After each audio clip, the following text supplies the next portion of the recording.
When the apocalypse descends, all vestiges of the old order shall vanish, giving way to a new hierarchy, where the supreme beings will reign over all. Meng, a worthy successor imbued with the enduring spirit of his ancestors, activates his attribute panel on the day of reckoning. Through relentless cultivation, he can continuously enhance his attributes and grow stronger until one fateful day, when the neighbor's wife knocks on his door. Meng, could you lend me some food? Sister-in-law, you put me in a difficult position, unless.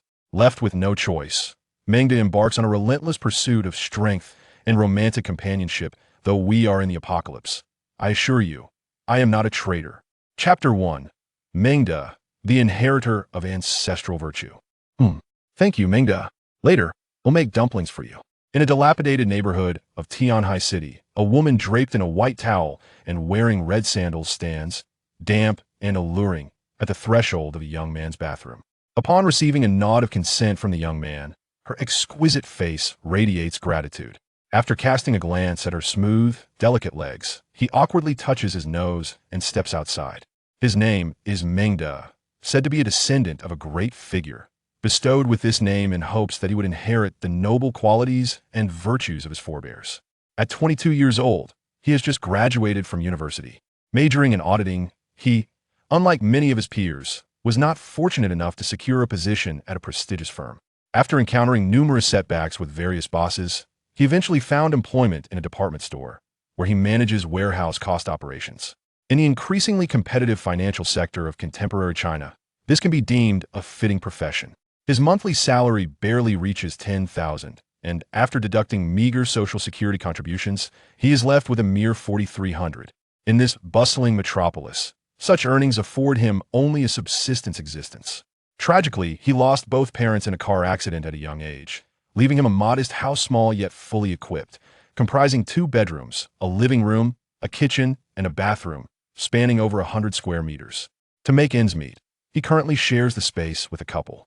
Today, he returned home early, arriving before 8 o'clock. With a work schedule that concludes at 5:30 p.m. and a 2-hour commute, he sighed, settling in for a moment of rest, intending to scan his notes for civil service exam preparation before preparing dinner. Just as he was about to immerse himself in study, a sudden knock at the door interrupted his thoughts. It was the wife of the couple next door, seeking to borrow his bathroom, as hers was out of order mid-wash. Initially, Meng hesitated, adhering to the age-old adage of maintaining a respectful distance between the sexes. After all, sharing a space with a woman posed certain risks. His mother had always cautioned him, never trust beautiful women. The more alluring they are, the more deceitful they may be. Boys must learn to protect themselves. Yet, upon reflection, he realized this was his home, and considering they shared a roof, he ultimately acquiesced. This is when Wan, the wife of Lu Rong, a colleague with whom he shares a budget-friendly living arrangement. The term budget-friendly colleague arises from the fact that Lu Rong joined the company earlier than him.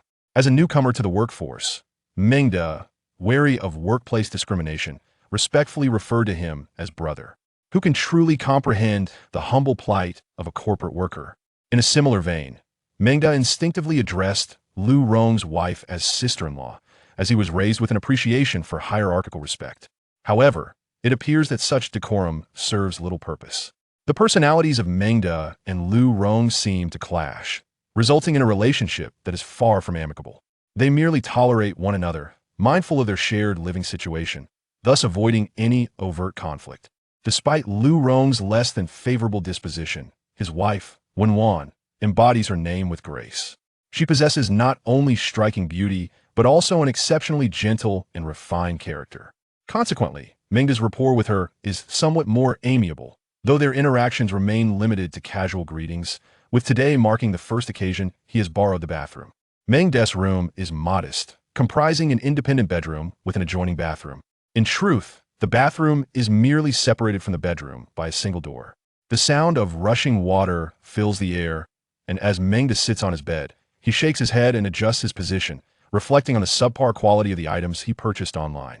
To pass the time, he opens his phone and scrolls through short videos, a favorite pastime among the youth during the late hours. As he does so, a woman wrapped in a bath towel appears on the screen. It must be said that the platform is adept at such enticing visuals. Listening to the soothing sound of water flowing in the background, Meng scoffs, "This is utterly disgraceful." After silently viewing it 5 times, he rates it an 8.2, then casually clicks the report button, contributing to the digital cleansing of the internet. Suddenly, the sound of water ceases, and a soft voice calls out, "Meng, could you please fetch me a dry bath towel and a set of clothes from the balcony? I forgot to grab them."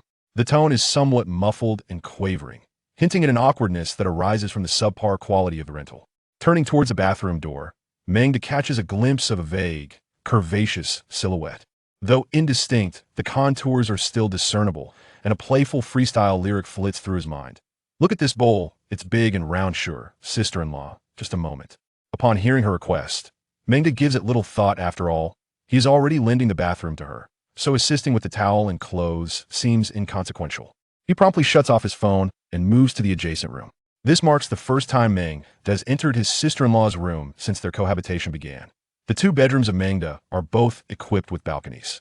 Upon sliding open the balcony's door, a vibrant array of colorful fabric immediately catches the eye. Meng, feeling a twinge of modesty, quickly retrieves a dry bath towel and promptly shuts the balcony door, executing the entire process in one fluid motion. With one hand firmly clutching the towel and his clothes, he knocks on the bathroom door. "Sister-in-law, I brought your things." As soon as the words leave his lips, the bathroom door opens a crack, revealing a delicate hand of porcelain complexion. "Thank you, Meng. He'll prepare some dumplings for you shortly, so you can eat your fill." Meng dares not utter another word, merely responding with a muffled as he hands over the items. Inside the bathroom, Wan, having just finished drying herself, gently bites her lower lip, her exquisite cheeks flushed with embarrassment. Once dressed, she gazes into the full-length mirror, her eyes lingering on her tightly closed legs, a shadow of melancholy creeping into her expression. She cannot help but think how different life might have been had her mother not encountered misfortune all those years ago. She would not have been compelled to marry this impotent man out of desperation for surgical funds. What a waste. After all these years, they still sleep in separate beds, never having shared a single night together. She even questions whether her husband harbors an affinity for men, with her merely serving as a facade. Yet, such is the fate of a woman.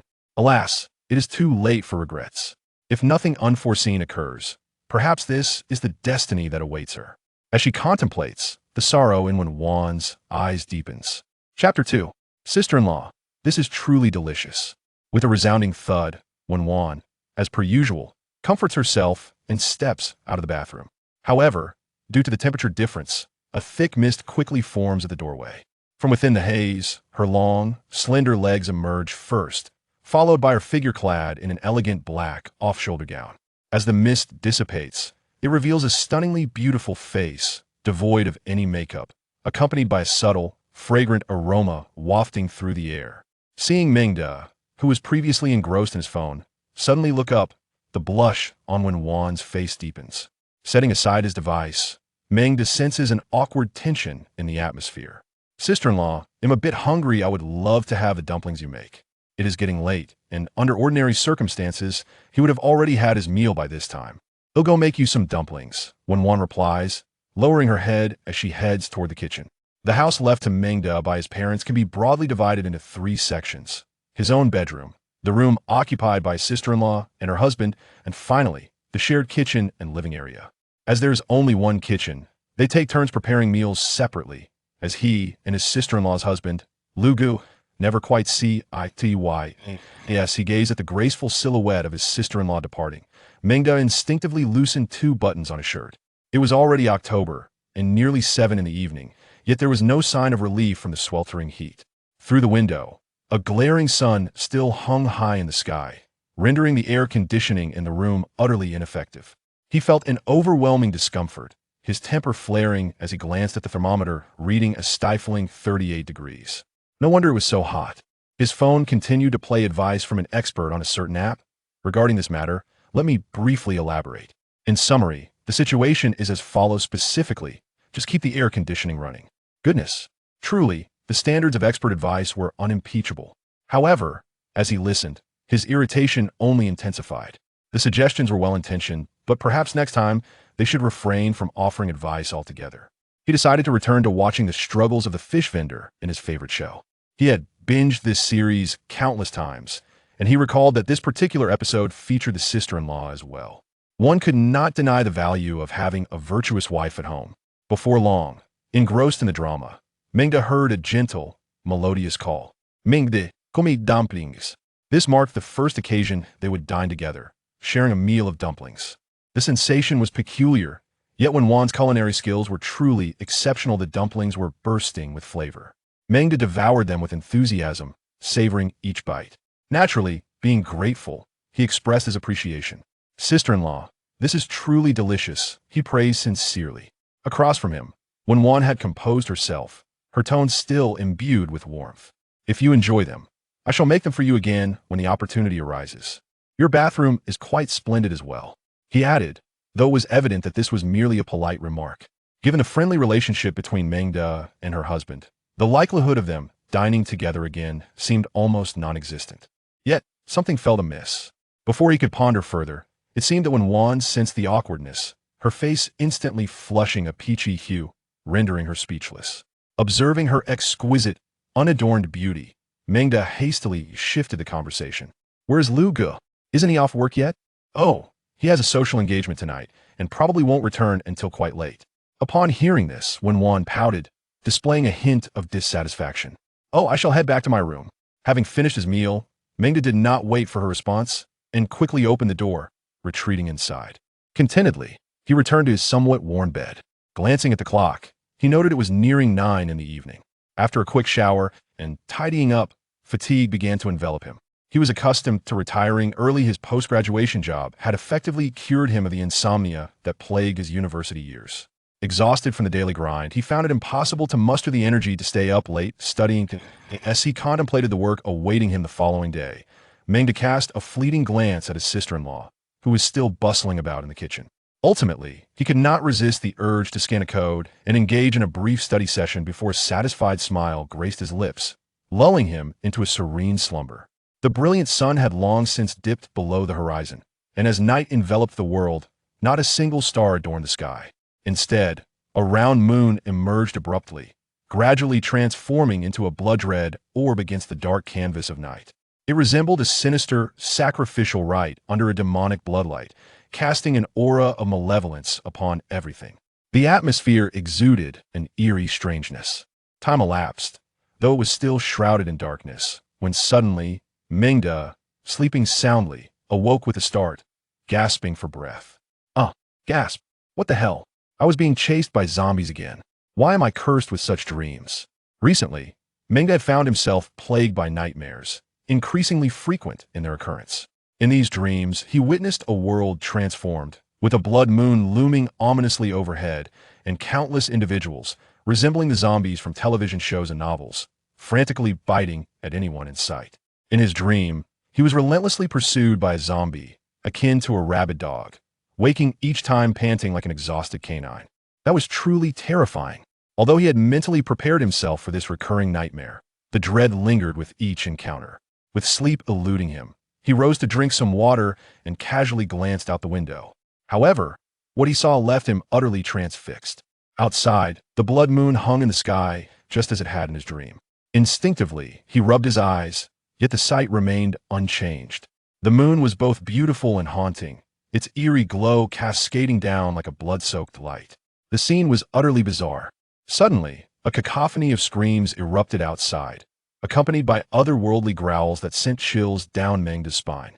He instinctively turned his gaze toward the brightly lit building across from him, where chaos reigned within an apartment. The floor was strewn with blood, and a disturbingly erratic man was hunched over a girl, ravenously devouring her, her innards scattered about. From Mengda's vantage point, it was clear that the girl was lifeless. Her intestines and entrails lay torn and exposed, provoking a visceral sense of nausea. Almost immediately, a series of anguished cries echoed from the floor above. "Ah, darling, what happened to you? Help!" Mengda recalled that a couple resided upstairs, known for their affectionate bond, yet it seemed their love had taken a sinister turn. The screams faded quickly, but Mengda understood that the woman had met her demise. These horrific scenes mirrored the nightmares that had haunted him of late. A chill coursed through him, rising from his feet to his head, even causing his hands to tremble slightly. Could my dreams be manifesting into reality? Are zombies truly real? Has the apocalypse actually arrived? At that moment, a torrent of questions flooded his mind, and before he could ponder their implications, a glaring, ethereal panel materialized before him, clearly displaying 2 lines of text. The blue star undergoes a cataclysm. The apocalypse has arrived. The apocalypse survival attribute panel is being activated. On Earth. Chapter 3. The attribute panel. Meng felt a wave of dizziness wash over him upon encountering the surreal attribute panel of the apocalypse. He was taken aback, both delighted and astonished. The joy stemmed from having traversed through 22.5 years only to finally activate his golden finger. While the surprise arose from the realization that with the arrival of this golden finger, the apocalypse had also come. Nevertheless, as a competent transmigrator, he adapted swiftly. Drawing upon his extensive knowledge as an avid reader of post-apocalyptic novels, Meng instantly recognized that with the onset of the apocalypse, his sole objective must be to survive. In this new reality, currency held no value. The advent of the apocalypse signified the imminent collapse of the previous order, heralding a reshuffling of power among various factions. Given this scenario, even the interest of Xiao Ma in money was rendered irrelevant, let alone Meng's own disinterest. What truly mattered now was strength. Strength was paramount. This was the survival principle of the apocalypse. Upon grasping this concept, Meng turned his gaze toward the ethereal panel that was gradually unfolding before him.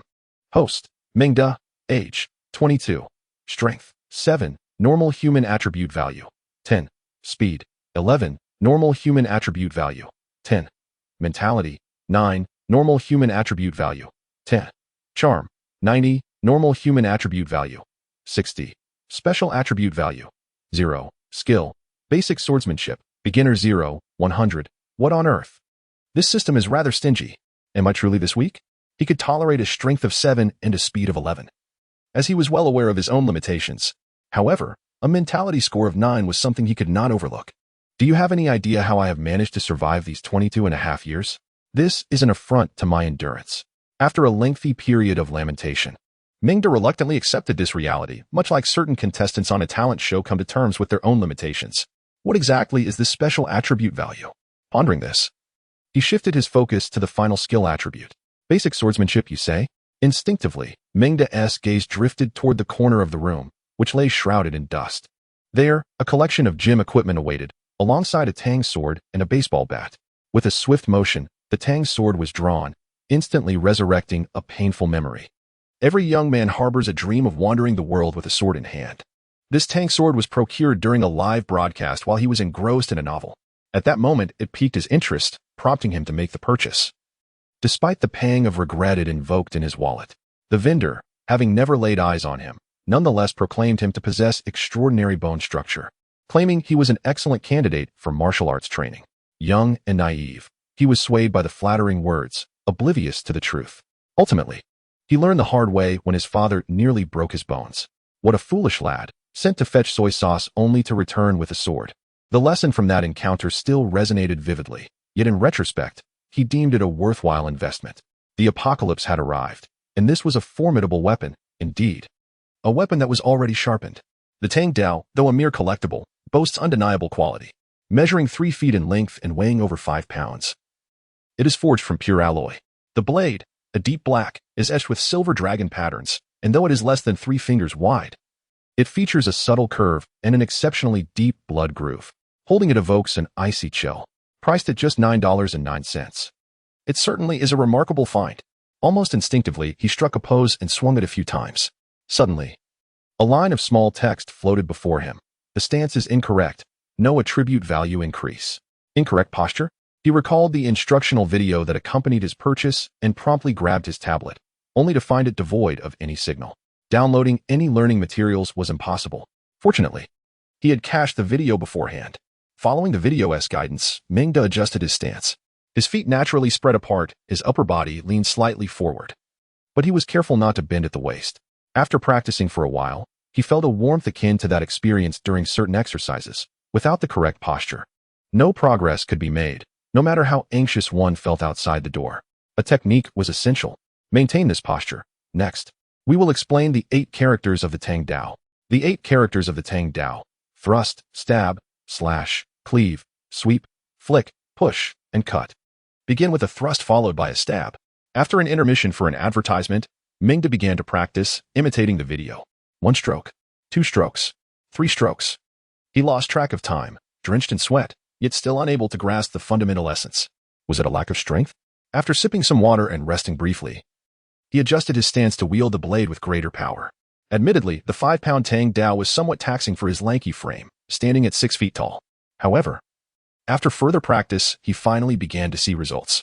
Basic swordsmanship attribute value 1. The sudden appearance of the small text filled Meng with joy. It was indeed effective.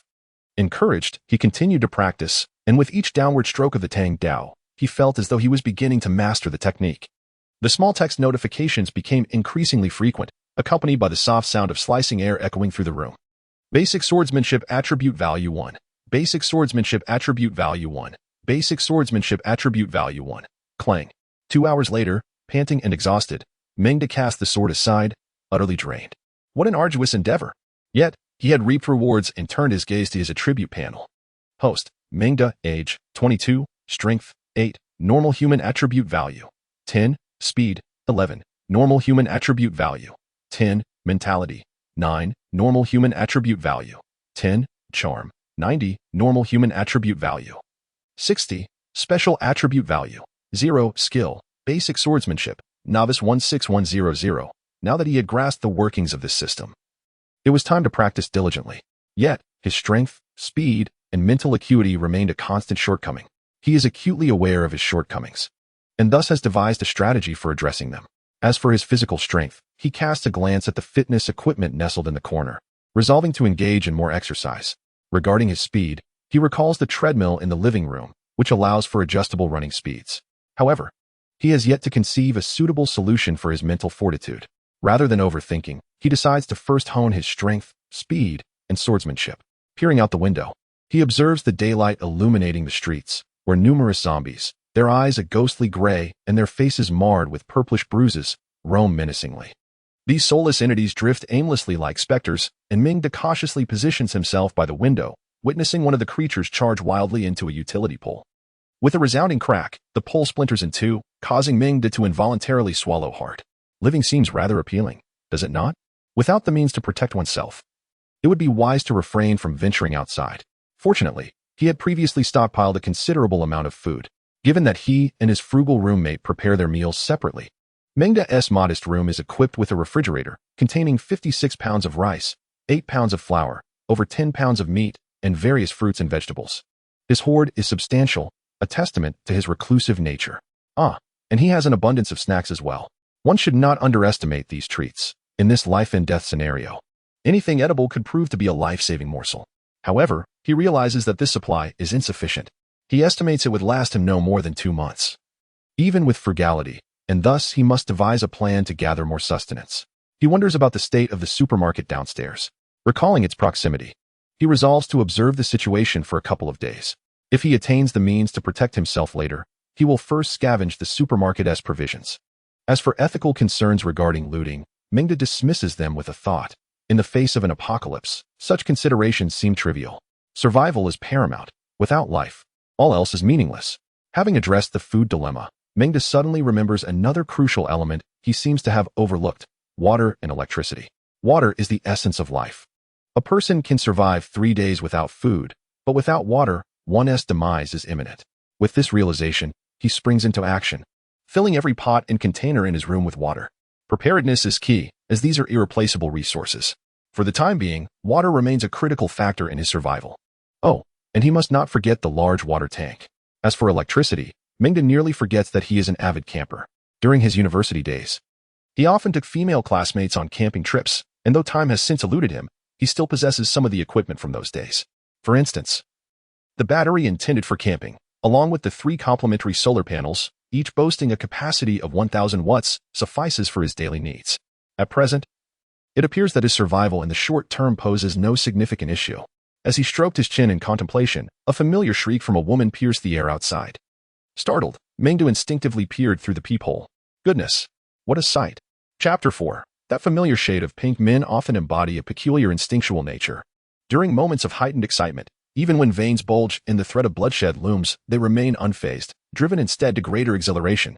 However, upon encountering certain specific numbers or letters, no matter how minuscule, they may feel faint. Meng is undoubtedly such an instinctive creature. At this moment, As he crouched by the peephole, not only was he feeling lightheaded, but he also subconsciously mumbled, 36. Countless late nights of diligent study had endowed him with discerning insight. Thanks to the guidance of numerous teachers. Truly commendable instruction. Meanwhile, in the shared living room, Meng's sister-in-law flopped heavily onto the sofa. Perhaps due to the sweltering heat of the day, when one had exchanged her black off-shoulder gown from yesterday for a light, airy white strapless dress. Exuding a sense of coolness. From Meng's vantage point, he caught sight of a shimmering wave of white, quivering enticingly. He instinctively swallowed. Despite the steadfastness that had been rigorously tested by countless instructors during late-night study sessions, and the fact that he had encountered many a captivating goddess throughout his 22.5 years of singlehood. The sight of his sister-in-law adorned in such attire sent a shiver down his spine. After all, there is a saying that nothing is better than dumplings. And nothing is more pleasurable than, cough cough. Meng managed to stifle his thoughts just in time. Oh Meng, that is your sister-in-law. Though not by blood, it is still inappropriate to entertain such peculiar thoughts. She is someone else's wife. In these past 22.5 years, you have truly strayed. Are you perhaps contemplating a life of regret, filled with the sorrows of confinement and the teachings of morality? Do not forget, you are a commendable young man of society. You must adhere to the guiding principles. Do not gaze upon what is improper, do not listen to what is improper, do not act upon what is improper. Meng shook his head and discreetly opened a crack in the door, just in time to witness a rotund figure burst forth from the neighboring room. To refer to him as a rotund creature would be an understatement. With slick-back hair and a visage resembling that of a corpulent pig, Meng estimated Lu Rong's weight to be over 200 pounds. Wife, what is the matter? Lu Rong's eyes were shadowed, his steps unsteady, revealing signs of either a sleepless night or a body ravaged by indulgence. As he stumbled halfway, he fell clumsily, rolling and crawling until he reached Wenwan. Husband, perhaps you should refrain from going out? Wenwan trembled, nestled in Lu Rong's embrace. The exquisite beauty before him starkly contrasted with the sight of the corpulent figure, appearing to Meng as two mounds of pale flesh. One was resplendent, while the other was utterly repugnant. This cannot stand. I must consider the future of you and the child, Lu Rong declared, his plump visage set with determination. Are they truly preparing to venture out? Meng pondered, incredulity washing over him as he overheard their conversation. Given that this seemingly frugal sister-in-law had a family of 3 and limited provisions, it was somewhat understandable that she felt an urgency to leave. However, the numerous wandering zombies outside made the prospect of venturing out at night appear rather foolhardy. Meng harbored no illusions of altruism. He had no fondness for his sister-in-law's husband. Yet, contemplating the uncertain duration of this apocalypse, he had previously entertained thoughts of collaboration for survival. After all, those familiar with survival horror games know that solitary survival is a desperate struggle. While 2 individuals can form a rudimentary alliance, and 3 can cultivate a semblance of community. However, with only 3 of them, the notion of forming a robust defense was still a distant dream. At best, they could fortify their position. As the ancient wisdom of Sun Tzu states, 3 cobblers with their wits combined equal 1 zhuge. Men possess their own strengths, and women have their own charms. Yet, upon witnessing the ensuing scene, Meng entirely abandoned such thoughts. Lu Rong dashed into the kitchen and emerged moments later, fully armed, a black pot perched atop his head, his face smeared with a dark substance, and clad in a thick overcoat, wielding a spatula. Meng could only stare in disbelief. I can comprehend your attempt at preparedness, but what is the purpose of blackening your face? Are you planning to engage in mutual torment, or perhaps perform a vanishing act? My dear, your appearance. When one exclaimed, astonished by her husband's garb, her lips painted a bright red, agape with surprise, a rather enticing sight. Ah, the blackened visage enhances safety, Lu Rong proclaimed, his pride evident as he seemed to commend his own cleverness. I'm off now, he declared, his rotund figure exuding an air of bravado. Yet the tremor in his eyes belied his inner trepidation. Behind him, Wenwan wore a mask of concern, oblivious to the fact that her pristine attire was gradually loosening its constraints. Lu Rong stealthily approached the door, peering through the peephole as if to gauge the safety of the outside world. Taking a deep breath, he swung open the door, only to be met with an abrupt, chilling roar from a zombie below, sending a jolt of terror through the already trembling Lu Rong. Help! He cried out, slamming the door shut in a panic, inadvertently knocking Wenwan to the ground in his frantic retreat. Beneath her delicate, sheer skirt, a familiar blush of pink flashed vividly, blinding his senses. Meng could not help but swallow hard. Who would have imagined that yesterday's pink would reappear today? Yesterday, a wave of silky coolness surged through my heart. Ah! In the living room, Wenwan was startled by her husband Lu Rong's reaction, causing her to stumble and perhaps even bruise herself, prompting her to discontentedly rub her chest. What are you doing? Are zombies coming? Lu Rong gasped, trembling as he crawled towards the peephole to inspect. No, I heard the sound of zombies. Hearing her husband's response. Wen felt a surge of exasperation. So you didn't actually see any zombies? Then why such an exaggerated reaction? Fuming, she plopped down on the sofa, her chest undulating with her rising ire. Lu Rong sheepishly scratched his head, while Meng, who had been secretly observing, couldn't help but smirk. Typically, Lu Rong was a boisterous character, always directing others with a demeanor akin to a young calf on a flight. Yet when faced with a crisis, he transformed into this timid creature. Truly, as I, Ru, have often said, adversity is the touchstone of our character. In times of crisis, all malevolent spirits reveal their true forms. Meng momentarily dismissed the thought of collaborating with the neighbor. There is nothing to fear from a divine adversary. But a foolish ally is a cause for concern. With such a bubbling teammate, one might find themselves perilously ensnared. Reluctantly, Meng observed when one adjusting her attire, quietly closing the door behind him. Oh well, it's not a total loss. Isn't there a certain thrill in reaping rewards without effort? Chapter 5. A glimpse into the unknown in the living room. Lu Rong was still panting as he sat on the floor, while Wen, seated on the sofa, was somewhat irate as she adjusted her clothing, concealing her previously exposed allure. Unbeknownst to her, her charm had already been thoroughly beheld. Darling, perhaps we should refrain from going out for the time being? Wen, as a woman confronted with such circumstances, instinctively thought of retreat. This was a normal response for someone facing an unexpected upheaval. Upon hearing his wife's words, Lu Rong eagerly nodded. Yes, I think so too. He lay sprawled on the ground, his ample form fully on display, resembling an ostrich buried in the sand from a distance. Those creatures outside will likely be gone in a couple of days anyway. Haven't we stocked up on plenty of food? We can manage for a few days. As he spoke, he opened his phone, preparing to play a few games to alleviate his anxiety. Wen, witnessing her husband's demeanor, desperately wanted to ask, what about after those 2 days? However, at that moment, her husband suddenly exclaimed loudly, ha ha ha, dear, look. Lu Rong excitedly thrust his phone towards Wen, revealing an official message that had been issued at some unknown time. Attention citizens, a mutation has occurred in our city, and investigations are ongoing. For your safety, please refrain from unnecessary outings. The authorities will resolve the issue promptly, and we urge everyone to remain calm. Experts advise, do not believe or spread rumors, and refrain from hoarding supplies. The disaster will soon pass. Upon receiving the message, Lu Rong instantly regained his confidence, bursting with pride. My dear, did I not tell you so? His wife, Wen, glanced at the information, seemingly relieved, yet an unsettling premonition lingered in her heart. She harbored a persistent feeling that this calamity would not pass so easily. It must be said that a woman's intuition in such matters is often remarkably accurate. However, Lu Rong paid little heed to these concerns. Panting, he rose, trudged to the bedroom, and collapsed onto the bed. Darling, please fry up some more meat for lunch. I'm utterly exhausted. I'm going to play a couple of games to calm my nerves. In his own room, Meng, having just concluded his knife training, regarded the official message on his phone with disdain, in stark contrast to Lu Rong's reaction. To him, one truth remained unwavering: relying on others is never as dependable as relying on oneself. Only strength serves as the ultimate authority in this apocalyptic survival. Trust no one but oneself. Not to mention, there was an accompanying expert suggestion. He opened the attributes panel. Host, Meng, age, 22. Strength, 9. Normal human attribute value, 10. Speed, 11. Normal human attribute value, 10. Mentality, 9. Normal human attribute value, 10. Charisma, 90. Normal human attribute value, 60. Special attribute value, 0. Skill, basic knife technique, beginner 0 1000. Huff, huff, huff. At last, I've reached the beginner level. A wave of warmth coursed through his body, significantly alleviating the soreness from his earlier practice, prompting him to emit an involuntary sound of contentment. Meng was quite pleased with the results of his morning training. Through the morning's efforts, he gradually realized that during the initial learning phase, maintaining a correct posture while practicing the knife technique was essential for mastering the fundamentals.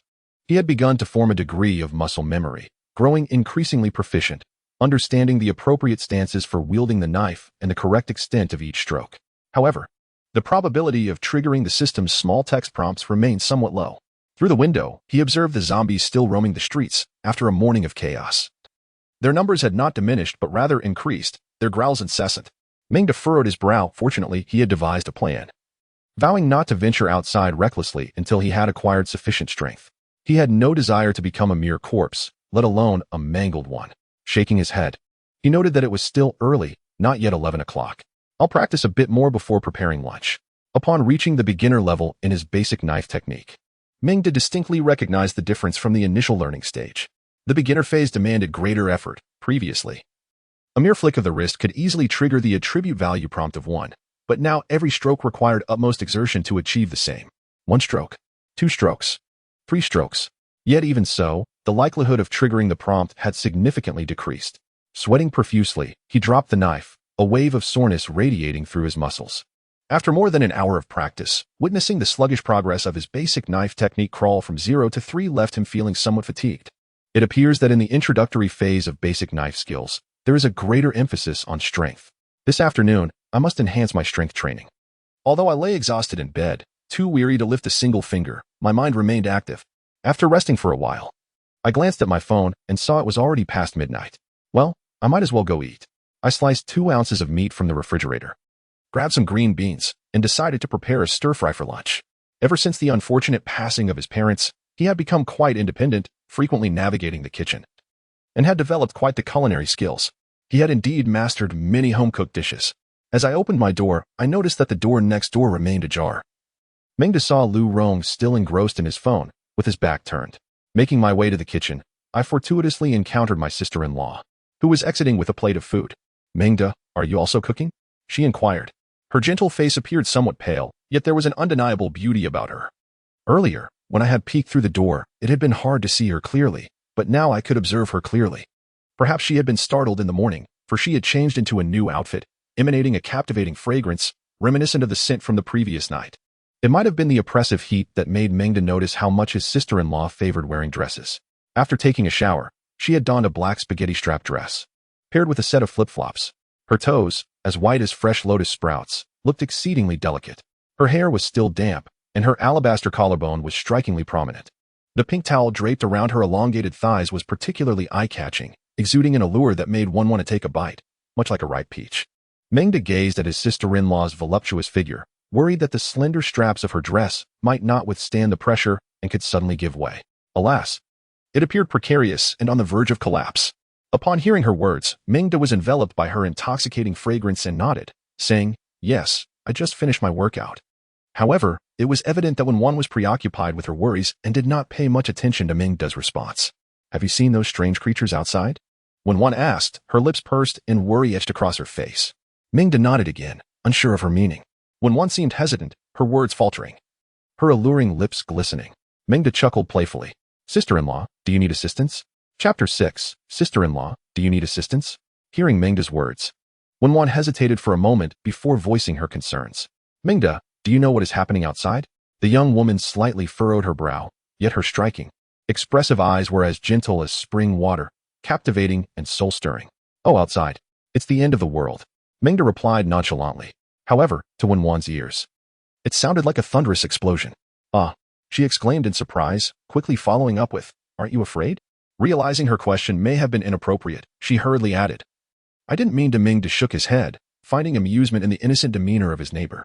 Upon hearing his words, the typical person's immediate reaction would be to question their veracity. Yet, the woman before him surprisingly opened her cherry-like, luscious red lips wide, as if to say, "What do you intend to do?" It seemed the morning had genuinely unnerved her. His calm demeanor did not escape her observant gaze, prompting her to recall her husband's woeful reaction earlier that day. In that moment, a stark contrast emerged between their responses to the impending apocalypse. Lost in thought, she found herself momentarily frozen in place. Meanwhile, Meng, observing his sister-in-law's silence, couldn't help but let his eyes linger on her ample bosom for 3 seconds, before noticing the bountiful spread of 3 dishes and soup in her hands. "Sister-in-law, you're still eating so well?" Meng questioned, puzzled. Even in the face of doom, such a lavish meal seemed absurd. It was unlikely they would escape starvation in the future. "Oh, this is my husband's doing," one replied. Momentarily coming to her senses, her expression tinged with a hint of embarrassment. Meng understood immediately it was likely a demand from Lu Rong. Internally, he cursed his brother for being so thoughtless. Looking at the sister-in-law who had fed him dumplings just the day before, he felt compelled to offer a word of caution. "Sister-in-law, during these dire times, it's wise to conserve food. There are still some barrels of water at home. Make sure to fill them up quickly." Wan listened earnestly, nodding her pretty face in acknowledgement. "Thank you, Meng." He said little more, choosing to step aside and allow her to carry the meal forward. After finishing his meal, Meng retrieved a basin from the kitchen to his room, continuing to fill it with water, even taking the time to boil a considerable amount for consumption. While he knew that eventually the necessity of every liquid would be paramount, it was crucial to have a supply in the first place. Self-sufficiency was not out of the question, but he anticipated it would be a tense endeavor. As for the electricity, this marked the first time Meng experienced the carefree indulgence reminiscent of Bosma. Oh, wait. It seemed no one was really monitoring that anymore. Had it not been for the noise from the outdoor unit of the air conditioner, he would have turned it on without hesitation. Thankfully, there was still a standing fan in the house. Without it, he might have perished from the heat. Despite the circumstances, he ensured all his portable chargers were fully powered. After all, the thrill of enjoying something for free was unparalleled. After a refreshing shower, he dried his hair and lay on the bed, indulging in his phone for a while.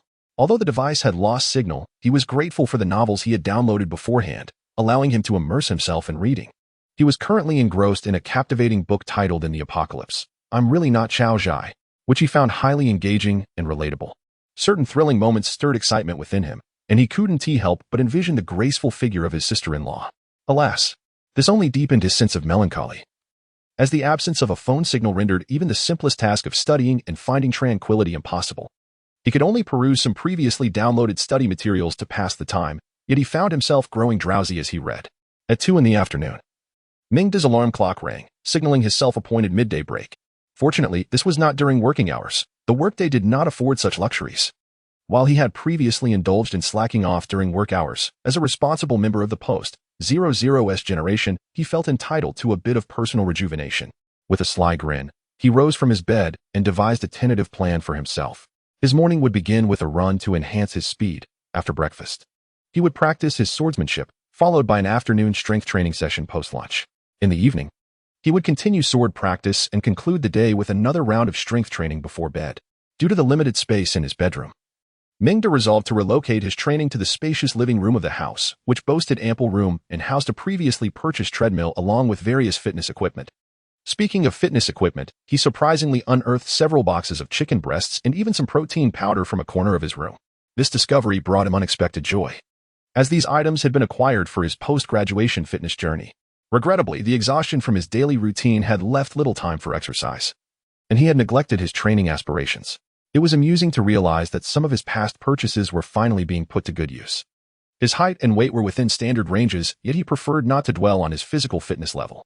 Fortunately, he had previously familiarized himself with fitness concepts and had even crafted some workout plans for those aspiring to enhance their physique. Muscle groups can be categorized into major and minor groups. Major muscle groups include the chest, back, and legs, while the minor groups encompass the shoulders, arms, calves, and abdominal region. To build strength, one must prioritize training the major muscle groups. Developing the chest first would quickly broaden his frame. And despite the shoulders being classified as minor, their placement on the sides of the body would make him appear wider once strengthened. With a well-defined chest and shoulders, he would soon receive compliments from peers noting his newfound muscularity. Yet, in this apocalyptic era, one could only admire their progress in solitude. To facilitate his workouts, Meng retrieved his previously purchased independent pull-up bar, which, as expected, was coated in dust. After blowing off the dust, he attempted to perform a couple of pull-ups. To his astonishment, the man who once struggled to complete 3 or 4 now effortlessly executed 7 or 8. It seemed that his morning exercises had indeed borne fruit. Meng watched as the strength attribute on his profile panel increased from 9 to 10, finally reaching the level of an average individual. Although he still experienced a slight sensation of muscle strain, the standard form he employed during his pull-ups prevented the discomfort he had faced during sword practice. Typically, after performing 2 or 3 pull-ups, a small message would pop up. Strength attribute increased by 1. Strength attribute increased by 1. The methods of strength training are indeed diverse, unlike the numerous restrictions encountered when practicing with the sword. After a brief session of pull-ups, Meng transitioned to lifting dumbbells. He had previously researched these apparatuses, thus prompting the activation of the subtle prompts with ease. Strength attribute value 01. Strength attribute value 01. Strength attribute value 01. Time swiftly passed, and before long, evening descended. The gentle and refined woman, when one emerged from the adjacent room, her gaze fixed in surprise upon Meng, who was diligently exercising. Meng, what are you doing? Chapter 7. The unspeakable secret of my sister-in-law. As Meng lay back on the bench press, lifting the barbell, he instinctively turned his gaze towards the source of the voice.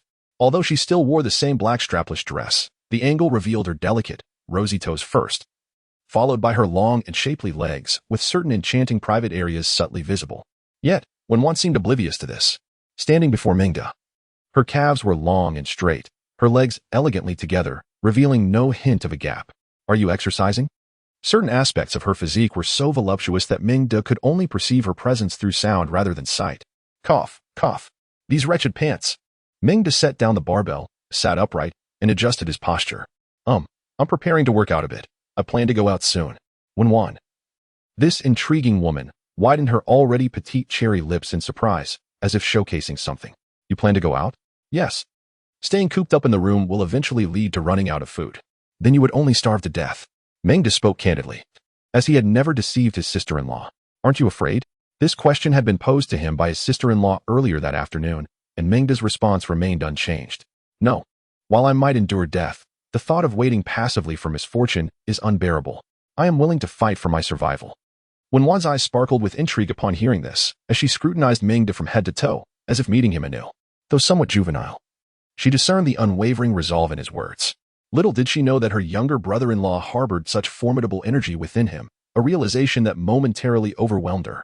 Actually, you could suggest to your husband to join in the training as well. Those zombies may appear frightening, but with some conditioning, they can be managed. In time, you could venture out together to search for food, for your supplies must be dwindling, right? Meng's statement was not intended to advocate for Lu Rong, that useless man, but rather to protect this Na'vi woman from future peril. After all, he understood the significance of familial respect. This was indeed the sister-in-law who had shared dumplings with him. One must always be grateful in life. In the household, there remains a modicum of food, which I intended to replenish in a few days. However, the thought of imminent scarcity induces a sense of urgency within Wan. As a competent housewife, she not only manages her professional obligations but also assumes the responsibility of culinary endeavors at home. Thus, she typically refrains from purchasing an excessive amount of groceries at once, mindful that prolonged storage can compromise flavor. Instead, she procures just enough for 3 or 4 days in advance. This unforeseen circumstance has caught her off guard. Yet, it is during such times that one can appreciate the advantages of Meng, the reclusive bachelor. His inclination towards laziness has resulted in a substantial stockpile of food at home, as he often prefers not to venture downstairs. Meng had recently replenished his supplies after work yesterday, which explains his abundance. However, he refrains from disclosing the extent of his provisions to the woman before him. A young man must safeguard himself, especially after witnessing the lavishness of their previous meals. Observing Wan's anxiety, Meng offers her words of comfort. Indeed, a woman of striking beauty appears alluring in any posture, and Wan, with her exquisite visage, exudes a certain charm even amidst her concerns. A week, she muses, biting her lip in worry. Can we truly endure for that long? Unaware of Wan's inner thoughts, Meng, after assuring her, retreats to his room to prepare dinner. Gathering some meat. In the adjacent room, Lu Rong savors his meal, ready to lounge in bed and indulge in his phone. Overwhelmed, Wan bends down to collect the dishes, reflecting on Meng's earlier remarks, momentarily pausing. Dear, perhaps you should join Meng for some exercise. He has been preparing for an outing. Wan's suggestion, though well-intentioned, ignites Lu Rong's ire. Exercise? In a few days, someone will come to rescue us. Why venture outside? What foolishness! The world out there is perilous. I will remain here, awaiting salvation. Lu Rong scoffs at Meng's intentions. Wan instinctively wishes to counter his dismissal but, constrained by her disposition, remains silent, her worry evident. Perhaps we ought to ration our meals these next few days. After all, we do not know when help will arrive, she suggests. Although well-meaning, her nature prevents her from taking the lead in their household. That is unacceptable. I cannot deprive myself. Besides, you must eat well. After all, Wan still requires your care. Upon hearing this, Wan instinctively nods in agreement, recognizing her responsibility as a caregiver. Although not her biological child, she has nurtured Wan for nearly 2 years, embracing her as her own. This sentiment remains a deeply cherished secret within her heart. Upon witnessing his wife rendered speechless, Lu Rong felt a surge of anger. Are these words coming from that fool Meng? He retorted. Let me tell you, do not heed his nonsense. He is nothing but a complete imbecile. Why torment oneself when one could enjoy life? It is clear that his mind is not quite right. No wonder he remains merely a warehouse manager at his age. Lu Rong had always held Meng in disdain, conveniently forgetting that he himself had not achieved much more. At over 30, he was still just a team leader, living in a rented house owned by Meng's family. Meng had only just graduated this year, making the whole situation rather ironic. Just wait until I return to work. I'll make sure he knows his place. Lu Rong grumbled as he resumed playing on his phone, dismissing his wife's concerns entirely. In the adjacent room, Mengda emerged from the bathroom, weary after an exhausting session. He anticipated muscle soreness by morning, and he would need another massage to alleviate it. Many men who have just finished exercising are aware that without a proper massage to relax, they would suffer from unbearable soreness the next day. This realization contributes to why many men prefer to stay out late.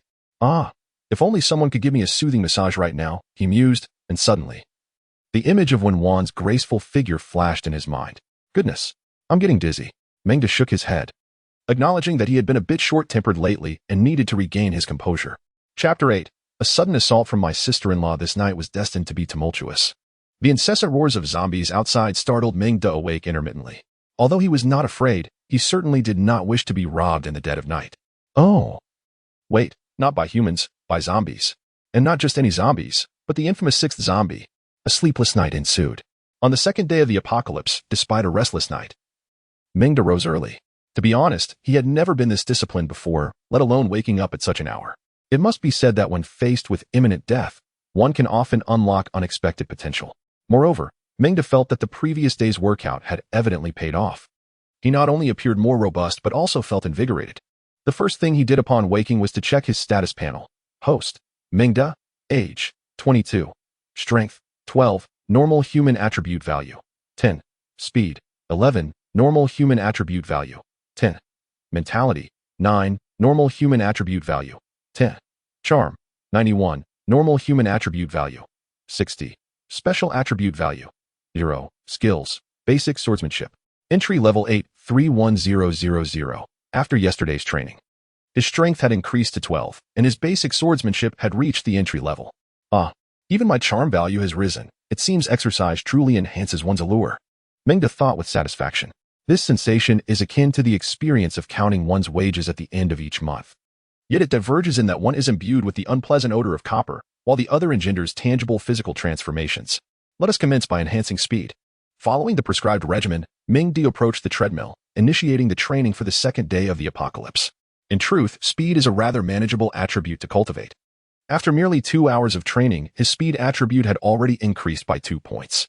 He discerned that the augmentation of speed differs from that of other attributes.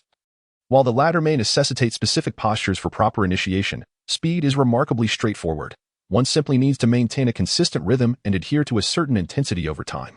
After his 2-hour session, he had set the running speed at 15 kilometers per hour, which means that at this pace, he could potentially increase his speed by 0.5 every half hour. Compared to other attributes, speed truly stands as one of the more accessible ones. Mengda rose at 6 o'clock. And it was not until shortly after 8 that he observed his neighbor, the gentle and graceful woman, opening her door. Mengda, you're up so early? Today. When one had just awakened, her unadorned skin appearing remarkably fair and supple, her lustrous black hair elegantly styled to reveal her radiant forehead, and her exquisite features seemed as if naturally sculpted. She donned a white, lace-trimmed, form-fitting dress that accentuated her figure. The decorative lace at her décolletage traced along the curves of her form, leading to delicate lace trim enveloping her slender limbs. As one gazed downward, one would encounter her legs adorned in sheer stockings, which snugly encased her voluptuous thighs. The sight was undeniably graceful and alluring. Good morning. Mengda greeted his charming neighbor. As he beheld her graceful silhouette approaching, her lithe figure captivated his gaze, leaving him momentarily entranced by the sway of her hips, truly enticing. You're up quite early. Have you begun your workout already? When one remarked upon seeing Mengda, glistening with perspiration, and could not help but admire his determination. Indeed, the sooner one trains, the sooner one can venture out, Mengda replied. When one nodded in acknowledgement, reflecting on her husband still soundly asleep in bed, and sighed softly as she gestured towards the kitchen. I shall prepare breakfast now. Upon hearing this, Mengda felt a pang of hunger. After bidding her farewell, he retreated to his room. He prepared a simple breakfast consisting of a glass of milk powder, 2 slices of bread, and 2 eggs. This unpretentious meal, of course, paled in comparison to the extravagant breakfast some celebrities might indulge in, priced at 680 yuan yet still insufficient for their appetites. After finishing his breakfast, Mengda resumed his practice with the sword. 1 stroke, 10 strokes, 100 strokes. As he grew increasingly adept, coupled with the strength training from the previous day, he distinctly felt that today's sword practice was considerably less arduous than the day before. Even the probability of triggering small prompts had noticeably increased. Yesterday, It took perhaps 20 or 30 strikes to trigger a single prompt, yet today, merely a dozen strikes in the morning sufficed to elicit the same response. This probability has indeed seen a considerable enhancement. However, akin to yesterday, Meng remained profoundly weary after an entire morning of practice. After all, each strike demanded his utmost effort. At noon, having trained tirelessly throughout the morning, Meng carried the ingredients toward the kitchen. Upon opening the door, a wave of force surged forth, almost propelling him backward. "Who dares to assault me?" he exclaimed. "Guard, protect me." Meng could hardly fathom that he would be ambushed before officially embarking on his journey. The encounter was quite unexpected, a gentle collision, if one could call it that. The assailant, Wen, also did not anticipate such an occurrence. Fortunately, she was not carrying any food, or it would have resulted in a chaotic mess. Nonetheless, even in this situation, Meng's sister-in-law felt her cheeks flush with embarrassment. This marked her first physical contact with a man other than her husband. And an unusual sensation coursed through her body, akin to an electric current. My apologies, Wen stammered nervously. Meng, momentarily dazed from the impact, took a while to regain his composure, yet the experience was indescribably delightful. "It's quite all right," he graciously waved his hand, feeling a tinge of irritation. "Sister-in-law, what brings you here?" he inquired, noticing her empty hands. "Oh, I was just going to fetch a serving tray," Wen replied. Evidently still a bit flustered from the encounter, her words tumbling out somewhat incoherently. Upon hearing this, Meng glanced at the 3 dishes and a soup laid out on the stove, and instantly understood that his sister-in-law's husband had likely not heeded his advice. He chose to remain silent. After all, he had said all that needed to be said, and ultimately, everyone must face the consequences of their actions. The same applies to families, perhaps with even greater stakes involved. When Wen returned to her room with the meal, upon entering, Lu Rong eagerly set aside his phone. "Why are you so slow?" "I'm starving." Still lost in thought about her earlier encounter with Meng, when Wen was oblivious to the blush on her husband's face. "By the way, is that fool Meng still being frugal?" Lu Rong, now satisfied after a hearty meal, picked at the remnants with a toothpick. Having composed herself, Wen nodded. "Yes, husband, do you think we ought to emulate him and be frugal as well? It's already the 2nd day." Her concern lingered. But Lu Rong waved dismissively. No need. It's the 2nd day, and help will likely arrive soon." Time passed swiftly, and days rolled on. Lu Rong's anticipated rescue had yet to materialize, and before long, they found themselves on the 5th day of this predicament. Throughout these days, Meng persevered in his training. In terms of diet, there is a strict regimen. To enhance his workouts, Meng supplements his regular meals with 2 additional packages of chicken breast each day. This practice greatly benefits his training and evidently yields remarkable results. Host, Meng, age, 22, strength, 17, normal human attribute value, 10, speed, 18, normal human attribute value, 10, mentality, 13, normal human attribute value, 10, charisma, 93, normal human attribute value, 60, special attributes, 0, skill, basic knife techniques, novice 889, 1000. Gazing at the significantly enhanced attributes displayed on the ethereal panel, Meng's face radiates joy. Over the past few days of rigorous training, he has acutely sensed the physical transformations brought about by these attribute enhancements. Although there is no visible change in his exterior, should he remove his shirt, the well-defined muscles of his chest would rise prominently, clearly indicating the emergence of a robust physique. Currently, his physical prowess enables him to effortlessly strike the formidable boxing champion, a Thai, and outpace the 100-meter sprinter, Xiao Bo, without any difficulty.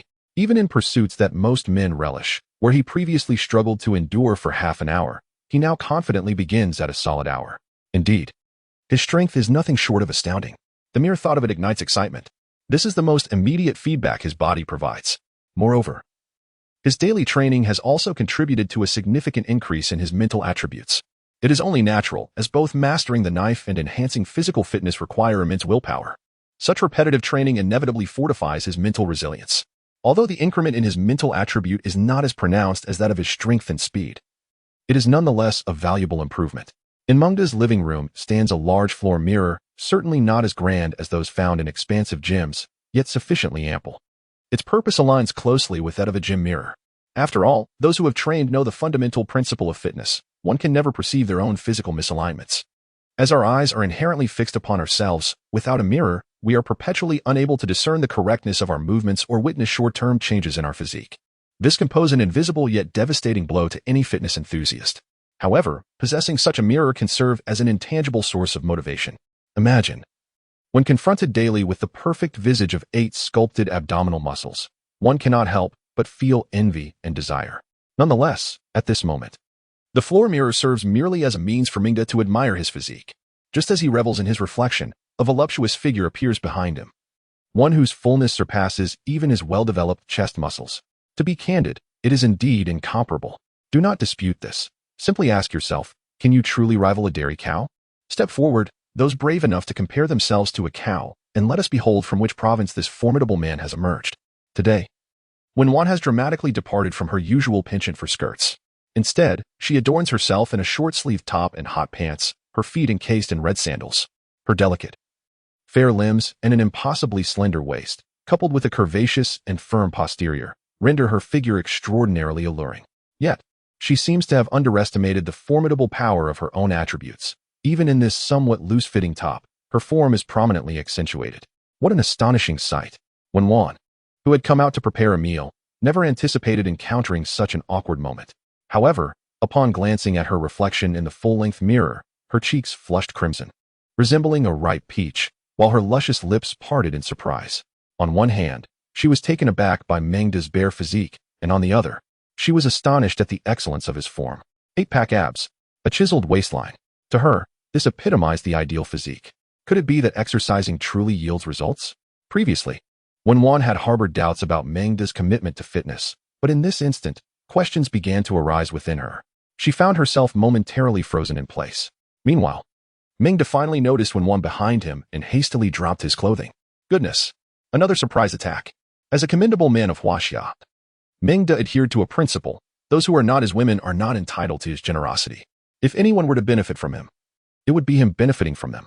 With a mischievous grin, upon observing Meng drop his clothes, when Juan regained her composure and feigned ignorance, greeting him with a casual, "Good afternoon." Meng nodded in acknowledgement, while when Juan's pretense was undeniably charming and enticing, stirring a sense of mischief in the sweltering midday heat. Ah, that devilish Coen. However, his acting skills left much to be desired. Were it not for the slightly awkward atmosphere, he would have liked to proclaim, "Sister-in-law, I see right through you." After exchanging pleasantries, they each returned to their respective tasks. Meanwhile, back in her room, when Juan's face was flushed to the point of nearly resembling a ripe tomato. "Honey, why are you back so soon? Is dinner ready?" "I'm starving," Lu Rong inquired without lifting his gaze from his game. When Juan bit her lip, stammering, "Not yet. I just came to get some ingredients." Upon opening the refrigerator, she frowned at the remaining 6 potatoes. "Darling, we don't have much food left." Lu Rong, engrossed in his game, replied nonchalantly, "It's fine. How much do we have? As long as there's enough to eat, help is on the way." When Juan had heard this reassurance numerous times over the past few days, but this time it felt different. With only 6 potatoes left and enough rice to last until the day after tomorrow, Lu Rong's interest in gaming evaporated at the mention. "What did you say?" he exclaimed, racing to the refrigerator. One could only imagine the collision of 2 heaps of meat at that moment. Suddenly, a tempest arose at the scene, waves crashing one after another. How could they have consumed so much so quickly? Just a few days ago, there had been plenty left. Rescue Yang, who had always adhered to the principle of having enough to eat, found himself in a state of anxiety. He had not anticipated that the long-awaited rescue would not arrive, but instead, he would be met with the disheartening news of dwindling supplies. Just as he contemplated questioning why they had not been more frugal, he realized that it was his own clamoring for more that had led them to this predicament, leaving him at a loss for words. What to do? Who will save me? I am on the brink of starvation. Oh, right, my phone. Lu Rong frantically tapped at his phone, but there was still no signal, let alone any hope of rescue. When Juan felt a wave of disappointment towards her husband for the first time, she had trusted his words, only to find herself in this unfortunate situation. As a dutiful housewife, she did not blame him for neglecting exercise, but surely he should exhibit the responsibility of a man. When faced with adversity, he appeared utterly helpless. This scene instantly reminded her of a similar one from 5 days ago. Lu Rong paced back and forth, seemingly oblivious, until a thought struck him. Dear, why not borrow some food from that Meng fellow? After all, he is alone and cannot consume much. The more Lu Rong spoke, the more plausible it seemed. Isn't that inappropriate? When Juan began, but Lu Rong cut her off. You wouldn't want our little girl to go hungry, would you? His words were resolute. One could not deny that Lu Rong had a knack for understanding people as psychology. Reluctantly, when Juan left the room, gazing at the closed door of the neighbor's apartment, recalling the disciplined figure of Meng, after a moment's hesitation, She steeled her resolve and knocked on the door. Mengda, do you have any surplus food? Chapter 10. All right. So this is how you're playing it, sister-in-law. At Mengda's doorstep, he beheld Wen, clad in a short-sleeved top and hot pants. Standing before him with her smooth, fair thighs exposed and her 10 delicate fingers nervously intertwined, her head bowed in a display of uncertainty.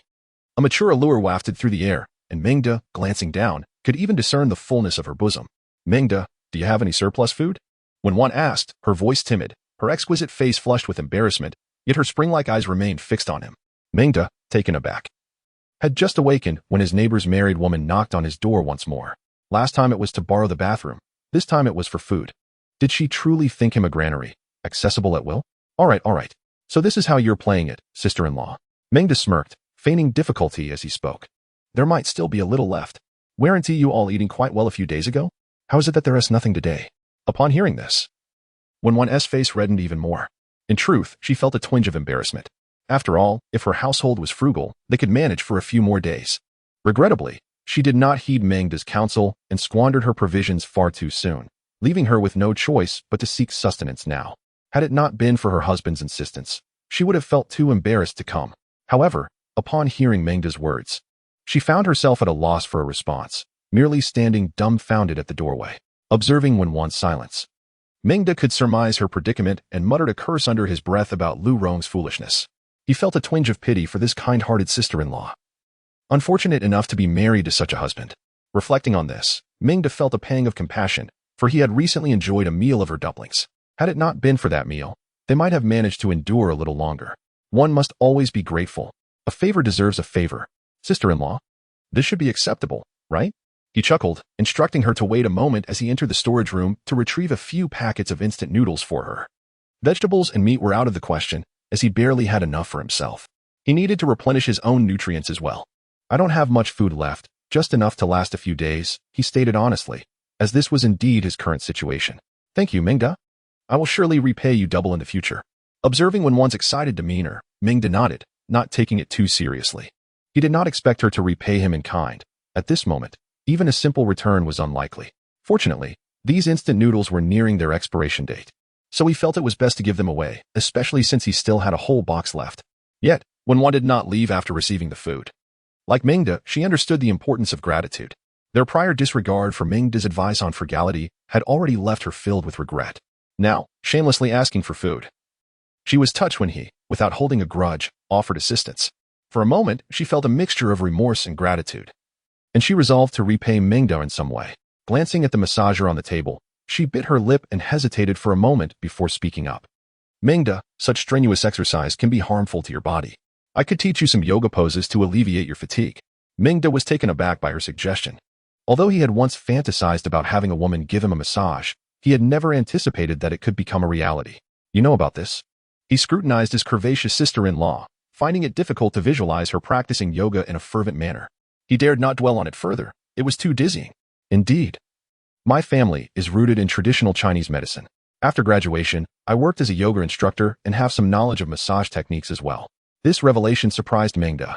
Truth be told, they had been neighbors for quite some time, and despite his nightly studies with a teacher, he had never realized that a yoga instructor lived next door.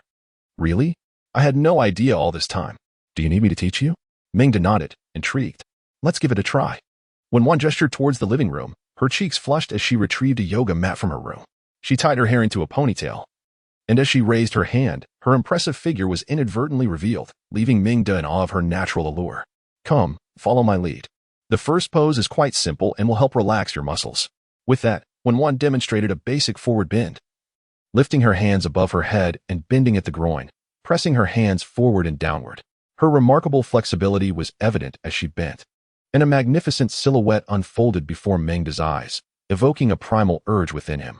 His mind, adept at learning, conjured images reminiscent of celestial collisions, the sound of impact echoing in his ears.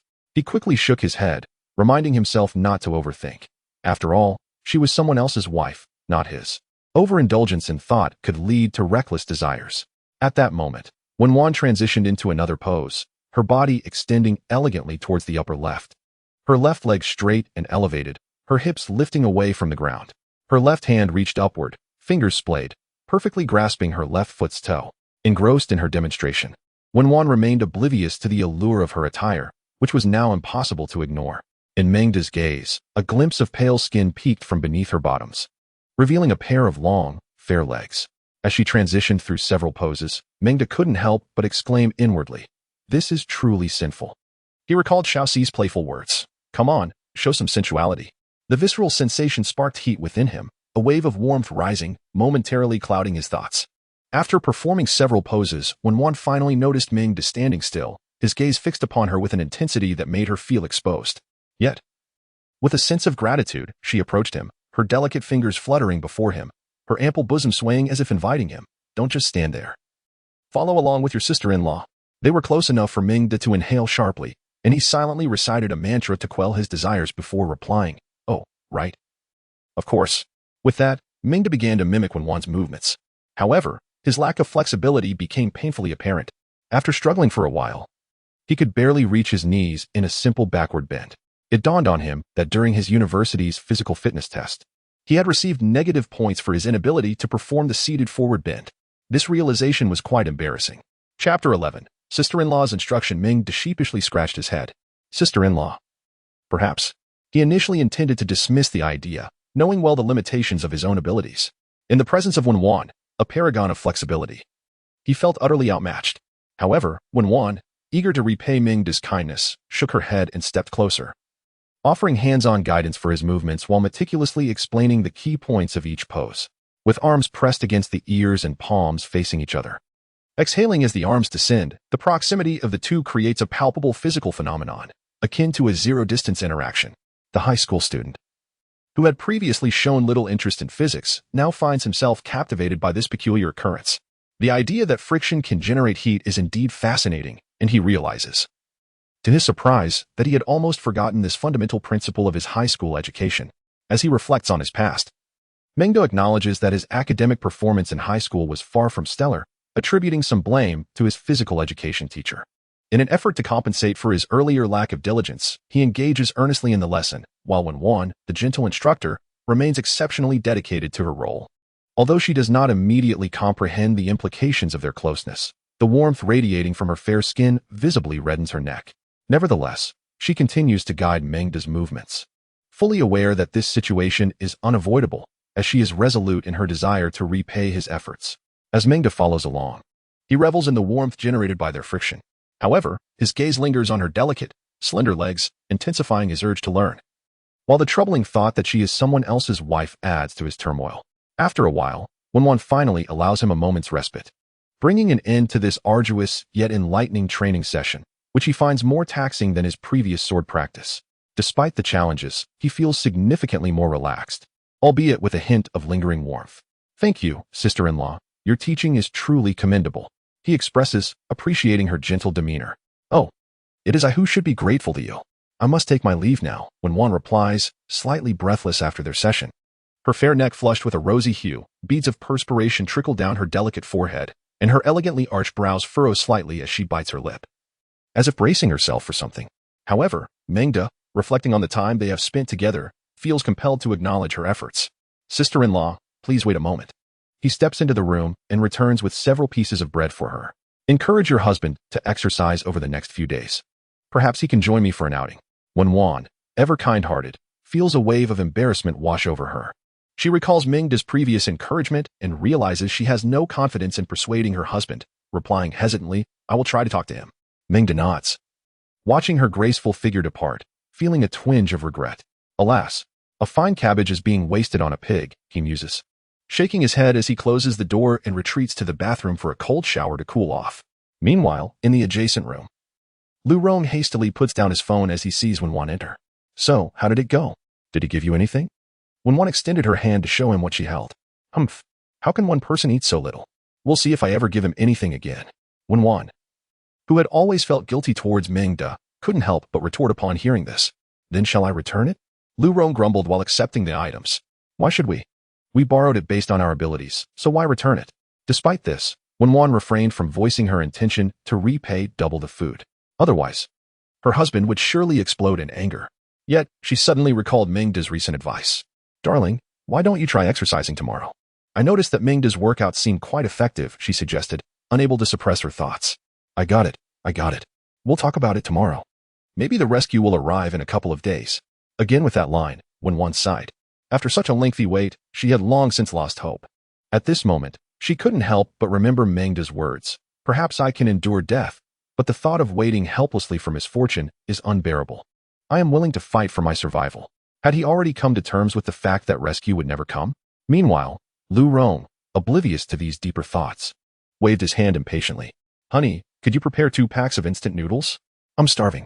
Wenwan numbly accepted the noodles, feeling a surge of disappointment towards her husband. On the other side, it was already past 10 at night. Having just finished a shower, Meng lay comfortably on his bed. Yet his mind replayed images of the yoga session from earlier in the day. A surge of desire ignited within him. He longed to pull her close and indulge in mischief. But she was another man's wife. With that thought, Meng extinguished his fervor. Never mind. Perhaps he would watch some exclusive videos instead. On the 8th day of the apocalypse. Clang, clang, clang. In the living room, Meng wielded his tang knife with all his might. Over this period, his foundational knife techniques had finally reached a modest level of proficiency, and he was steadily progressing towards mastery. However, he estimated that, barring any unforeseen events, it would still take some time to achieve that. He had swung this 5-kilogram tang knife countless times over the past few days and had fully adapted to its weight. This was not only the result of his persistent training, but also the fruits of his dedication to improving his physical fitness. Even his abdominal muscles had transitioned from merely a budding form to a more defined structure. His training was indeed progressing in a positive direction. However, the thought of his limited food supplies and the considerable amount he had consumed during this period made him anxious. Realizing he needed to expedite his training to prepare for the outside world. To this end, he occasionally listened for sounds from outside. The gray-eyed zombies still appeared terrifying, and their numbers had significantly increased. Initially, there were 1 or 2 individuals venturing out for food, only to be left as mere skeletons after being overwhelmed by a horde of zombies. Now, the persistent howls of the undead echoed day and night. He estimated that over 98% of the residents in this community had likely been infected, and the number of survivors was dwindling. This is a positive development for him. At least when he ventures to the supermarket below, no one dares to challenge him. However, it has indeed increased the difficulty of descending. Chapter 12, My Dear Lady. Is it too much to desire to borrow food without offering anything in return? As for the inexpensive sister-in-law next door, her family has also been unusually quiet in recent days. Each day, Meng can only see them leaving the house to prepare meals in the afternoon. The transition from 3 meals a day to merely 1 suggests they are struggling and have come to intimately understand the trials of frugality. Meng is aware that their food supply is severely depleted. Just a couple of days ago, he witnessed the black-faced rogue, Lu Rong, fully armed and ready to venture out once more. Yet, before he could even open the door, a terrifying zombie howl from outside frightened him so profoundly that he fled back into his room in a panic. What a coward! Since the onset of the apocalypse, Meng has clearly discerned Lu Rong's true nature, more a hindrance than a help, a veritable waste of space. Since that incident, Lu Rong has not dared to step outside again.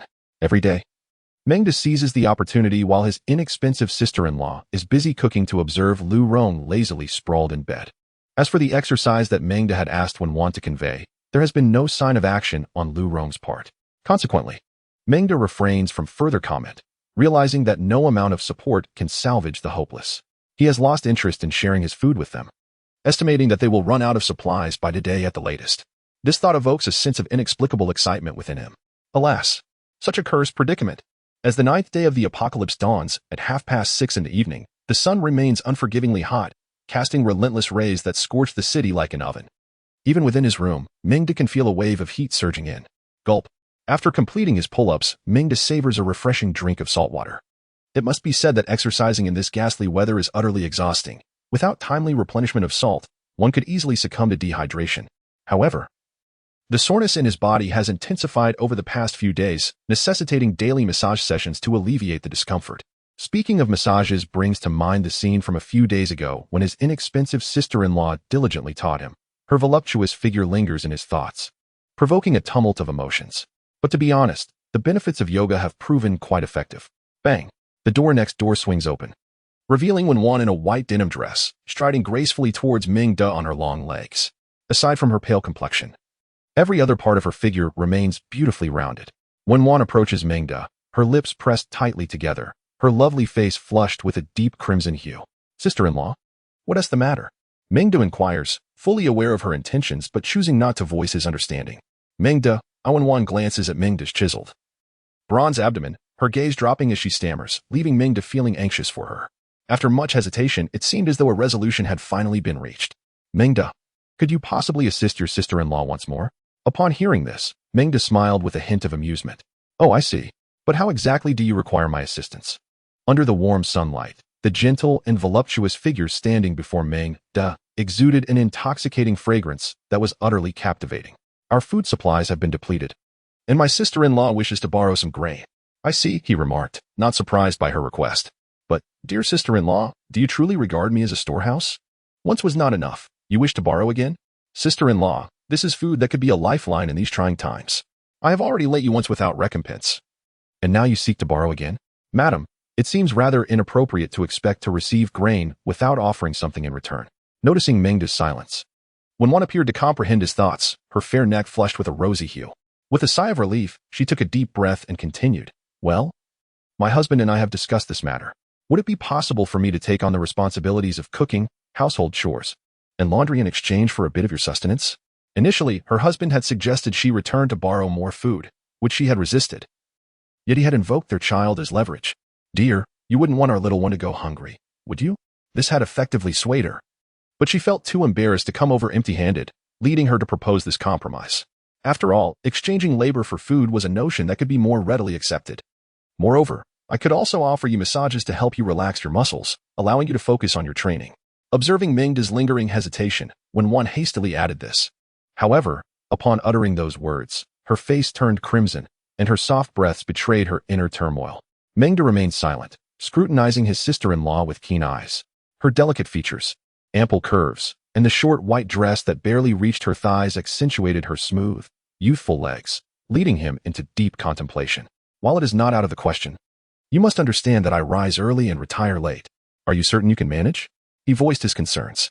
This is not a problem. Rest assured. I will take excellent care of you. Upon hearing Meng De relent, Wan, who had been tense moments earlier, quickly resolved herself, nodding with excitement. Her breathtaking smile radiated warmth, instilling a sense of comfort in his heart. Very well. With that, Meng De ceased to elaborate further. The prospect of having a woman attend to his daily needs was certainly appealing. You may begin preparing the meal now. Meng De led her into his room. Retrieving 2 liang of lean meat along with some vegetables, contemplating for a moment before adding 2 eggs to the mix. The rice is here. We shall have this for dinner. He handed the ingredients to her, and Wan accepted them with a blush, revealing herself to be quite the capable homemaker. Before long, a sumptuous spread was laid out in Meng De's room. Having a beautiful woman managing the household truly felt different, especially when that woman happened to be his sister-in-law. Meng De truly relished this meal, and to summarize, it can be encapsulated in 2 words, sister-in-law, truly delightful and exquisite. Every woman enjoys being complimented by a man, and Wan is no exception. Upon hearing Meng De's words, she responded with an elegant smile. If you enjoy it, do indulge a bit more. I shall serve you some rice. What a virtuous woman she is. As Meng De neared the end of his meal, Wan finally lifted her bowl to take a few bites. Meng De, may I take some leftovers home? Wan hesitated, but Meng De understood. He nodded. Did we not agree on this? Thank you, Meng De. The smile of this kind-hearted woman is truly captivating. Sister-in-law, you are too modest. I will still need your assistance for a massage later. Please wait a moment. I will fetch some food for my husband and then attend to you. Wan beamed with joy and expressed her gratitude towards Meng De. As she began to tidy up the dishes, Meng De contemplated for a moment. Forget it. I'll take a shower first to refresh myself. Chapter 13. This mischievous younger brother. After the sound of rushing water subsided, Meng De completed his shower. He emerged feeling rejuvenated, his spirits considerably lifted. As he exited the room, Wan was seated on the sofa, her face flushed with anticipation, waiting for him. Her tranquil demeanor perfectly embodied the phrase, a heart as pure as an orchid. Her profile was breathtakingly beautiful. Sensing Meng De approaching, she inquired, have you finished your shower? Meng De nodded. Shall we begin now? I've been quite sore from exercising lately. He demonstrated a stretch indicating his discomfort, having exerted himself significantly in recent days, making soreness inevitable. Yes, we can start, Wan replied, her cheeks still flushed but her answer resolute. Please lie down here, she instructed, rising to indicate the sofa for Meng De to recline on. After days of training, his muscles had become somewhat stiff. Although he had practiced yoga with Wan previously, it had only provided minimal relief. I shall give you a full-body massage today, she said, her tone gentle, even her inquiries laced with care. No worries. Just proceed as you wish. Meng was not particularly knowledgeable in this area. As a good man of Huaxia, he had no bad habits of staying out late, as he still needed to study deep into the night after work. Thus, he had no objections to Wenwan's suggestion. Wenwan nodded, kneeling beside the sofa to commence the massage on Meng's legs. Is this pressure suitable? Meng felt her delicate, almost ethereal hands gliding over his legs, the cool, silky sensation utterly enchanting. Ah, Meng gasped, nodding with difficulty. The relief from the soreness was immensely pleasurable. Had he not known Wenwan was a yoga instructor, he might have doubted her professionalism. Her technique and touch were remarkably adept, instantly targeting his sore spots and providing significant alleviation. I did not deceive you. I truly learned from my grandfather, who was once a renowned traditional Chinese medicine practitioner in our county. Wenwan, noticing Meng's astonishment, felt a sense of pride. However, Meng remained silent, merely gritting his teeth and nodding in acknowledgement. Under Wenwan's expert techniques, Meng experienced a profound sense of soreness. Yet it was a delightful kind of pain. This sensation was entirely distinct from the instant gratification he had encountered with certain instant noodles in the past. It felt as though the lactic acid accumulated in his legs was gradually being expelled. The experience was truly ineffable. Meanwhile, Wenwan, misinterpreting Meng's expression, assumed her methods were effective and couldn't help but smile. You must endure a bit longer. You've been training quite rigorously lately, and your muscles have grown somewhat stiff. I will need to apply a bit more pressure, she remarked, pressing into his thigh, the primary area where soreness was most pronounced due to his recent focus on speed training, which had led to a significant buildup of lactic acid. Yet, with each of Wenwan's deliberate motions, the discomfort was gradually alleviated. Perhaps due to the warmth generated by the friction, Meng distinctly felt a wave of warmth originating from his thigh, radiating throughout his body. That warm sensation was indeed exquisite. Outside, the sounds of shouting echoed continuously, yet within the confines of the room, Meng could not help but succumb to the comfort, closing his eyes in enjoyment of Wenwan's professional service. Truly, her hands were smooth and delicate. After massaging his thigh, Wenwan adjusted her sitting position. Previously, she had been slightly lower, but now she stood up to modify her kneeling posture. Noticing her movement, Meng opened his eyes, for it was his first time observing Wenwan's thighs up close. Beneath her short white denim skirt, her long legs were supple and fair, elegantly proportioned, neither too much nor too little, exuding an innate beauty. His gaze became fixed upon her. After half an hour of massage, Wenwan's gentle voice resonated once more. Please turn over. I shall massage your back. As Meng flipped onto his back and closed his eyes, his mind was filled with images of the previous scene. The more he thought about it, the stronger his urge to learn became. His left hand, resting on the side, began to fidget, fingers tapping rhythmically against the sofa. If the sofa were made of solid wood, perhaps one could hear the symphony he was subconsciously composing at that moment, feeling the motions on his back. Meng found it so pleasurable that he instinctively adjusted his position. After all, lying in one position for too long is not unusual. However, just as he began to shift, he unexpectedly glided over a particularly sensitive area. Though Meng had his eyes closed, the silky sensation he encountered was unmistakably not fabric. It was smooth and soft, an utterly delightful experience. Time slipped by, and before he knew it, beads of perspiration had formed on Wenwan's delicate forehead. This undoubtedly indicated that providing such a massage was a considerable exertion for her as well. Meng, feeling comfortable, turned over once more, only to realize it was nearly 8:30. This time, the session lasted for over 2 hours, leaving Meng somewhat embarrassed. Thank you, Wenwan said, waving her hand. Her originally fair neck had turned a deep shade of pink, though it was unclear whether it was from the heat or something else. In any case, it was a rather vivid hue, and she bit her lip, remaining silent. Meng, however, continued speaking, oblivious to her state. I may require your assistance for my upcoming training. He was well aware of his own body and understood that such lactic acid accumulation was unavoidable. Training alone necessitated the presence of a support person. Having completed the session, Wenwan pointed towards her room, indicating her desire to return and rest. Meng nodded in agreement, acknowledging that it was late and one could not simply keep others from departing. With a flushed face, Wenwan left. And Meng couldn't shake the feeling that her departure seemed a bit awkward. Unbeknownst to him, once she returned to her room, Wenwan was silently cursing her brother. That insufferable little brother. After returning from the massage, she gazed at her husband, who was engrossed in a video game, and let out a soft sigh. He had ultimately disregarded her advice. Wenwan was gradually losing faith in her husband. His lackadaisical attitude was truly disappointing. Yet the only source of solace was the presence of their child. She looked at her daughter with a tender, maternal smile. Just as she was preparing to wash up and sleep, she noticed something. The baby formula canister had been tampered with. The night passed swiftly. The following day, when one arrived punctually at Meng's door, ready to prepare meals and provide massages, she even took out his somewhat worn sheets to wash. Meng felt a twinge of embarrassment at her diligent care, yet Wenwan's demeanor remained gracious and uncomplaining. After lunch, at Wenwan's invitation, Meng reclined on the sofa, where she resumed the massage. Remarkably, following the previous day's treatment, Meng felt a significant improvement in his training with the sword. Previously, he might have gained just over 100 attribute points in a morning. Today, however, he had nearly amassed several hundred. The mastery of the basic sword technique was now within reach. Lying face down, he reveled in the massage while also appreciating the lovely view before him. Today, Wenwan wore a white blouse paired with form-fitting blue jeans that accentuated her long, shapely legs. It seemed she had taken yesterday's events into consideration. Yet, dear sister-in-law, this change only rendered you more alluring. Not long after the massage resumed, Meng's mischievous hand began to wander, causing Wenwan to blush deeply and frequently pause. At these moments, Meng would open his eyes innocently, asking, "Sister-in-law, what is wrong? Why did you stop?" The thrill of this playful banter was undeniably delightful. Truly, having a wife is a remarkable blessing. Regrettably, she is someone else's wife. Time, when spent in delightful company, often slips away all too swiftly.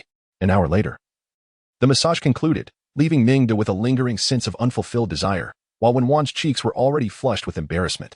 As she knelt beside him, preparing to rise and depart, an unforeseen incident occurred. Perhaps due to maintaining a single posture for too long, her legs felt numb as she stood, and she unexpectedly stumbled towards Meng. Instinctively, he reached out his hand, drawing Wenwan into his embrace. Awkwardness enveloped the moment, and Meng found himself gazing at the woman in his arms. This was his first time observing her so closely. She was truly stunning. With a subtle application of makeup, her delicate face was a harmonious blend of an oval and a heart shape, her lustrous hair cascading gracefully around her. Her eyelashes fluttered gently, and her eyes shimmered with a tender warmth, akin to gentle spring waters. Her complexion was a captivating shade of rosy red, and her petite, perfectly sculpted nose appeared as if crafted from soft jade. Her alluring cherry lips seemed to emanate an enchanting allure, stirring the most primal desires within, compelling one to draw nearer. Meng's heart raced, and the woman in his arms breathed softly, her intoxicating scent wafting over him like an aphrodisiac. His breaths grew increasingly rapid, and a flush deepened on his face. Internally, he wrestled with his thoughts, his hands alternating between grasping and releasing. Finally, steeling himself, he resolved to act boldly. What did it matter? After all, the world was in disarray. Impulsively driven by desire, he shut his eyes, slowly leaning towards the delicate figure in his embrace, his previously wavering hands now exploring with fervor. An air of decadence began to permeate the atmosphere. However, moments later, Meng felt the soft form in his arms slip away, her supple skin retreating from his grasp. When he opened his eyes again, Wenwan had hurriedly made her way towards her room. "I finished the massage. If you're tired, do rest early," she called out. Meng stood momentarily stunned, glancing at his empty right hand, still imbued with the lingering fragrance of his alluring sister-in-law. With the sound of the door shutting, he instinctively clenched his fist, his clouded mind rapidly regaining clarity. "How foolish I have been," he reprimanded himself. Now, Wenwan would undoubtedly inform her husband. It wasn't that he feared a confrontation with Lu Rong, but the embarrassment was undeniable. After all, she was the wife of another, and he had brazenly flirted with her. If the situation escalated, it would surely reflect poorly on both parties. Yet, in that moment of impulse, he had succumbed to primal instincts, allowing his lower faculties to dictate his actions. Alas, the raw desires of men can be truly fearsome. Prolonged restraint is indeed detrimental.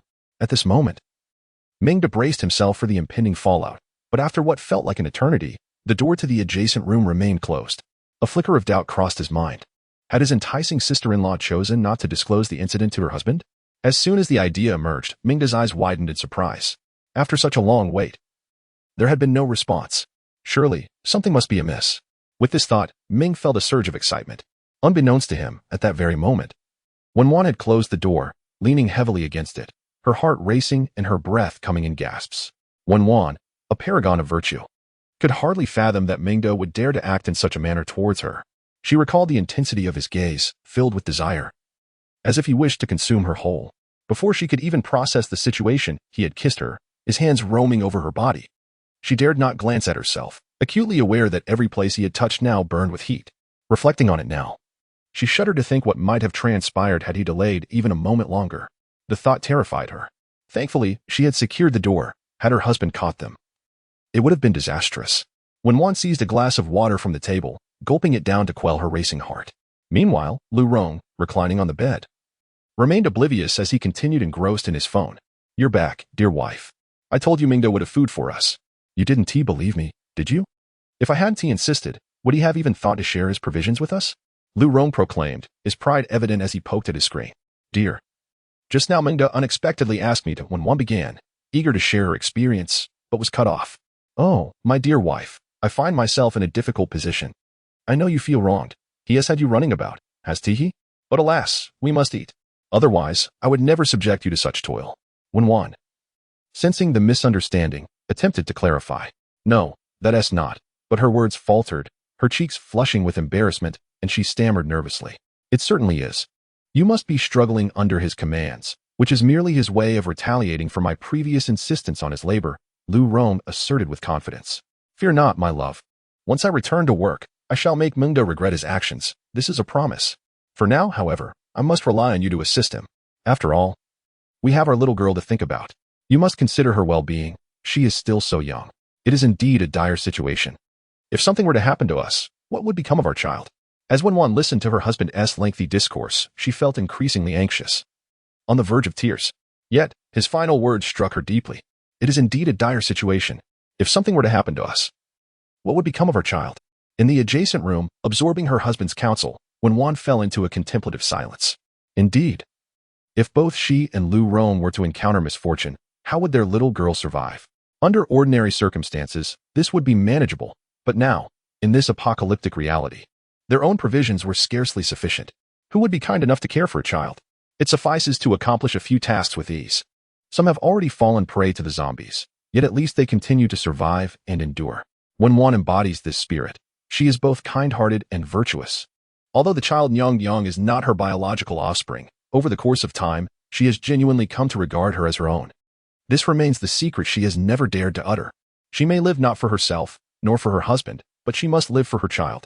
After all, this life may very well be all she has, and she may never bear another child. Yet, she cannot jeopardize her child's future. With this thought, when Wan gazed at the cradle beside the bed, how blissfully Nyang giggled. Mama, Mama. The sound of her child's calls completely awakened the maternal instinct within Wan. Tears shimmered in her eyes as she felt an overwhelming surge of emotion.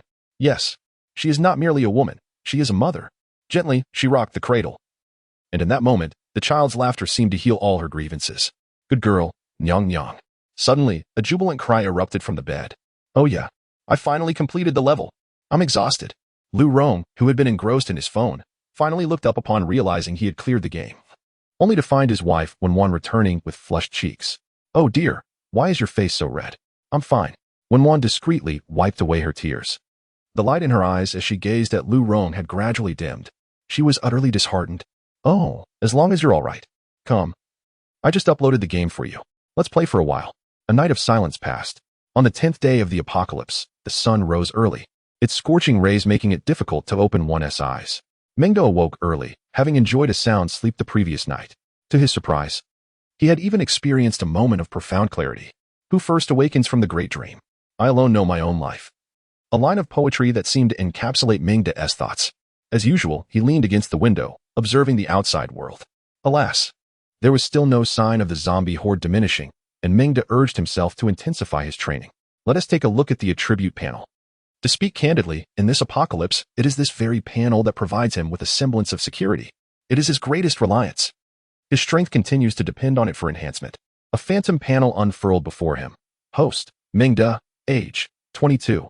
Strength, 35. Normal human attribute value, 10. Speed, 34. Normal human attribute value, 10. Mentality, 18. Normal human attribute value, 10. Charm, 96. Normal human attribute value, 60. Special attribute value, 0. Skill, basic swordsmanship, minor achievement, 563110000. Now, aside from the special attribute value, he has discerned everything else. Each morning, he reviews the attribute panel, and each time he sees the increasing values, he feels a profound sense of fulfillment. This sense of fulfillment in the face of impending doom transforms into a sense of security. However, it seems a bit unfair to my younger brother. My mind cannot help but drift back to the events of yesterday, prompting a sigh to escape my lips. Oh, Dear brother, it is not that I do not wish to assist you. I, too, find myself powerless. Following the commotion of yesterday. Although I did not seek him out for trouble, I still prepared my own dinner, as the neighboring door remained firmly shut. He shook his head and splashed some water on his face to regain his composure. Let me continue my training. Meng changed his shoes and opened the door, only to collide unexpectedly with a woman, instinctively catching her in his embrace. Goodness. Attacked again? No, wait. This reminded him of a certain woman. Sister-in-law? Meng gazed at the delicate and fragile Wenwan in his arms, a playful smirk playing on his lips. Wenwan, clearly taken aback by Meng's sudden appearance, revealed a mix of surprise and fluster in her glistening eyes. Once she regained her composure, she hastily freed herself from Meng's hold, pushing away his mischievous hands. I just came to see if you were awake, Wenwan stammered. Meng found this amusing and decided to tease his sister-in-law a little. Oh, good morning, sister-in-law. Is there anything else you need? He feigned seriousness, though he appeared quite earnest in Wenwan's eyes. Clearly unprepared for his question, Wenwan was momentarily taken aback, unsure of how to respond. She stammered, standing frozen, her left hand clutching her garment tightly. Sister-in-law, if you have nothing else, please step aside. I have training to attend to. Meng spoke rather brusquely, giving off an air of aloofness. Upon hearing this, Wenwan felt a surge of panic, unsure of how to articulate her thoughts, and instinctively stepped aside. Meng smirked at her response, intending to casually walk past her. However, when he began to move on without acknowledging her, thinking she was still upset from the previous day, Wenwan panicked and grasped his hand. Meng sister-in-law, if you have something to say, please do so directly. I just want to know if you still wish to have breakfast. Wenwan kept her gaze lowered but seemed to imply something more. Meng began to scrutinize her appearance. Today, Wenwan had evidently put on a light touch of makeup, looking exceptionally well put together, evoking an unusual impulse within him. Her long eyelashes, pointed chin, delicate and straight nose, and soft, rosy lips slightly parted to reveal a set of pristine teeth were captivating. Her long, lustrous hair cascaded over her shoulders, and her fair, tender complexion, clad in a thin white shirt, could hardly conceal her ample curves, with lace edging peeking through, while she wore a white shirt on top. Her lower half was adorned with a short skirt that accentuated her long, shapely legs. A short skirt. Meng seemed to grasp the implication. Come in and eat, he said, finally granting her passage. Wenwan gazed at the ajar bedroom door, biting her lip before stepping inside. As soon as she entered, the sound of a door closing behind her echoed, accompanied by the hurried breaths of another person. Suddenly, she felt a lightness followed by a heaviness. Just as she was about to turn and flee, she realized there was no escape. Faced with the nearly frenzied figure before her, Wenwan resigned herself to her fate. Chapter 16. Cooling activity. The October sun blazed down like a searing pot, its scorching rays illuminating the earth in an almost blinding glare. Even in the morning, the heat was unbearable, exacerbating Meng's own rising agitation. Fortunately, he had devised his own method of physiological cooling. With their bodies drenched in fragrant sweat, a gentle breeze wafted through, gradually alleviating the bodily heat and bestowing upon him a refreshing sensation that made the sweltering morning feel akin to autumn. As autumn leaves drifted down, the window framed a vibrant tapestry of fall colors. The evening breeze crept in softly, stirring restless dreams and provoking sleepless tossing and turning. Suddenly, as if a cold wind had swept in overnight, the world was draped in a silvery shroud. The dreamers remained oblivious, unaware that autumn had arrived. And the days flew by with remarkable speed. The sole hope of those trapped in dreams was the rebirth of withered trees in spring. In the heart of winter, warmth became all the more pronounced. Amidst the pristine white, plum blossoms bloomed, standing out as the only vibrant hue in a world of silver. The crisp wind caused the gnarled branches to creak, and the plum blossoms swayed, their petals cascading to the ground. On this frigid night, the beauty was intoxicating. Yet it remained unseen. 2 hours later, Meng emerged from his room, feeling invigorated. Indeed, his method of physiological cooling proved to be rather effective. Compared to the physical cooling techniques he had employed prior to his last day, this was in a league of its own. It was no wonder that Brother Kuan resorted to such measures when his temper flared. In retrospect, it was entirely understandable, wasn't it? Moreover, the morning did not lack in surprises. The thought of the plum blossom blooming in winter was indeed a delightful revelation. He had never anticipated that Lu Rong, nearing 300 pounds and approaching 40, would still be a master of the martial arts. It was a disservice to Miss Yu if he did not bear the surname Yu himself. Miss Yu had a worthy successor. Nevertheless, it truly reflected the caliber of his esteemed elder brother. It reminded him of the time Lu Rong had fallen. He acknowledged his misjudgment. He had merely been drained by alcohol. Lu Gu, I am deeply sorry. I misinterpreted you. To use such a stunning wife as a shield is truly remarkable. This maneuver was beyond his capacity to comprehend. Lu Gu is incredible. Woman, 1 current affinity level, 65, special attribute value, 50. As he glanced at the suddenly appearing text, Meng finally grasped how to acquire that special attribute value. Following the cooling activity, everything else remained unchanged, save for that particular attribute value. So, this is how it is obtained. A spark of realization ignited within him as he summoned his attribute panel. Host, Meng, age, 22, strength, 35, normal human attribute value, 10, speed, 34, normal human attribute value, 10, spirit, 18, normal human attribute value, 10, charm, 96. Normal human attribute value, 60, special attribute value, 50, skill, basic swordsmanship, minor achievement 563110000. What purpose does this serve? Meng found himself at a loss regarding its significance, just as he intended to delve into the implications of the special attribute value. The system abruptly prompted him. Insufficient special attribute value detected, currently unable to activate. How intriguing, he mused. Is this special attribute value derived from affection, or is it merely a coincidence? He decided to postpone further exploration for the time being. After pondering for a while without making any headway, he reluctantly abandoned his inquiries. Time to practice swordsmanship. Although the morning was exquisite and the joys of life were captivating, Meng affirmed his resolute demeanor. I am a man of integrity, driven by a profound will to survive. With no thoughts of women clouding his mind, he drew his sword with unrestrained fervor. At 11:30 a.m., clang, Meng set down his tang sword, which still felt as heavy as ever. However, having fully acclimated to it, today's practice felt significantly easier. Finally, he understood why cultivation novels often emphasize the virtues of desirelessness. As he observed the increase in his basic swordsmanship attribute value on his status panel, a broad smile spread across his face. Remarkably, after just 2 hours of practice today, he achieved better results than the 4 hours he usually dedicated. Could this be the delightful surprise that follows the release of pent-up energy on a scorching morning? He chuckled to himself. Meng planned to prepare lunch for himself, fully aware from past experiences that the trials of life often outweighed the joys. Gently opening the door, he was met with a disarrayed scene that vividly reflected the turmoil of the morning. On the bed lay Wan, her eyes softly closed.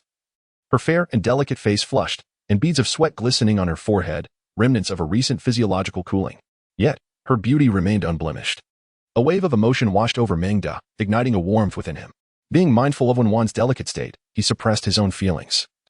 Merely retrieving some ingredients from the room to prepare a meal. No, not breakfast, but lunch. Breakfast had already been consumed, after all. What a delightful repast it had been. Meanwhile, Wan, having rested through the morning, gradually awakened. Her eyes fell upon the decorative plum blossom embellishment on the bed, causing her cheeks to redden visibly. Reflecting on the morning's events, she perhaps could not have fathomed that such a day would come to pass. Yet, a radiant smile of happiness adorned her face. Checking her phone, she realized it was already afternoon. Remembering the need to cook, she attempted to rise, only to be met with an involuntary gasp. Ouch! A sharp sensation coursed through her body, causing her elegant brows to furrow slightly. It seemed that discomfort was indeed inevitable. Gritting her teeth against the pain, Wan finally stood up. This benevolent woman is one who understands the importance of gratitude. As Meng practiced with his sword, he observed Wan emerge with a graceful yet hesitant gait. Why are you out? Aren't you going to rest? Meng's unreserved gaze swept over Wan, causing her to feel a wave of shyness. I came to prepare a meal for you. Despite both having undergone a cooling-off period, Wan still found it difficult to fully relax. Breakfast? I have already eaten. Did you not feel full? Meng's words carried a deeper meaning, as he had fed her countless times. Caught off guard by Meng's remark, Wan felt even more bashful, unable to articulate her thoughts. At that moment, her stomach, having gone most of the day without food, voiced its discontent with a soft growl. It appears you truly are still hungry. Meng chuckled with a hint of amusement, and when Wan, blushing profusely, understood the double entendre, her face nearly touching the whiteness of the snow. Meng chose not to press the joke further, aware that jesting could easily overstep boundaries. All right, you should rest, he said, stepping into the kitchen to retrieve a warm meal he had prepared for her. In the room, Wan savored the hot dish, while Meng quietly kept her company. Sigh. She is no one else's wife. Who wouldn't feel tenderness for their own woman? As Wan enjoyed her meal, Meng couldn't help but express his affection, which, in turn, endeared him even more to her. Meng, could you refrain from calling me sister-in-law in the future? Wan murmured, not resisting Meng's playful hands. Upon hearing her words, Meng seemed to grasp her intent. Very well. This is a promising beginning. How about I call you Sister Wenwan instead? Meng regarded her with a teasing glint in his eyes. Wenwan, her face flushed crimson, nodded in agreement, a significant breakthrough for her. What will you have for dinner? Oh, dinner? Meng contemplated for a moment, inhaling the lingering aroma from his hands. Suddenly, an idea struck him as he glanced over Wenwan. Sister Wenwan, I feel like having dumplings. As 10 o'clock approached, Meng watched Wenwan, who walked gingerly out of the room. Initially, he disagreed with her returning. But upon her mention of the child, he found himself at a loss. The only solace was that Lu Rong possessed swordsmanship, even if he intended to act. He would likely be limited to a feeble display of ambidextrous tactics. Meanwhile, Wenwan, her cheeks still flushed, returned to her room. On her way back, she adjusted her posture, finally managing to walk with a more comfortable demeanor. For this kind-hearted woman, such occurrences represented a significant turning point, requiring her some time to acclimate. After all, this situation was undeniably peculiar. Had Lu Rong not been so ineffectual, Wenwan would not have made the choice she did today. Still the same sentiment. She could tolerate her husband's shortcomings, yet she could not endure his lack of ambition. This is perhaps something any wife would find intolerable. However, the reality proved her mistaken. Lu Rong was utterly indifferent to her. As she entered, she found Lu Rong engrossed in his video games. Wenwan closed the door quietly. And throughout the entire process, Lu Rong exhibited no reaction, let alone notice her awkward gait. Wenwan sighed softly, refraining from greeting him, and instead approached the cradle to glance at her child, Wenwan. Seeing her daughter blissfully calling for her mother, Wenwan felt an instant sense of healing. At that moment, she believed her efforts of the day had been worthwhile. After all, at least she and her child had a future to look forward to. Didn't they? She strolled to the balcony, gathered some clothes, and took a shower in the bathroom, gazing at her reflection in the mirror. A beaming smile graced Wenwan's lips. The cascading water flowed over her slightly flushed skin, washing away any remnants of sorrow. By the time she finished her bath, it was already 11 at night. Wife, why didn't you eat lunch today? You made me suffer through hunger, Lu Rong remarked, still focused on his single-player game as Wenwan emerged from the bathroom. One must admit, Lu Rong maintained a rather carefree attitude, though cowardly. He seemed unperturbed by the potential hardships of future scarcity, comforted by the fact that he had a wife. Caught off guard by his sudden inquiry, Wenwan hesitated. She hadn't considered the matter upon her return. It would be unreasonable to admit she had been preoccupied with cooling off. After pondering for some time, this kind-hearted woman finally stammered a response she believed to be flawless, though anxiety gnawed at her insides. Oh, I see. Lu Rong, engrossed in tapping the screen, paid no heed to Wenwan's reaction, continuing to voice his grievances. That fool Meng, skipping meals every day just to practice. What an idiot. Hearing her husband's scornful remarks, the ever-obedient Wenwan silently thought to herself, he is not foolish at all. He has taken your wife. Yet, she refrained from voicing this thought, as something else crossed her mind. Lu Rong had not eaten lunch. What had he consumed instead? Indeed. When Wenwan glanced at the canister of her child Wenwan's formula, she discovered its contents had significantly dwindled. A bitter smile spread across her exquisitely beautiful face. The father was actually competing with his own child for food. Wenwan was left utterly speechless. At that moment, her thoughts drifted to Meng's valiant demeanor. He truly was quite formidable. Uncertain of what thoughts had crossed her mind, a faint blush crept onto her cheeks, compelling her to close her legs in modesty. By the way, I heard Meng is planning to go out in the next couple of days. Are you contemplating joining him? Though thoroughly disillusioned with Lu Rong, Wenwan clung to a shred of hope. After all, a day as husband and wife brings 100 days of affection, does it not? The compassionate woman continues to consider the man who has unknowingly sold himself, yet Lu Rong's subsequent remarks utterly shatter her illusions. Go out? I refuse. It is far too perilous outside. Venturing out is tantamount to courting death. Only that fool Meng would even contemplate such a thing. Besides, you are here. You can work for him and ensure we have provisions to sustain our family. That idiot Meng wants to venture out, which conveniently allows him to labor for us without charge. He risks his life to bring back food, and we can simply enjoy his bounty. How splendid that would be. And I can remain here to care for you, and the child, can I? As Lu Rong spoke, he chuckled smugly, seemingly pleased with his own cleverness. Wenwan, upon hearing this, could only respond with silence. You are preoccupied with his meager supplies, unaware that he has long since feasted upon your own. Furthermore, perhaps rescue is imminent in a couple of days. Why on earth would anyone be foolish enough to venture out now?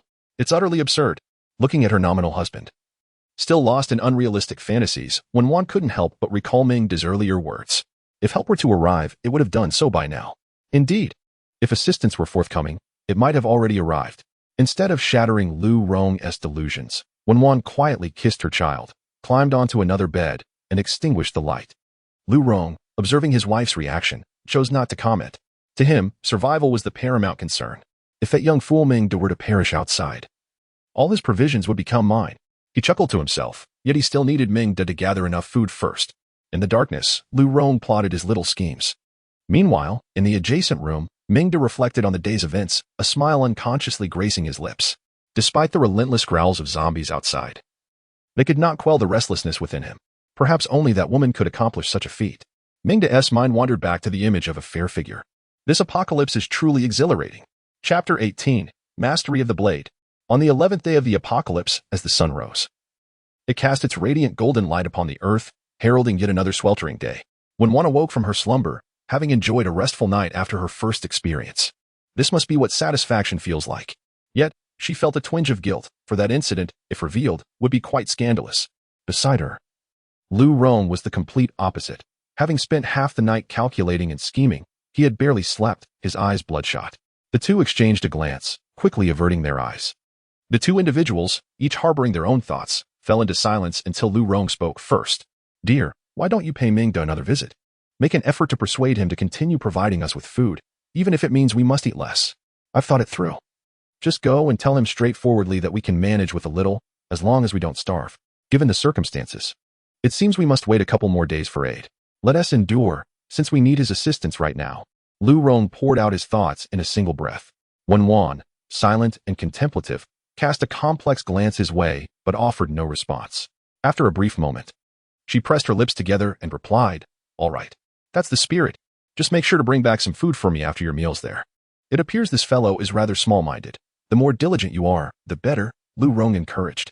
When Wan ignored him, gazing out at the morning sun rising, she stood by the window, feeling the gentle warmth of the sun's rays envelop her. A smile graced her lips as she turned and headed to the bathroom for a shower. Lu Rong continued to urge her. Dear, you should head over soon.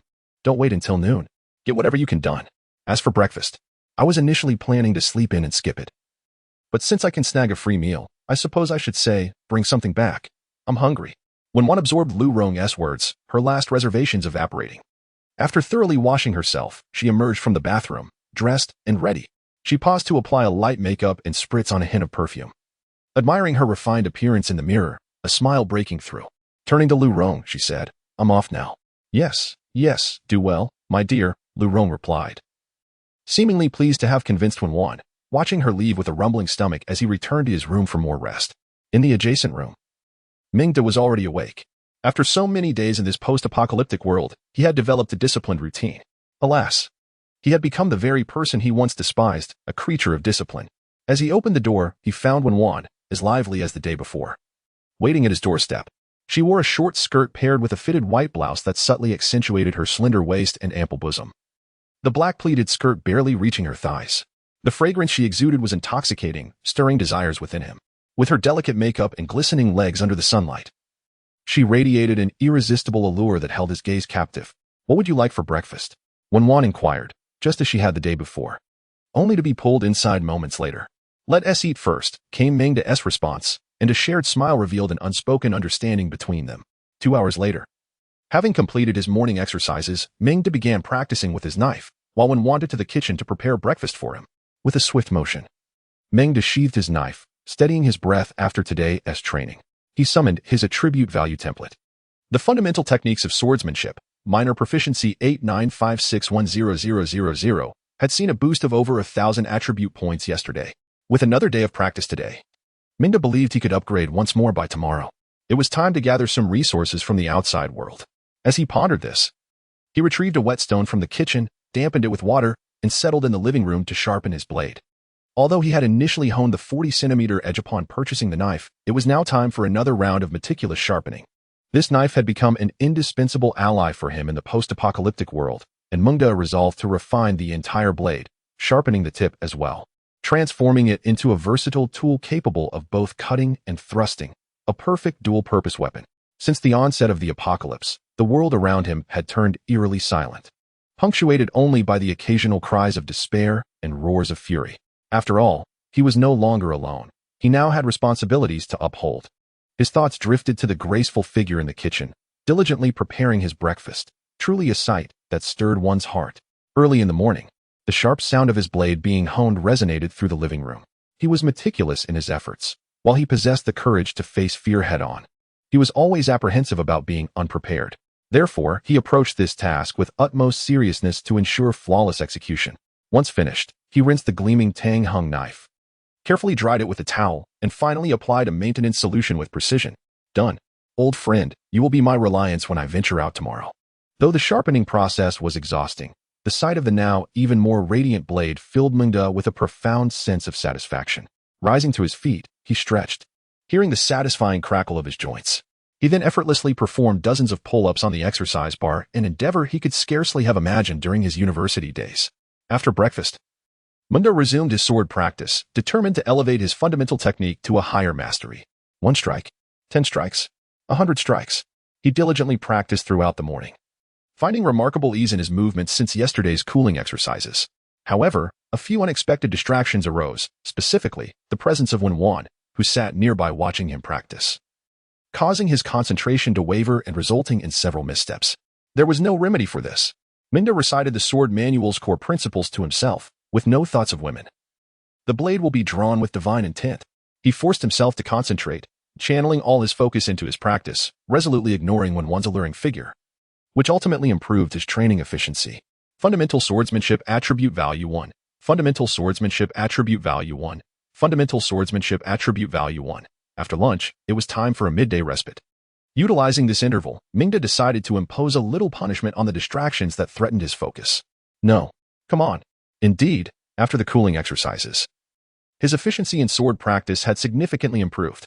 Strike, sheath, strike, sheath, strike, sheath. After an unknown number of back and forths, the values of his basic swordsmanship on the attribute panel grew at a visibly rapid pace. 9,856, 9,857, 9,858, until evening, with the final stroke delivered. His swordsmanship finally reached its pinnacle. Chapter 19. Preparing to strike in the evening, Meng gazed at the notification of his perfected swordsmanship, his excitement palpable as he twirled around a few times while holding the watching Wen in his arms. Although Wen was unaware of the reason for Meng's joy, she still felt elated for him, shyly nestling closer to him. Upon witnessing her bashful delight, Meng could not resist planting a fervent kiss on her lips before declaring his decision. I have made up my mind. Tomorrow, I shall venture out. The notification of his swordsmanship achievement instilled a great deal of confidence in Meng, yet Wen, upon hearing his words, was filled with concern. Are you truly going out? Might it be a bit hasty? Although Meng had previously informed her that he would be departing in the next couple of days, the reality of that day caught her off guard. The anxiety for Meng's uncertain future was almost transparent on her face. Meng shook his head. It's fine. We must go out sooner or later, for otherwise, we shall be met with nothing but death. Wen remained silent for quite some time, perhaps still clinging to a glimmer of hope. Perhaps rescue will arrive in a few days. I sincerely hope your words come to fruition, for then we would not need to take such risks. But what if rescue never arrives? Wen pondered deeply, remaining quiet. Meng had previously expressed this sentiment to her, yet she continued to harbor a sliver of optimistic fantasy. After all, is it not often said that women are the gentle harbors for men? When tired, one can sleep. When weary, one can rejuvenate. Yet I see your refrigerator brimming with food. It should suffice for quite some time, right? Meng, observing her fragile demeanor, felt an aching tenderness in his heart. Unable to restrain himself, he pulled her onto his lap. You are correct. That food will indeed last us for a while. But have you considered that it will eventually run out? What shall we do then? I do not wish for your quality of life to be compromised.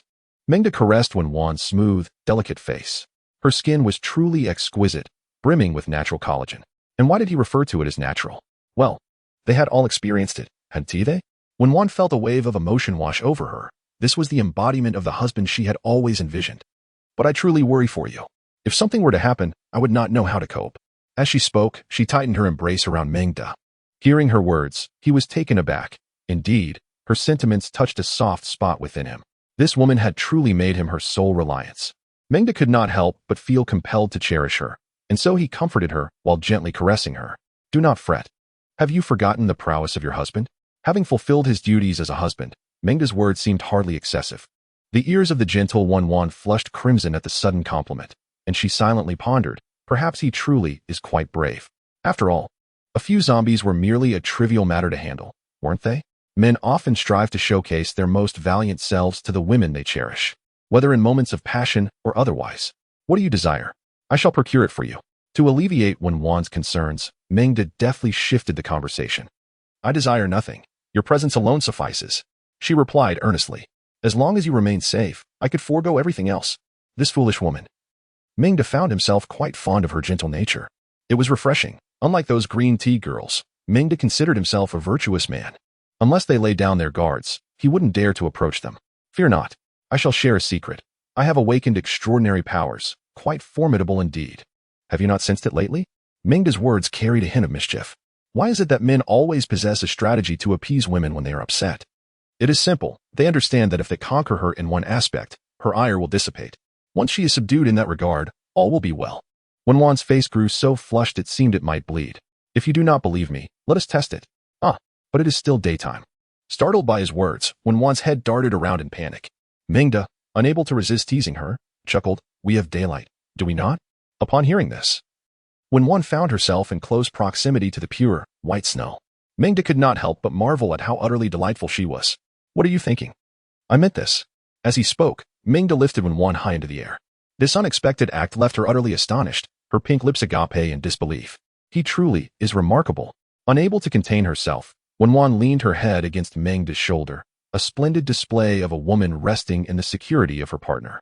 Since the apocalypse began, Wenwan had been wearied by the incessant howls of the undead and disheartened by her former husband's failures. Yet in that moment, she felt an overwhelming sense of peace. Target, Wenwan, current affection level, 90. Before Meng appeared another line of small text. Although he was unaware of the significance of this affection level, he surmised that higher numbers must surely be better. This thought led him to recall another attribute that had increased twice that day. Perhaps it was time for another boost. After sharing a dinner for two, Meng, bare-chested, took out paper and pen, beginning to devise a plan for his forthcoming journey. He had always been meticulous about planning before undertaking any endeavor. And given the life and death nature of this one, he could not afford to be careless. Gazing at the slightly squinting Wenwan beside him, he thought to himself that his days of survival in this post-apocalyptic world were far from over. Meng had once experienced the harrowing pursuit of a zombie. Acutely aware that a single bite would lead to infection, and even a mere scratch could spell doom. Thus, he resolved to craft a bespoke protective ensemble for himself. At this juncture, he couldn't help but reminisce about the remarkable performance of his older brother on that fateful day. Although the black-armored warrior was less than ideal, the suit certainly provided a measure of protection. Beginning with the head, Meng methodically envisioned his protective gear from top to bottom. Recognizing the head as the most vital part of the human body, he unearthed a dusty motorcycle helmet, a relic from his university days spent racing with friends. Since his graduation, it had accumulated dust, much like many forgotten possessions. Next, he turned his attention to the neck, which also required safeguarding. He glanced around and noted that only his long-neglected scarf could serve that purpose. As for the body below the neck, Meng planned to don multiple layers of clothing. Ideally his winter coat and padded trousers. Considering he had already wrapped himself in the scarf, he was indifferent to the warmth of winter garments. Although it would be hot, it was far preferable to facing a grim fate outdoors. His instinct for survival surged within him. Moreover, if the heat became unbearable, he could always resort to his unique physiological cooling methods. And how could he forget to prepare a backpack? He was venturing out to seek life-saving supplies, after all. It would be impractical to rely solely on his hands. Thus, he needed a sufficiently large backpack. This reminded him of his camping backpack, which was indeed spacious enough. After jotting down these thoughts, Meng began to meticulously analyze the situation he had observed through the window over the past few days. The supermarket, conveniently located below, had its entrance positioned directly opposite his building. Consequently, accessing the supermarket would require a perilous detour around the exterior. This circuitous route was undoubtedly fraught with danger. Furthermore, entering the supermarket did not guarantee safety. As the only 24-hour store within the community, the presence of zombies was a distinct possibility, one that remained hidden from his window view. While he mentally rehearsed various scenarios, he sketched his ideas on paper, determined to prepare for every eventuality. However, just then, a sharp crack echoed, plunging the room into darkness, accompanied by a scream from the bathroom. "Muda, why is the power out? I'm so scared," came the frightened voice of Wenwan, who was washing up after waking. "Don't be afraid. I'll be there shortly," he reassured her, quickly rising to action. He activated the flashlight on his phone, retrieved a pre-prepared power bank from the drawer, and plugged in a lamp. The room was instantly illuminated, though dimly, yet it brought a sense of comfort. Holding the light aloft, Mingda ventured into the bathroom. In the bathroom, when one found herself in a state of undress, her cleansing ritual interrupted. She had only managed to wash halfway, the fragrant body wash still clinging to her skin. Unexpectedly, a chilling darkness enveloped her, striking her with a profound sense of fear. The haunting growls of zombies outside the window further intensified her terror. Thus, upon seeing Mengda enter, she disregarded her vulnerability and rushed into his embrace. "Mengda, I'm so scared." Before he could respond, she clung to him tightly. "My goodness, I think my back might break," Mengda lamented, feeling overwhelmed as when one nearly clung to him like a lifeline. Coughing slightly, he sensed her trembling, realizing just how frightened she truly was. "It's all right. It's all right. I'm here," he soothed, gently patting her delicate shoulder in an attempt to calm her fears. After a considerable time, once he felt her anxiety had subsided, he reluctantly released her. Embarrassed by her state, Wenwan blushed deeply, unable to meet his gaze. Although her fear had lessened, her porcelain hands still clung tightly to his chest. "Let us go. I'll take you outside," Mengda suggested, noticing her lingering trepidation and deciding to change the subject. He understood that in times of terror and darkness, a woman seeks the comforting presence of a man. "But I haven't finished washing," she protested, glancing down at her soapy skin. "Just a moment, I'll fetch you some water," he replied, realizing he had a flashlight in hand, when one's curiosity piqued. "You were prepared all along, weren't you?" she exclaimed, her lips parting in surprise under the solitary beam of light, revealing her smooth, glistening skin. "Indeed, I had been preparing since the onset of the apocalypse," Mengda affirmed. The fact that they had maintained access to water and electricity for this long was entirely beyond his expectations. He had anticipated a swift descent into chaos. Yet here they were, defying the odds, which filled him with pride for the resilience of his homeland. After explaining, Mengda retrieved a bucket of water from his well-stocked reservoir, grateful for its ample supply that he had prepared in advance.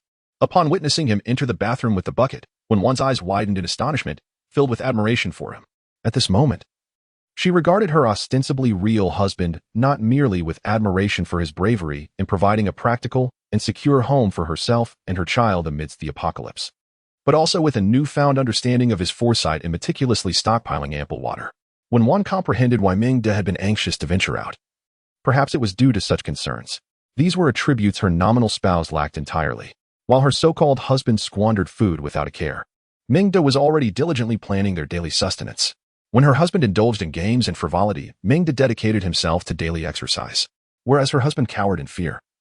Merely surviving through video games, Mengda prepared to brave the world to ensure her quality of life. As she reflected on this, when Wan's eyes sparkled with adoration, a gaze of someone utterly conquered. "All right, you go wash up first," Mengda said, taking the lamp from her hand. Unbeknownst to him, this woman had rapidly compared him to his esteemed counterpart, and the result was clear when Wan was captivated by him. "Don't go. I'm scared." As previously mentioned, once a woman is captivated, she becomes wholly reliant on that man. This was true for Wan. Only in his presence did she feel safe, prompting her to instinctively grasp Mengda's hand as he set down the water bucket. Following her gaze, Mengda beheld her figure illuminated by the light, her graceful silhouette fully revealed and visibly blushing. He couldn't help but swallow hard, an impish thought taking root in his mind. "Then I shall stay and hold the light for you," he teased. As the shadows elongated, peculiar rhythmic sounds soon echoed from the bathroom. 2 hours later, Mengda emerged, cradling Wan in his arms. Gazing down at the woman nestled within his embrace, he softly inquired, "Would you stay with me tonight?" Wan subtly nodded, and a silent understanding passed between them. Chapter 21. Mengda, request to engage in battle. A sleepless night ensued. The following day, Mengda awoke early, glancing at the beauty beside him, and could not resist indulging in a morning workout. No, please. Current target character, Wan, affection level 92, special attribute value 20. As he observed the small prompt appear before him, Mengda murmured, "This special attribute value truly lives up to its name. It seems that specific actions are indeed required to increase it." Opening the attribute panel, he was surprised to see his special attribute value had risen significantly. Special attribute value, 120. Though unsure of the utility of this special attribute value, he reasoned that having it was better than lacking it entirely. His thoughts were straightforward. Temporary uncertainty was permissible, but ignorance was unacceptable. Moreover, since this attribute value is linked to Wan, he was even more determined to pursue its enhancement. "Throughout my life, I, Mengda, have cherished joyful moments, relishing every second, determined to savor each one without waste." At 7 in the morning, when Wan entered, cradling the child and bringing them to Mengda's chamber. After tending to the child, they enjoyed breakfast together. As for Lu Rong, Wenwan ceased to bring him meals.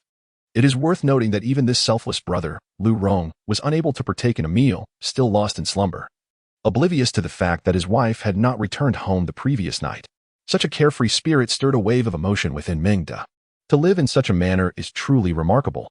Wenwan, undeterred, devoted herself entirely to preparing for Meng's outing, rummaging through the storage room with fervor. This devotion is one of her most admirable qualities. Once she has set her sights on someone, all her thoughts are dedicated to that man. She meticulously selected clothing for Meng, comparing each piece until she found the finest. Half an hour later, under Wenwan's attentive care, Meng donned an ensemble of his chosen garments. He wore a long-sleeved shirt paired with a thick cotton jacket, complemented by leather gloves secured with tape to ensure no skin was exposed to the cold air. For his lower half, he opted for lightweight cotton trousers, notably pocketed for convenience. Wenwan's thoughtful consideration was commendable. He also wore 2 pairs of socks for extra warmth, sealing the junction between the socks and trousers with tape. Tian'ai City, typically a warm locale, had become even more sweltering since the apocalypse. Standing in his attire, Meng felt the heat envelop him, beads of sweat dotting his forehead. "You must be quite uncomfortable dressed like that," Wenwan remarked, ever attentive. "Perhaps you should wear less?" Yet Meng insisted on dressing warmly, reasoning that enduring discomfort was preferable to exposing himself to potential danger.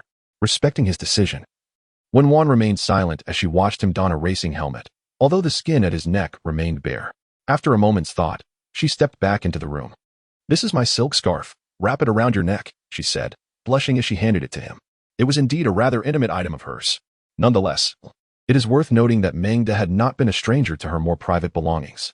The scarf carried her fragrance, and as he inhaled its scent, he found it delightful. Their flurry of activity unexpectedly roused Lu Rong from his slumber. To Meng's curiosity, he noted that Lu Rong remained astonishingly quiet while witnessing his wife attend to another man. Truly, the perseverance of a swordsman is beyond the comprehension of mere mortals. However, Meng and Wenwan continued their preparations, undisturbed by Lu Rong's presence. Lu Rong, with a sense of awareness, busily consumed some leftover food, though its duration of preservation remained uncertain. Meng, seated on the sofa, commenced the task of drafting an inventory list. He meticulously recorded all the essential items, filling an entire page to avert the possibility of forgetting anything upon venturing out the next day. Subsequently, he employed the quadrant management principle to categorize the items, ensuring a prioritization of importance and urgency. Food and water, self-evidently vital and pressing, were at the forefront, alongside essential daily necessities. As for items like power banks, Meng classified them as important yet not urgent. Given that he possessed a solar charging panel, he was assured of ample electricity for his and Wenwan's daily needs. Thus, with Meng leading the writing and Wenwan assisting in contemplation and supplementation, they engaged in countless iterations to guarantee thoroughness. Their collaboration was delightful, often punctuated by playful flirtations, which added a touch of spice to their otherwise mundane existence, resembling a charming couple. Meanwhile, Lu Rong had already finished his meal and retreated to the bed to indulge in gaming. It must be said that Lu Rong, for the sake of his trivial pursuits, had indeed honed an impressive skill to remain oblivious to the affectionate exchanges between Meng and Wenwan, a feat that left Meng feeling somewhat inferior in his presence. By the time they completed their tasks, afternoon had arrived. With no time left to venture out that day, Meng resolved to embark on his quest for supplies the following day. As night fell, both he and Wenwan instinctively refrained from mentioning whether they should return to their respective rooms, living their lives much like a married couple. After all, Wenwan had been taken in by Wenwan, alleviating any concerns regarding the child. Lu Rong, the nominal father, displayed no reaction upon witnessing Wenwan carry away the child, maintaining a stoic silence. Thus, that night unfolded with a certain unspoken understanding. On the 12th day of the apocalypse, Meng determined that it was time to seek out supplies. "Brother, I'm counting on you today," he murmured while touching the Tang Dao resting by his bedside, which responded with a resonant hum, seemingly in agreement. Wenwan's presence had long since departed, leaving only the warmth she had left behind. Perhaps she had chosen not to awaken him, seeing him still asleep. Meng sprang from his bed and ventured outside, where he discovered Wenwan already bustling about in the kitchen, preparing a sumptuous breakfast for her husband. Observing Wenwan's graceful and voluptuous silhouette, Meng felt a surge of warmth within him, compelling him to enter the room and embrace her gently from behind.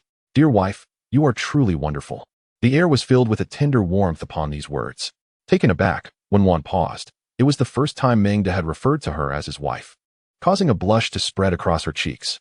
In that moment, She realized that Meng Da had indeed embraced her as family, filling her heart with profound emotion.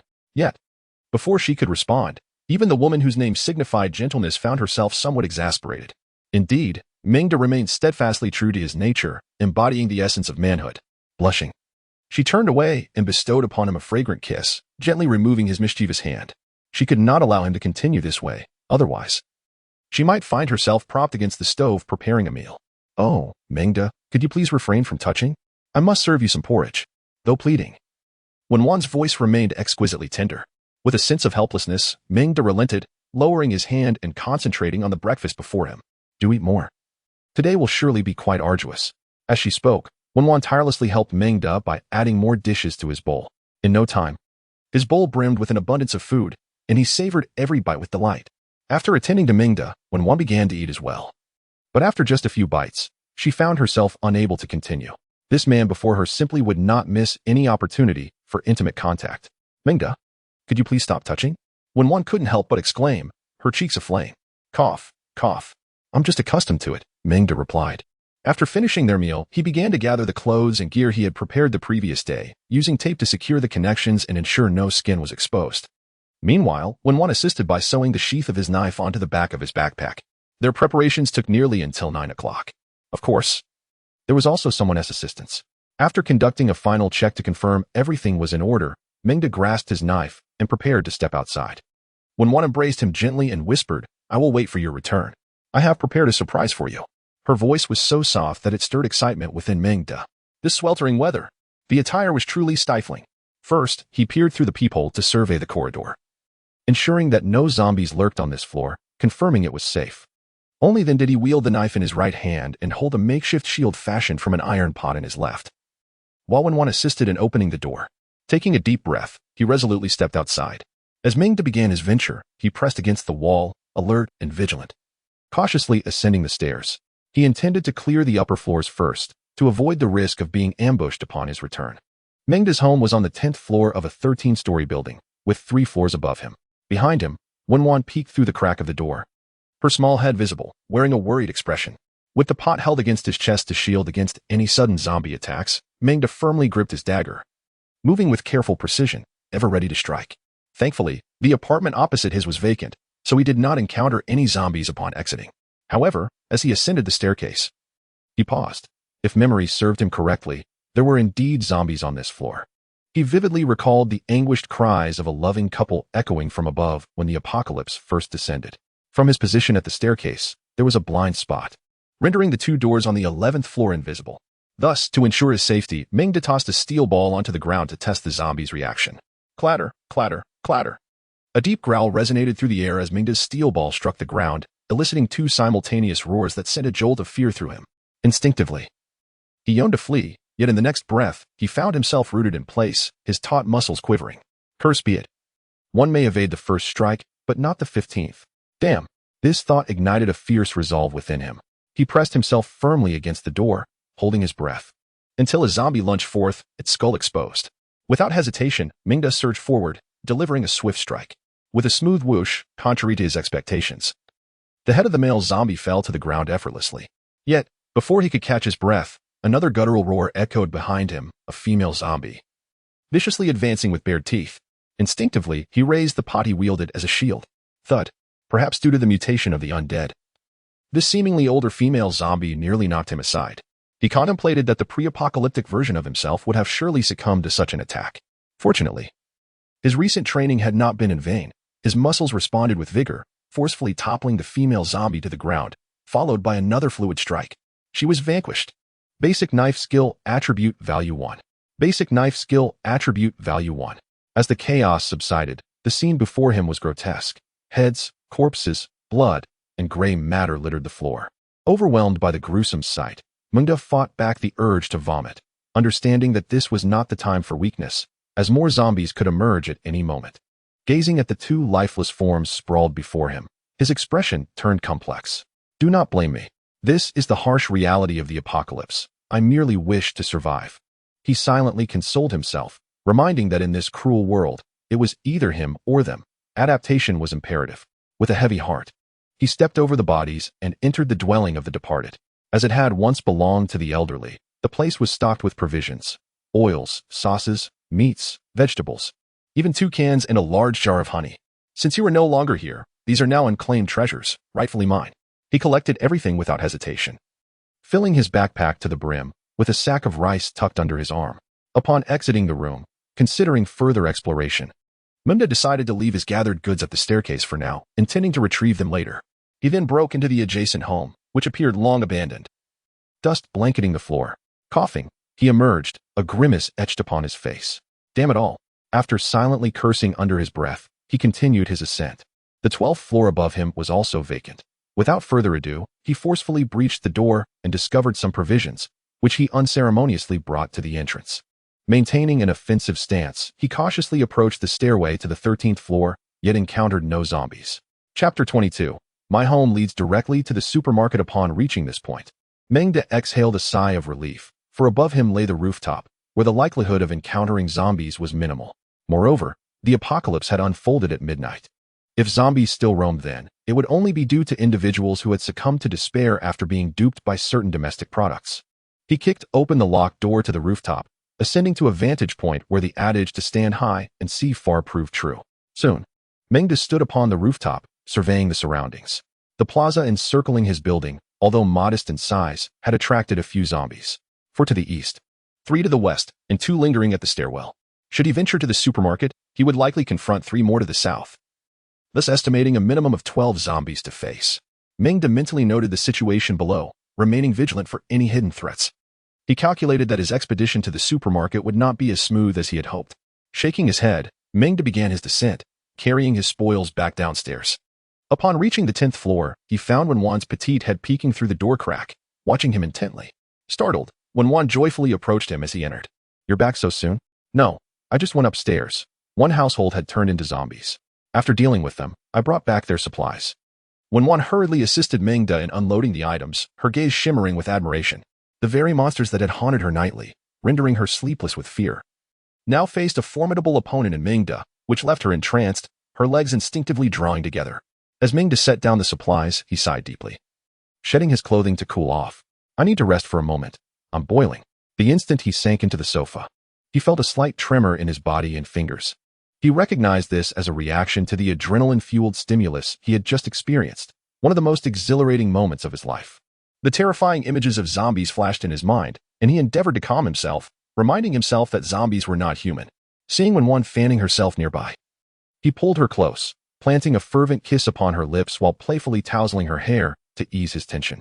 Wenwan, fully compliant, snuggled closer to him. After a while, Meng gradually regained his composure. Reflecting on the recent battle, he realized that his strength was not as feeble as he had once believed. A single strike had cleaved through a zombie-esque skull, indicating that his power had reached an extraordinary level. This realization invigorated his spirit. As long as he was not surrounded, he should manage well. He needed to exercise caution, eliminating them one by one, preferably in confined spaces to avoid being overwhelmed. Meng meticulously devised his plan. After resting for a brief moment, feeling rejuvenated, he donned his gear once more and set out again. Behind him, Wenwan watched him depart with gentle eyes. He was on the 9th floor, and, taking out a steel ball, he cast it downward. The sound of the steel ball echoed, attracting 3 zombies that charged toward it like rabid dogs. Seizing the opportune moment, Meng let out a fierce roar and charged forward, his tang knife slicing down upon the nearest zombie with the swiftness of lightning. With a thud, one zombie fell lifelessly to the ground. The remaining 2 zombies, now redirected, rushed toward Meng. He retreated a couple of steps before striking again. With a swift motion, he severed their heads from their bodies. Only 1 zombie remained, a mere half-meter away, but Meng's knife had not yet been sheathed. He wielded his iron pot with all his might, slamming it down upon the zombie. With a thud, the final zombie stumbled. Meng seized the opportunity, advancing with a decisive strike to end the confrontation. Just as he exhaled in relief, another small zombie crawled out from within a room, its body ravaged and torn, with only one arm still clinging to scraps of flesh, its insides spilling onto the floor. Meng frowned at the sight and swiftly dispatched the small zombie with a clean cut. Gazing at the pitiful state of the small zombie, Meng was struck by confusion. How could it still be alive in such a condition? Was the head truly the only weakness of these creatures?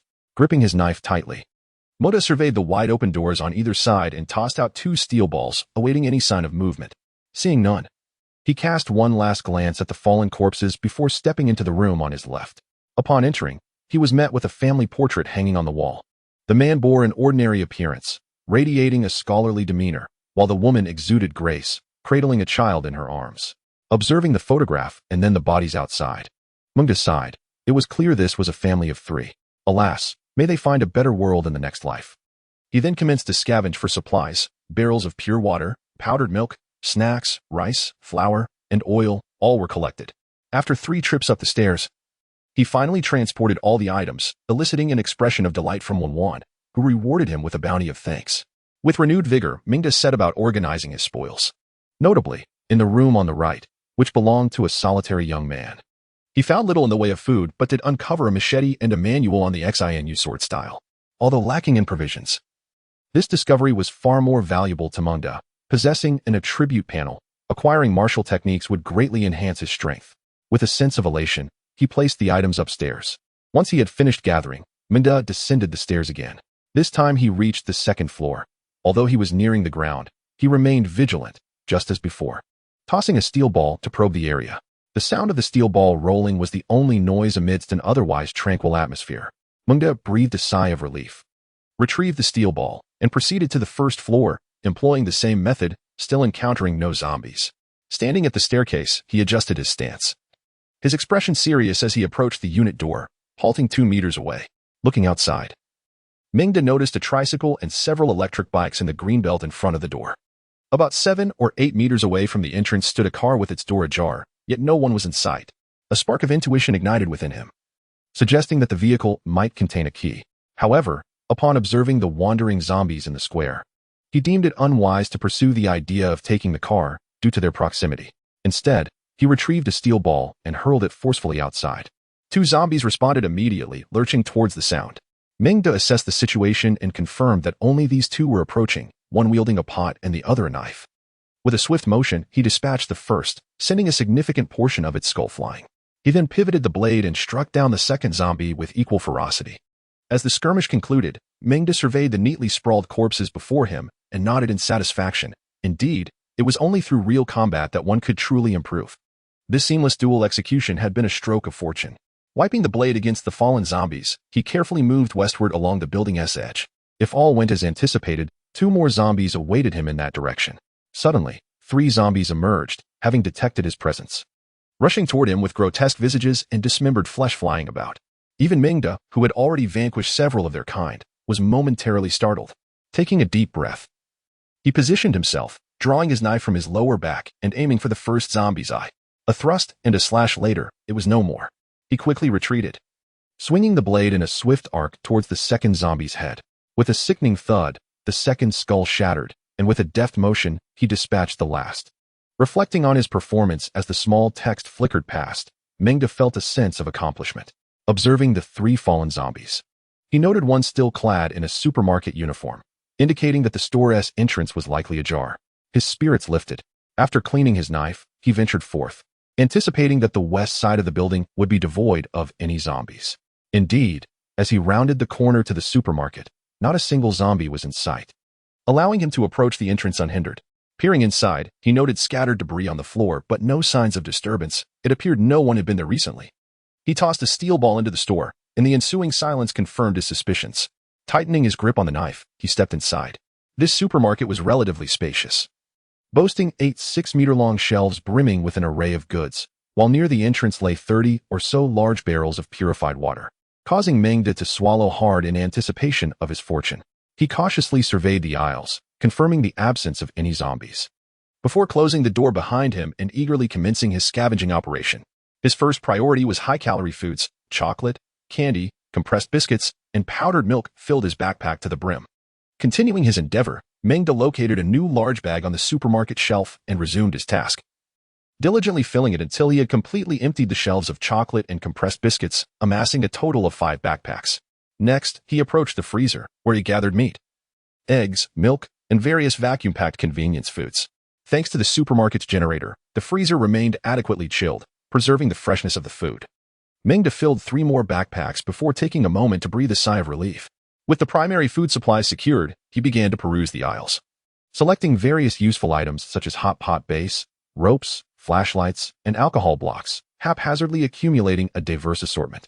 Ultimately, Meng discovered the supermarket storage area, where he found a generator in the tool shed. Regrettably, it was out of fuel.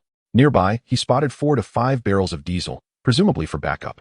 After a moment of contemplation, he decided against refueling for the time being, as the freezer still retained sufficient coolness to last another day. While rummaging through the tools, Meng was pleasantly surprised to unearth a crowbar. An idea sparked in his mind. He envisioned breaking through the walls of the supermarket and the building, enabling direct access to the first floor without needing to circle around outside. I shall attain the freedom to shop in this post-apocalyptic world, he mused, fervently hoping that the partition between the commercial and residential areas was not made of concrete. With determined resolve, Meng seized the crowbar, assessed the alignment of the beams, and estimated the position of the columns. He positioned himself in the center between 2 beams and began to strike the wall. Bang, bang, bang. As one who possessed an enhanced physique thanks to his system, Meng wielded astonishing strength. Even in a post-apocalyptic landscape, he would have excelled as a laborer on construction sites. In just 3 strikes, he revealed the red thermal bricks concealed within. Upon seeing this, Meng's expression brightened, and he increased his efforts. After half an hour, he had successfully created a hole approximately 60 by 60 centimeters in size, leading directly to a corridor on the above floor. Dusting off his hands, Meng brandished a knife and squeezed through the opening, gazing upon the familiar corridor. His spirits lifted as he envisioned a future free from worries about food and water. A smile spread across his face. After a brief rest, he returned to the supermarket and secured the main entrance with a lock.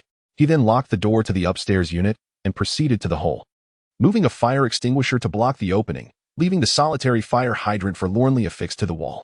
Content with his accomplishments, Meng clapped his hands together, declaring his work complete. He intended to move into the first floor of the building, relishing the convenience of having direct access to the supermarket in this new world.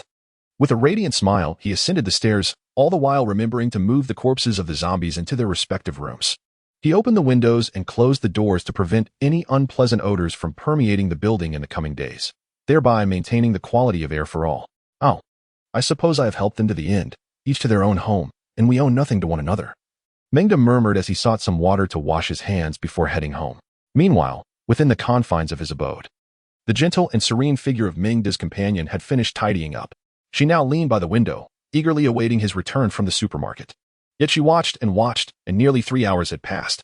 Even the little girl had been lulled to sleep in her embrace. Meng still had not emerged, and her heart sank deeper, with a wave of panic rising within her. Click! The sound of a door opening behind her startled Wenwan, who turned abruptly. Meng entered, his face covered in dust. As soon as he stepped inside, he saw Wenwan rush towards him, burying her head in his chest. Meng chuckled softly, patting her gently, and reassured her, "It's all right. It's all right. You must have been anxious waiting." Wenwan clung to him tightly, her voice tinged with tears. "Why did you take so long? I thought something had happened to you. I was so scared." Meng lovingly patted her back, patiently allowing her to release her emotions. After 10 minutes, Wenwan finally calmed down, lifting her head to plant a fervent kiss on Meng's lips, disregarding the dust covering him. Target: Wenwan, current affection level 100, special reward unlocked, viewable from the panel. Lines of small text flashed before Meng's eyes, but he had no time to inspect them, as he was preoccupied with the charming and gentle beauty before him. Chapter 24. I achieved the freedom to shop in the apocalypse. An hour later, Meng, with a proud expression, carried Wenwan into the bathroom, and they washed themselves thoroughly with the remaining water. Shortly after, the two emerged from the bathroom, playfully teasing each other before finally dressing. Only then did Meng summon the system panel, noticing some changes in the attribute panel. Host: Meng's skill, basic knife technique, perfect 61,000, special attribute value, 105, special reward. Fusion available, special reward? Meng pondered, curious yet unconcerned.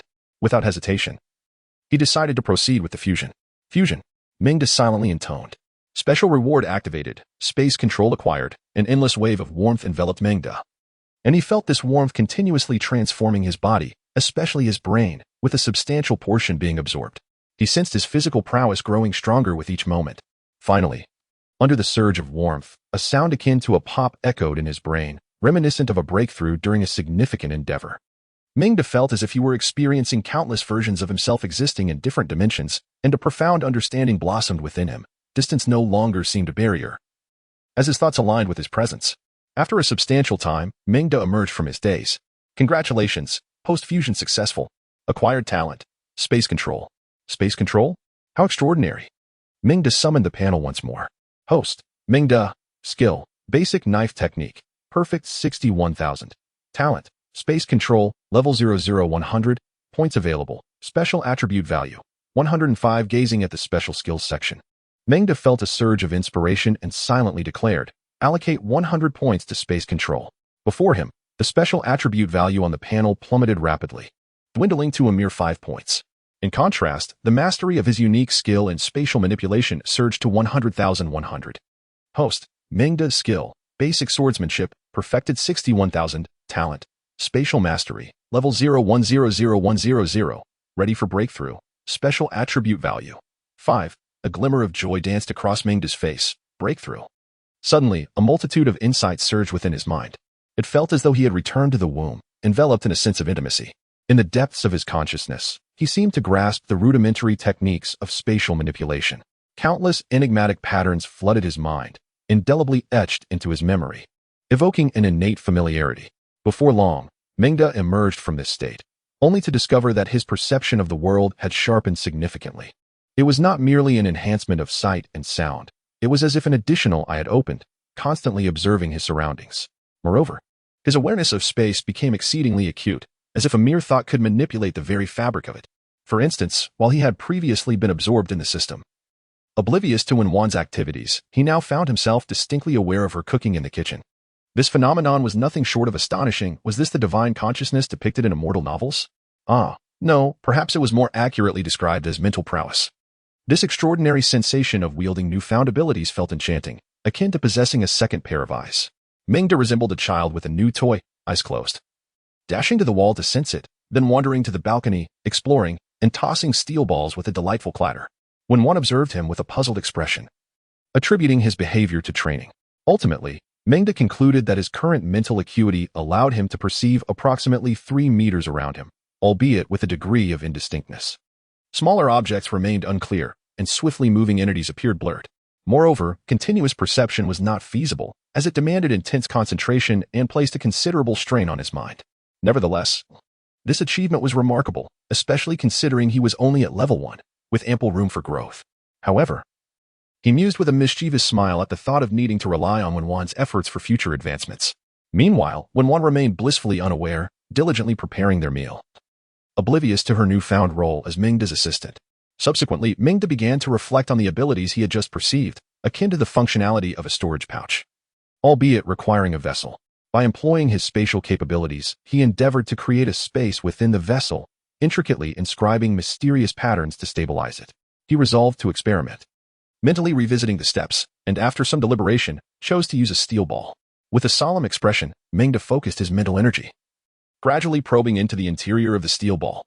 Following the insights he had gleaned, he persistently excavated the space within the ball, embedding the enigmatic patterns with care. Cautiously, he sought to maintain a stable output of mental energy, delicately tracing the designs in his mind. Suddenly, with a sharp crack, the steel ball began to fade, as if being consumed by an unseen force, gradually vanishing from Meng De's grasp. Alas, it was a failure. Meng De was not the least bit surprised. Reflecting on the intricate patterns that danced in his mind, he realized he could scarcely replicate them with his hand, let alone trace them using his mental prowess. This is akin to asking a child who has just learned to hold a pen to write in standard script if they cannot even grasp the pen firmly. How can one expect them to achieve straight lines and harmonious strokes? Meng De, summoning his spirit, took out a steel ball and attempted once more. After a minute, the steel ball emitted a soft pop before gradually fading away. Meng De rubbed his brow, feeling somewhat fatigued in spirit. Perhaps it was best to rest and recover before trying again. Dinner is ready, Wenwan called out as she emerged from the kitchen, carrying a plate of food. Coming, Meng De replied, suddenly aware of his hunger. Wenwan served a bowl of rice for Meng De, and then prepared one for herself. The two took their seats at the dining table. Perhaps due to the day's fruitful endeavors, Wenwan had prepared an abundant spread: stir-fried pork, tomato and egg, stewed potatoes with meat, and stir-fried shredded pork with green peppers.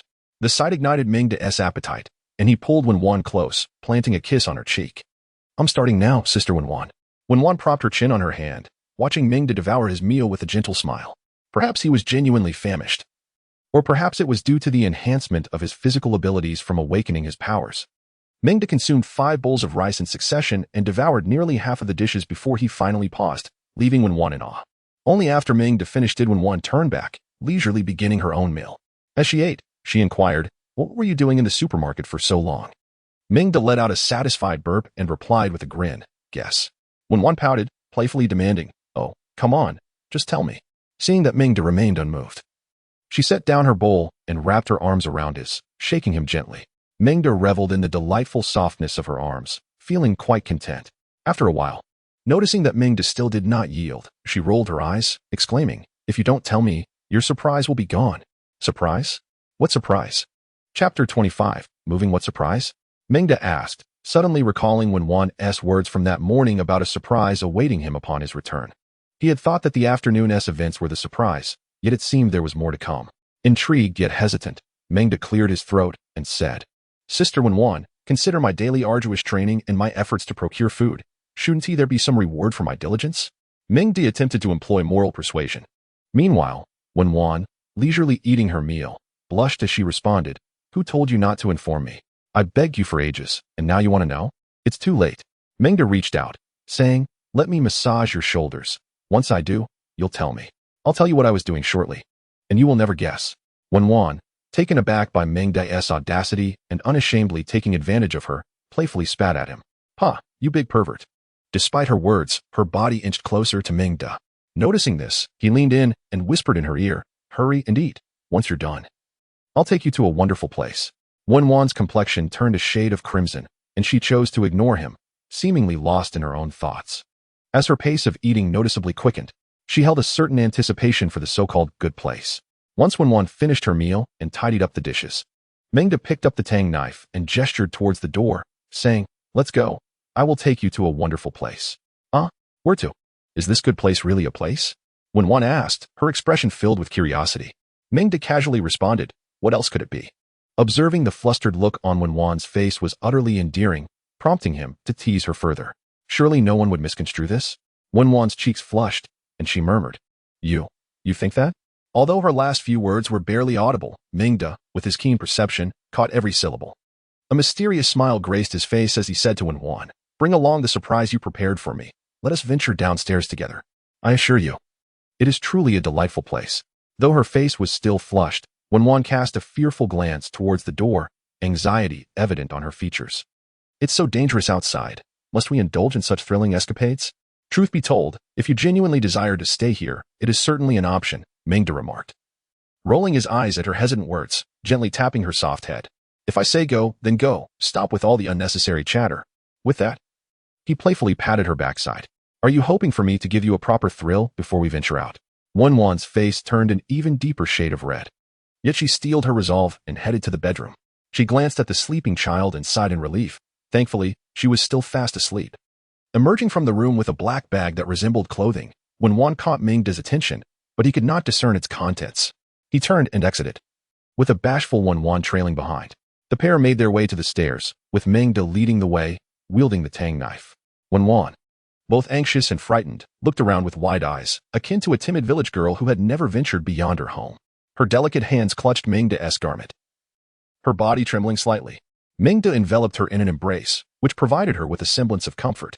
As they passed the 5th floor, Wenwan spotted bloodstains and an unidentified liquid on the walls and floor, causing her complexion to drain of color. Meng, patting her shoulder and backside, reassured her until they finally reached the 1st floor. With an air of mystery, Meng moved aside the fire safety box, gesturing towards a hidden entrance. "After you, my dear proprietress," he said. Wenwan peered inside, gasping in astonishment as her eyes widened. "Meng, am I dreaming? This is an entire supermarket. I feel as though I am in a dream. Pinch me to see if this is real." With a smile, Meng embraced her, playfully pinching her backside, his hands sinking into her softness. "Ah, I am truly not dreaming," Wenwan exclaimed, wriggling her hips before leaping onto Meng, clinging to him tightly. "Meng, you are astonishingly incredible." In recent days, the apocalyptic existence has imparted a profound lesson to her, enlightening her on the value of sustenance. Wenwan, excited like a delicate butterfly, leapt from Meng's side. She darted through the opening, weaving between the shelves of the supermarket, flitting from one side to another. Her curiosity reminiscent of a naive village girl stepping into a bustling metropolis, akin to Lu Laolao entering the Grandview Garden. Her demeanor was charmingly delightful. Meng followed her through the opening, watching her joyful antics with a smile, feeling a profound sense of accomplishment as a man, reveling in the presence of such an endearing little companion. Suddenly, Wenwan seemed to recall something. She cast a shy glance back at Mengda and slipped between two rows of shelves, vanishing for a while. As Mengda began to sense something amiss, he approached. Intent on discovering what she was up to, he navigated through the aisles, halting at the last row. Whereupon he glimpsed Wenwan's figure and was met with a sight that sent his heart racing. There stood Wenwan amidst the shelves, her countenance radiant as she gazed at him.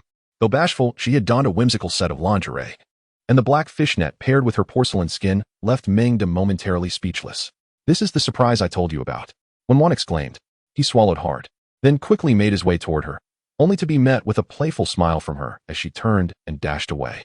The two of them darted around the supermarket, their laughter echoing, though soon enough, the mirth took on a different tone.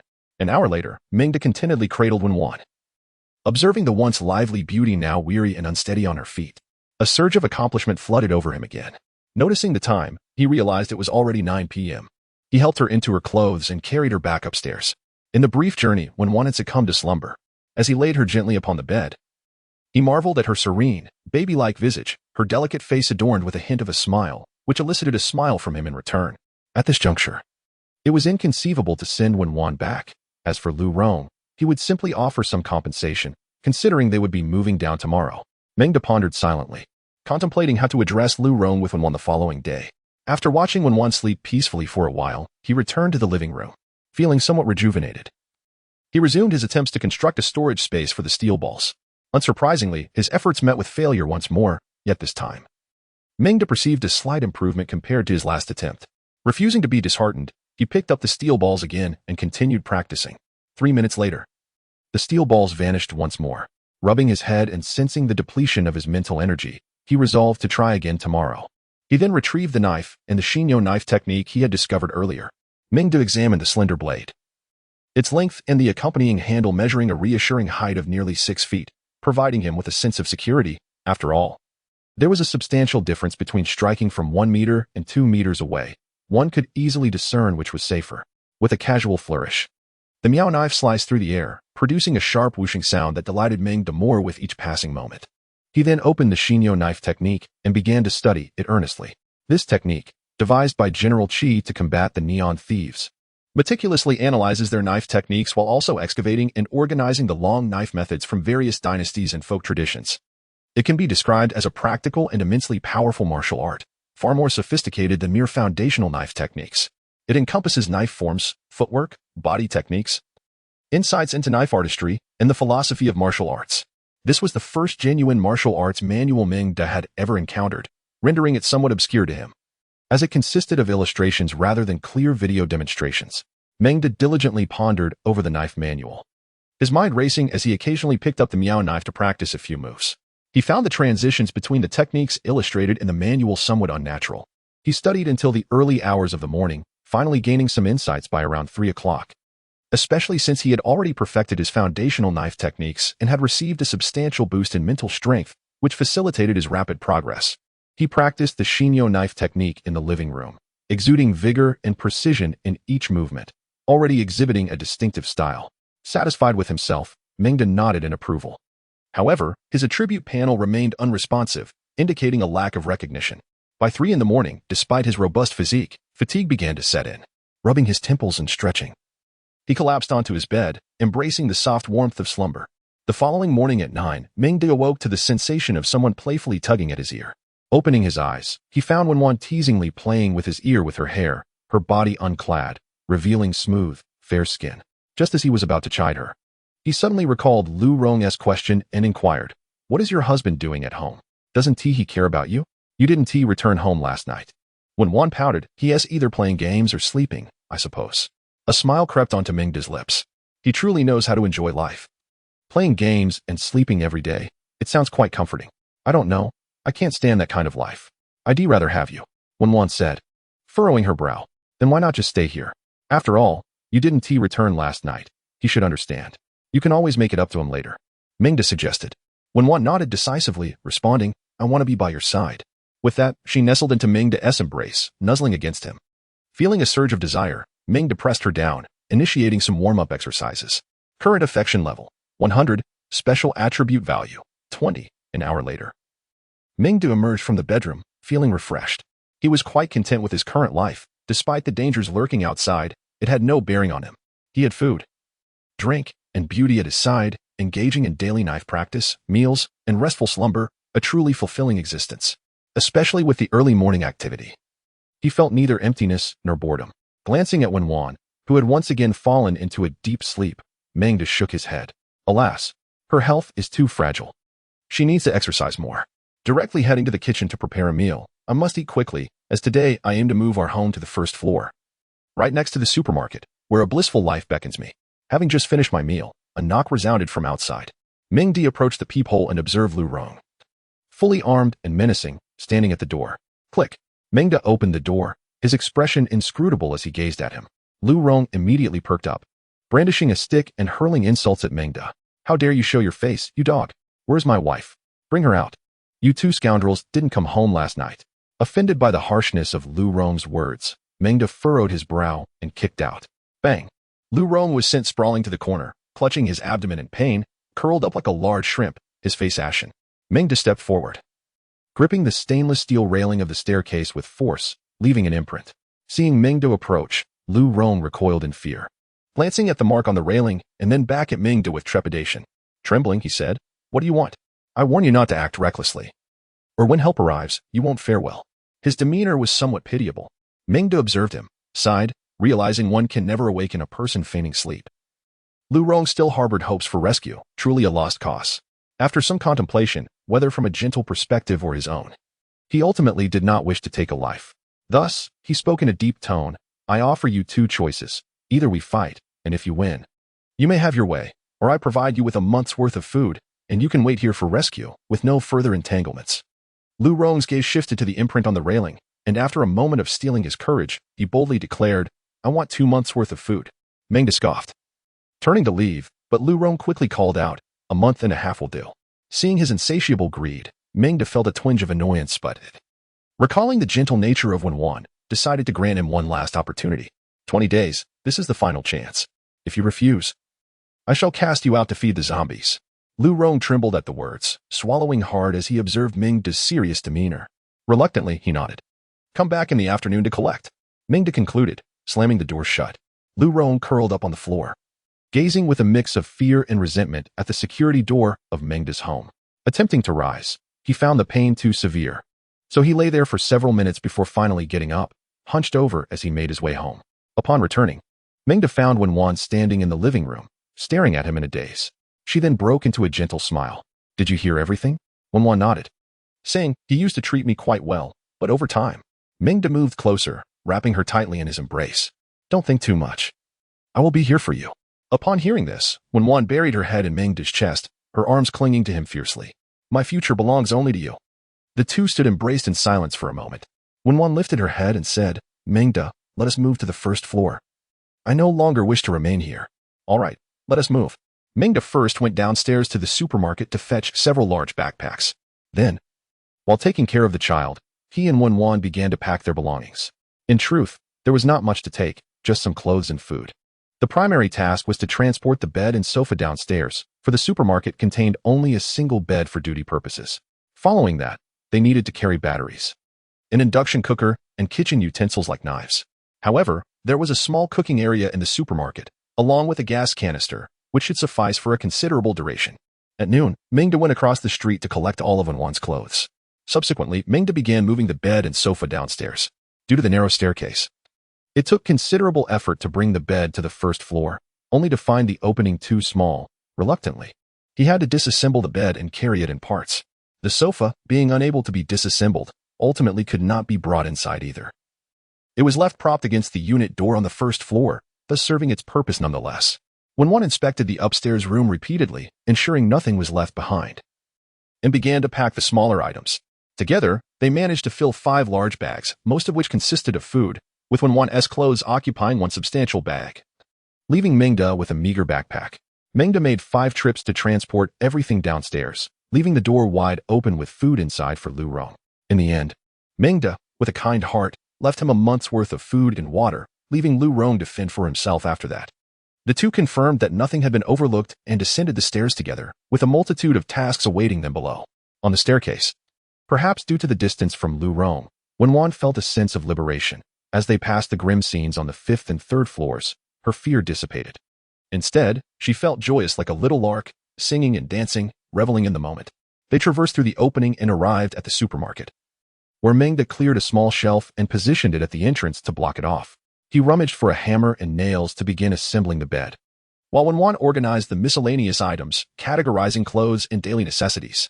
Each immersed in their tasks, they worked industriously. Finally, by 4 in the afternoon, all was in order. When Wan, exhausted, lay on the bed, reluctant to move, while Meng, still full of energy, felt only a slight hunger.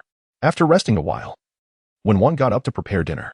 Meanwhile, Meng took out steel balls, continuing with his plan to manufacture storage steel balls. After 2 consecutive failures, Meng decided to pause. He summoned his attribute value template. Host, Meng, skill, basic knife technique, perfect 131000. Talent, space mastery, level 10500, points available, special attributes, 45. After pondering for a while, he devised a training plan based on the next steps for practical enhancement. Currently, his training was primarily divided into 3 aspects: basic knife technique, Shinyo knife technique, and space mastery. Having mastered the fundamental sword techniques, he believes that consistent daily practice will lead to improvement. However, he is uncertain whether he can further enhance the already perfected foundational skills.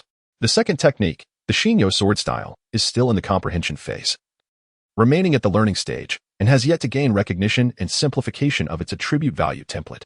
The third area of mastery is a special skill awarded by the system, or rather, an extraordinary ability. Currently, aside from the enhancement of affinity, no other means of improvement have been discovered. Nevertheless, there is a need to strengthen the manipulation of mental energy, as control over it is not yet refined, which he believes is the primary reason for the failure in crafting storage equipment. Additionally, the creation of storage gear is still in the experimental phase, but should not consume too much time. After pondering for a moment, Meng decided to focus on perfecting the foundational sword techniques, as this remains the only swift avenue for strengthening his prowess. With a resolved mind, Meng crafted the following training schedule: morning 8 a.m. to 12 p.m., fundamental sword training, noon 12 p.m. to 2 p.m., acquisition of special attribute values, afternoon 2 p.m. to 4 p.m., learning the Shinyo sword style, afternoon 4 p.m. to 6 p.m., mental energy manipulation and storage equipment creation, evening 7 p.m. to 10 p.m., fundamental sword training, after 10 p.m., acquisition of special attribute values. Contingent upon Wan's physical condition. Having established his plan, Meng felt invigorated. Glancing at the time, it was past 5 p.m. He had not practiced swordsmanship yesterday or today, so he resolved to train a bit longer. Grasping the Tang sword, he commenced his foundational sword training. Suddenly, Wan emerged from the kitchen, catching sight of Meng practicing once more. Recalling the early days of the apocalypse when Meng diligently trained, a surge of pride welled within her. As a witness and companion to Meng, she felt a shared sense of honor. "Let us eat, dear," she called out, her tone shifting with affection. Meng responded, setting down the sword and moving toward her. "Wow, so many dishes today," he exclaimed. "Indeed, we are celebrating our move into the new home. It's wonderful, truly delicious." "You're amazing, darling." Faced with a table laden with sumptuous dishes, Meng praised her, showering compliments that made Wan beam with joy. After devouring 5 bowls of rice, he rested for a moment, then eagerly resumed his sword practice. When Wan watched him with starry-eyed admiration, his serious demeanor was truly captivating. Suddenly recalling something, she gracefully extended her long, delicate legs, grabbing a notebook to begin tallying items from the supermarket. Ever since she had moved into the supermarket today, a smile had graced her face, radiating happiness like a vibrant blossom. Chapter 27. Other survivors at 10 p.m. In a small compartment of the supermarket, Meng finished his sword practice, washed up, and lay down on the bed to enjoy Wan's massage. He contentedly gazed at the attribute value template.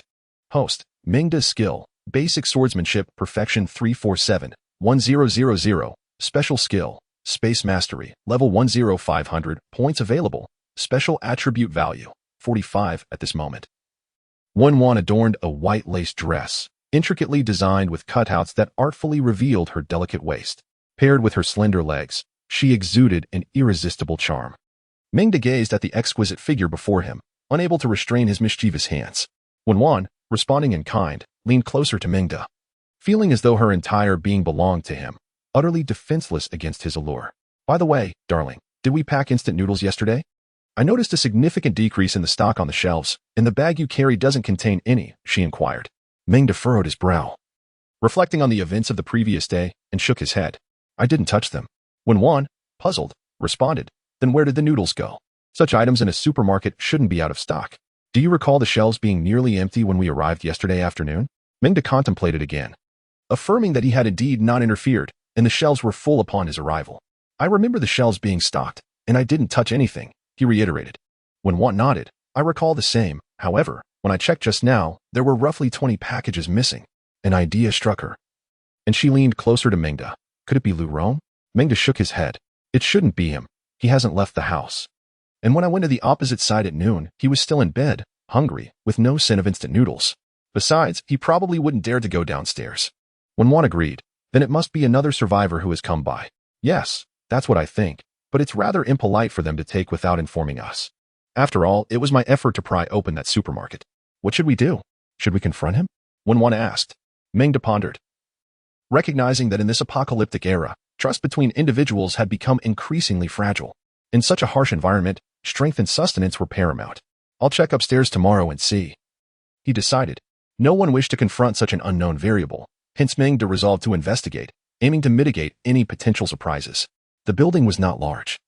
Traversing its floors would take little time, and with his mental acuity, he could ascertain the situation discreetly.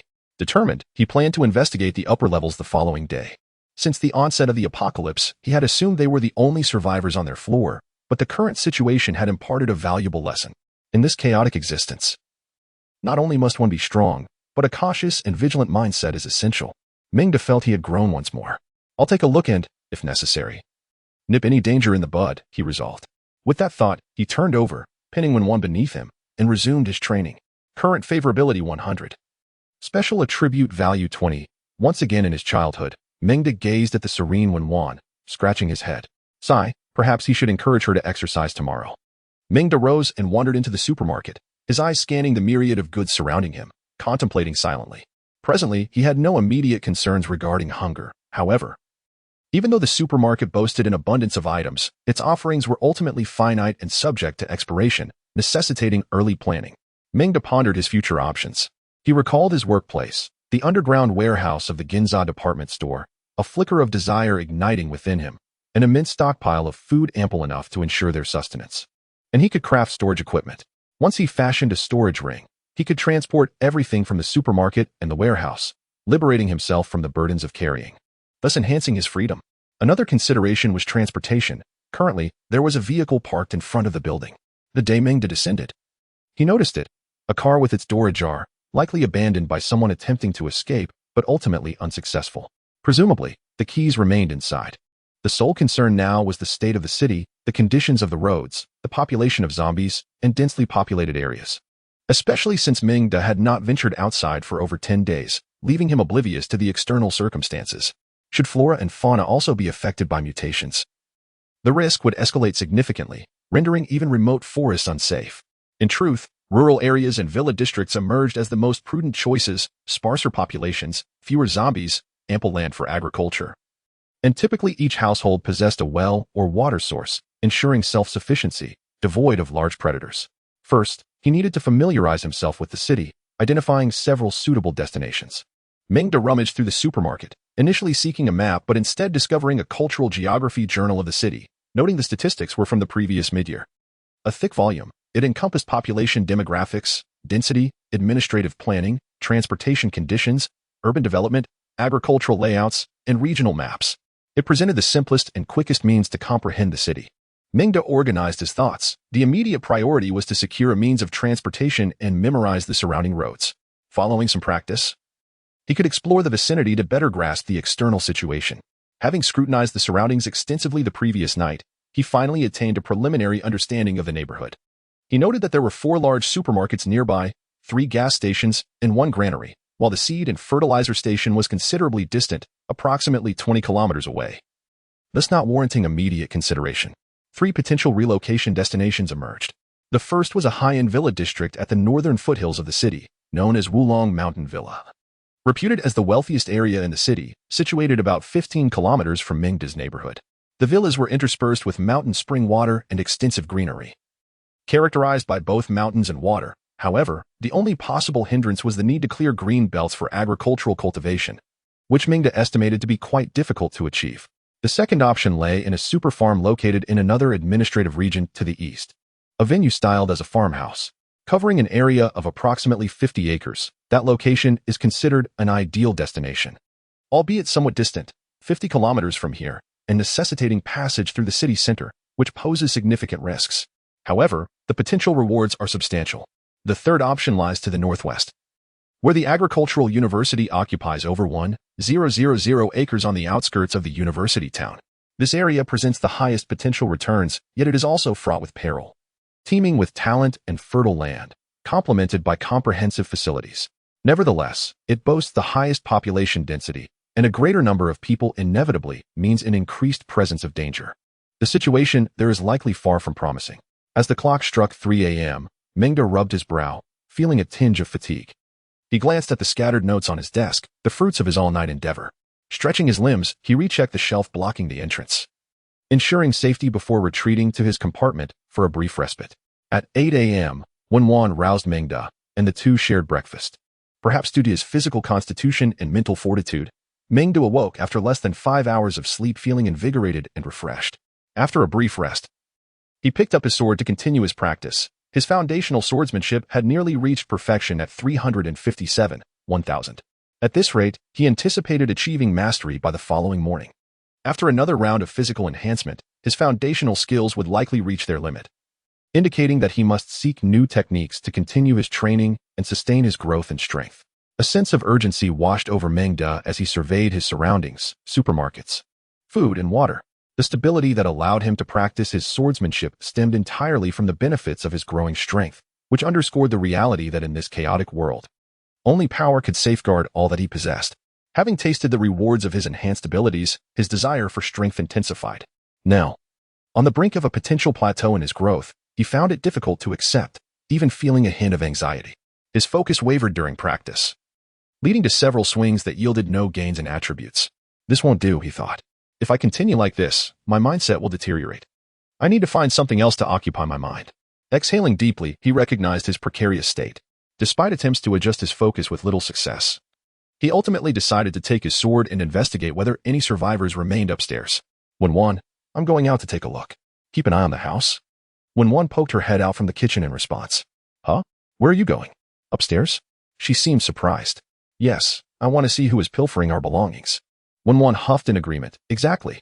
After all the effort we put into digging that hole, they just come in and take our stuff without a sound. Then, she reconsidered. But you must be cautious. If there are too many people, come back. We can seal the hole and stay put. Do not take unnecessary risks. Meng flashed a grin, wielding his tang sword. Rest assured, it will be fine, unless there aren't. Don't get overconfident. I know you're formidable. But one must always be cautious. I'm counting on you. Do not take any risks. Understood, Meng replied, tying a rope around his waist. He secured a knife at his side and wielded a crowbar in hand. Approaching the entrance, he exerted considerable force to move the shelf aside, subsequently blocking the opening with a fire extinguisher. Observing Meng's actions, Wan felt a flicker of reassurance. She had witnessed Meng's remarkable strength on numerous occasions, and each time left her in awe of his capabilities. After successfully repositioning the fire extinguisher to seal the entrance, Meng resolved to investigate the first floor. Inspecting each residence in turn, casting a glance around, he first approached the door on his left, noting the thick layer of dust on the doorknob, indicating it had not been opened for quite some time, suggesting it was uninhabited. Standing at the threshold, he concentrated, employing his mental acuity to sense the interior, limited by a range of merely 3 meters, which hindered a complete perception of the space. Nevertheless, it seemed devoid of occupants. He struck the door with the crowbar a few times, and upon hearing no response, he felt emboldened to pry it open. There was indeed a thrill akin to unboxing a surprise, for one could never predict what lay within. With deft precision, Meng swiftly pried the door open, unsheathing his knife with caution as he stepped inside. The room was empty, likely a recently renovated marital abode, furnished with brand new furniture and appliances, all draped in white cloth. A large wedding photograph rested upon the sofa, yet to be hung on the wall, while a thick layer of dust blanketed the floor, a clear sign of long-term abandonment. Meng surveyed the surroundings, confirming it was a freshly decorated wedding suite, lacking any personal belongings. He contemplated the prospect of moving in with Wan, given its proximity to the supermarket right at the entrance. However, he ultimately dismissed the thought. The door had been damaged, and it hardly seemed worthwhile to disturb the space further, considering it was unoccupied. Emerging from the room with nothing to show for his efforts, Meng proceeded to the door on the right, again using his mental prowess to assess the situation. He deemed it unnecessary to enter, as the minimalist decor unmistakably indicated it was a rental property, still unleased. With little interest, he ascended to the second floor. Upon reaching the eastern unit on the second floor, he briefly probed with his mental abilities, discovering a figure standing within, a dazed and motionless form, likely a zombie. The number appeared limited, so he decided to test the waters. He knocked on the door with the crowbar. To his surprise, a frantic pounding emanated from within, as if the creature had sensed his presence. After 5 minutes of waiting, confirming there was only this one, he placed his knife against the door and began to pry it open. Once the door cracked ajar, he set aside the crowbar and grasped the nearby tang knife. Taking a moment to steady his breath, Meng positioned himself, then delivered a powerful kick to the security door. With a resounding crash, the door shuddered violently, the zombie within pummeling against it, as if on the verge of breaking free. Stepping back to gather momentum, he launched forward with all his strength, delivering another kick. The already precarious door finally succumbed to his force, collapsing and trapping the zombie beneath it. Meng approached and swiftly dispatched the creature with a single stroke of his knife. Upon closer inspection, Meng recognized a familiar face. An old tenant of the building who had resided there for nearly 3 years. He often encountered this individual in the elevator, at least in the apocalyptic world.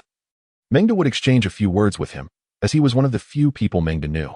This man might be among the first to undergo mutation, appearing somewhat distorted yet not as gruesome as the other zombies, lacking the horrific, dismembered appearance. He seemed to be a relatively normal zombie. "Sigh, may you journey well." "My brother," Meng mused as he surveyed the room, confirming the absence of anything noteworthy, then proceeded to pry open the door across the hall. Bang, bang. With just 2 strikes, the security door shattered, as Meng had grown increasingly adept at the art of lockpicking. Chapter 28. A chance encounter for supplies. Strangely, it seemed as though his talent had manifested in extraordinary ways. Meng pondered how he had mastered the technique of lockpicking so swiftly. Continuing his search in the room, he found little of interest, except for 2 boxes of condoms in the bedside drawer, which he decided to collect, adhering to the principle of not wasting resources. Having completed his scavenging, Meng ascended once more, bypassing the 3rd floor where he had already dispatched the zombies, and heading directly to the 4th floor. One apartment was empty, while another harbored 2 zombies, whom Meng swiftly dispatched with a single stroke each, liberating them. As he searched, he unexpectedly discovered an ancient manual on Bajiquan, a form of martial arts. Equipment acquired. A wave of joy surged within Meng. The manual appeared worn, suggesting it had been around for quite some time. He planned to return and practice, just as he was lamenting the lack of means to enhance his strength. Fortune smiled upon him. With one technique in knife fighting and another in Bajiquan, he could delve into study and quickly elevate his abilities. Contentedly securing the manual, Meng continued his ascent. On the 6th floor, he strode purposefully up the stairs, glancing at the tightly shut doors on either side. Upon reaching a particular door, he had barely steadied himself when he heard faint, remorseful voices from within. "Mom, I'm so sorry," a young woman lamented, her voice imbued with guilt. "I, your daughter, have been of no use during this apocalypse, leaving you to suffer from hunger." "It's all right, my daughter, I understand," came the comforting reply of the mother. "Remember, in this world, you must protect yourself at all costs. My body may be of no use now, but that is acceptable." The scene was followed by the sound of comforting words from the woman and the sobs of another young girl. Meng stood outside, momentarily taken aback, uncertain whether to knock. After a moment of contemplation, he resolved to finish exploring the upper floors first. As he listened further, the voices within gradually subsided, leaving only silence in their wake. He shook his head, letting out a resigned sigh, and turned to continue his ascent. The 8th floor was beneath Meng's own. The eastern apartment had once been home to an elderly couple who had recently relocated to the countryside after their son's business failure had left them financially strained. They had poured their life savings into settling their debts, only to move last month, leaving the new occupants yet to arrive. Meng lingered at the western unit, noting the lack of activity in the door that had not been opened in quite some time. He opened it, peered inside, and quickly stepped back out, discovering nothing of value. Ascending to the 9th floor, Meng noticed that his front door was ajar and stepped inside. Has Lu Rong not come to collect the food? He pondered, glancing at the untouched provisions within. What on earth was he up to? Confused, Meng approached Lu Rong's door and knocked forcefully. Silence echoed from within. Odd, could he be asleep? Meng knocked again with greater intensity. Bang, bang, bang. The sturdy door shuddered under the assault, sending a cloud of dust swirling into the air before it settled again. After a brief pause with no response, the unsettling sound of a zombie battering against a door could be heard from upstairs. Enough waiting. It was time to break in and investigate. Resolute, Meng grasped a crowbar. With 2 decisive strikes, he pried the door open. As the door swung ajar, Meng peered inside, instantly frozen in shock. There lay Lu Rong, sprawled 2 meters from the entrance, lifeless, with a gruesome trail of blood leading from him, reminiscent of a scene from a horror film, strikingly terrifying. Despite having encountered zombies before and being somewhat desensitized to bloodshed, the sight before him was still jarring. What on earth had happened? Had he succumbed to a zombie attack? Quickly, Meng switched to a tang knife and began to survey the room. Apart from Lu Rong lying still on the floor, there were no signs of struggle or any indication that others had been present. What could have transpired to lead to such an abrupt demise? Following the blood trail, he ventured deeper into the room and found the bed soaked in crimson, large patches of blood staining the sheets, too distressing to behold. He approached Lu Rong's body, turning it over. The blood on him had already begun to congeal, forming dark brown splotches. Meng unfastened Lu Rong's clothing for a closer inspection. No wounds were visible, only blood in his mouth. This suggested that the blood had originated from Lu Rong himself. A troubling thought crept into Meng's mind. Could it be that he had inadvertently caused Lu Rong's death with that kick yesterday? The more he contemplated, the more plausible it seemed. In a fit of rage, he had unleashed his strength without restraint, and considering Lu Rong's prolonged starvation, his frailty had exacerbated the situation. Staring into Lu Rong's wide-open eyes in death, Meng surmised the cause of his demise with unsettling accuracy. It was likely that Lu Rong, overwhelmed by pain, had attempted to seek help but had been unable to reach the door. In that instant, Meng's emotions became tumultuous. He had no deep-seated animosity toward Lu Rong. Their interactions had been minimal. He had not intended any harm, merely seeking a meal, and yet he had inadvertently taken Lu Rong's life. This realization left Meng in a state of profound conflict. He felt guilt for having killed Lu Rong, yet a voice within him insisted that in this apocalyptic world, taking a life was inconsequential. Understanding the law of the jungle was essential for survival in such dire times. His conscience clashed violently with his rationality, leaving him in a haze of confusion. Was his understanding of morality indeed correct?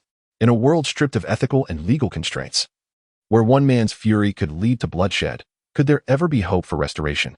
Meng did not aspire to be a saint, yet his heart, though not entirely hardened, resembled that of countless others who inhabit this place.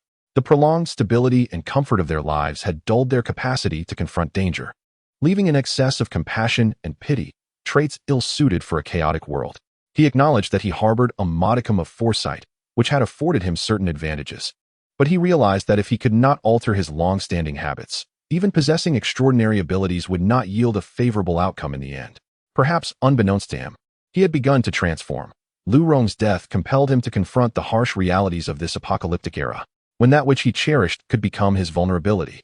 He understood that to avoid being attacked at his weak point, he must strike first. Bang! Bang! The zombies above continued their relentless assault on the security door, rousing Meng from his reverie. He glanced at the knife in his hand, gripping it tightly as he ascended the stairs. This is the real world. I have no room for error. I would rather make a mistake than live with regret.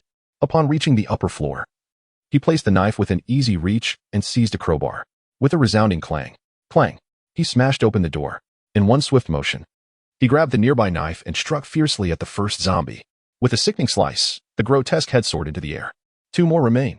Meng's gaze fixed intently on the remaining zombies, and with a deft flick of his wrist, he obliterated the second zombie's head, splattering a bit of viscous fluid onto himself. He raised a foot and kicked the third zombie, causing it to stumble, then advanced to deliver the finishing blow. With a decisive stab, the third zombie became a true corpse. The battle had concluded. Meng felt the pent-up frustration within him gradually dissipate. He exhaled deeply, surveying the chaotic scene around him, and flexed his hand.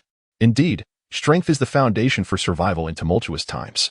A sense of clarity washed over him as he stepped over the bodies and entered the room. After a thorough search, he collected 2 boxes of milk, a basic first aid kit, and a selection of essential medications. The discovery of the medications reminded Meng that they, too, were crucial supplies. Previously, he had focused solely on food and water, neglecting the importance of medicine.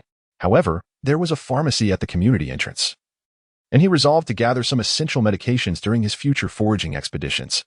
Meng examined the items in his possession and decided to temporarily store them in his home on the 9th floor before heading back upstairs. He ascended to the 11th floor, where he encountered 2 zombies on the east side and 3 on the west side, systematically confronting them one by one. After 20 minutes, he emerged once more with supplies in hand and returned to the 9th floor, feeling somewhat overwhelmed by the assortment of items, milk, medications, and a substantial cache of food that he had intended for Lu Rong, all of which needed to be relocated to the 1st floor. Sighing, he lamented the daily toil of moving supplies as if he were an ant. Balancing a bag of rice in one hand and a large piece of cured meat in the other, he descended the staircase. Upon reaching the 6th floor, he spotted a woman standing in the corridor. He scrutinized her, recognizing her as the woman who had spoken earlier on the 6th floor. Meng nodded in acknowledgement, choosing not to speak, and continued his descent. The woman tentatively ventured, "Excuse me, could you spare us some food?" Meng halted his steps, scrutinizing the woman before him from head to toe. She was clad in a gray vest paired with fitted gray jeans, her hair styled in playful twin ponytails. Her charming visage, complemented by her fair and smooth complexion and tall stature, exuded a vivacious and endearing aura, distinct from mere gentleness. A flicker of recognition stirred within Meng. He felt an inkling of familiarity, as if he had encountered her before. Ah, indeed. Was she not the online sales influencer he frequently stumbled upon on Douyin? What was her name? Xiaoxia, perhaps? She was known for her playful and adorable persona, boasting millions of followers. Meng had always been fond of her lively charm, and now, to his astonishment, she resided in the same building as he did. Were it not for the impending apocalypse, he might have never crossed paths with her in reality. As for someone of her stature, a woman with millions of fans, it was unlikely she would recognize him, considering Meng's previous existence as a mere impoverished worker, devoid of any improper intentions towards such individuals. Yet now, his gaze roamed over her unabashedly until Xiaoxia, feeling somewhat uncomfortable under his scrutiny, pondered the purpose of her visit and mustered the courage to speak. Her voice as melodious as a lark's. "I realize this may seem abrupt, but I am in dire straits. I have a mother, and the situation outside has persisted for over 10 days. We truly have nothing to eat, so I humbly ask if you could spare us a little food." Meng, after a moment's reflection, inquired, "The instant noodles from the supermarket downstairs were taken by you, were they not?" The woman, her complexion pale, nodded faintly. Curiosity piqued. Meng pressed on, "Why only the instant noodles? Why not something else? I merely wish to borrow some food. I am unaware of your floor, hence my limited choice. So I only took a few to tide us over," she replied. Meng nodded slightly, recognizing that this woman still clung to her moral principles. Sensing his silence, her fragile composure began to unravel, her voice tinged with a hint of desperation that evoked sympathy. "I truly have no other options left. I can endure, but my child has nothing to eat. I beg of you." Her tone was laced with pleading, having noticed Meng's prowess in dispatching the undead in the hallway, and seeing him tirelessly ascend and descend with provisions. Were it not for her dire circumstances, she would never have resorted to asking for aid. Meng gazed at her, recalling the comforting words he had heard earlier, and ultimately, his heart softened. "Very well, in this shared apocalypse, I cannot turn a blind eye. Here, let me provide you with some food for your mother." He instructed her to retrieve a container from her home and proceeded to offer her some rice, a portion of cured meat, and a carton of milk, enough to sustain them for several meals. Tears glistened in her eyes as she expressed her gratitude profusely, repeatedly lauding him as a kind-hearted person. Meng handed her the provisions, smiling gently, and locked his gaze with hers. "We are neighbors, and it is only natural that we assist one another. It is my duty as a neighbor. Should you require further assistance, feel free to visit me in the room on the west side of the 1st floor, and we can discuss it further." After speaking, he cast a fleeting glance at the woman's tall, perfect figure. The woman clearly grasped the implications of Meng's words, her complexion paling as she lowered her head and murmured, "I understand. I will consider it." With that, she hurriedly returned home, her gaze averted from Meng. He watched her retreating silhouette, nodding in satisfaction before descending the stairs with a lightened step. Upon returning to the 1st floor, when one was in the midst of preparing lunch, her slender form gracefully moving about the kitchen, a true model of a diligent housewife. Meng set down his belongings and stood at the kitchen entrance, silently observing her. Hearing his footsteps, when one turned and smiled upon seeing him at the doorway. "You're back," she said, her voice tinged with delight. Meng smiled back, hesitating to share the news of Lu Rong's demise. Sensing that Meng had something on his mind, when Wan glanced at the pot on the stove and approached him, wrapping her arms around his waist. "What's wrong?" Meng hesitated before speaking. "Lu Rong is dead." When Wan froze, disbelief washing over her. "How did he die?" she asked, astonished. As it seemed just yesterday he was well. Meng fell silent for a moment before slowly confessing, "I killed him. I lost control yesterday and used too much force. I must have inflicted internal injuries." When Wan fell silent, her expression reflecting a hint of guilt as she tightened her embrace around him. After a brief pause, she inquired, "It's not your fault. You didn't mean to kill him. It was an accident, not intentional. Are you all right now?" Chapter 29. The burden of happiness. Meng shook his head and continued, "Initially, I felt a profound conflict within me, but eventually, I came to terms with it. In this world, there is no room for indecision. I would rather err than live with regret." When Wan fell silent again, embracing Meng without uttering another word. After a long while, she asked, "Do you feel remorse or guilt?" Meng nodded slightly. "A little." When Wan smiled softly, "We live in tumultuous times, and survival may compel us to act against our conscience, but we must not become desensitized. Otherwise, we are no different from animals." After speaking, she noticed the rice had begun to scorch. She planted a kiss on Meng's lips, flashed him a smile, and released her hold to serve the rice. "Let us eat. What is done is done, and we must look forward." "All right," Meng replied, touched by Wan's understanding nature. He then glanced at her fair, elegant legs and her perky backside, and teasingly remarked, "I won't eat. I'll feast on you instead." "What?" Meng scooped Wan up and carried her toward the bed.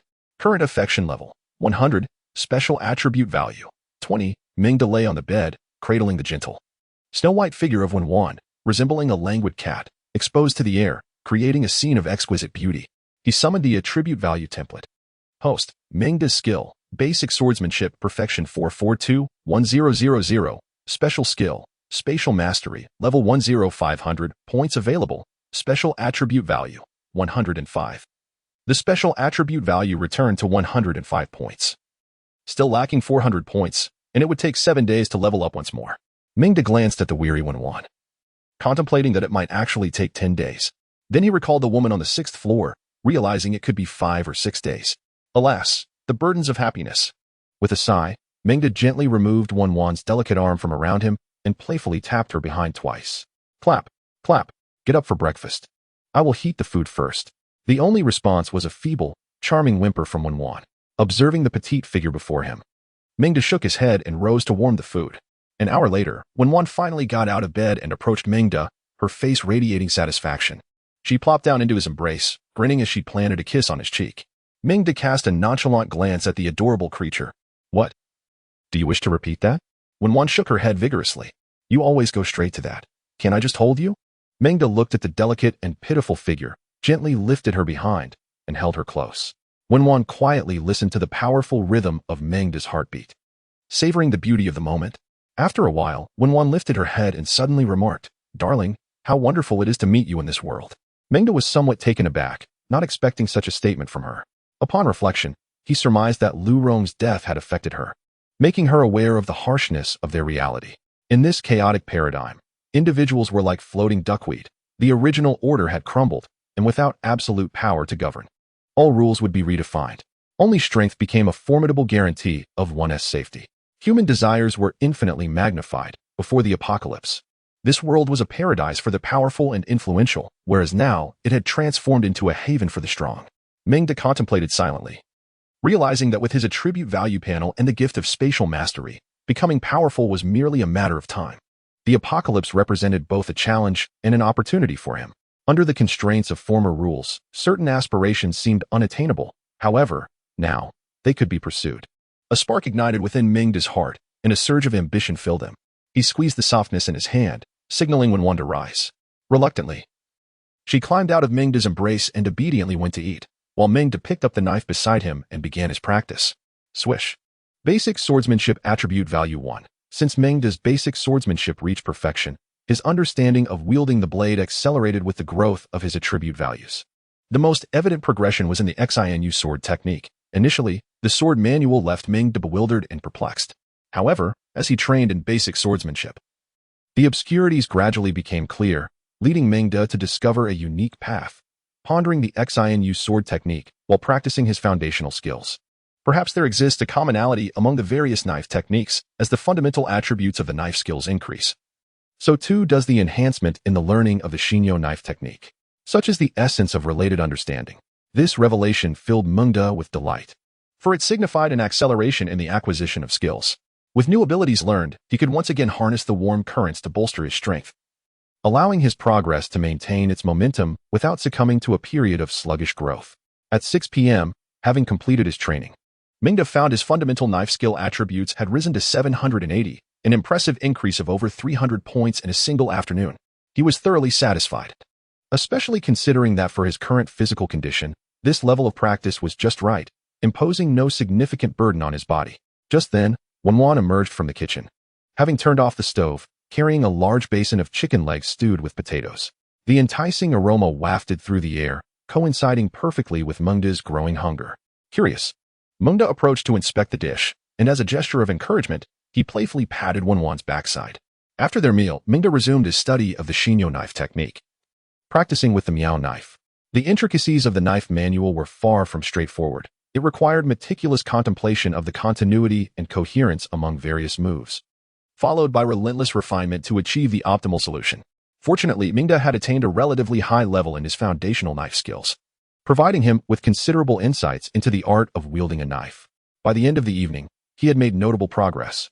Reflecting upon his current pace, he estimated that in 2 days, he would likely be able to grasp the basics of the Xinyo knife technique. This prospect filled him with satisfaction, as the hope for advancement and strength became tangible. At 9 p.m., Meng discovered a valuable bracelet at the supermarket, its vibrant color and smooth texture suggesting it had been well cared for by its previous owner. He decided to experiment with it to create a storage space. Taking a deep breath, Meng focused his mental energy, employing his spatial mastery talent to expand the space within the beads of the bracelet. Cautiously, he tested the limits: 1 meter, 2 meters, 3 meters, until he reached a threshold. No matter how he exerted his mental energy, he could not expand it further. Consequently, he began inscribing reinforcement runes within the internal space of the beads. The expansion of space required sustained mental energy, otherwise, it would quickly collapse. In the current state, should Meng withdraw his mental energy, the beads would, like ordinary steel balls, be gradually consumed by the collapsing space. With unwavering focus, he commenced inscribing the runes, his mind taut with concentration. Following the image in his mind, he meticulously worked, the repetitive symbols beginning to appear somewhat dazzling. As expected, 5 minutes later, Meng faced failure once more, watching as the beads were slowly engulfed. He sighed, acknowledging the persistence of the challenge. Yet there was a slight improvement. He had inscribed approximately half of the runes this time. With renewed determination, he took a brief respite to relax his strained mind, reflecting on the previous errors. During this interlude, he began to explore the application of his mental energy. Recently, Meng discovered that when fully engaged, he could perceive the general conditions within a 3-meter radius around him. However, when one concentrates their mental energy and directs it towards a specific point, the detection range can be significantly extended. Currently, Meng is capable of detecting approximately 6 meters in a single direction. Yet, there remains some potential. He could likely extend this further, though his relative unfamiliarity with the manipulation of mental energy hinders his progress. He must continue to explore the subtle methods of controlling his mental force. Furthermore, honing the use of mental energy is beneficial for the creation of storage spaces. After a lengthy discussion, Meng found that his progress in sketching storage runes had greatly improved by the next day. He attentively sensed the perception of external objects through his mental energy, surveying the surroundings. When one was bathing in the kitchen's separated area, Meng's mental energy swept over her, revealing her form to be enveloped in a pristine glow. Tentatively, he reached out with his mental energy to touch the white luminescence surrounding her. "Ah, Meng!" A piercing scream echoed from the kitchen. Startled, Meng rushed inside, finding Wenwan crouched on the floor, her expression one of terror as she scanned the area, her body trembling slightly. Upon seeing him, she leaped into his arms. "I was just bathing when I suddenly felt someone watching me. It was terrifying. I was completely on edge." Meng understood the cause of her distress. It was likely his earlier mental touch that had startled her. He comforted her for quite some time, remaining in the bathroom until she finished bathing, dressed, and returned to bed, ensuring she felt reassured. Sitting at the edge of the bed, he watched as Wenwan drifted peacefully into slumber. Contemplating, he recalled that during his previous attempt to use mental energy to detect her, there had not been such a strong reaction, nor had there been that layer of radiant white glow. This time, the glow appeared to have triggered her sense of being observed. Could the clothing be the cause? He pondered aloud. He then directed his mental energy towards the sleeping Wenwan, who lay in bed clad in her pajamas. Although the glow was obscured by her clothing, her wrists and ankles still emitted a soft, white luminescence, subtle yet irresistible to touch. Reflecting on Wenwan's reaction, he restrained himself. If it was not the clothing, then what could it be? Having ruled out her attire, Meng found himself perplexed. He subsequently tested his mental energy on himself, navigating unobstructed through his own perception. Even glimpsing the capillaries beneath his skin with remarkable clarity, though any deeper exploration proved elusive. Could this limitation be tied to his own mental capacity? This was the first time he had recognized such a constraint. He endeavored to uncover the rules governing his mental perception, but after a prolonged effort, he yielded no answers. Resigned, he attempted to concentrate his mental energy once more, scanning the vicinity to identify any further limitations. Suddenly, Meng froze. At the cave entrance, a figure was lingering, seemingly attempting to knock at the western door. It was the woman from the 6th floor he had encountered earlier. A smile crept onto Meng's face as he discerned her intentions. He rose and approached the entrance. With a soft scraping sound, the shelf was moved aside, startling the woman. Meng emerged from the cave and approached the woman, a smile gracing his lips as he gazed at her. Upon recognizing him, the woman seemed to exhale a sigh of relief, but then her eyes darted to the ground, as if recalling something. Meng scrutinized her attire. Perhaps it was due to her recent ablutions, for her hair was slightly damp, cascading over her shoulders, adorned in a gray shirt and a black skirt. The moisture in her hair exuded a hint of jasmine fragrance, while her fair neck and the prominent curves of her figure, particularly her long, fair legs beneath the black fabric, sparked within Meng an irresistible urge to explore further. "My name is Su Qian. We met today. Thank you for the food." The woman tentatively spoke, a blush creeping onto her cheeks, perhaps from her earlier washing, giving her an ethereal beauty akin to a lotus emerging from the water. "It is of no consequence. It is my duty as a neighbor to assist," Meng replied, his gaze fixed intently upon her, sensing that she had more to convey. The woman, her eyes evasive, struggled with her thoughts before taking a deep breath and finally articulating her concern. "I do not know how to express this, but if I accompany you, can you assure a better life for my mother and me?" As she finished, her face flushed a deep crimson. Yet her gaze boldly met Meng's.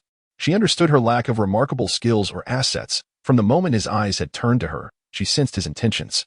She was an astute individual, fearful of encountering insincerity, leading to a futile endeavor. Moreover, with a mother to care for, having endured countless days of hunger and subsisting on instant noodles since the apocalypse, her options were severely limited. She could only imagine the dire circumstances outside. Clutching at this lifeline, she and her mother had spent days in anxiety, their existence overshadowed by darkness and starvation, leaving her utterly exhausted and unable to endure any longer. The appearance of this man had rekindled a flicker of hope within her.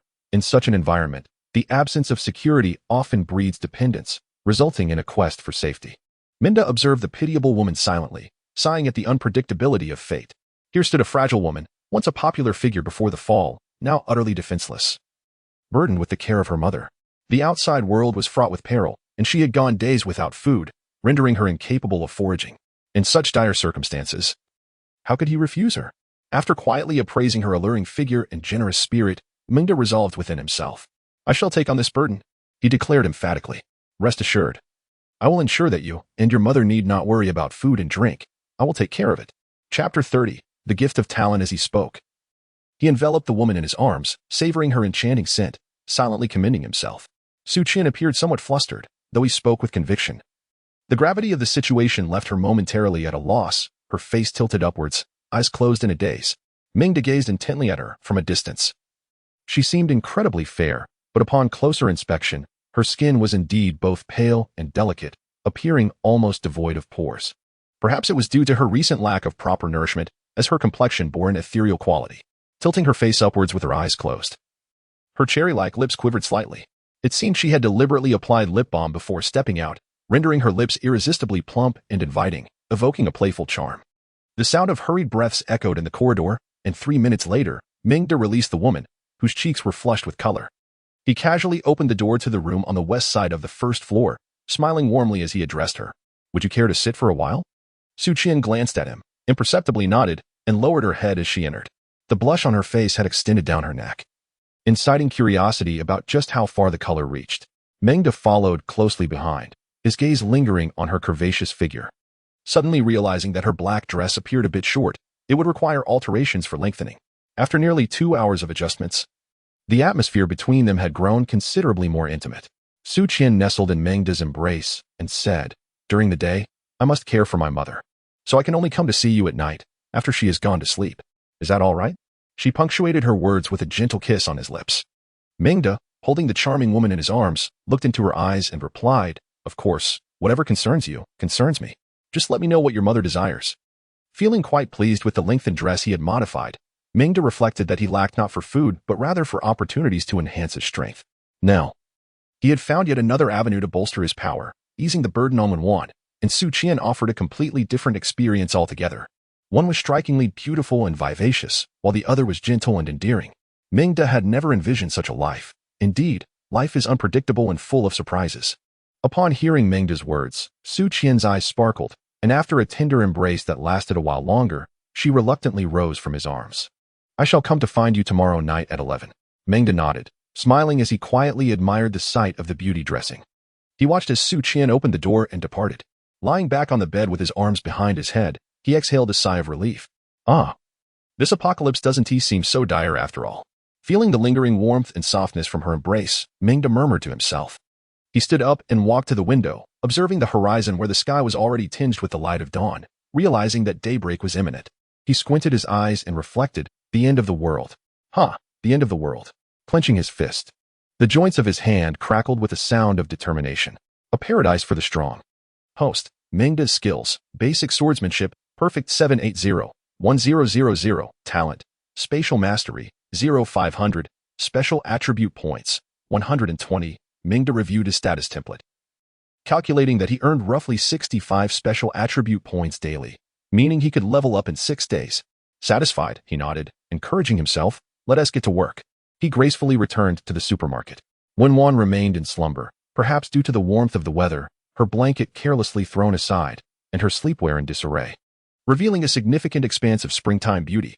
Meng De, with a mischievous intent, recalled Su Qian's recent return home and wished to compare the differences between the two. Thus, he stealthily climbed onto the bed, gently undressing Wenwan, and coaxed her into performing morning exercises. Half asleep and half awake.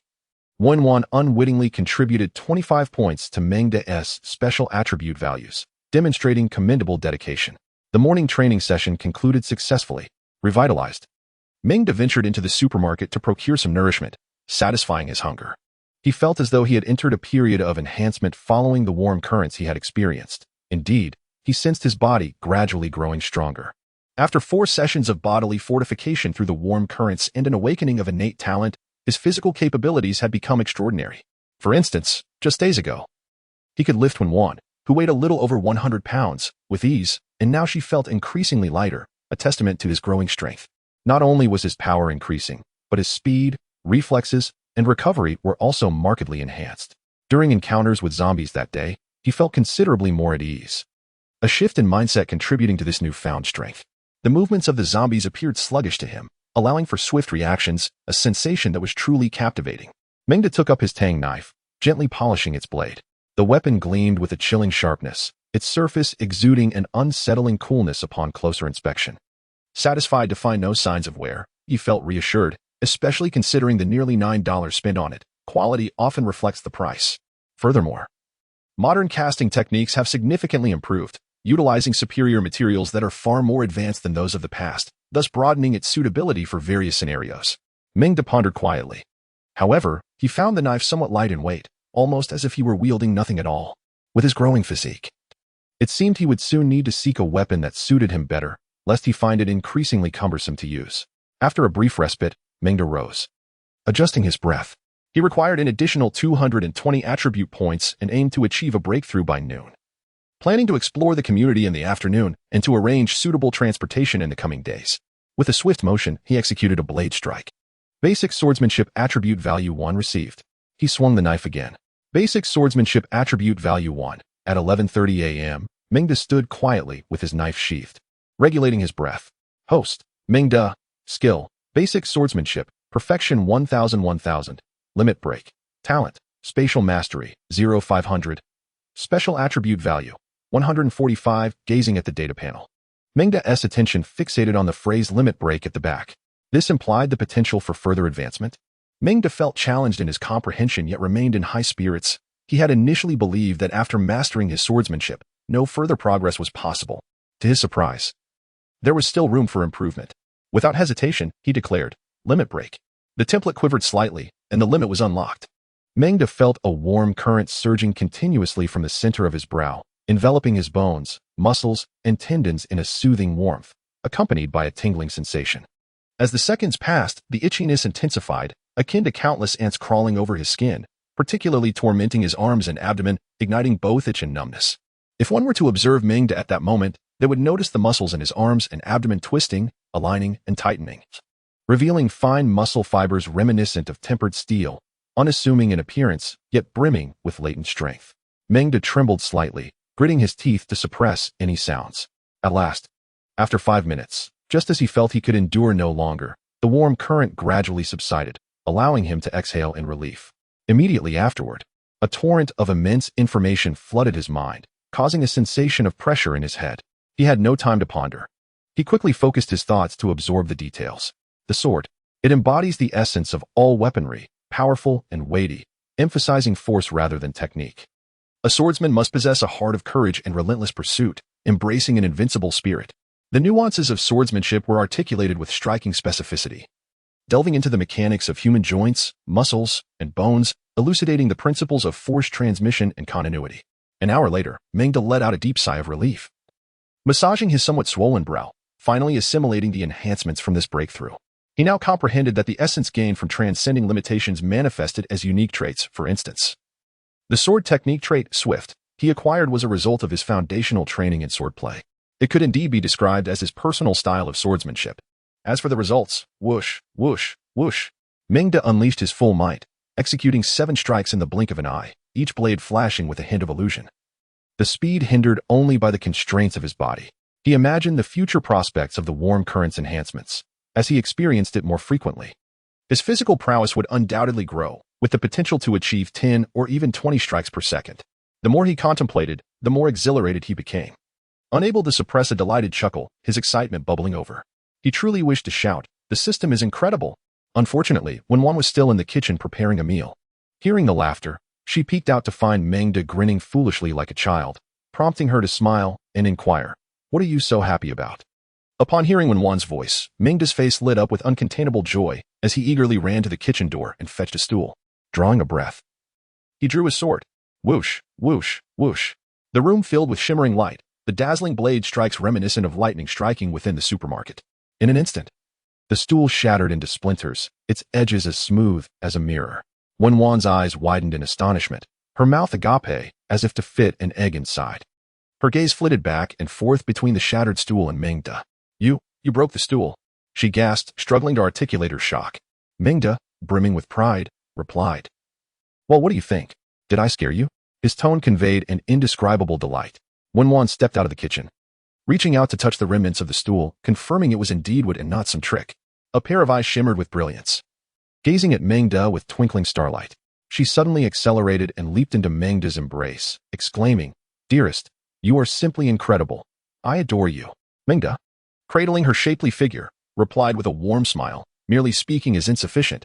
Your actions must speak for you." Unperturbed by the dinner simmering in the kitchen, Wenwan boldly pressed her lips against Meng's. "Now, the battle is over." Meng glanced at Wenwan beside him, somewhat astonished by her latent potential. In her moment of exhilaration, she had momentarily subdued him. However, it was regrettable that a small weakling remained just that, unable to truly overpower Meng despite her brief outburst of energy. Soon, she began to falter, succumbing to Meng's dominance. Her cries echoing until her voice was nearly hoarse, ultimately raising the white flag in surrender. With a triumphant smile, Meng reaffirmed his position, filled with a profound sense of accomplishment. He summoned his attribute panel. Host, Meng's skills, basic swordsmanship, perfection 0, trait, speed, talent, spatial mastery, level 10500, special attribute value, 145. Meng's gaze lingered on the trait. Upon expanding the details, he discovered, speed significantly enhances strike velocity, contingent upon physical condition. Indeed, there exists room for improvement, as his physical condition enhances. So too will his strike speed. Meng's suspicion was confirmed. Additionally, his basic swordsmanship could be further augmented, likely yielding another trait upon the next enhancement. His spirit sword. This signified that he could infinitely enhance any skill, continuously growing stronger. Is this not akin to having a singular skill that conquers all? No matter how formidable the opponent, a single strike suffices, he chuckled heartily. Sitting on his bed, an irrepressible smile adorned his face. As the excitement gradually ebbed, Meng rose from the bed. With a breath, he felt his strength renewed. It was time to prepare for an exploration of the neighborhood. After being confined indoors for over 10 days, he was curious about the outside world.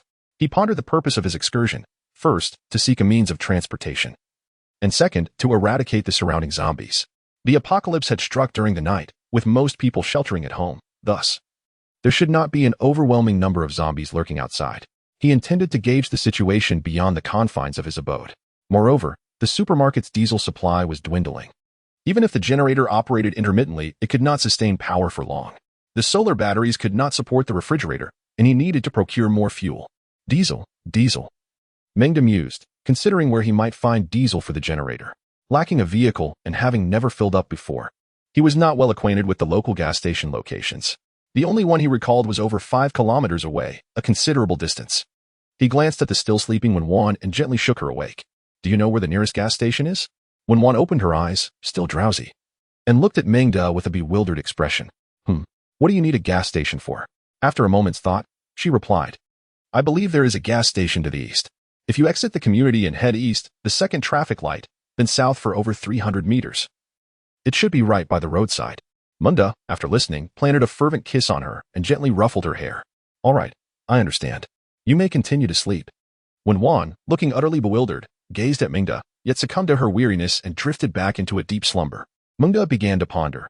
2 traffic lights and an additional 300 meters, roughly 2 kilometers, manageable, not too distant. The priority was to find a vehicle. His thoughts turned to the car parked outside the entrance. Without hesitation, he decided to investigate whether it could be driven. Dressing swiftly, he donned his attire, equipped himself with a tang knife, and pocketed around 40 to 50 steel balls before heading outside. He moved the sofa obstructing the entrance and unlocked the door with his key. Chapter 31. Purification. Meng stood outside the entrance, extending his mental awareness to scan the surroundings. Confirming there were no zombies present, he silently savored the warmth of the sun and the long-forgotten breath of freedom. At that moment, it was midday, and the sun blazed fiercely, scorching the earth to the point where the air shimmered. Gripping his knife tightly, he steeled himself and advanced towards the vehicle ahead. The car was positioned less than 20 meters from the entrance. Having previously cleared the area of zombies, Meng found the vicinity to be relatively safe. Save for 4 zombies visible approximately 40 meters away in the square. 2 minutes later, he arrived at the car. It was a fuel-powered vehicle, appearing quite upscale. Though Meng had limited knowledge about cars, only aware that it was rather expensive and boasted considerable horsepower, he cautiously approached the side of the car, peered inside, and exhaled in relief upon discovering the keys were inside. Circling the vehicle, he opened all the doors and the trunk, ensuring no hidden zombies lurked within. Meng intended to test the vehicle but, noticing the zombies in the square, decided it prudent to eliminate the visible threats first. With resolve, he tightened his grip on the knife, picked up a stone from the greenery, and hurled it towards the zombies. The stone traced a graceful arc through the air. Thud, thud, thud. It struck the ground and rolled to a stop. The distant zombies, drawn by the noise, howled and surged towards the stone's location. 2 in front, 3 behind. There were 5 in total. Seeing the 5 zombies, Meng lifted his knife and advanced towards them. The zombies, initially focused on the stone, soon turned and charged at Meng. Their appearances were ghastly. Sunburnt skin was dark and wrinkled, with patches of black and white, resembling characters from a comedic film. In the blink of an eye, the zombies were upon him, a mere 30 to 40 meters away. Taking a deep breath, he fixed his gaze on the nearest zombie, raising his knife high before bringing it down with force. With a muffled thud, half of the zombie's head was propelled into the air. Perhaps due to the recent enhancements from warm currents, the zombie's skull was surprisingly easy to cleave. Without pause, Meng swiftly raised his hand again, bringing the knife down towards the second zombie. Upon vanquishing the second zombie, Meng turned his attention to the 3 approaching undead. His muscles taut with tension, he swiftly unleashed 2 strikes, and 2 more zombies fell to the ground in response. Only 1 remained. Meng fixed his gaze on the final zombie, and for a fleeting moment, he fancied he detected a glimmer of fear in its eyes, causing its advance to falter. With no time for further contemplation, he stepped forward and brought his blade down mercilessly. The last zombie succumbed with a final groan. From the defeated creature's head, a peanut-sized white crystal shot forth. Capturing Meng's attention, he scanned his surroundings, confirming that no more zombies were in sight before approaching the crystal. The gem, shaped like a diamond, was translucent and exuded a faint white glow. As he drew nearer, Meng noticed that the mysterious crystal hovered about 10 centimeters above the ground, presenting an odd sight. Initially, he prodded it with his knife, finding it inert. After a moment's hesitation, he donned his gloves and reached out towards the crystal. Detected talent crystal, mental imprint, level, impure, awakening probability, 30, mutation probability, 40, death probability, 30. Would you like to purify? A talent crystal? Could it be akin to my own abilities? Moreover, the last zombie exhibited behaviors that suggested it possessed some semblance of emotion and thought. A twinge of confusion crossed Meng's mind, but he blurted out, "Purify." Instantly, the talent crystal began to shrink, transforming from its original peanut size to that of a sunflower seed. Talent crystal, mental imprint, level, beginner, awakening probability, 100. Would you like to absorb? This seemed akin to awakening a talent. As Meng contemplated the crystal, he pondered the implications. Clearly, he was not the sole individual to gain powers. With so many people outside, some must have successfully awakened as well. The emergence of abilities heralded a polarization of power, leading the world to establish a new order, a realm where strength reigned supreme and might belong to the individual. His gaze upon the talent crystal grew fervent. With the presence of such a panel, his strength could rapidly ascend. He envisioned himself dominating the world, basking in the glory of his supremacy. After indulging in this fantasy for a moment, Meng steadied his focus and regarded the prompt before him once more. Would you like to absorb? Recalling the scene of his previous talent awakening, he resolved to delay absorption for now, as he was outdoors and safety was a concern. With a broad smile, excitement coursing through him, he carefully stowed the crystal in his pocket, giving it a couple of pats before turning towards the vehicle. Meng strode over to the car, conducting a thorough inspection before settling comfortably into the driver's seat. Wow, it's truly hot. The sun-baked car was a bit scorching to the touch. After acclimatizing, he pressed the ignition button. Vroom. The car roared to life, and Meng shifted into neutral, revving the engine twice. Vroom vroom. Not bad. The sound was quite manageable. Soon, he would dismantle the back seats to accommodate more supplies. As Meng listened to the roar of the engine, he nodded in satisfaction, acknowledging the vehicle's capabilities. Once he removed the seats and other components, he realized it could accommodate a considerable amount of cargo. Regrettably, his storage equipment was not adequately prepared. Otherwise, he would not have encountered such inconvenience. With a tinge of disappointment, he turned off the engine and disembarked from the vehicle. Upon returning to the western room on the first floor, Meng retrieved the talent crystal from his pocket, examining it meticulously. The diamond-shaped crystal was resplendent and translucent, surpassing the beauty of any crystal crafted by the masters on this planet. It was a creation beyond human capability. Surrounding the crystal was a soft luminescence that, due to the sunlight outside, had gone unnoticed. However, once indoors, the combination of the crystal's clarity and the glowing aura rendered it mesmerizing, drawing him into a state of unconscious reverie. Absorb, Meng commanded after a couple of glances, issuing the directive. Without a sound, the talent crystal vanished from his hand. Boom. A torrent of information surged from the center of Meng's forehead, flooding into his mind. With his eyes closed, he intently contemplated the intricate activation patterns.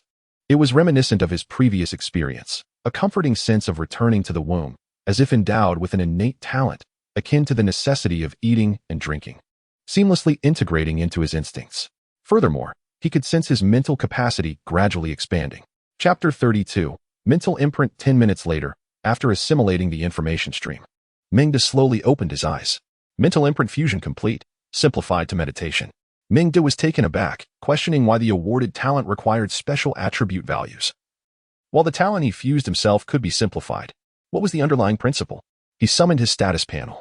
Host, Meng's skills, basic swordsmanship, perfect 0, mental imprint, entry level 0100, traits, agility, talent, spatial mastery, level 10500, special attribute value, 145.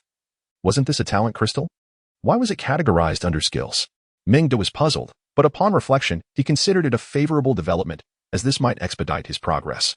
He set aside his doubts and pondered the imprint inheritance information he had just received. The concept of a mental imprint was astonishing. He marveled at the idea. As the term suggests, it is a seal formed by mental energy, capable of controlling both humans and animals. Currently, Meng had acquired two types. One was hypnotic, and the other was coercive. The hypnotic type emphasized subtlety, planting imprints in individuals without their awareness, requiring the user's mental strength to exceed that of the target by a factor of 2 or more. Its advantages lay in its concealment and the fact that it would not harm the target, preserving their consciousness. However, it required a longer duration. And if the commands contradicted the individual's personality, the orders might fail. In contrast, the coercive type was far more forceful, directly embedding a slave imprint into the target's mind. This method faced resistance from the target's mental strength. Should it exceed the user might suffer backlash. Additionally, once the imprint succeeded, it could damage the target's intellect, reducing them to mere puppets that could only obey commands. Meng, utilizing his mental prowess, conducted a brief experiment in the recesses of his mind, effortlessly forming a mental imprint, which elicited a subtle smile upon his visage. He resolved to seek out a zombie shortly to test its efficacy. Subsequently, he extended his mental perception. 3 meters, 4 meters, 5 meters, joy illuminated Men's face. This was indeed a lucrative venture, and his mental capacity had significantly improved. In the afternoon, he intended to further explore the abilities of the mental imprint while also taking a leisurely stroll around, and he needed to modify his vehicle as well. A glance at the time revealed it was already past 3 o'clock. He needed to act swiftly. After a brief tidying up, Meng returned to the supermarket to gather some tools. He exchanged a few words with Wan, who watched him with concern, before once again venturing outside. Upon exiting, Meng decided to first locate a zombie to experiment with the mental imprint's capabilities. He surveyed his surroundings and opted to investigate the adjacent building. Deeming the open space outside too exposed for the unknown imprinting process, safety was paramount.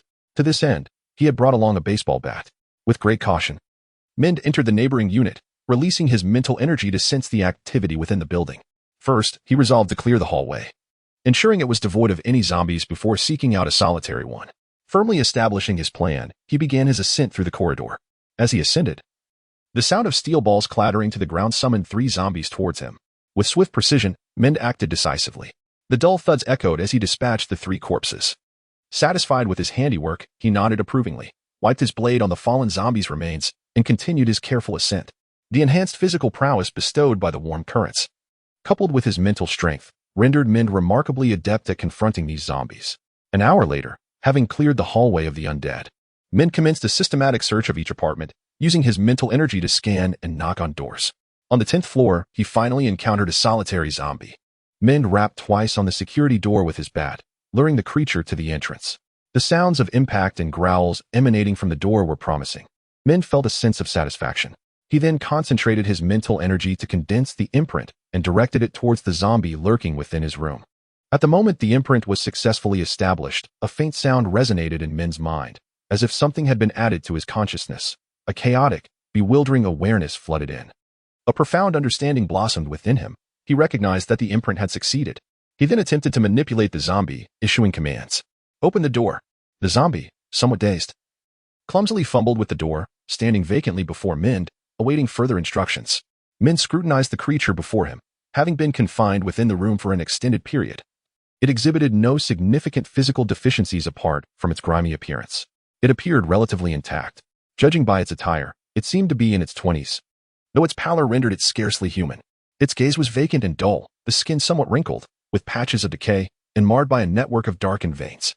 Perhaps due to the sense of kinship Meng felt as it became one of his own, he no longer found the sight revolting. Rather, it became somewhat agreeable. After surveying the surroundings, Meng felt a sense of satisfaction with his first subordinate.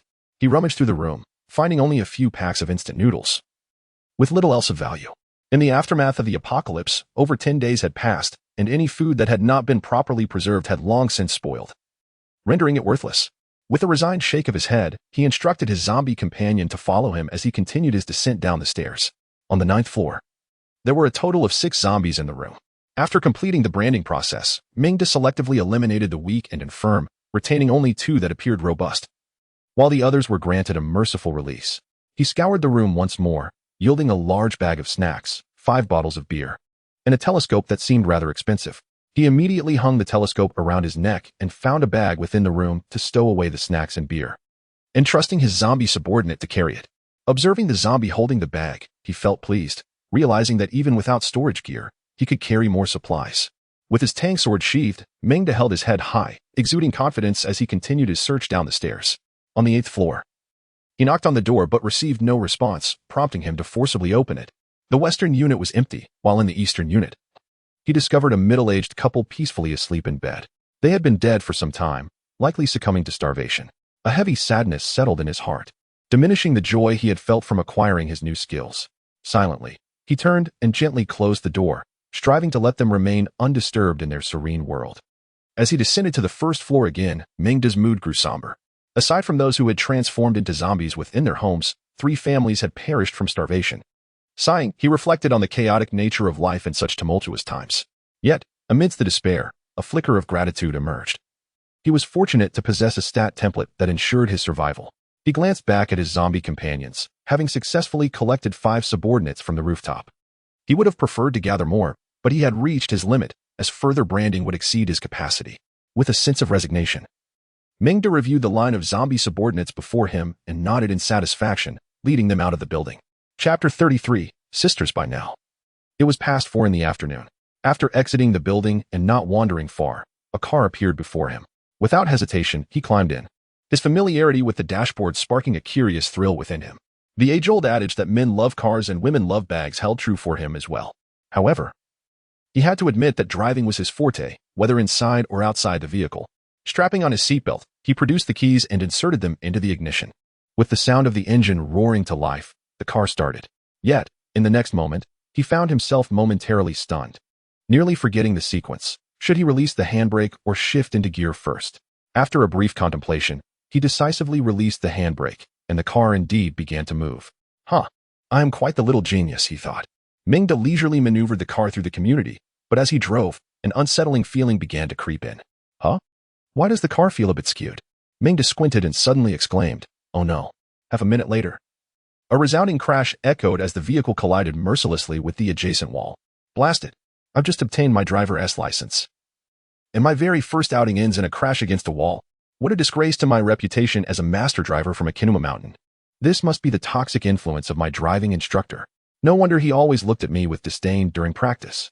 With a face full of despair, Meng crawled out of the car, staring in disbelief at the once pristine vehicle now reduced to scrap metal. He felt no sorrow in this apocalypse.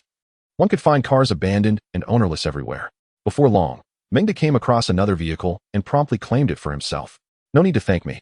Perhaps due to his initial experience, he drove for quite some time on the road this time, gradually acclimating to the car. Though it still swayed left and right, he was at least managing to stay on the road. Damn it. I knew it. Driving is my forte. How could a celebrated driver from Akinuma Mountain be anything less? Now that he was successfully on the road, Meng began to show off, especially since his new car was rather eye-catching. In this desolate world, he drove with reckless abandon, swerving and bumping along. To make matters even more peculiar, 5 zombie minions trailed behind him, creating a rather bizarre spectacle. Anyone witnessing this would surely feel a moment of pity for Meng, as they would only assume that these zombies were pursuing their prey and not consider anything else. The road was far from stable, with zombies occasionally leaping out.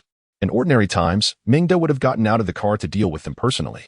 However, now he simply issued a command, and his zombie minions charged forward, mercilessly pounding the heads of their fellow undead.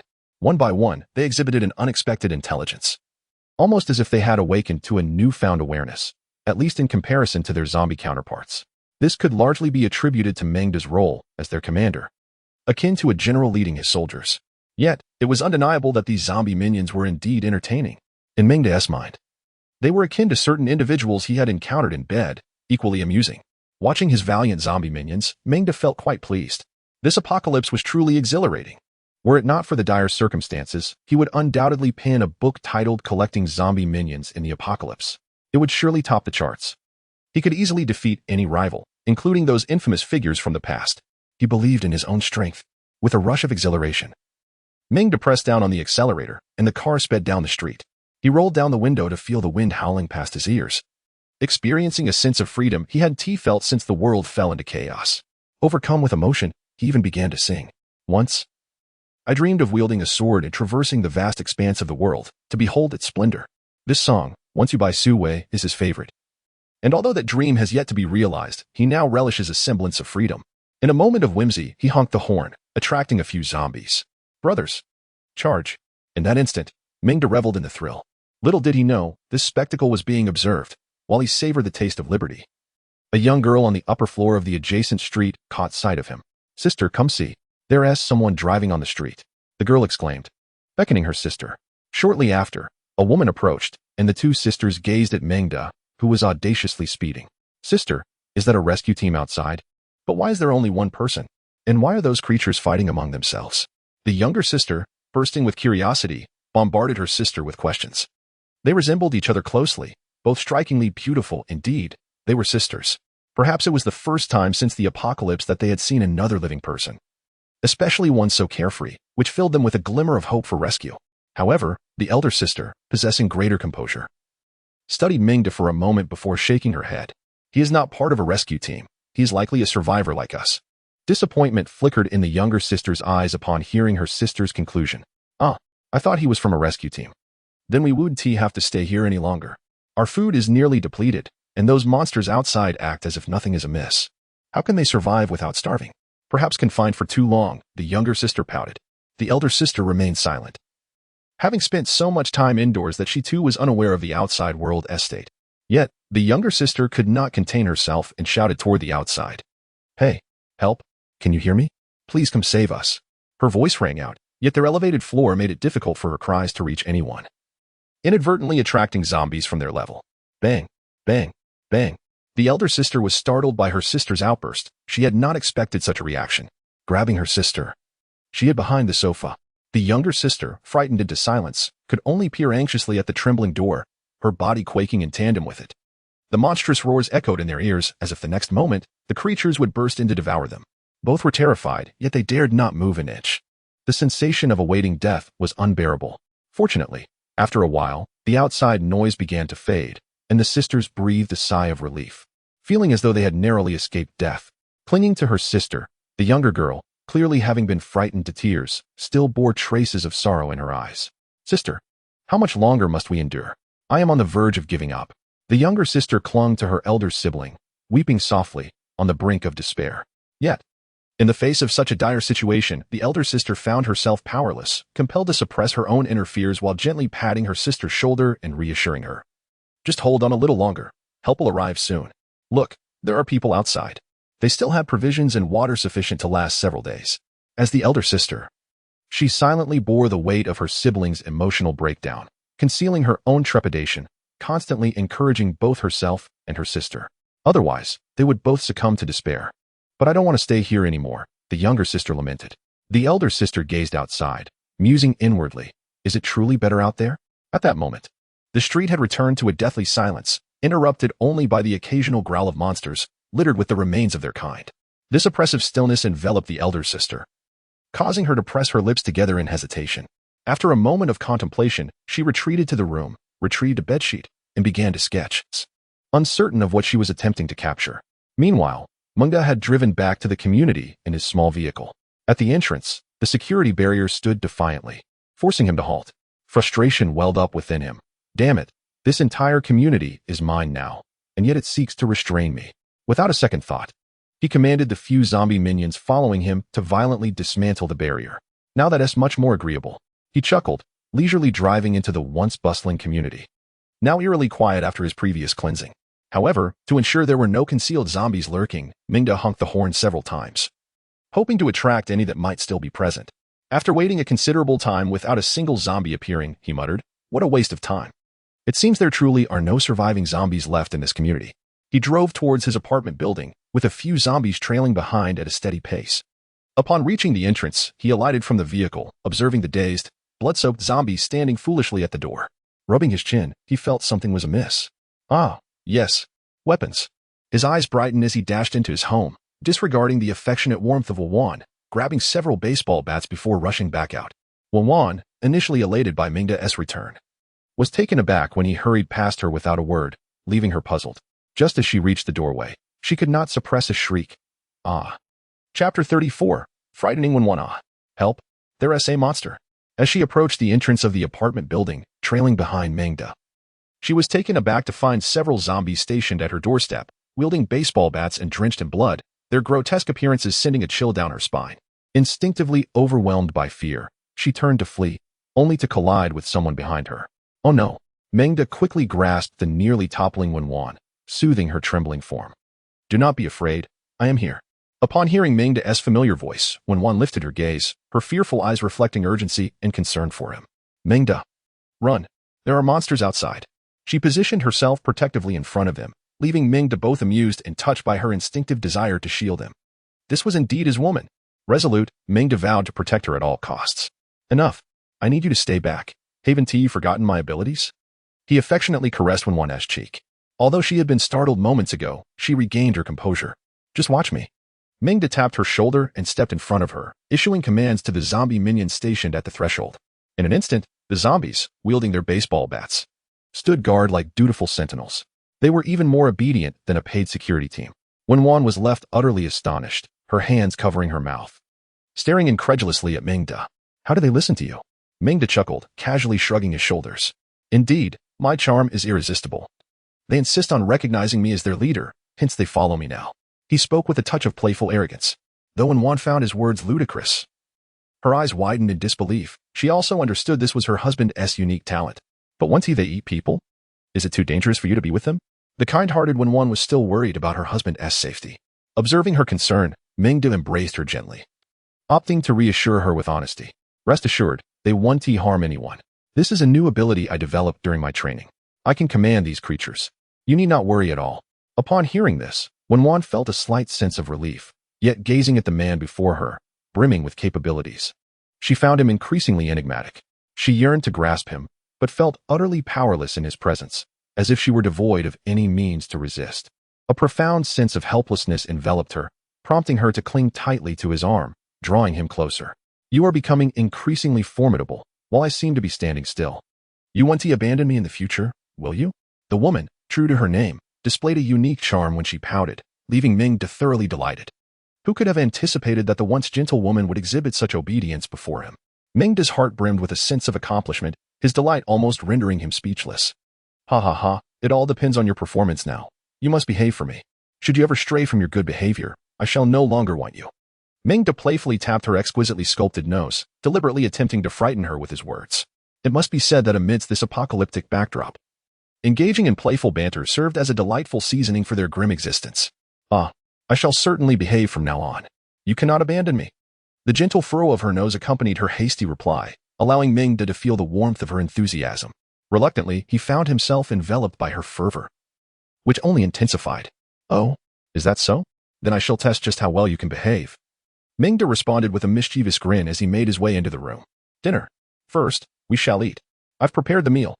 Meng had nearly finished eating by 9 o'clock that evening, having taken quite a while due to indulging in 2 meals, one of rice, and the other, something entirely different, yet equally delectable. He found the latter particularly captivating. However, he had to refrain from overindulgence, saving some appetite for the late-night snack. After commencing his training, perhaps due to previously entering a focused state, Meng quickly settled into a meditative mindset this time, wasting little time dispelling irrelevant desires. This prompted a realization for him. He could adopt this approach moving forward. Spiritual imprint attribute value 1. Spiritual imprint attribute value 1. Spiritual imprint attribute value 1. An hour later, Meng emerged from his meditative state, observing the property panel that had appeared. Spiritual imprint attribute value 30100, entry level. Gaining a point in spiritual imprint attribute value every 2 minutes was a satisfactory rate of efficiency. Currently, Meng found himself quite occupied, even struggling to keep up with the passage of time. He not only had to practice basic sword techniques daily, but also hone his skills in the Shinyo sword technique and 8 Extremes fist. In addition to these, he needed to carve out time each day to recruit Wan and Su Qian. Alas, life in this apocalypse truly was fraught with challenges, not to mention the time required for scavenging supplies. Thus, to make better use of his limited time, Meng resolved to temporarily set aside the practice of the Shinyo sword technique. After all, the foundational sword techniques were sufficient for now, and he could revisit them later if necessary. However, he could not afford to neglect his martial arts training. Casting a glance at Wan, who had already succumbed to slumber, Meng chuckled softly and made a decision. Chapter 35. Fortune bites Chong Wei. A beauty is indeed a beauty, even in sleep. There is a certain allure that stirs one's desires. Having finally subdued his impulses, Meng rose gently and ventured into the adjacent west room. He settled cross-legged on the bed, inhaling deeply, centering his thoughts, and calming his spirit. After a considerable time had passed, feeling sufficiently composed, Meng retrieved his beads and resumed crafting the storage ring. As before, Meng released his mental energy, gradually infiltrating the interior of the orb. Utilizing his mastery over the spatial abilities he possessed, he meticulously expanded its inner dimensions, 1 meter, 2 meters, and 3 meters, until he encountered a limit at 5 meters, as if an invisible wall barred him from further expansion. Nevertheless, this represented a significant breakthrough compared to his previous attempts.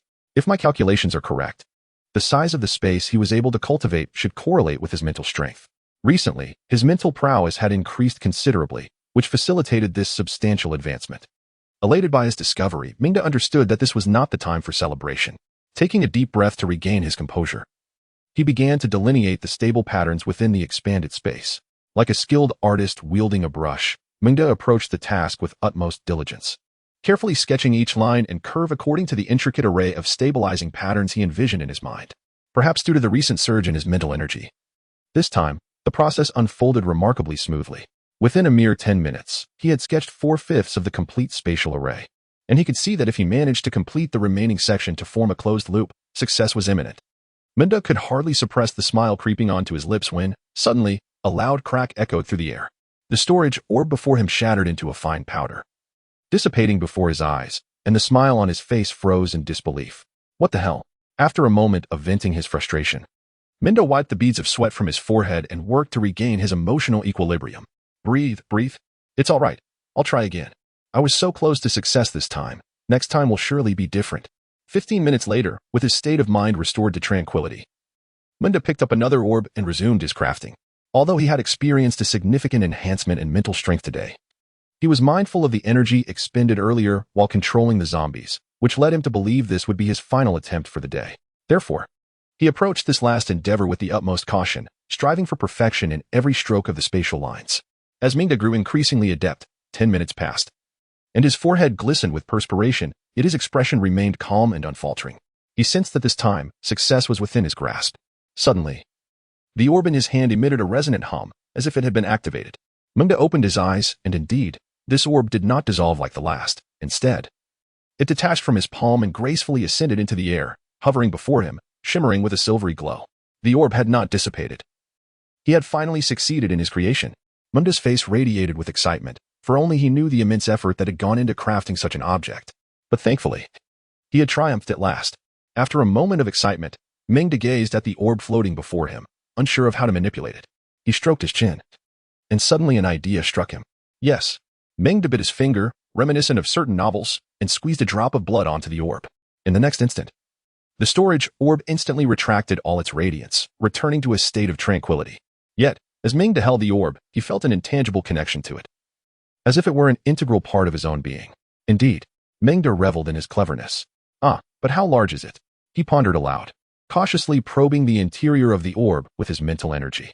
Inside, it appeared shrouded in a gray haze, the space rather limited, perhaps only 100 cubic meters, resembling a modest 555. However, upon infusing it with his mental energy, it immediately shimmered with white light, as if it had gained a spark of sentience. Meng felt an invisible pull, and following that sensation, he directed his thoughts, dividing his mental energy into two parts. One maintained its connection with the storage orb, while the other enveloped the key resting on the table. It was as though he had constructed a bridge between the two, with a swift whoosh. The key vanished from sight and reappeared in his storage space. Success. He felt an overwhelming sense of relief, and a smile broke across his face, uncontrollable in its joy. He excitedly began to gather the items within the room, his childlike enthusiasm unabated until half an hour later, when he finally began to temper his excitement and gain a clearer understanding of the storage space.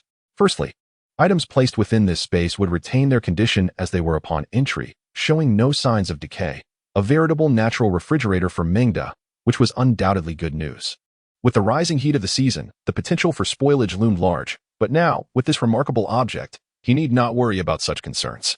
Moreover, this storage space could be moved at will. Secondly, Meng discovered that items entering the storage space could coalesce according to his intent, without fear of being crushed or damaged, even liquids. However, he also encountered a limitation. Living creatures could not be placed within the storage space. He had attempted to enclose a few zombie subordinates, but there was no response whatsoever. It appeared that his aspiration to possess a celestial realm akin to those found in certain cultivation novels had been thwarted.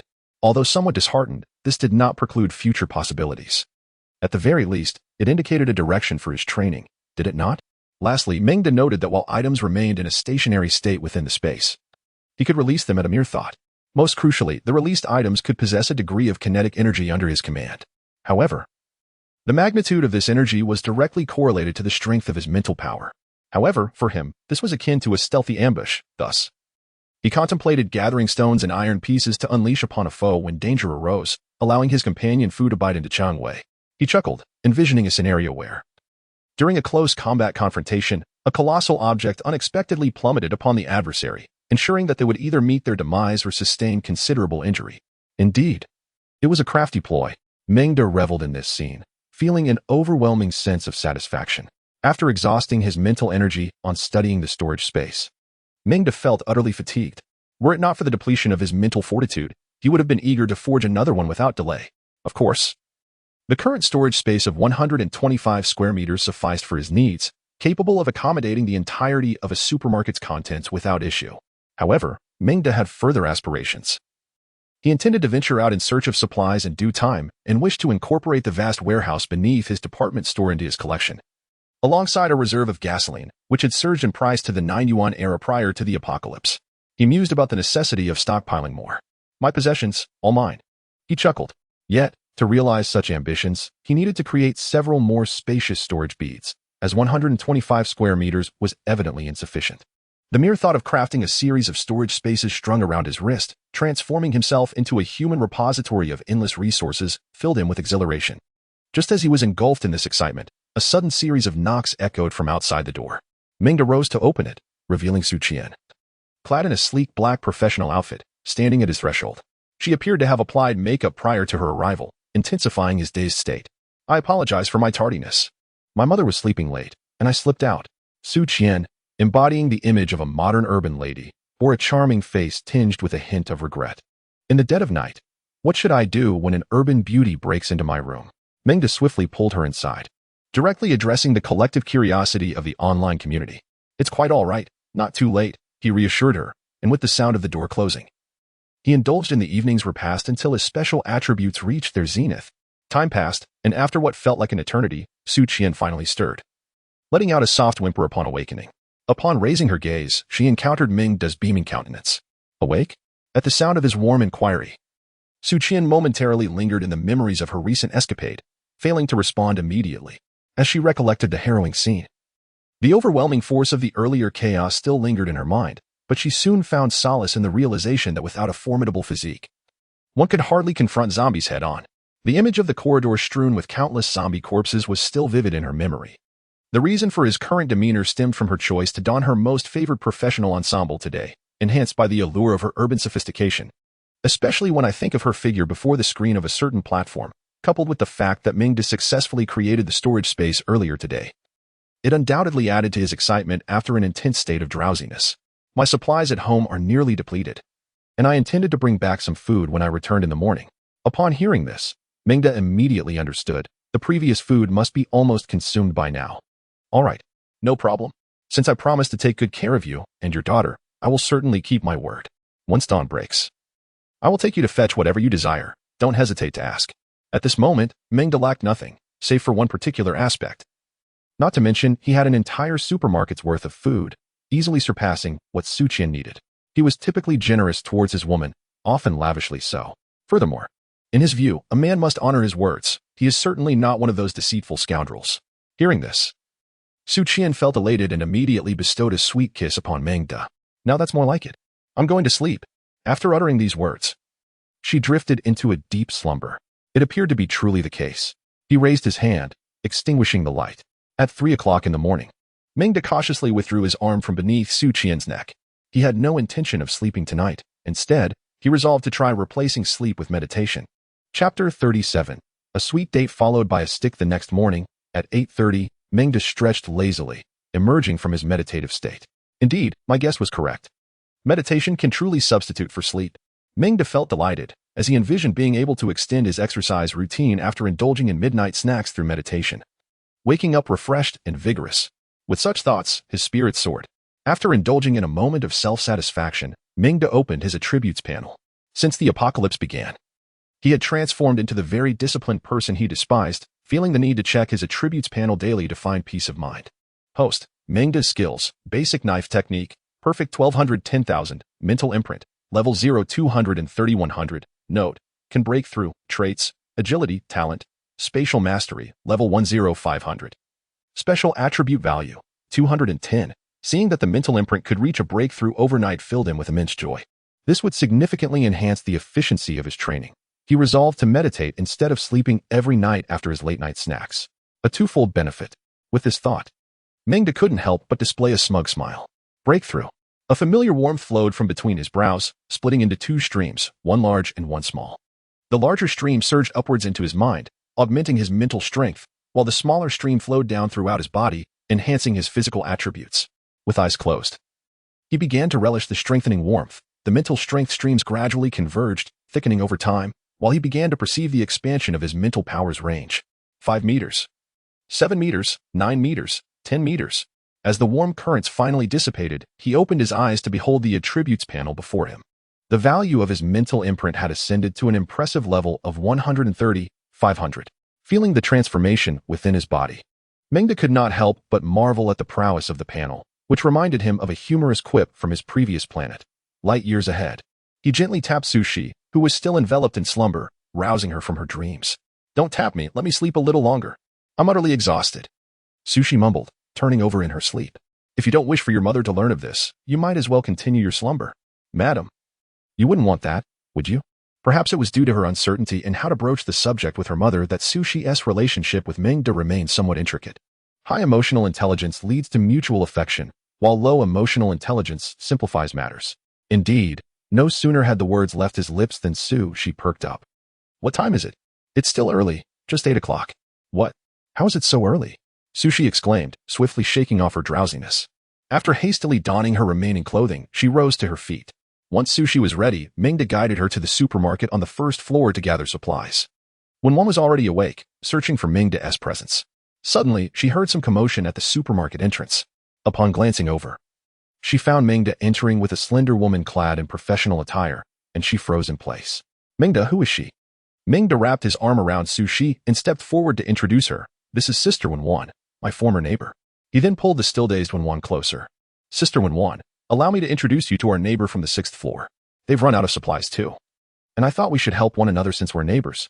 After Meng's introduction, Wenwan, the composed woman, took a moment to process the situation.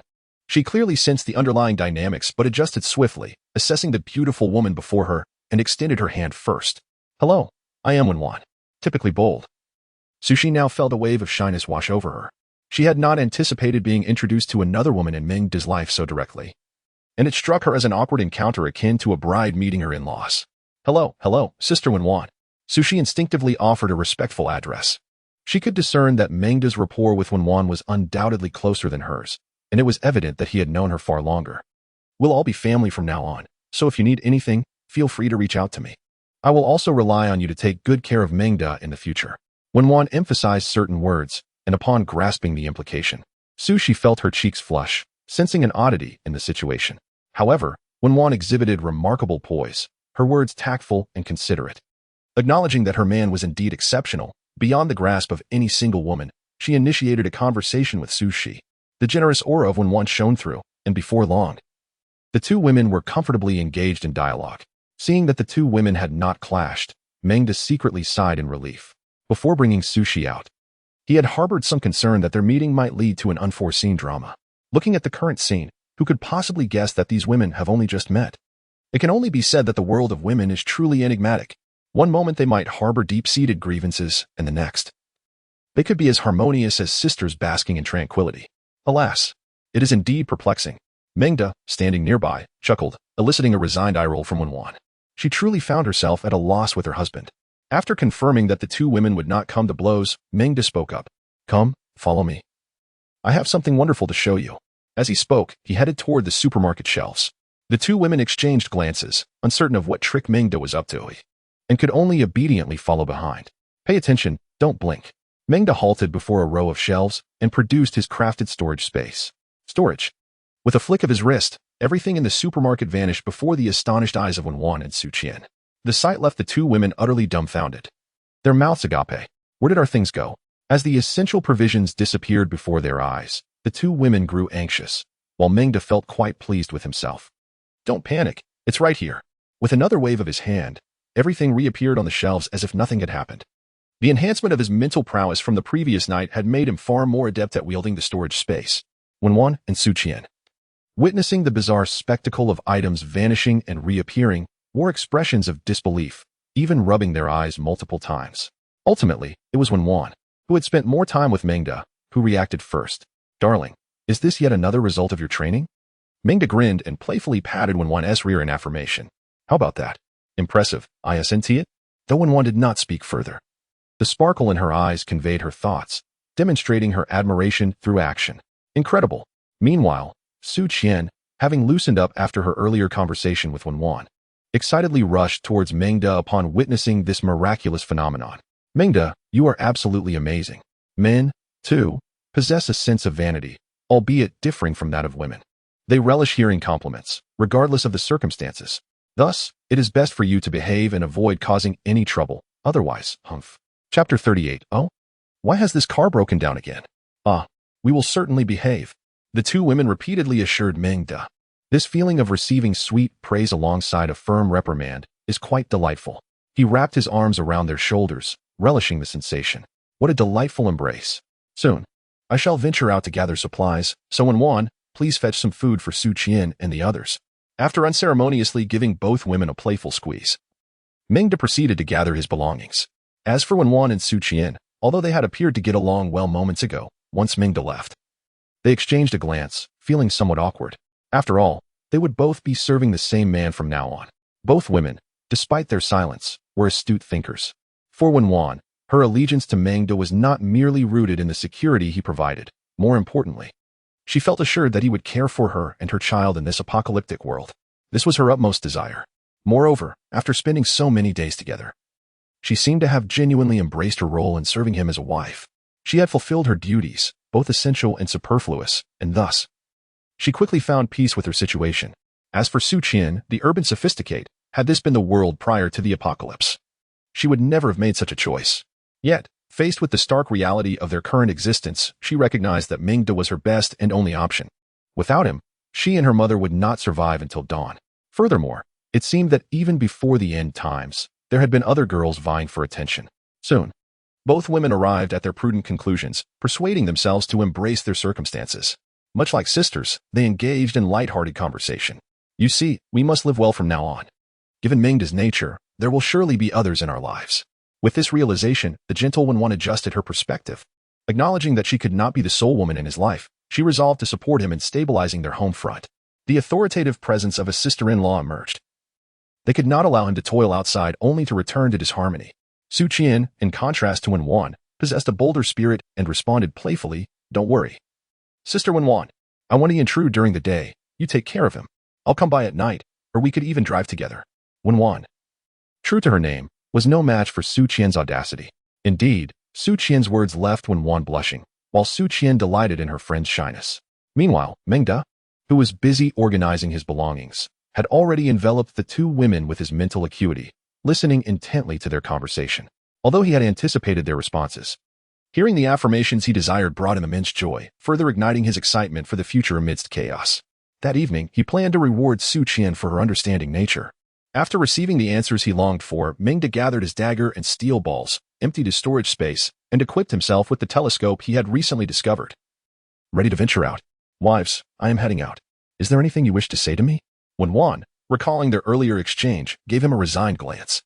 After a moment's contemplation, she embraced Meng and tenderly bestowed a kiss upon him. Stay safe. I will be waiting for your return at home. Meng patted her gently. Rest assured, just keep everything tidy at home for my return. I shall be needing a hearty meal tonight. Wen gazed at him with affection, prompting Meng to relish the moment. He then turned to Su Qian. What about you? Is there anything you wish to bring along? Su Qian approached him and whispered softly in his ear, I'll be waiting for you tonight. Meng felt a gentle nibbling sensation on his ear, accompanied by the words, and your favorite, black. Upon hearing this, Meng nearly lost his composure.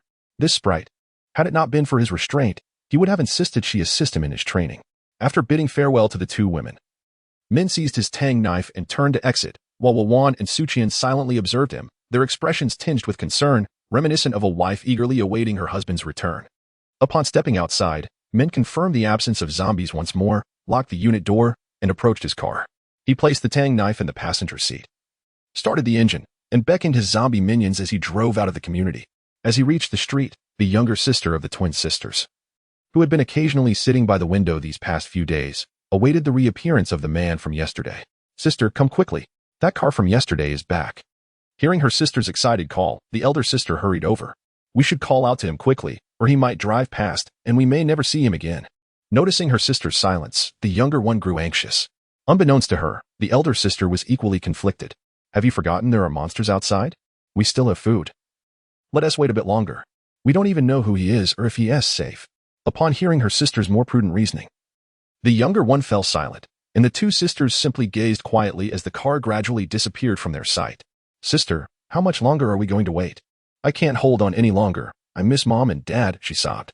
Hearing her sister's words, the elder sister pressed her lips together in silence, her gaze inadvertently drifting to the nearby white bedsheet, upon which were boldly written the words in red, "Help."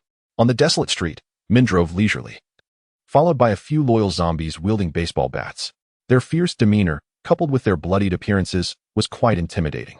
Meng's vehicle was also of high quality, its engine emitting a subdued sound that did not attract too many zombies. Of course, there were still a few that occasionally appeared. Whenever a zombie showed its face, Meng, disinterested in exiting the car, simply commanded his minions to deal with them using their bats. "Good job, you old rascal." Hiki.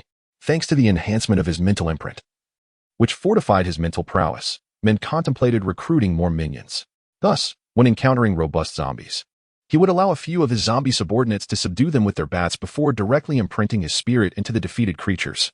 Ultimately, he carefully selected 5 new recruits for his growing army of zombie minions. After completing this recruitment, Meng pressed the accelerator, causing his speed to soar to 120 miles per hour, transforming his family car into a racing machine. However, upon arriving at the gas station and stepping out, he was met with a face full of questions. Chapter 39. Zombie Attack. Meng could hardly believe that, despite being a master driver, he had arrived at his destination only to find his vehicle in disrepair. He dismissed the thought, attributing the misfortune to the zombies. Without a moment's hesitation, he placed the blame squarely on their shoulders. As he approached a gas station of moderate size, resembling a secondary service station, Meng was suddenly struck by an unsettling sensation that made his scalp tingle. "Who is watching me?" he exclaimed in alarm. An inexplicable dread gripped him, a common human reaction to the unknown. He scanned the surroundings, but after several thorough checks yielded no signs of life, he began to question the validity of his instincts. After confirming that the only moving entities were his loyal zombie companions, he cautiously entered the gas station. However, just as he reached the entrance, a few zombies sprang forth as if they had emerged from within the station itself. Upon spotting Meng, they lunged at him with menacing growls. In response, he swiftly drew his formidable sword and retreated behind his zombie entourage.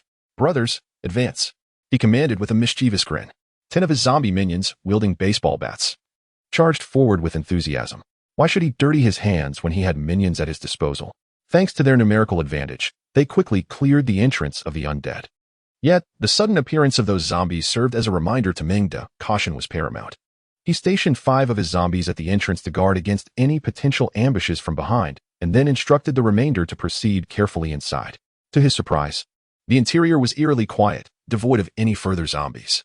Was it possible that he had overreacted? Perhaps those earlier zombies were merely the last remnants of gas station staff. With lingering doubt, he ordered his minions to secure the perimeter and, upon feeling a semblance of safety, approached the valve of the underground storage tank. Upon opening the valve, he placed his storage bracelet before it and, with a thought, swiftly extracted 40 cubic meters of diesel, a quantity sufficient to power his generator for several years. Not bad. Now, let's gather some gasoline, he mused, recalling the pre-apocalyptic era when fuel prices were at an all-time low. It's only reasonable to collect a bit more. He proceeded to the adjacent gasoline storage tank, placing his bracelet atop it to continue the extraction, given that this was merely a secondary gas station. The total fuel capacity was approximately 90 cubic meters. Once he had secured both gasoline and diesel, his bracelet was nearly full. Mission accomplished. For the foreseeable future, he would not have to worry about powering his generator or his vehicle. As he surveyed the remaining fuel, he decided to uphold the noble virtues of a thief and ventured into the gas station convenience store. Snacks, gather. Beverages, collect. Tobacco, gather, gather, gather. Thus, Meng proceeded to collect items along the way, and in the midst of his venture, he stumbled upon dozens of boxes filled with sundries. It was the first time he had his eyes open to such a sight. Goodness! In such a modest second-tier gas station, how could there be such treasures? His curiosity was piqued, and he couldn't help but wonder if the establishment catered to the needs of certain women wandering in the dark of night or offered encouragement to men who lingered away from home. With an indignant heart, Meng tucked the items away with disdain. Just wait until nightfall. Or perhaps, there was no need to wait until evening. Daytime would suffice. After all, if worst came to worst, he could always alternate between 2 women. To his surprise, he found a generator tucked away in a corner, and upon inspecting its 30-watt capacity, he swiftly decided to take it as well. After thoroughly searching the gas station and ensuring he hadn't overlooked any valuable items, He felt a sense of satisfaction and prepared to leave. However, at that moment, his zombie minions, who had been on watch outside, suddenly began to howl. Hiss, hiss, hiss. Mengda's expression shifted as he quietly approached the floor-to-ceiling window and peered outside. What he beheld caused him to gasp in shock. Outside the gas station, a horde of 50 or 60 zombies had inexplicably surrounded the establishment, and his zombie minions were engaged in a fierce struggle against them. Yet, due to the overwhelming numbers, he sensed the connection with 3 of his minions had been severed, indicating they had perished. What to do? Should he flee directly?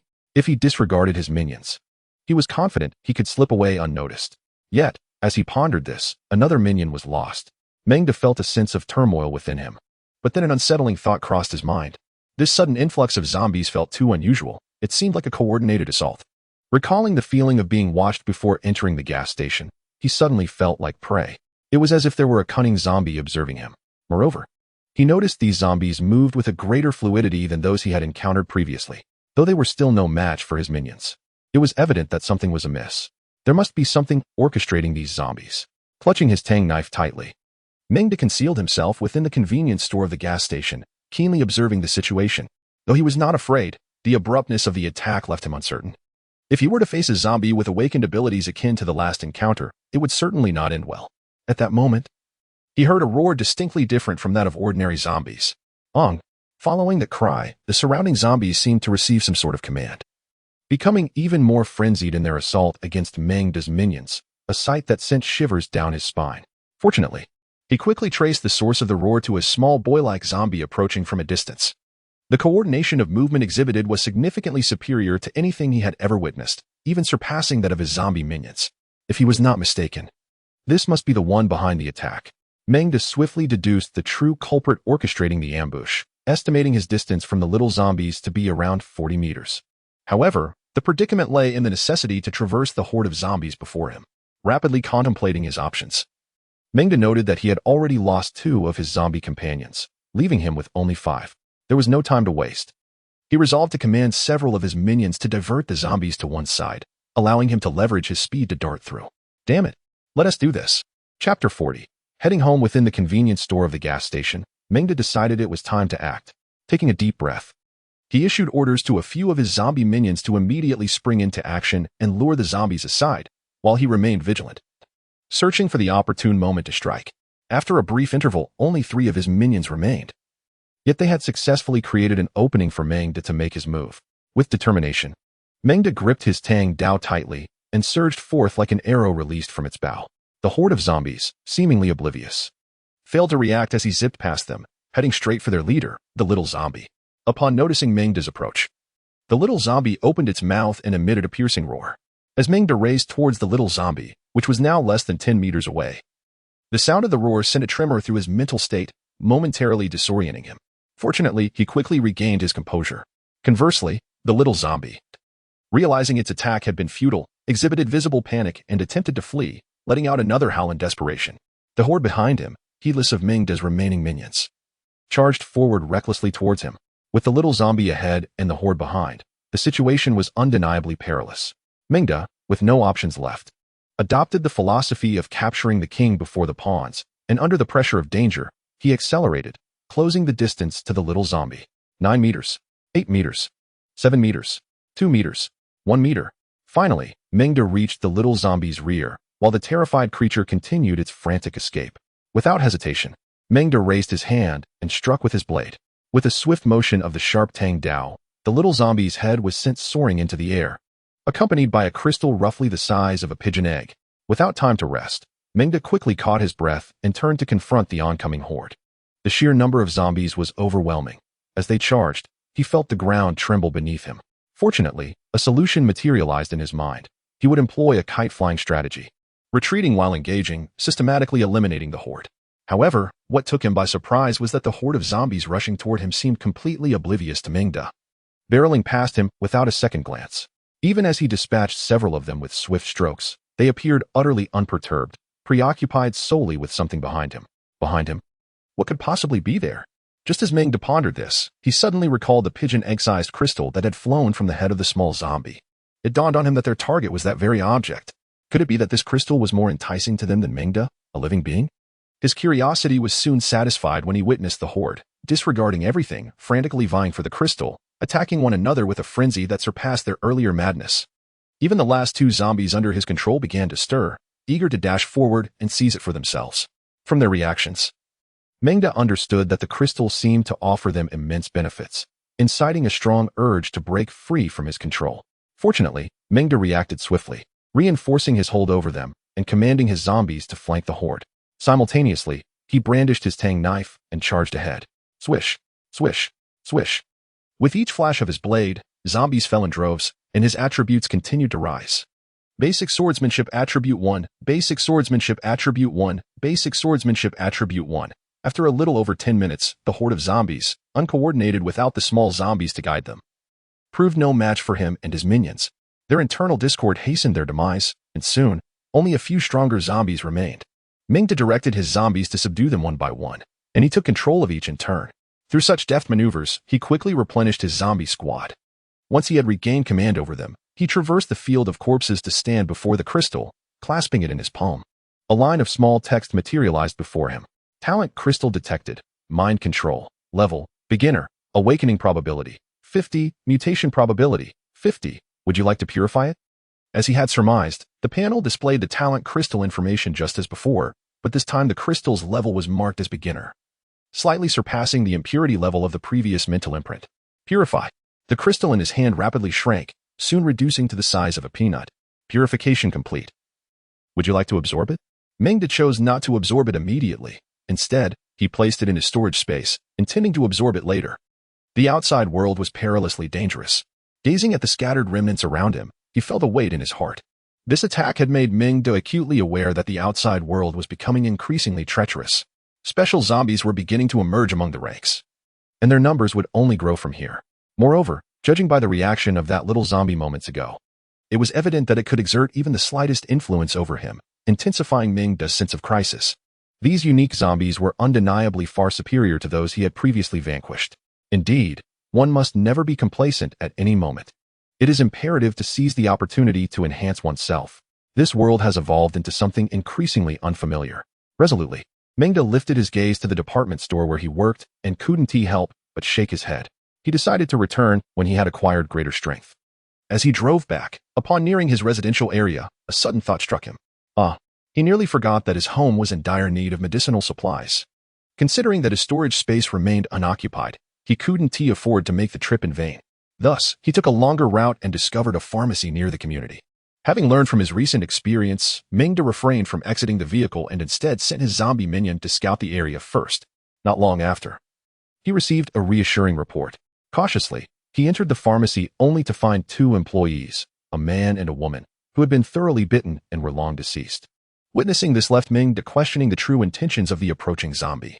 Unable to contain his disdain any longer, he proceeded to ransack the pharmacy, collecting an array of medications, anti-inflammatory drugs, cold medicine, fever reducers, pain relievers, medical alcohol, iodine, and much more, leaving no item untouched. But that was not the end of it. Relying on his memory, he discovered a large box of condoms in a particular section, accompanied by various health supplements for kidney enhancement and vitality. Meng welcomed them all into his storage space. Such treasures. Having gathered the medications, Meng lingered no longer. To evade any unforeseen complications, he swiftly returned to his vehicle and departed. 10 minutes later, he stood before the residential building, exhaling a sigh of relief. A sense of safety enveloping him. Phew, he was finally home. Chapter 41. Mommy fears pain after experiencing the recent zombie attack. He couldn't help but exclaim how comforting home felt. Stepping out of the car, he noticed no changes within the community. It remained eerily quiet. An emptiness that echoed with desolation.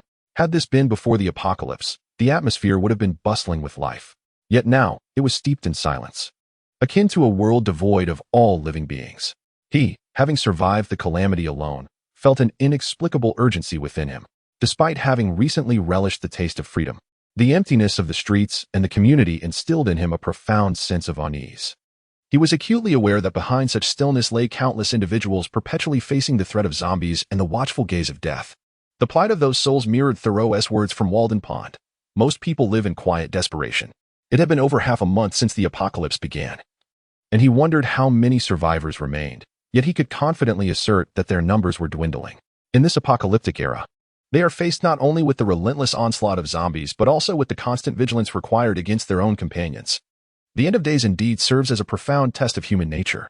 Perhaps in the next fleeting moment, while you are distracted, a comrade may turn against you. Driven by hunger, even familial bonds may not withstand such trials. How much more precarious is the trust placed in mere companions? The human heart is inscrutable, and dire circumstances breed uncertainty. Individuals like Wan and Su Qian, who can maintain their integrity in such a world, are truly rare. This is one of the reasons Meng holds them in high regard. Of course, there is no need to further discuss the matter of his virtuous demeanor. The romance between lovers should not be sullied. A wry smile crosses his face as he recalls that when the apocalypse struck, his nation was still cloaked in the night. This implies that a significant number of zombies were likely trapped within their homes. For Meng, this is indeed fortuitous. However, the situation across the ocean is less favorable. Many were toiling outdoors when calamity struck. Who could have foreseen that the world would end in an instant? It is a tragic fate, deserving of a moment's sympathy. Yet, at this juncture, the paramount concern remains to enhance one's own strength, for without that, all discourse is but empty rhetoric. Meng glanced at the blazing sky illuminated by the sun before he turned and made his way home. When Meng appeared at the cave entrance, when one was idly seated within the supermarket, playfully engaging with the little one while casting anxious yet hopeful glances toward the door, awaiting Meng's return. The child, only a little over 2 years old, still needed to be cradled in Wan's arms. As a connoisseur of skirts, Wan donned a short dress that gracefully embraced her figure, her fair legs swaying gently, while the cherubic face of the little one was affectionately nestled against her. Just as this picturesque scene unfolded, Meng returned. Upon seeing a familiar silhouette emerge from the entrance, Wan's eyes lit up with excitement. She sprang from her seat and hurried to greet him. "Are you all right? Did you encounter danger?" she inquired, noticing the darkening stains of blood on his clothing. Meng, observing the worried expression on her lovely face, chose not to divulge the details of the outside world, instead offering a carefree smile. "It's nothing. You know my capabilities." "Don't you?" Wan, reassured by his words, relaxed. "What was it like out there? Were there many monsters?" Meng shook his head. "Not many. When the apocalypse occurred, most people were asleep in their homes, so the streets were relatively empty. Otherwise, I wouldn't have returned so swiftly." To be candid, Meng possessed a hint of machismo. Despite the day's perilous nature and the close call he experienced, he preferred to shield his woman from worry, to divert Wan's attention. He shifted the conversation toward the child. Was the little one well behaved today?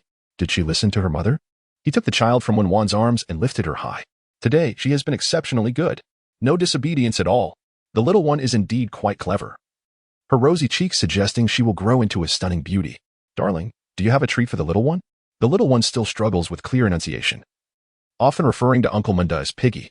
However, this is of little consequence. The most important thing is witnessing the child's innocent demeanor, which seems to have a healing effect on Meng as well.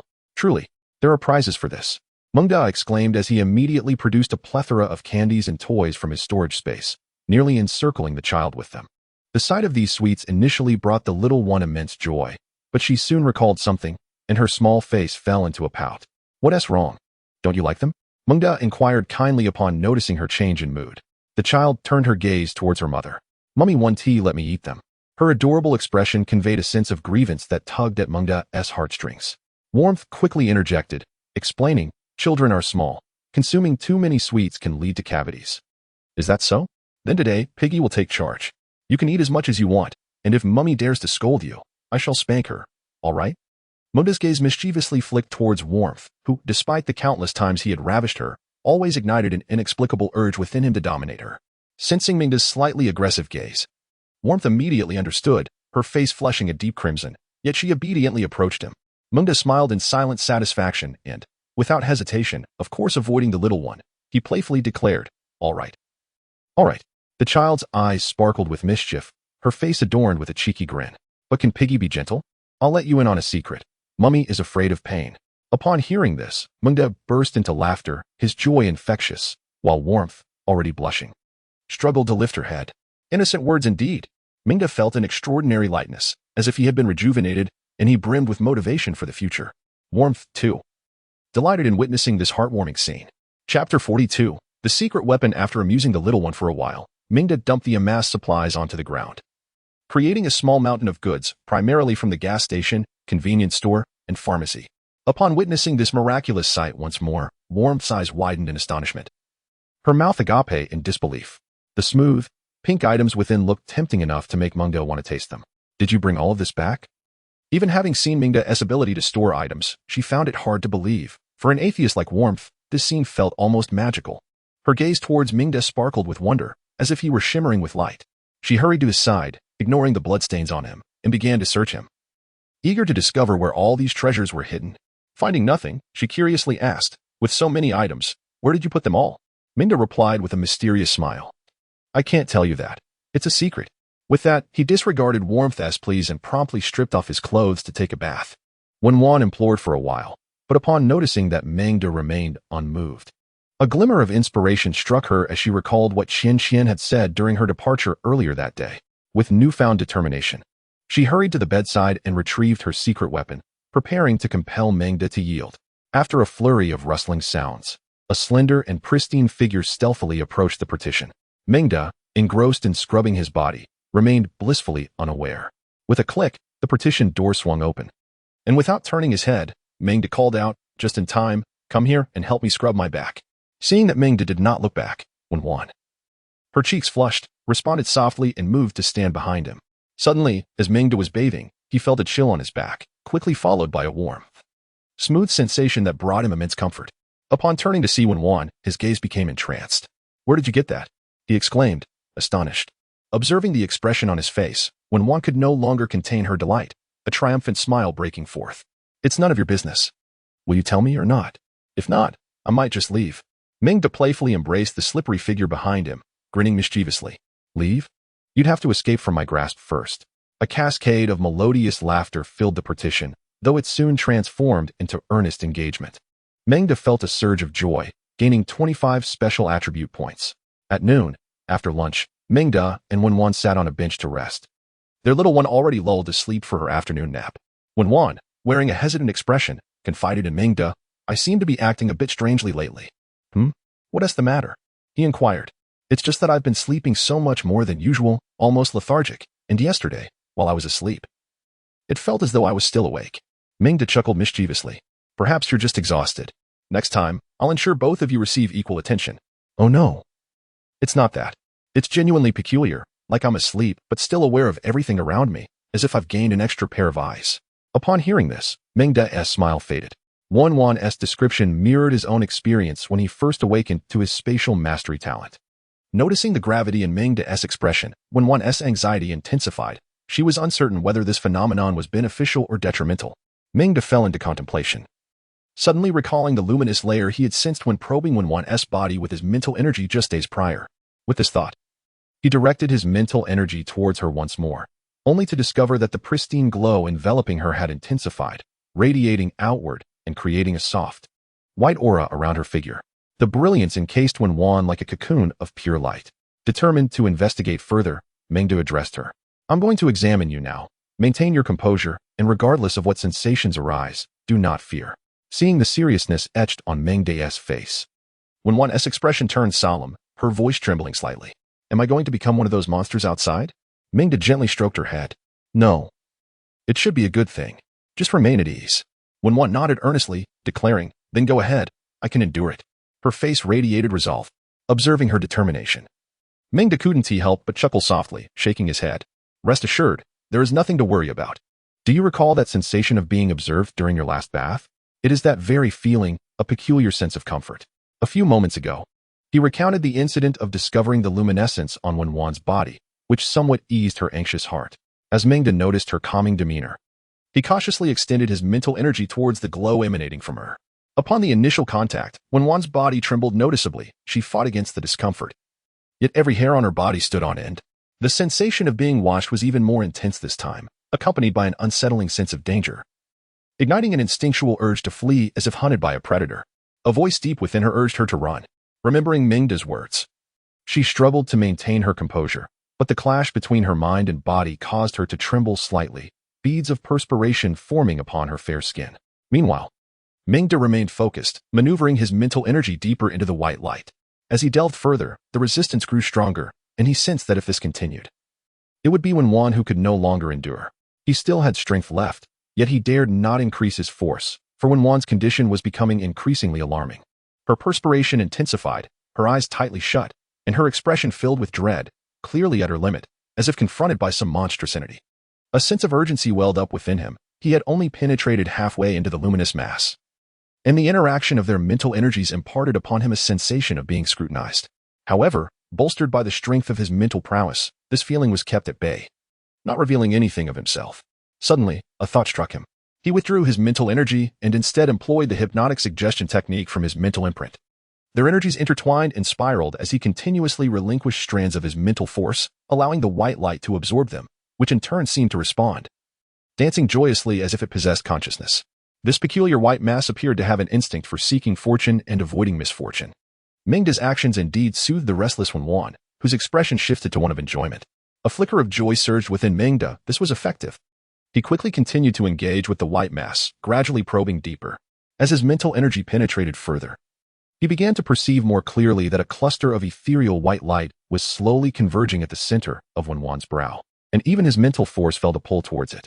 In the room, Meng scrutinized the white light at Wan's brow with his mental energy.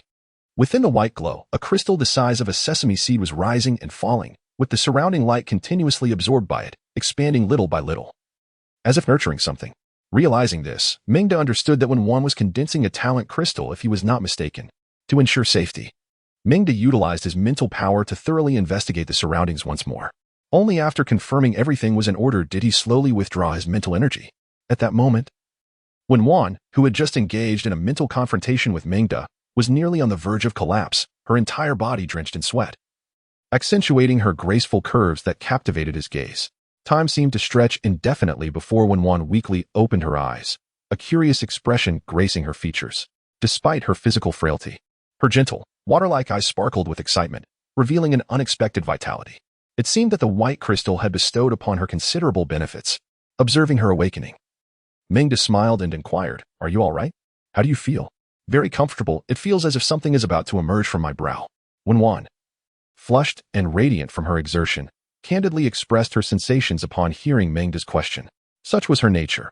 Once she had confirmed her bond with a man, she would reveal her entirety to him without reservation, whether in intimacy or otherwise, yielding to Meng's desires, albeit with a hint of shyness and the anticipation of unlocking more mysteries.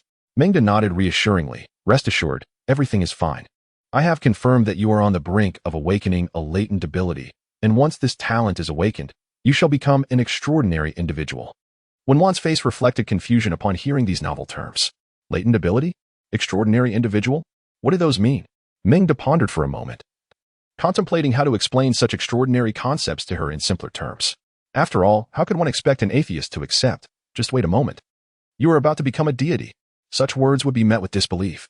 The ideology of atheism was deeply ingrained in her, akin to how some girls mindlessly purchase expensive beauty products endorsed by their internet idols, merely to show their support. The reasoning was fundamentally similar. Of course, had it not been for the impending apocalypse and the immense benefits he himself had gained, Meng would have harbored skepticism as well. After considerable thought, he finally devised a straightforward analogy. "Well, have you seen the Superman movies? Once you awaken your abilities, you too will become like Superman.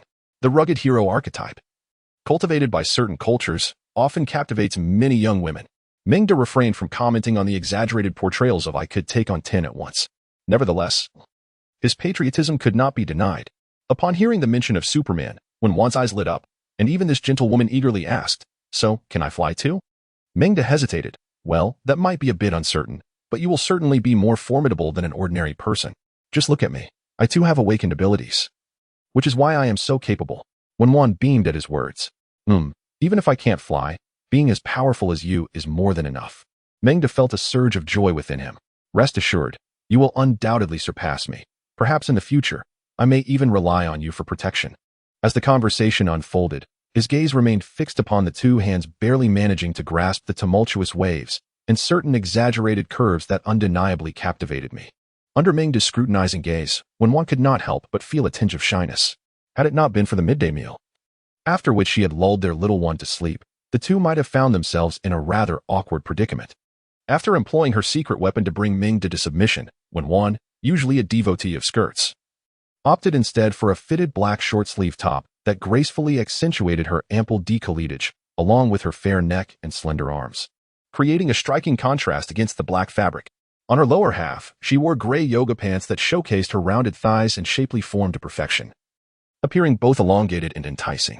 However, now dampened by perspiration, her already snug attire clung even more closely, revealing her voluptuous figure in all its glory. The damp gray yoga pants darkened, reminiscent of the scenes that might only emerge during the fervent late-night study sessions of Meng's teachers, undeniably alluring, particularly accentuated by two rosy peaches that seemed almost palpable. Though still under the persistent scrutiny of Meng's gaze, Wenwan nodded earnestly, declaring, "Dearest husband, rest assured. Once I awaken my powers, I shall be responsible for protecting you and our little one. In future encounters with monsters, I shall stand at the forefront while you remain behind." With conviction, she raised her delicate hand, forming a resolute fist. Meng silently observed her animated gestures. The phrase "I shall stand at the forefront while you remain behind" echoing in his mind.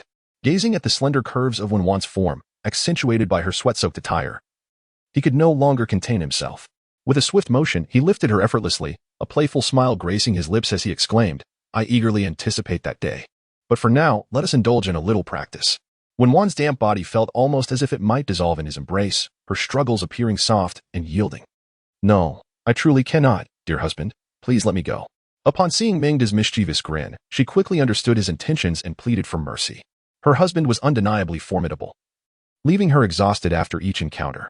"How could you possibly falter? You are destined to protect me in the future. I believe in your capabilities, don't you?" "Oh, but what are those slippery endeavors?" Before she could protest, Meng had already commenced his explorations. "No, please, I really cannot." Soon, the bathroom was filled with the melodious sounds of laughter and song. When Meng finally emerged, beaming with satisfaction, Wenwan found herself utterly drained of energy. Ultimately, it was Meng who assisted her in taking another refreshing shower. Alas, yet another arduous journey. Embraced by Meng, she was gently placed onto the bed and immediately fell into a deep slumber. Observing her serene face, with the corners of her lips curled into a faint smile, a sense of warmth akin to home enveloped him. Chapter 44. Absorbing the Gifted Crystal. After allowing Wenwan a moment to prepare herself, Meng's thoughts drifted to the dangers encountered that day, particularly the unique zombie from the morning, casting a shadow over his heart. With the outside world fraught with peril, it became imperative for him to enhance his strength. The sight of Wenwan's smiling visage amplified the weight of his burdens. Without strength, even the most beautiful things would ultimately be mere illusions, reflections in water. Resolute, he retrieved the gifted crystal acquired earlier that day from his storage space. As he held it, a line of text appeared before him. "Detected gifted crystal, mental control. Would you like to absorb it?" In silent affirmation, Meng responded, "Yes." The interface trembled slightly, revealing another line of text. "Detected host existing gift, mental imprint. Would you like to fuse it with the gifted ability, mental control?" After a moment of contemplation, Meng recalled the aggressive howl of the small zombie from the morning, still somewhat dizzy from the memory. Yet, the ferocity of that howl ignited a fire within him. "Fuse," he declared. Once again, a warm current surged from within, dividing into two streams, one absorbed predominantly by his mind, the other by his body. His mental capacity gradually expanded, halting at a range of 15 meters. Concurrently, a new understanding blossomed in his mind, intertwining with the existing patterns of the mental imprint. After a considerable while, the sensation stabilized, culminating in the formation of an entirely new and mysterious pattern, similar yet distinct from the previous one. Fusion successful. Would you like to view the attribute value template? Meng confirmed, and a familiar attribute panel unfolded before him. Host, Meng, skills, basic swordsmanship, perfect 1210,000. Mental imprint, level 1 13500. Note, can be transcended. Traits, agility, gift, spatial mastery, level 10500. Special attribute value, 235. Meng scrutinized the changes in the attribute panel. The alterations were slight, primarily the transformation of mental imprint into mental control. Mental control should indeed surpass mental imprint in potency. Contemplating the new evolution of mental control, he quickly gleaned its application from the insights swirling in his mind. In essence, mental control not only perfectly inherited the control abilities of the mental imprint, but also birthed a new power, mental attack. This mental attack resembled the abilities of that small zombie, though it required further training to manifest fully. Additionally, he now possessed an ability to forcefully incite a creature into a state of frenzy. The system is truly remarkable. This turn of events is nothing short of a tremendous gain. Not only has his mental fortitude surged, but his innate abilities have also seemingly undergone a significant enhancement. Most notably, he harbors a compelling impulse, a sensation that he can transmute the mental energy within his mind into various forms. To validate this notion, he promptly endeavored to shape his mental energy into the likeness of a hammer, simultaneously counting down silently. 1, 2, 3. As he reached 15, Meng hurled the condensed mental energy hammer towards a nearby shelf under the guidance of his will. However, to his disappointment, the hammer began to dissipate before it could cover 10 meters, rendering its effectiveness inferior to the range of his mental energy. This simply would not suffice. Not only was the effect subpar, but the time taken to condense it was excessively long. He shook his head, indicating that further practice was imperative, given the time spent. An adversary could have easily outpaced him. Nevertheless, this ability indeed served as a cunning weapon. Devoid of any roaring, it could launch a silent assault on unsuspecting foes. If only he could expedite the condensation process, striving to refine it to the point of instantaneous activation, it would become an unparalleled asset during close combat or stealthy long-range attacks. Chuckling to himself, Meng took a moment to mourn the unknown adversaries he might face. Considering his current capabilities, apart from the Tang Dao, which was straightforward and traceable, the rest were decidedly devious. This reminiscence evoked memories of his gaming days. When one might assume he was a mage, he would draw his Tang Dao and reveal himself as a battlefield expert. And when perceived merely as a warrior, he could unleash the mental energy hammer along with the iron blocks and stones from his storage space. Only then would his foes realize, this fellow is a summoner as well. Such a combo would bewilder anyone caught in it.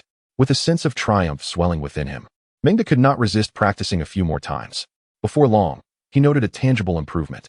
Although he had yet to achieve instantaneous activation, the condensation time had significantly reduced to merely 10 seconds. However, any further attempts to shorten this duration seemed implausible, and he felt a strain on his mental energy, accompanied by a slight dizziness. It appeared that the speed of condensation was inextricably linked to his mental capacity. After resting for a considerable while to recover, he picked up the Tang Dao from beside him and moved to an open area to practice. This time, it was not merely a routine exercise. He simulated combat scenarios against zombies, aiming to multitask, training with the blade while simultaneously attempting to condense the mental energy hammer. 1 strike, 10 strikes, 100 strikes. As time ticks by, Meng finds himself wholly engrossed in the realm of wielding his blade and concentrating his mental energy into the hammer of spirit. The small notification indicating a basic swordsmanship attribute value of 1 appears before him, yet he is utterly oblivious to it. At this moment, Meng has become exceedingly proficient in this foundational sword technique. With the enhancement of his physical capabilities, his speed in wielding the blade has significantly increased, thus elevating the likelihood of triggering those subtle notifications far beyond his previous experiences. However, due to the stringent requirements of the attribute value panel concerning the execution of strikes, he is still unable to consistently achieve 1 attribute point per strike, managing instead to accumulate approximately 600 points over the course of an hour. Nevertheless, this is ample to expedite the growth of his basic swordsmanship attribute value. In truth, had Meng chosen to disregard the panel's demands for striking, he could potentially elevate the attribute value of his basic swordsmanship within a single day. Alas, such aspirations remain mere fantasies, necessitating diligent practice. In Chapter 45, The Meeting of the Ribs, Meng estimates the time required to perfect his foundational sword technique. He predicts that it will take several more hours. As he contemplates the increase in his attribute values, he begins to assess the cost-effectiveness of his training regimen. Although each breakthrough brings a warm flow of benefits to his body, he realizes that subsequent advancements will require an immeasurable number of strikes, prompting him to consider allocating some of his time to other skills. He is in urgent need of rapid strength enhancement, particularly following the recent zombie attack. Thus, he decides to practice Bejiquan. His rationale is twofold. While he possesses a Tang Dao, adding a Miao Dao would not only complicate the switching process, but also hinder his ability to effectively utilize the Miao Dao's techniques alongside the Tang Dao. Furthermore, he acknowledges that his proficiency in martial arts is somewhat lacking. Weighing these factors, Bejiquan emerges as the optimal choice. Moreover, he still recalls the well-known adage. In literature, Taiji brings peace to the world. In martial arts, Bejiquan stabilizes the universe.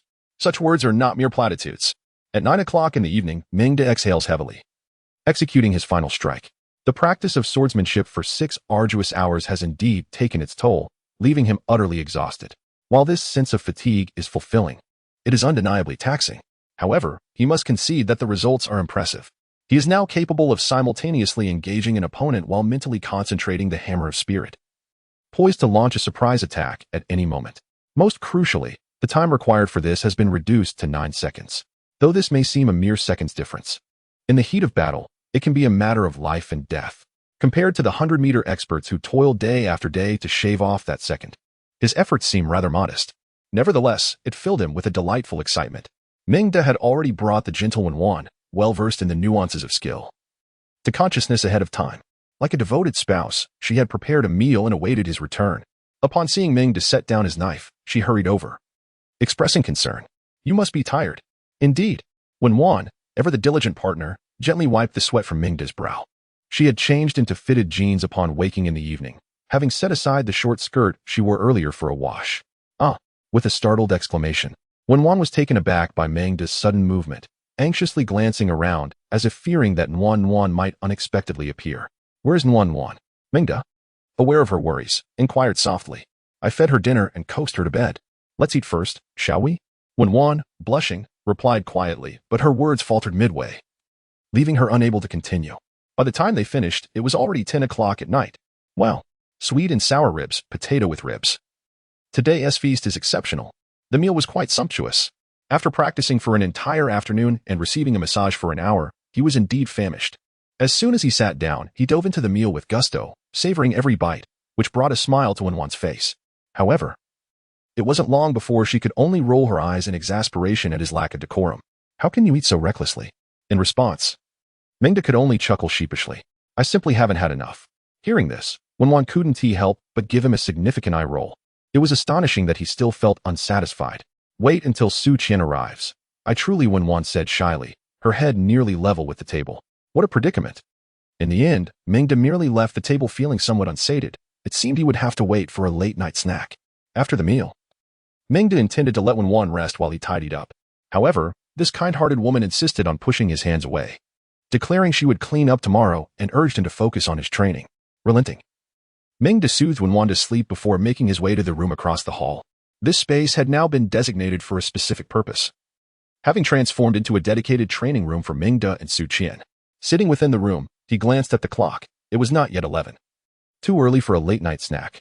To make the most of his time, he took out the old manual on vestiges, meticulously studying its contents. The fist strikes like a meteor, the gaze sharp as lightning, the waist twists like a serpent, the feet drill into the ground, the tailbone aligned. Spirit connected to the crown, supple yet firm, in harmony from top to bottom, the body relaxed yet resolute, spirit contained within, agility in the shifts of yin and yang. The essence of intent residing in the waist. He first skimmed through the manual to gain a general understanding. Overall, it was impressive, representing martial arts. Vestiges is known for its short-range combat techniques, characterized by powerful, unadorned movements that deliver swift strikes. The techniques emphasize precision and force, embodying a spirit of boldness and resilience, thus placing high demands on practitioners to possess a fearless heart. However, for him, these matters were trivial. The requirements of vestiges perfectly aligned with the fearlessness inherent in his practice of the Tang Dao, coupled with the assistance of his mental fortitude. He possessed a significant advantage in close combat. Regrettably, the manual he possessed was somewhat incomplete, detailing only the essence of vestiges, the 6 major openings and 8 primary techniques, with no supplementary methods included. Nevertheless, it was sufficient for him to engage in diligent practice for some time. Thus, after gaining a preliminary understanding of vestiges, Meng began to study the illustrated annotations while attempting to throw a few punches, becoming captivated in the process. Bang, bang, bang. It was not until a gentle knock at the door interrupted his reverie that he was jolted back to reality. Glancing at the time, he was surprised to find it past midnight. Rising, he approached the door, already aware of who awaited him outside. Click. Standing outside was none other than Su Qian, who today had fully embodied a professional demeanor, adorned in the attire of her workplace. Her hair cascaded casually, framing her delicate and petite face, lips adorned with a vibrant red lipstick. A white and blue scarf encircled her fair neck, while her long-sleeve blouse and fitted gray pencil skirt showcased her impressive figure to perfection. Just gazing at Meng was enough to captivate him, let alone as she deliberately stepped forward, revealing her shapely thighs encased in glossy black stockings. Seeing Meng's reaction, Su Qian nodded in satisfaction, her expression radiating pride. "Today, you are finished." Unable to withstand the provocation, Meng promptly swept her up in his arms and strode into the bedroom. "All right, let me see what you've got." Chapter 46. The majestic Rolls-Royce of the impressive glass. In the blink of an eye, 2 hours had passed. It is essential to note that his prowess was not merely formidable, it was akin to the brilliance found within a Wang Wei poem. It could be likened to the grand Rolls-Royce version of glass. Meng smacked his lips, still feeling a lingering desire for more. Yet, he had to concede. Competition fosters growth, and this was the onset of a delightful rivalry. Was this the essence of competition? How splendid! In his university days, he had detested certain competitive individuals who not only returned home the latest, but would drag him into late-night gaming sessions, only to vanish by dawn. Those times nearly overwhelmed him, yet now he could only declare that competition was truly delightful. Come on, Su Qian, Wenwan. Don't hold back. Push me to my limits. Let the wheels of fate begin to turn from this moment onward.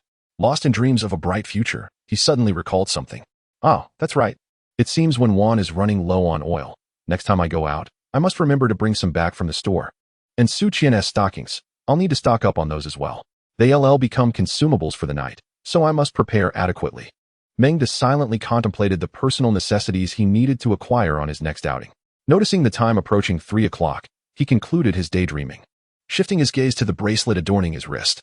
He currently possesses merely a storage space of 125 cubic meters, which is almost entirely filled with gasoline and diesel.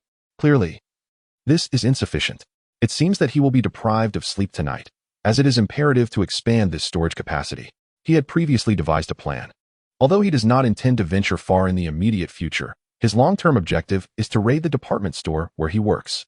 Should he succeed in securing that location, combined with the natural refrigeration capabilities of his storage space, he would lack for nothing in terms of supplies. Moreover, in proximity to his workplace, there are several other large shopping centers. If he could conquer them all, it would undoubtedly yield a bountiful harvest. However, all of this hinges on the mastery of his foundational knife techniques. Otherwise, he dares not venture too far, lest he encounter situations akin to yesterday's ordeal. Moreover, the safety of that area remains uncertain, as his workplace is nestled within a bustling commercial street. Although the apocalypse erupted in the dead of night, it has attracted those who prefer to wander aimlessly after dark. Even in the absence of such individuals, numerous security personnel are present, compared to residential areas and neighborhoods. The risks may be considerably heightened. After all, most residents in a community are either confined to their rooms or meandering about their respective floors. It is prudent for him to seize this opportunity to prepare in advance. However, the commercial district poses its own unpredictability, although he must inevitably go. Survival takes precedence for now. Once he has finished raiding the commercial district of his workplace, he must prepare to relocate. As staying in this supermarket is not a viable long-term solution, he ought to seek a villa district nestled near mountains and water. Ideally one that is conveniently located with essential amenities. Only such a locale is suitable for prolonged residence. And he must also gather more individuals to cultivate crops. Ensuring readiness for the protracted battle of the apocalypse. Tianhai University presents an excellent option. It is likely to host a multitude of people. There are also timid young women who, amidst the chaos, are clouded with uncertainty about the future. They must be terrified at present, right? As a worthy successor embodying the resilient spirit of his ancestors, his actions are hardly excessive, are they? Ahem, let us settle on that for now. With the preliminary plan set, Meng took a deep breath to maintain his composure before once again embarking on the creation of storage equipment. Although the items he intended to craft were larger than before, his prior success afforded him a sense of ease, allowing him to avoid many missteps. Most crucially, his mental fortitude had significantly increased, along with his ability to manipulate this mental energy, which rendered the delineation of spatial patterns far more manageable. Thus, Meng remained entirely engrossed in his work until the early hours, around 5 a.m. After several failed attempts, he successfully crafted another piece before his mental energy was entirely depleted. At this point, he was utterly exhausted. Gazing at the bare bracelet in his hand, which originally boasted several beads, he now found it increasingly disconcerting. Damn it! Only 5 beads remain, and it feels rather awkward to behold. It is akin to witnessing a lush forest one moment, only to return later to find a barren hillside. It is impossible not to see through it at a glance. Alas, I shall lengthen the thread tomorrow and wear it as a necklace around my neck. The more he gazed, the stranger it appeared, though he could hardly blame himself. Crafting the intricate patterns of spatial lines is indeed a formidable task, far more challenging than dealing with Wenwan and Su Qian. Out of 15 beads, he succeeded only twice, and now merely 3 unusable ones remain. One can only wonder if he will ever succeed again. Sigh. Yet, the sole source of his excitement lies in the fact that with the enhancement of his mental prowess, the storage space he created in Ollie has significantly expanded. 15 meters by 15 meters. That amounts to a staggering 375 cubic meters. The sheer capacity is truly terrifying. He estimates that he still requires 2 to 3 days to perfect his foundational sword technique, And if he manages to create just one more during this time, oh, let us not be greedy, even one would suffice, then the combined capacity would approach 7 or 8,000 cubic meters. What does that signify? In his previous life, he observed that the standard sports stadiums for the Asian Games span merely over 20,000 square meters, and here he is, having casually produced a third of that. Indeed larger than a football field. Contemplating this astonishing capacity, he envisions himself as a human cargo carrier, mobile and formidable. Storing 1 billion resources would hardly be an exaggeration. And with some careful selection, it could easily escalate to tens of billions. I shall amass countless resources in the apocalypse. He could even pen a book detailing his exploits against the 4 young masters and the red-haired monster. The prowess of spatial abilities is truly awe-inspiring. Meng couldn't help but exclaim a couple of times before summoning his attribute panel. Host, Meng's skill, basic sword technique, perfection 1210,000, mental imprint, level 1 13500, attribute, agility, talent, spatial mastery, level 10500. Special attribute value, 275, gazing at the increased special attribute value. Meng sighed. He must find a way to enhance Su Qian's favorability. Chapter 47 Meng, have you finished your morning exercises? He still needs to find a way to elevate Su Qian's favorability. In the room, after reviewing his attribute panel, Meng couldn't help but reflect that when Wan's favorability had long since reached a perfect 100, while Su Qian lingered in the 80s. This rendered him rather uncomfortable. Both parties exerted equal effort, and he had never shown favoritism. He always distributed attention evenly. Yet, after a flurry of activity, the outcome revealed that when Wan could garner 25 special attribute points in one go, while Su Qian could only muster 15. This imbalance weighed heavily on his heart. A deficit of 10 points each time. How could he bear it? Meng resolved earnestly to elevate Su Qian's favorability. In truth, both had already accomplished all that they could. The only concern lay with her mother. He had already devised a solution, and it was high time to arrange a visit. This marked the first occasion that he, the son-in-law who had only just rectified his ticket after driving, would pay a visit. What kind of gift should he bring? After a moment of contemplation, Meng cleared his mind, sat cross-legged, and entered a meditative state. The following day, Su Qian slowly awakened from her slumber. Rubbing her still drowsy eyes, she noticed that Meng was, as always, seated beside her in a meditative pose. This struck her as peculiar. Had he truly remained awake throughout the night, maintaining such a posture? Was this what he referred to as cultivation? Yet, what precisely was he cultivating? Su Qian was not well acquainted with this so-called neighbor. All she perceived was that he possessed remarkable strength, shrouded in an air of mystery.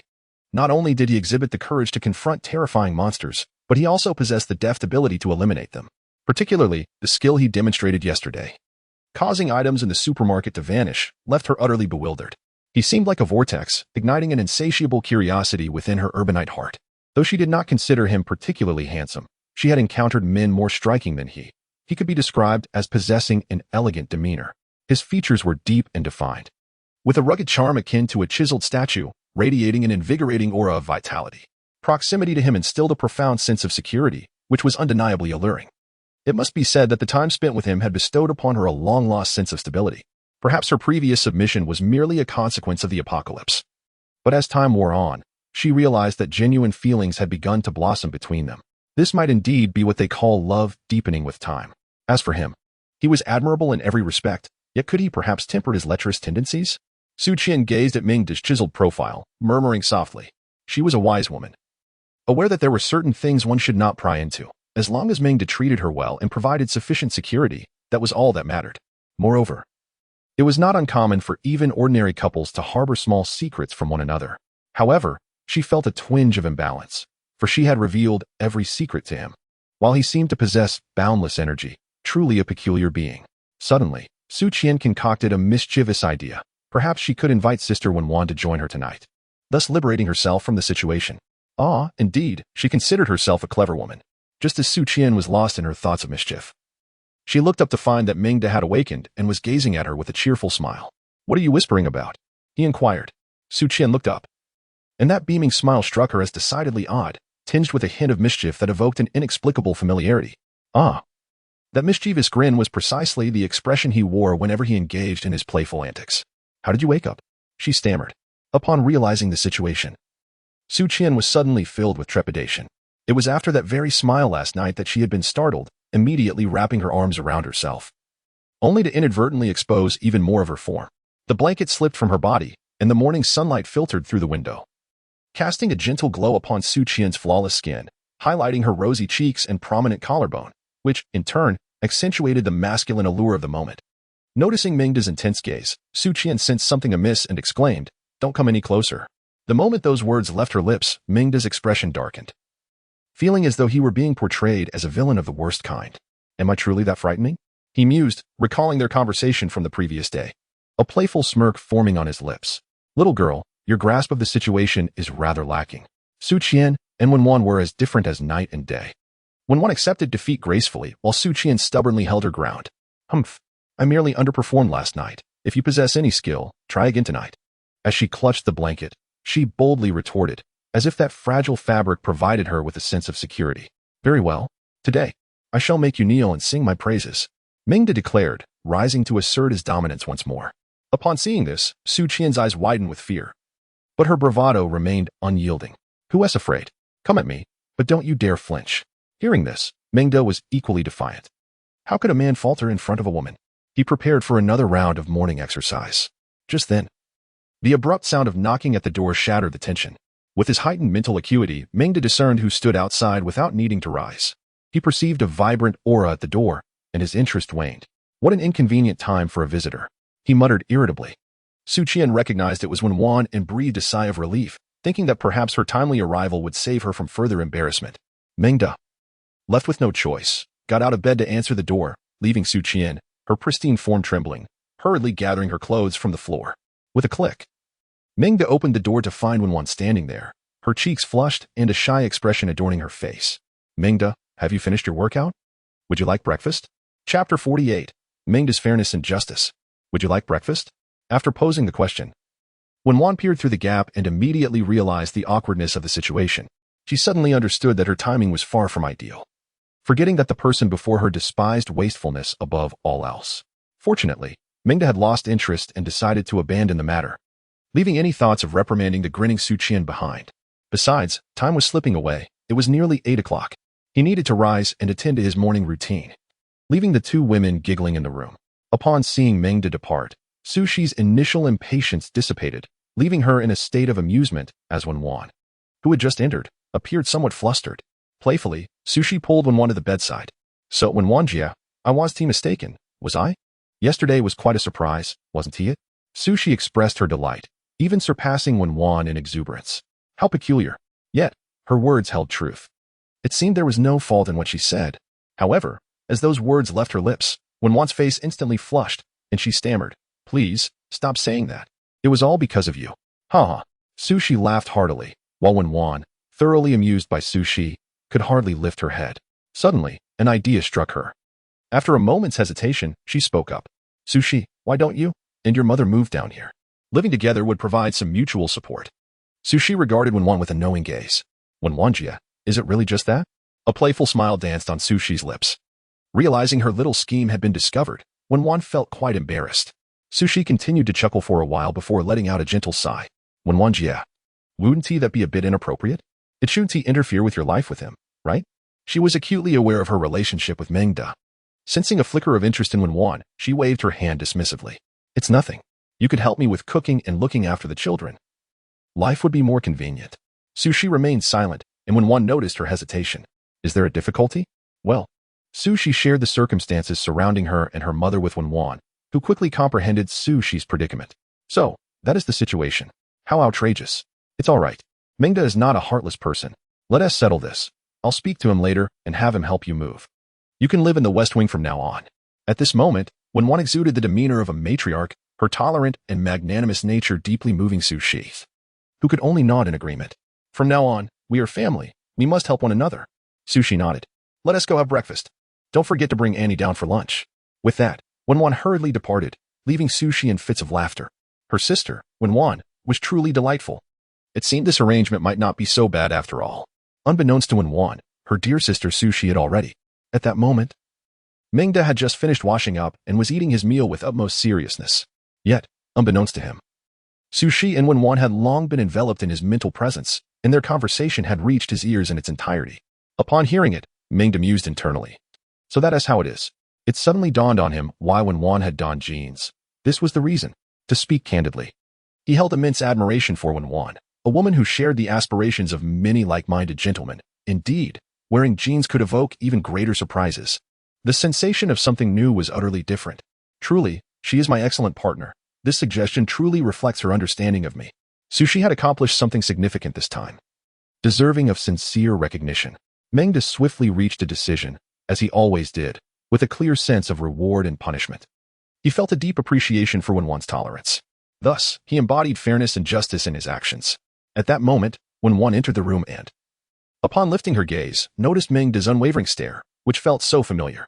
After bestowing a playful gesture upon her, Meng affectionately remarked, "Sister Wenwan, thank you." To be candid, Meng had contemplated living together before, but he had set aside his desire for the sake of Wenwan. However, her willingness to propose it herself took him by surprise, showcasing her thoughtful nature.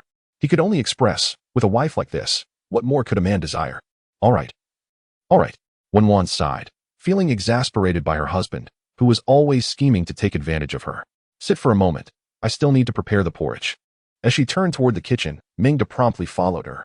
Sister Wenwan, let me help you. Wenwan glanced back, teasingly inquiring, Husband, do you think I'm jealous?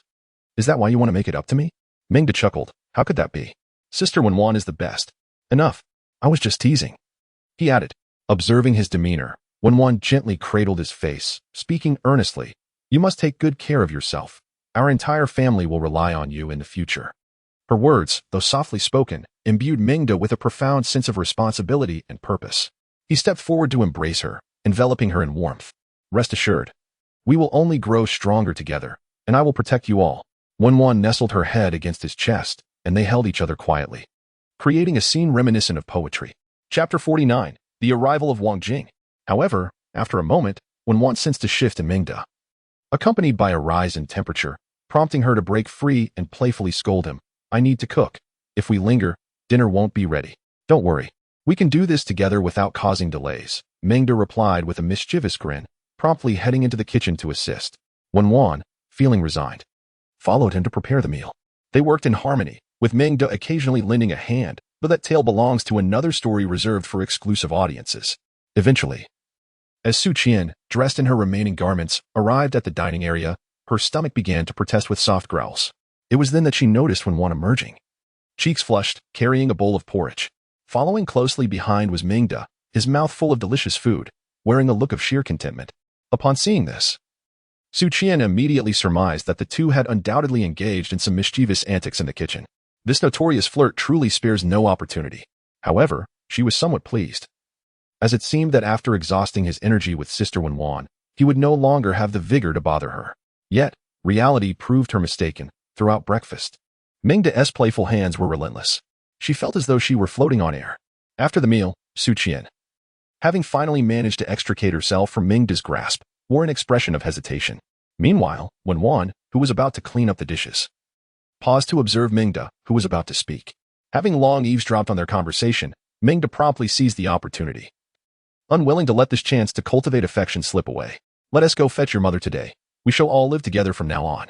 As soon as these words were uttered, although Su Qian was somewhat incredulous, in Meng's eyes, her affection for him was rapidly soaring, soon surpassing 90.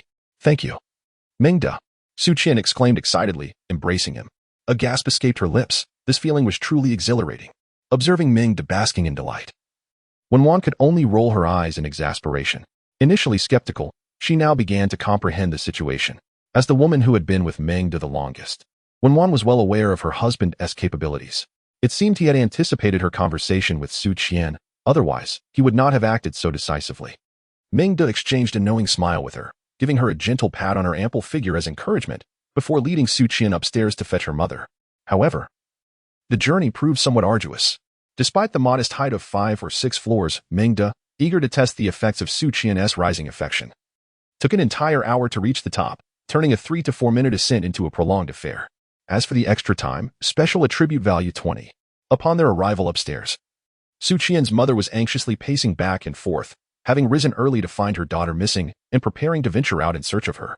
To her surprise, when she opened the door, she found her daughter standing right there. Mom, Qian. Seeing her daughter unexpectedly appear, Wang Jing let out a huge sigh of relief, which quickly turned into an emotional embrace between mother and daughter, both shedding tears. Where have you been? You scared your mother to death. Wang Jing's reproachful tone was laced with deep concern for her daughter. Hearing this, Su Qian ceased her tears and quickly pulled Meng De over to introduce him. Mom, let me introduce you to my boyfriend, Meng De. Initially, Su Qian had intended to introduce him as her partner, given that they had shared everything that should and shouldn't be shared. Yet, fearing she might startle her mother by calling him her man right away, she abruptly changed her phrasing. Nevertheless, even this modification was enough to astonish Wang Jing. Her daughter had vanished for a night, only to return the next day with a prospective son-in-law. Moreover, observing their intimacy, she, as someone who has been through similar experiences, naturally understood that their relationship was far from simple. Suddenly reminded of her daughter, Wang Jing felt an unsettling premonition, causing her to momentarily freeze in place.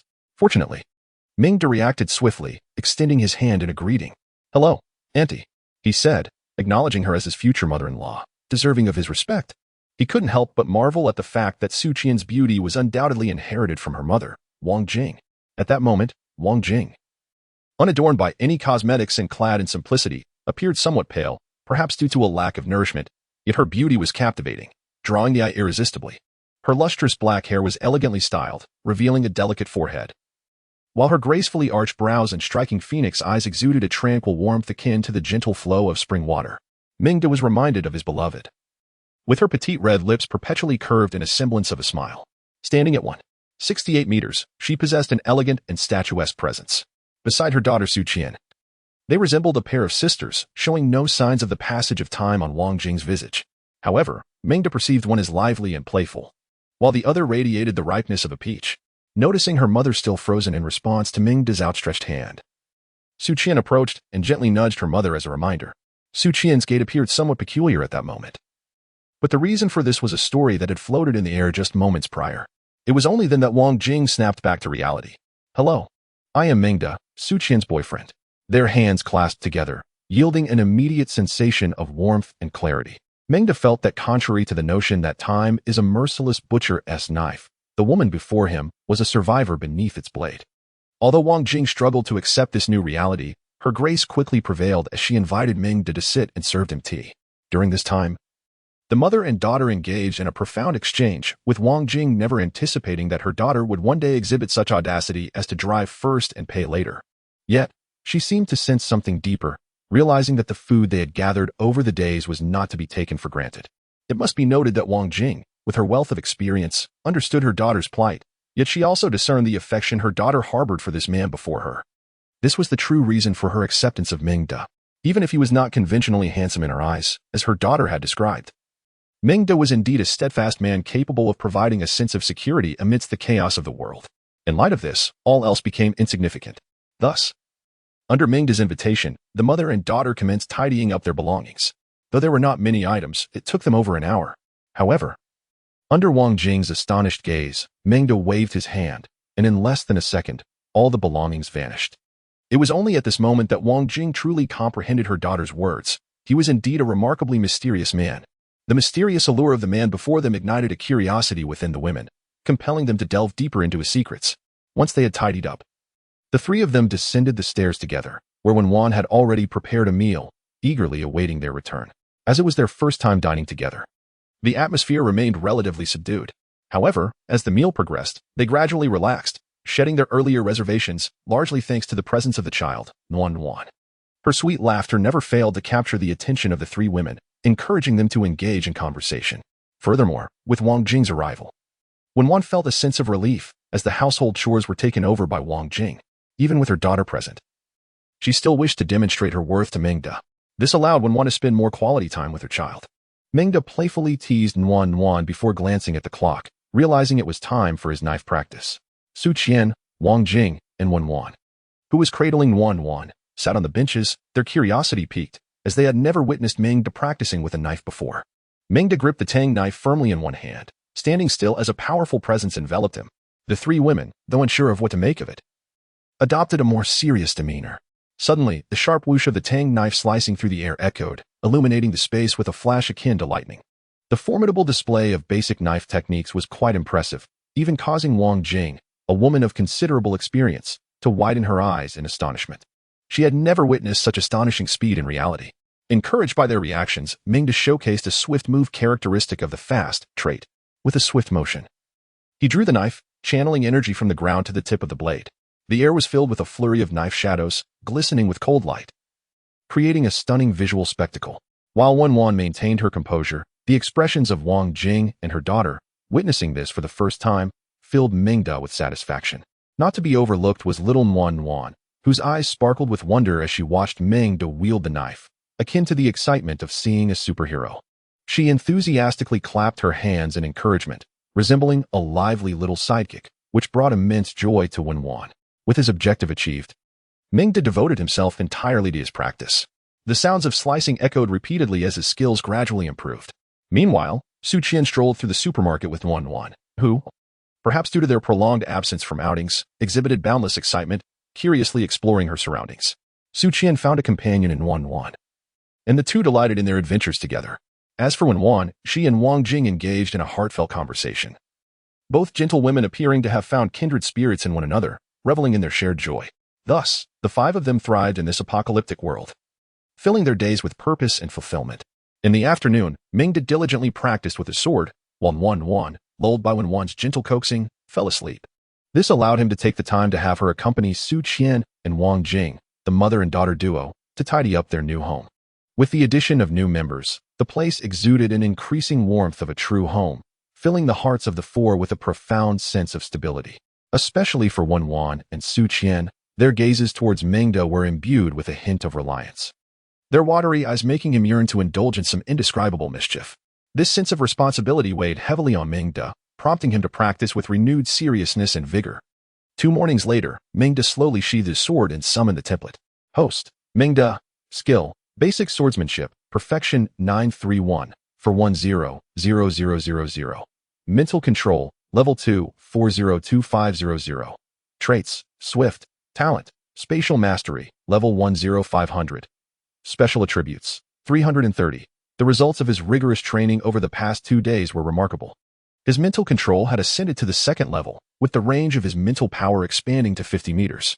As his mental strength grew, so did the number of zombies he could control. In the afternoon, Meng planned to scour the neighborhood to expand his zombie legion. The sound of the Dao sword slicing through the air echoed continuously in the room, with his attributes rapidly increasing. His mastery of basic swordsmanship became increasingly proficient. The perfect semicircular arcs resembling shooting stars, gracefully tracing the air. Having just finished their tasks, Su Qian and Wan sat on a bench with Wan, watching Meng practice. Their presence complemented each other beautifully, one radiantly voluptuous, the other elegantly slender, each possessing their unique charm, particularly after spending the last 2 days together. Under Su Qian's influence, when Wan had unconsciously become more proactive, transitioning from her usual long pants to short skirts and black stockings. Although her legs, while not as straight and long as Su Qian's, were pleasingly curvaceous, Meng, the fortunate beneficiary, expressed his satisfaction. Not to mention Wang Jing, whose ripe, peach-like allure was also a delightful sight. An hour later, Meng gradually sheathed his sword. His basic swordsmanship attributes had reached a point where he could break through his limits. Noticing his pause, Su Qian playfully rose and performed a gesture of respect. Does your majesty require assistance to ease your meridians? Meng smirked. My dear consort, please withdraw. I have pressing matters to attend to. We shall discuss this further afternoon. Wan watched the exchange with wide eyes, as if witnessing a drama, her gaze sparkling with delight. Meng called out, suppressing his excitement, and hurried into the adjoining room to calm his emotions, silently reciting, break the limits. The panel quivered slightly, and the small characters of basic swordsmanship transformed into basic swordsmanship, perfection 0. A familiar warmth surged from between his brows, growing more substantial with the elevation of his skill level. A torrent of warmth surged from between Meng's brows, instantly enveloping him, nearly eliciting a gasp of pleasure. His limbs and the muscles of his abdomen greedily absorbed the gentle flow. Meng could sense his bones densifying, growing more substantial, while his arm and abdominal muscles tightened, becoming distinct and intertwined, gleaming like steel. He felt an overwhelming surge of power coursing through him, the warmth seemingly endless, more immense than any previous experience. Following the soothing warmth came an intense itch, a more profound transformation of his bones and muscles. Clenching a towel between his teeth, Meng restrained himself, striving to remain silent. Chapter 50. The unmatched Tang Dao. Time passed, though its measure was unclear, until Meng finally absorbed the last remnants of warmth. Yet before he could fully appreciate the changes within his body, his consciousness was abruptly drawn into a milky white expanse. Before him stood a blade remarkably akin to his Tang Dao. In truth, it bore no significant difference from his own, save for the presence of a small tree, roughly the thickness of an arm, beside it. Was this the challenge? As he pondered, a dispassionate voice echoed within his consciousness. The wielder of the blade, be sharp. Only by harmonizing with the essence of the blade, with an unwavering spirit, can one forge a body of unparalleled sharpness, and thus grasp the profound intricacies of sharpness. Friendly reminder, severing the ancient tree, aged a millennium, will grant passage. The system's message arrived abruptly and departed just as swiftly. Reminiscent of the sudden exclamations often made by certain heroines during unexpected confrontations. Is this it? Meng gazed skeptically at the small tree, barely reaching his abdomen. This was the so-called ancient tree? The system must be jesting. After all, it was merely a matter of one clean cut. If it took two, he would concede defeat. Meng remained oblivious to the gravity of the situation, smirking at the challenge before him.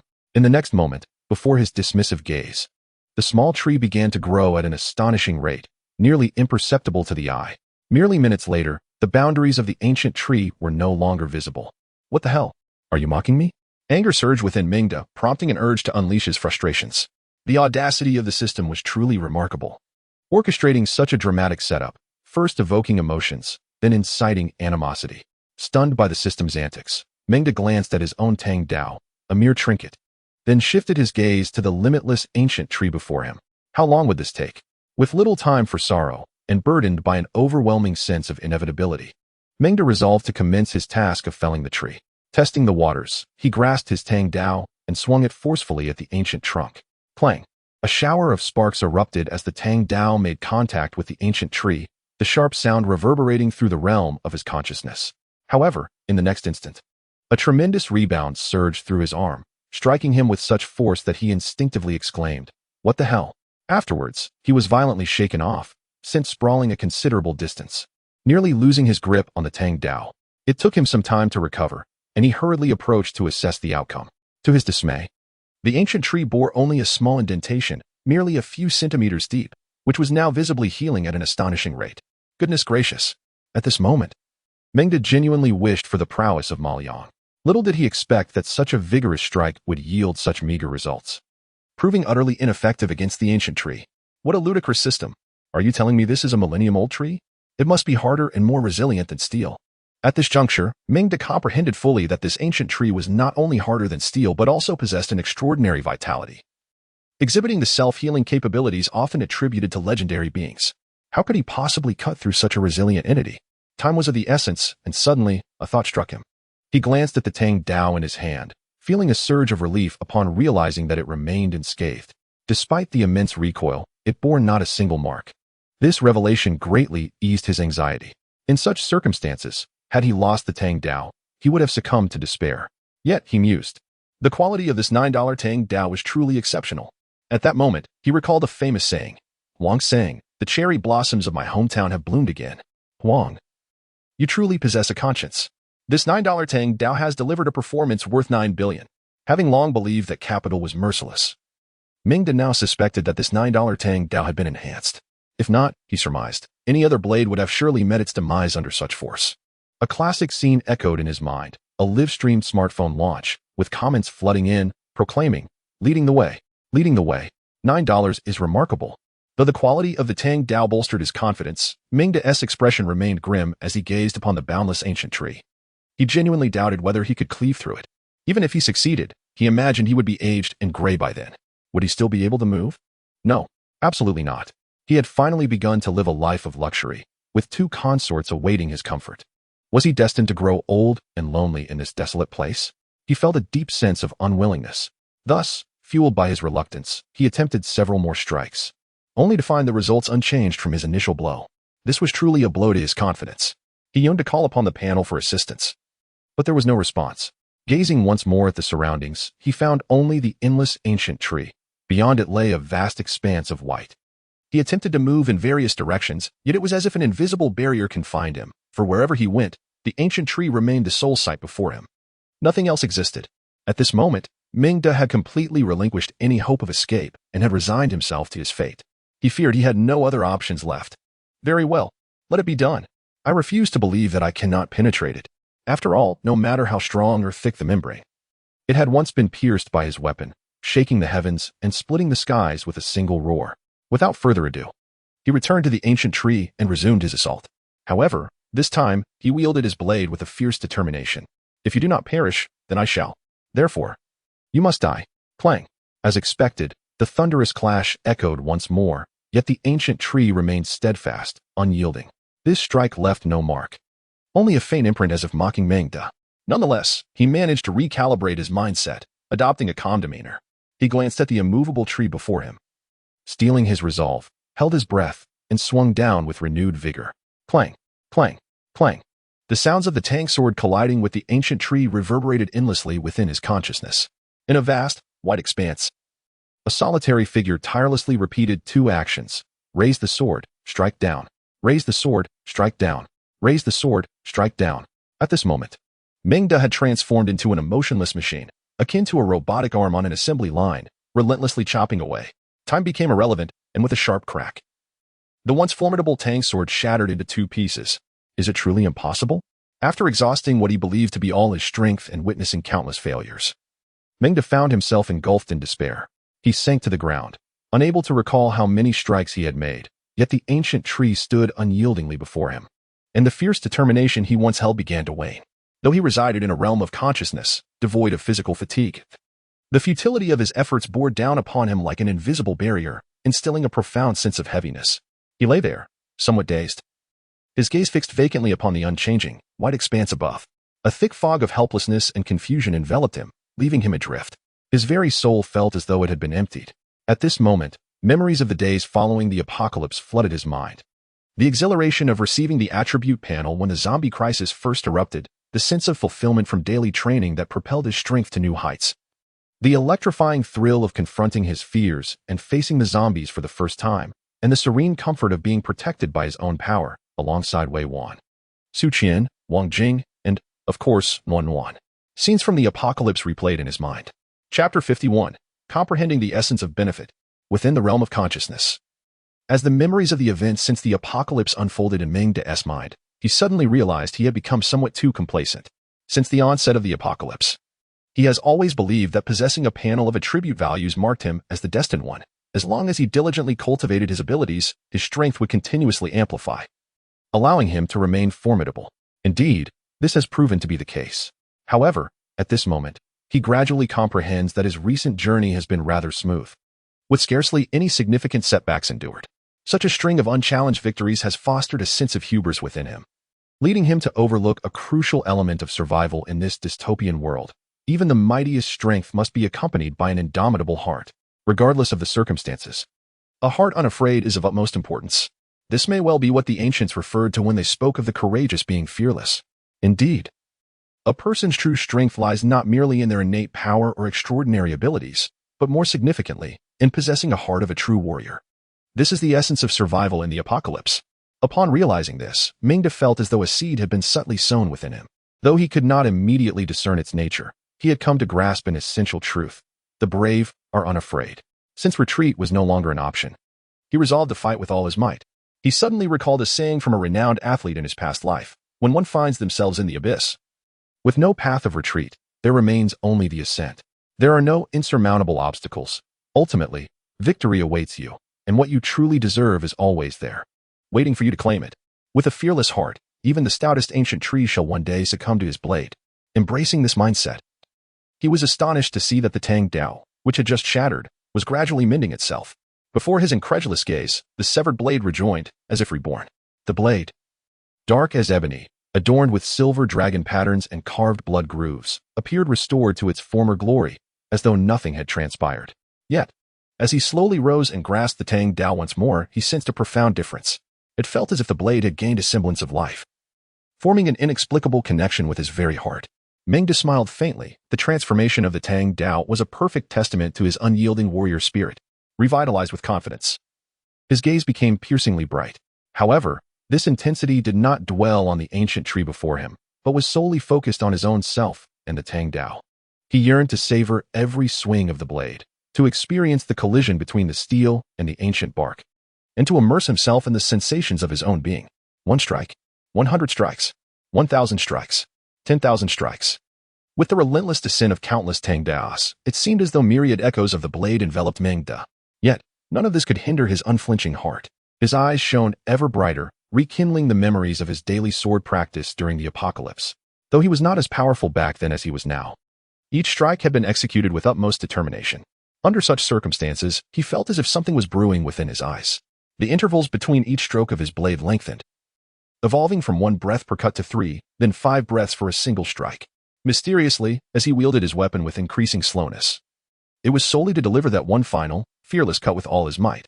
In that moment, he sensed the dense fog that shrouded his heart gradually beginning to dissipate. Yet, his momentum grew more substantial with each strike. The once boundless ancient tree now appeared to him not merely as a tree, but rather as a whetstone for honing his will. With this transformation in his mindset, each swing of Meng's blade became more powerful. Clang, clang, clang, accompanied by the crisp sounds of the tang knife clashing against the ancient tree. The marks left by the blade deepened, inflicting ever greater damage upon the tree, to the extent that it could not heal from the wounds he inflicted. Nevertheless, he did not pause to inspect the damage but continued to swing his knife, as if entranced. In this state, his heart became increasingly bright and clear, as though on the verge of breaking free from the shroud of fog. Even more striking was that he himself became sharper, exuding an aura that seemed to pierce the very heavens.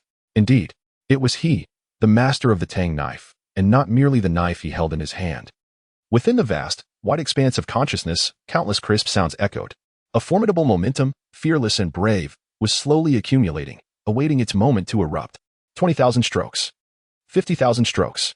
80,000 strokes. 100,000 strokes. After an indeterminate number of cuts, Meng's fearless momentum finally reached its zenith, with a resounding crash. As the final blow fell, Meng's knife sliced through the stout, boundless ancient tree as effortlessly as cutting tofu, severing it in two. With another tremendous sound, the ancient tree finally began to topple before him, the once daunting obstacle that had instigated his self-doubt now succumbing.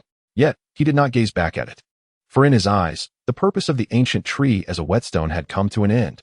Gently, he set down the tang knife in his hand, and a radiant aura surged upward, piercing the heavens at that moment. It was as if his fearless heart had blossomed in full, shining brilliantly in the expansive white consciousness, rendering it nearly impossible to behold. He had succeeded. He had finally comprehended the profound essence of the foundational blade technique.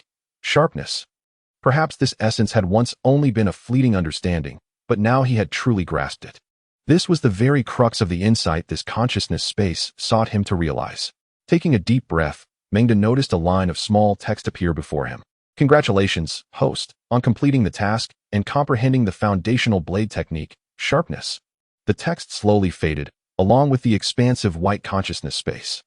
Meng momentarily lost his bearings, and by the time he regained his senses, the furnishings of the compartment had come into view. Gazing upon the familiar yet oddly foreign scene before him, he experienced a profound sense of dislocation. This feeling was remarkably enchanting. The myriad cuts within the realm of consciousness felt as if they were akin to countless sharpening strokes, not only causing him to lose track of time but also honing his will towards perfection. With a spirit unyielding, I forge my sharp physique. How eloquent those words are. Furthermore, the realm of consciousness is indeed awe-inspiring. He did not dwell on the origins of the system or its extraordinary capabilities, for he understood that such musings were utterly futile. Thus, rather than indulge in such thoughts, he chose to savor the experience, just as he stepped out of the door, where his two beloved women, Wenwan and Su Qian, gazed at him with tender expressions. Overwhelmed by this surreal sensation, he could no longer restrain himself. He approached and embraced both women simultaneously, whispering softly in their ears, "I have missed you dearly." The two women, who had not shared in Meng's past experiences, could not fully grasp his current emotions. However, Meng soon conveyed his feelings through action, allowing them to deeply understand his sentiments. Meng, not here during the day with others present, Wenwan's final protest echoed in the air, accompanied by Su Qian's playful voice. Wenwan, shall it be you first? Or shall we do it together? Chapter 52. The surprise of the night had it not been for the approaching noon and the hunger of their little one, who was taken by Wang Jing for a meal. Meng would have found it inconvenient to engage in an in-depth exchange regarding the profound insights he had just acquired. Nevertheless, despite this, the bashful Wenwan struggled to accept the idea of collaboration right away. Ultimately, it was the clever Su Qian who devised a compromise. Through word of mouth, after navigating through numerous trials, they successfully obtained the coveted secrets from Meng himself. The journey was certainly arduous, leaving both women utterly exhausted. Following their exchange, their lips were slightly swollen, while Meng, feeling invigorated, chuckled to himself, drawing exasperated glances from the two. Yet, they could not hold it against him, for he had indeed imparted the intricate insights to them. This could be viewed as a unique form of compensation and encouragement. Admittedly, the knowledge imparted was rather extensive. By the time the two women had freshened up and emerged with Meng, it was already past noon. However, the group was undeniably content. At least Meng certainly felt that way. Upon opening the door, they found Wang Jing waiting patiently at the entrance, suggesting she had been there for quite some time. "Mom, what brings you here?" Su Qian exclaimed, momentarily taken aback by the sight of her mother standing at the threshold. At this moment, her face still bore a hint of crimson. Suddenly noticing her mother standing at the doorway, she was puzzled as to when she had arrived. Had she come after their study session or after sharing their secrets? That would be acceptable. However, if she had come before their clandestine activities, it would indeed be rather awkward. With a startled expression upon seeing Wang Jing, Wan, who was inherently shy, felt a flush of embarrassment, reminiscent of the sensation one experiences when caught in mischief by an elder. Fortunately, Wang Jing, being a rather composed woman, did not inquire further. "Just arrived. I was about to knock to see if you were ready for dinner," Wang Jing spoke calmly, at least in a manner that seemed normal to Wan and Su Qian. This revelation brought a significant sigh of relief to the two women. Although they all understood the implications of the situation, discussing it openly, especially in front of Wang Jing, who was an elder in name, would be quite uncomfortable, particularly since it was their first time engaging in such activities. Observing the anxious demeanor of the two women, Meng found it somewhat amusing, prompting them to shoot him a glare. "Thank you, Auntie. We appreciate your efforts." Since Wang Jing's arrival, when Wan no longer had to juggle cooking and attending to Meng, which alleviated her burdens considerably, Wang Jing had taken over the household chores, thus liberating Wan from those responsibilities. Nonetheless, the daily toils had not diminished. In fact, they had intensified. Ultimately, Meng was the one who benefited from this arrangement. Meng, adept at navigating the conversation, shifted topics. He realized that if he lingered on this matter, the two women would likely not indulge him further that evening. He was quite aware of the dynamics, having just recently taken advantage of the situation himself. He needed to consider the long-term interests of his companions. "Hey, Mom. Let us go. I'm starving," Su Qian interjected, linking arms with Wang Jing and urging her to move along. The conversation was becoming increasingly difficult for her to maintain. At this moment, her mouth felt a bit awkward. Wang Jing glanced back at the two women, nodded, and departed with Su Qian. As Meng observed Wang Jing's retreating figure, he couldn't shake the peculiar feeling that there was something slightly off about her gait. It seemed as though she walked with a hint of restraint. Her silhouette exuded an unusual grace. However, he dismissed the thought, reminding himself that she was Su Qian's mother, and such musings were inappropriate. Following closely behind Wan, Meng, despite having recently concluded their escapade, could not resist the urge to reach out to her, sporting a playful grin. "No, don't." The thrill of clandestine playfulness was undeniably delightful. After lunch, Meng dressed meticulously according to their plan, exchanged farewells with the three women, and prepared to leave. As he departed, the three women wore expressions of concern. While Wan and Su Qian were somewhat accustomed to Meng's outings, Wang Jing felt a distinct unease. Though she was fully aware that Meng was merely her son-in-law, she could not suppress a complex wave of emotions akin to longing for a returning spouse. The moment the sensation emerged, it startled her, causing her cheeks to flush a deep crimson. Fortunately, neither her daughter nor Wan noticed the change on her face. Otherwise, she would have found it rather difficult to explain. At that moment, Su Qian was oblivious to her mother's state, engrossed in a whispered conversation with Wan. "Wan, I yearn for a child too. You must put in the effort then," Wan replied, still lost in thoughts of Meng's departing figure. "But I cannot manage him alone," Su Qian exclaimed. "Wan, you must assist me tonight." "Of course. How would you like me to help?" Wan, initially confused by Su Qian's intentions, answered casually. Yet, in the next moment, realization dawned upon her, and her face turned a rosy hue. Seizing the opportunity, Su Qian swiftly added, "Thank you, Wan. It's settled then. Let us tackle him together tonight. You first lull Wan to sleep, and I will take the lead." Wan's face instantly flushed. "Huh, together?" Su Qian playfully nodded. "Yes. Otherwise, I cannot manage it alone. Have you forgotten how formidable he is? Can we not engage in a tag team?" At these words, Wan hesitated. No, I can't do it." Despite having learned the secrets together earlier that day, the shy Wan remained bashful. Just as she was about to voice her concerns, Su Qian pulled her close. Mimicking Meng's demeanor, her hands playfully covering Wan's. "Wan, do not be shy. Let me see how much you truly weigh." The two women frolicked, infusing the room with a vibrant atmosphere of spring.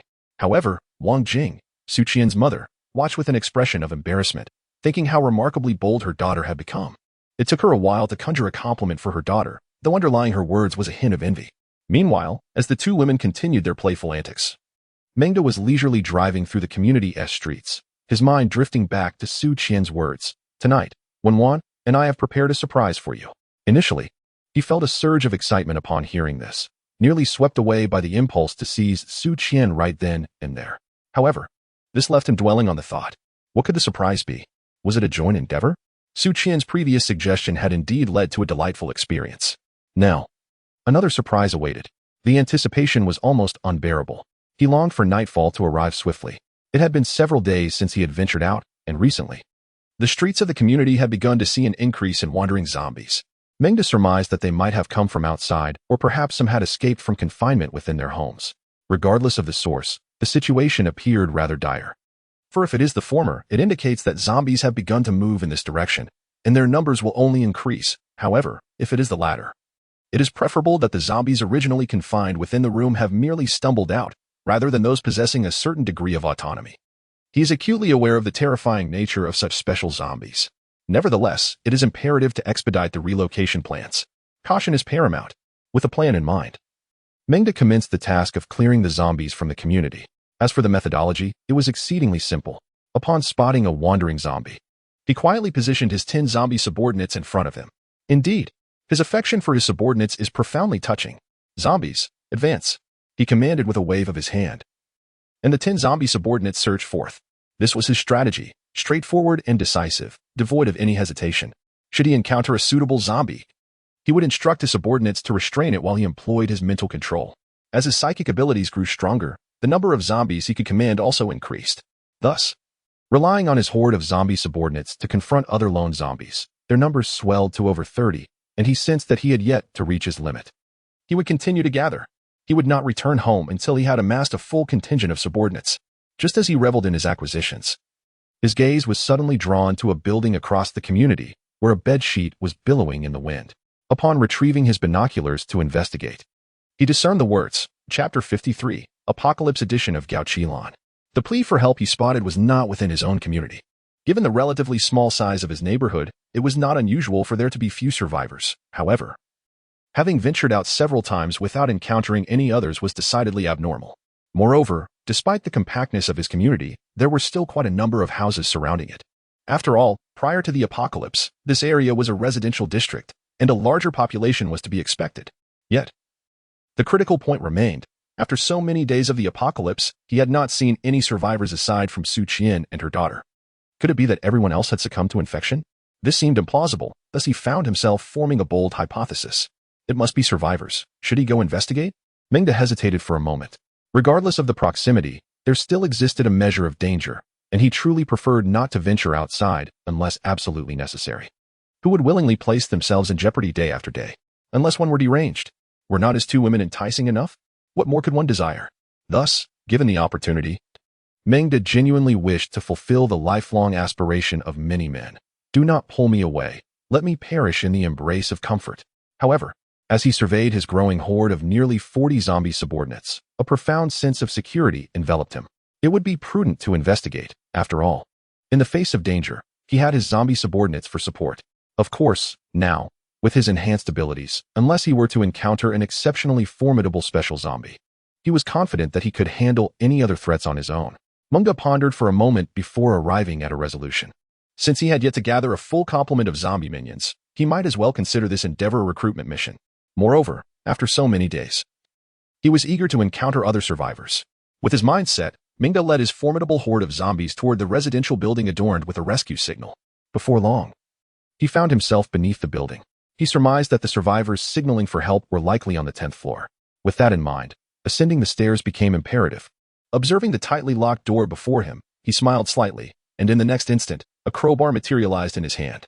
Being well-versed in this line of work, he was intimately familiar with the procedure. His sole responsibility was to pry open the door, leaving the rest to his zombie companions. True to form, his minions did not disappoint. As soon as the door creaked open, they surged forward, indifferent to the number of zombies within, swiftly subduing them. They awaited Meng's mental command to claim them as their own. However, with nearly 20 days having passed since the apocalyptic upheaval, coupled with the cessation of water and electricity, the contents of the room were either spoiled or all but depleted. Thus, along his journey, Meng managed to uncover some medications and essential supplies. Additionally, he stumbled upon several car keys, and he resolved to check for a new vehicle upon his return, as his own car had sustained considerable damage. After thoroughly searching the first room, the subsequent ones required no further elaboration. Munda meticulously combed through each room, floor by floor. Upon reaching the 10th floor, his legion of zombies had swelled to over 50, completely congesting the corridor. The sight of them moving forward evoked a rather imposing aura, reminiscent of a powerful figure commanding respect. Without a word, a single command led his zombie minions to eradicate the wild zombies on the 11th floor. Once Meng confirmed the area was secure, he allowed his subordinates to shuffle down the stairs, for they were nearly overcrowded. It was akin to an overwhelming force of masculinity, a veritable display of dominance. Yet, to ensure safety, he stationed 7 or 8 zombies to guard the sides. He certainly did not wish to encounter unexpected peril. Watching his horde depart with a thunderous resonance, Meng conceived a new idea. Having amassed such a multitude of minions, he planned to procure some steel pipes or similar weaponry, arming each zombie minion accordingly. Though he perceived these zombies as slow and of mediocre quality, merely ordinary undead, their sheer numbers were formidable. Furthermore, each minion possessed considerable strength. A single blow from one could spell disaster. He understood well the adage that a flurry of punches could fell a seasoned master. Casting a glance at the floor indicator to confirm he was indeed on the 10th floor, Meng finally turned his attention to the apartment on the right side of the staircase. The distress signal he had observed earlier must have originated from this very unit. It must be this place. I hope it still stands. He halted before the door and rapped upon it. Is anyone there? Silence ensued. Meng furrowed his brow and intensified his knocks. I came because I saw your distress signal. If anyone is inside, please open the door quickly. If not, I shall take my leave. As he spoke, Meng had already extended his mental prowess. Enveloped within its reach, he discerned 2 figures inside the room. Yet, these figures appeared frightened, pressing themselves against the door, which was firmly blocked by furniture. At that moment, Meng's mental perception confirmed the presence of 2 silhouettes just a door away, and they were none other than the pair of sisters who had previously observed him. In the room, the younger sister, hearing Meng's voice from outside, urgently turned to her sister. Sister, someone has come. There should be no monsters outside. Let us hurry and go out. Her eyes sparkled with hope. After such a long time, someone had finally come to rescue them. How could she not feel exhilarated? She was on the verge of losing her sanity from confinement. However, upon hearing her sister's words, the elder sister hesitated. Being slightly older, her worldly experience was greater, and it had taught her a crucial lesson. In this apocalypse, while monsters are indeed terrifying, the darkness within human hearts can be far more dreadful. Yet, gazing at her sister's hopeful visage, she felt reluctant to extinguish that light. Especially upon noticing the empty food wrappers on the table, she found herself engulfed in uncertainty. Seeing her sister still wavering, the younger one grew anxious. Sister, if we do not open the door soon, that person outside will leave, and we will have no hope of survival. Understanding her sister's concerns, she continued, if there are bad people outside, we shall confront them.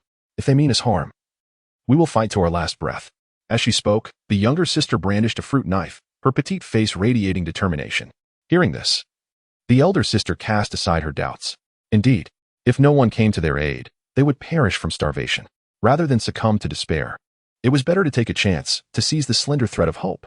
With that thought, the elder sister grasped her sibling's hand and shouted, there is someone. Please wait, we will open the door. The sisters called out as they hurriedly moved the obstructing furniture aside. Outside, Meng heard the sound of furniture being shifted and remained silent, patiently awaiting their response. After several arduous minutes, the sisters finally managed to clear the entrance. However, the ever-cautious elder sister did not rush to open the door. Instead, she peered through the peephole to see a young man standing just a meter away, wearing a relaxed expression, utterly unbothered by her scrutiny. Through the peephole, she observed a clean-cut, tall young man whose appearance seemed somewhat incongruous in this desolate world. As the sister observed, although the young man appeared somewhat unimposing, the arms revealed by his short sleeves exuded an undeniable strength. Particularly striking was the pristine white of his shirt, which, despite his journey, remained impeccably clean, subtly enhancing her fondness for him. After all, he was certainly no brutish figure. Moreover, the moment she caught sight of his captivating, spirited eyes, her admiration deepened further, as that vibrant sparkle ignited her interest. At this juncture, she resolved to act, albeit with a tinge of trepidation, and opened the door. With a soft click, the door swung ajar, and Meng's eyes widened in surprise. Goodness! Is that not the alluring Haichi Lan? He instinctively exclaimed upon seeing the pair of sisters. Yet, in the next breath, he quickly corrected himself. Oh no. That's not right. She must be the apocalyptic version of Haichi Lan. Chapter 54. Meng, my dear, your request places me in quite a predicament. The golden-rimmed glasses are undeniably charming. I am the refined Hai Chi Lan. This was the first thought that crossed Meng's mind upon encountering this post-apocalyptic rendition of Hai Chi Lan. It must be said that this generation of netizens is remarkably talented. However, in Meng's eyes, the readers behind the screen are the most striking. He often pondered this while pursuing novels. Yet, the reason this phrase sprang to his mind was not merely due to the reader's striking appearances, but rather because the individual before him bore an uncanny resemblance to Hai Chi Lan. The moment he laid eyes on her, she evoked thoughts of the elegant Hai Chi Lan. The two could not be said to be identical, but rather, they were indistinguishable. She was practically a replica of Hai Chi Lan. If one were to identify any difference, it might be the absence of those captivating golden-rimmed glasses. Lacking a touch of her usual aloofness, she radiated an air of grace. Nevertheless, she remained nothing short of breathtaking. Clad in a pristine silk white blouse paired with tailored white trousers, her fair skin and delicate features, complemented by a gentle elegance tinged with a hint of coolness, embodied the essence of a sophisticated lady. Meng couldn't help but admire her poise. Just when he thought that such elegance was exceptional, he was taken aback by the equally impressive presence of the post-apocalyptic version of Hai Chi Lan. This young lady, with her exquisite features and innocent beauty, possessed a long, graceful neck reminiscent of a regal swan. Her slender, fair arms and flowing white gown accentuated her height, though her youthful demeanor hinted at a certain naivety, likely a student. However, her beauty was not overshadowed by her sisters. Each possessed their unique allure. Unbeknownst to Meng, this excursion to recruit followers had serendipitously led him to encounter a pair of enchanting sisters. Such fortuitous luck seemed almost too good to be true. At the threshold of their door, the two sisters stood apprehensively. Initially, they felt a twinge of fear upon stepping outside. But upon noticing that the young man remained stationary and made no aggressive gestures, a sense of goodwill washed over them, allowing them to breathe a sigh of relief. Unbeknownst to them, however, Meng had already perceived the hidden fruit knife the sisters concealed behind them through his mental prowess, yet he chose not to expose it. He found this level of caution admirable. It indicated that the sisters were not naive. Should they require assistance, he would be more than willing to lend a hand. As their wary disposition intrigued him, "Greetings. I am Meng, residing in the apartment complex across the street. I noticed the distress signal you hung out." The elder sister, who had stepped forward, was yet to speak when her younger sister, filled with urgency, gazed at the refined young man before them, feeling an undeniable attraction. Although Meng was not conventionally handsome, resembling many others on the other side of the screen, the hardships endured during the apocalypse had imbued him with a rugged charm that exuded reliability, an attribute the younger sister had longed for since the onset of this dire era. Even before the apocalypse, she had never encountered anyone who inspired such a feeling, as her time at school had been consumed by trivial pursuits with her friends. "Hello, my name is Wu, and this is my sister, Enchinga. We have been trapped in this room for quite some time, unaware of what transpired outside. We have awaited rescue for so long, yet all we see are those terrifying creatures that attack on sight. May I inquire about the current situation outside? Has everything returned to normal?" The melodious voice of Wu, reminiscent of a songbird, filled the air, her youthful exuberance evident as she bombarded Meng with questions in rapid succession. Meng listened attentively, his gaze inadvertently drifting to her strikingly long legs. "No, the zombies, or the creatures you mentioned, are still present. As for rescue," he began, observing the hopeful innocence in Wu's eyes. He had intended to convey that if help were forthcoming, it would have arrived by now, but ultimately refrained from shattering her naivety. "Perhaps there will be assistance," he offered ambiguously. Upon hearing this, Wu felt a measure of relief. While her sister, an embodiment of a sophisticated woman shaped by the harsh realities of their world, understood the implications of his words immediately. It became evident to her that rescue was highly unlikely, and that their survival now depended solely on their own resourcefulness. Alternatively, relying on others might prove to be a commendable choice. Enchinga turned her gaze towards Meng and posed her inquiry. "You refer to those creatures as zombies?" "Indeed. Are there many of these monsters lurking outside? Are you not afraid? What emboldens you to venture out?" Even in the classic trifecta of questions, her demeanor exuded an elegant chill, further piquing Meng's interest in her. After all, he had previously found Gao Qilan, this elegant woman, quite intriguing. Indeed, there are numerous. In fact, zombies have recently emerged from within the confines of buildings, resulting in an increasing number on the streets. Thus, we are contemplating relocating soon, moving away from here. As for fear, Meng said, expertly brandishing his tang sword in a few graceful flourishes, "I have studied a bit of swordsmanship, possessing the ability to protect myself and those around me. Common monsters pose little threat in my presence," he candidly admitted. As for plans, Meng had inquired of his 3 companions, 2 women, and a mother-in-law, about suitable villa districts for residence. Previously, he had merely been a high-ranking office worker, lacking interest in wealth and unable to afford a lavish lifestyle, which had rendered him indifferent to such matters.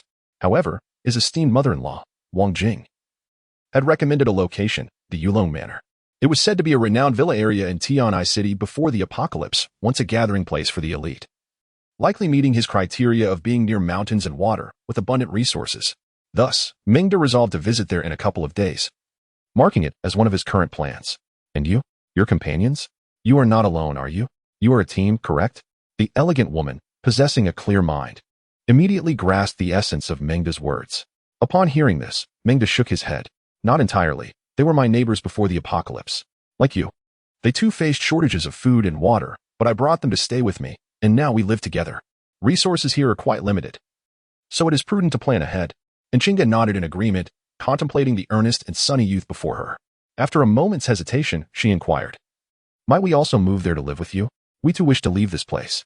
Meng appeared somewhat conflicted upon hearing her request. My lady, do you not realize the unreasonableness of your request? Chapter 55. Meng, I am quite democratic. Do you think that just because you are graceful, I would readily acquiesce to your request? No, absolutely not.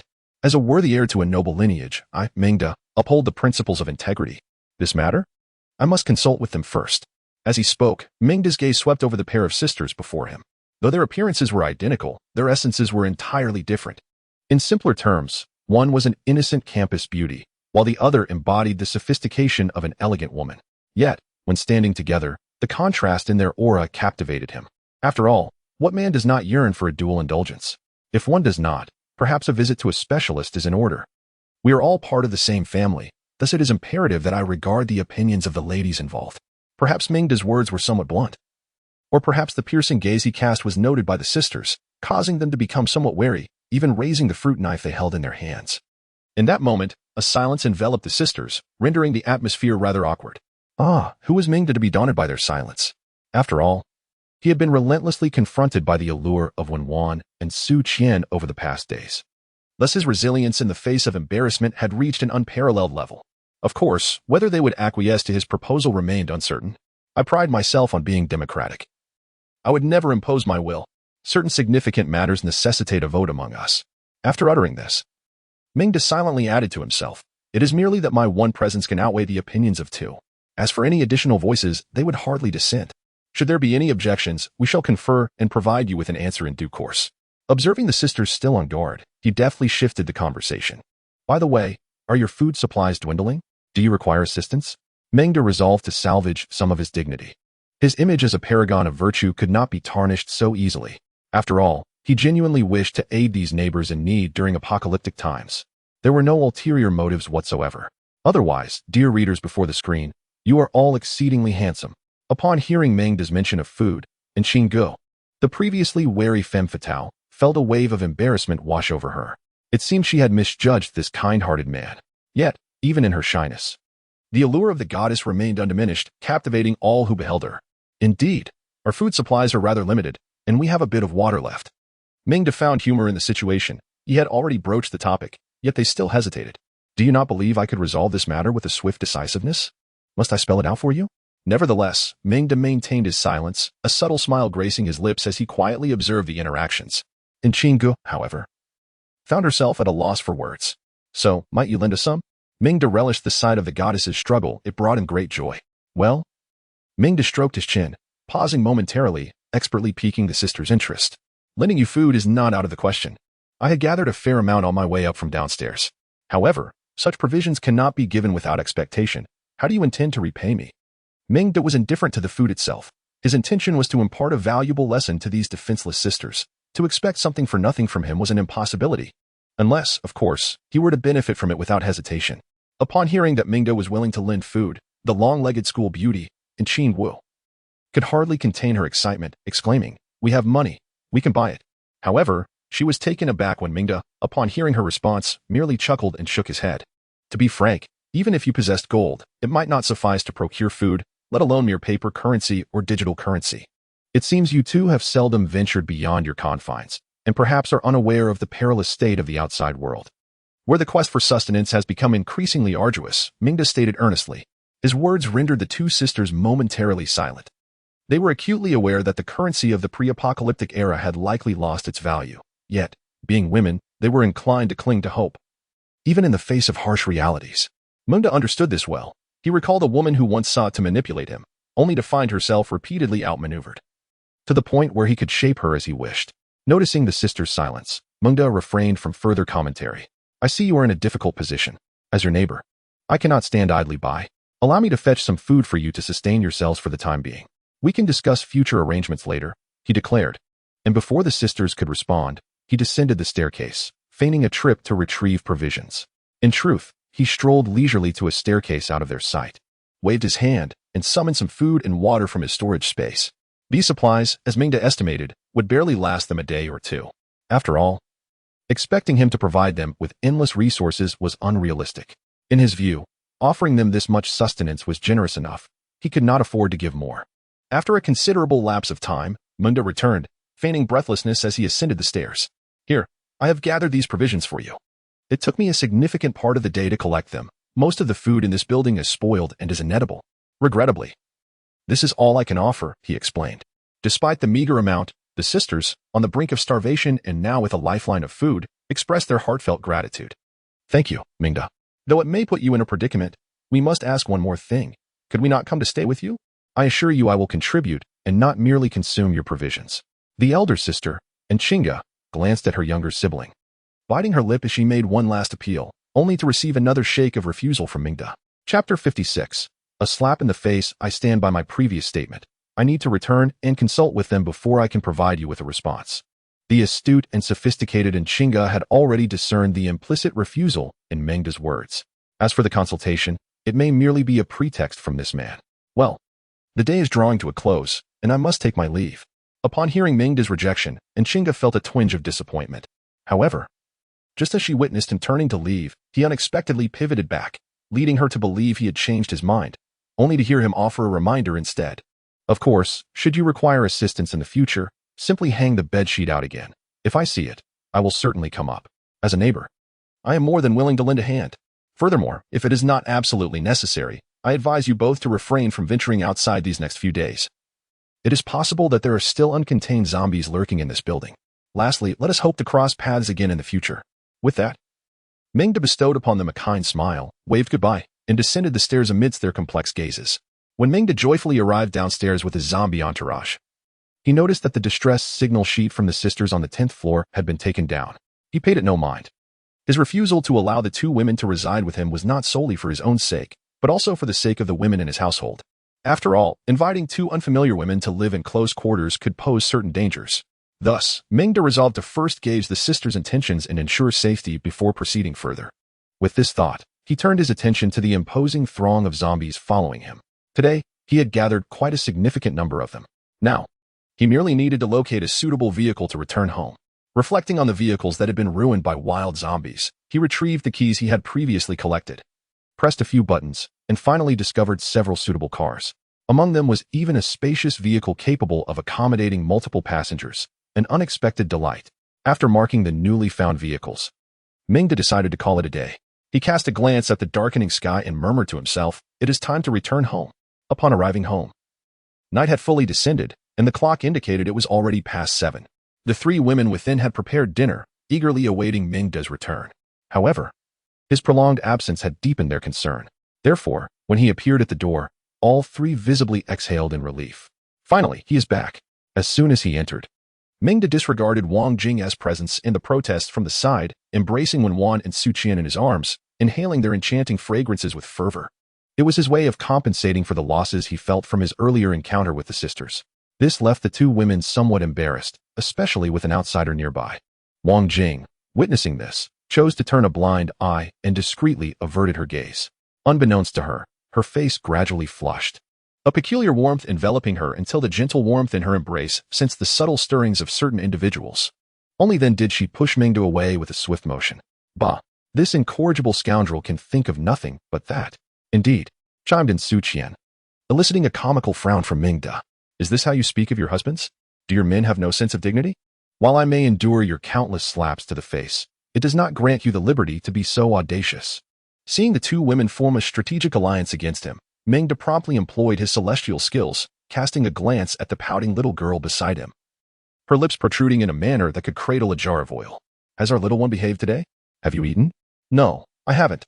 If Piggy doesn't come back to hug me, I won't eat. The trio erupted in laughter at her words. Even Wang Jing, standing nearby, couldn't help but smile. And the room blossomed with joy. One cannot deny the allure of a ripe peach. Each smile and frown carries an extraordinary temptation, utterly captivating. Thus, in a fit of excitement, Meng scooped up the little girl into his arms. Well, it seems Piggy was indeed in the wrong today. Let's reflect, shall we? Next time, will Piggy promise to be the first to hug you upon returning? The little girl tilted her head, adorably crossing her arms. All right, I shall forgive you this time, but you mustn't let it happen again. Be good. Her tone was imbued with a hint of haughtiness. Yet the mischievous smile at the corner of her mouth betrayed her, especially her adult-like demeanor that melted the hearts of all present. Utterly charming. Now, she had become the sole darling of the household, and everyone gravitated towards her, rendering her the family's source of delight. As for Wenwan, her affection for her daughter needs no elaboration. Who else but a mother would shower such love? Su Qian, daily enchanted by the little one's adorable visage, had long entertained the thought of bearing a child herself. Were it not for the overwhelming fervor of Meng, she might have genuinely considered embarking on the journey alone. After all, frequent attempts would only serve to enhance the likelihood of success.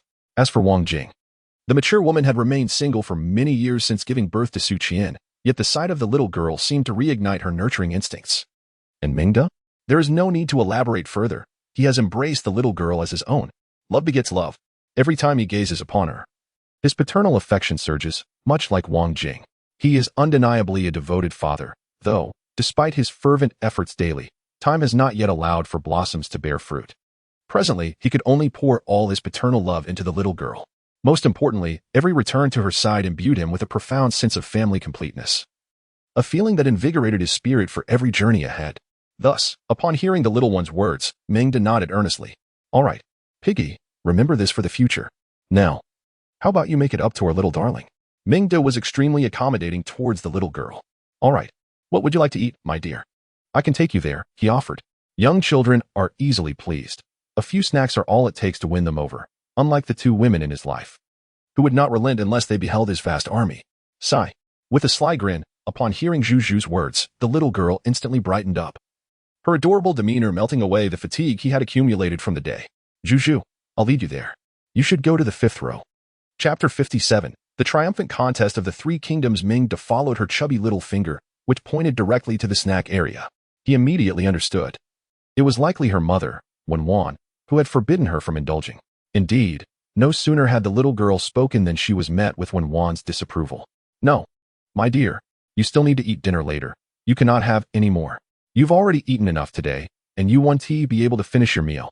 Although Wenwan was as gentle as her name suggested, she maintained strictness in certain aspects of her child's upbringing.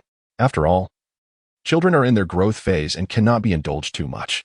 Upon hearing her mother's words, the little girl immediately frowned. She generally listened to her mother, which made Meng's heartache for her. Don't worry, little one. Zhu will take you, and you can eat as much as you want.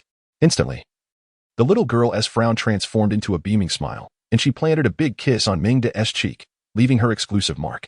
Thank you, Zhu. The affectionate gesture melted Meng's heart. Let us hurry, so mommy doesn't catch us. As Meng scooped the little girl into his arms and dashed away, her peals of laughter echoed behind them. Hurry, Zhu, run. Mommy is coming. When one watched the duo, who were not biologically related yet shared a bond stronger than that of father and daughter. Though somewhat helpless, a smile of happiness graced her lips. She was a simple woman, and seeing Meng treat the little girl with such tenderness filled her with contentment. Thank you, Meng, she whispered, observing the pair weaving through the aisles. Truth be told, Meng's actions had deeply touched her. Even Lu Rong, with whom she had spent considerable time, could not match the warmth that Meng and the little girl shared. She understood that Meng truly regarded the little girl as his own child. This realization not only filled her with gratitude towards Meng, but also inspired her to consider how she could reciprocate his kindness. Just then, Sushi approached her. Sister Wenwan, I also want a child. You must help me tonight. Initially hesitant, Wenwan blushed and nodded gently. By 9:30 in the evening, the group had finally finished their meal. Under the allure of Meng's culinary delights, the little girl astonishingly consumed even more than usual, prompting a delighted tremor from Wen and causing Meng to alternate his gaze between them, feeling a mix of concern and amusement.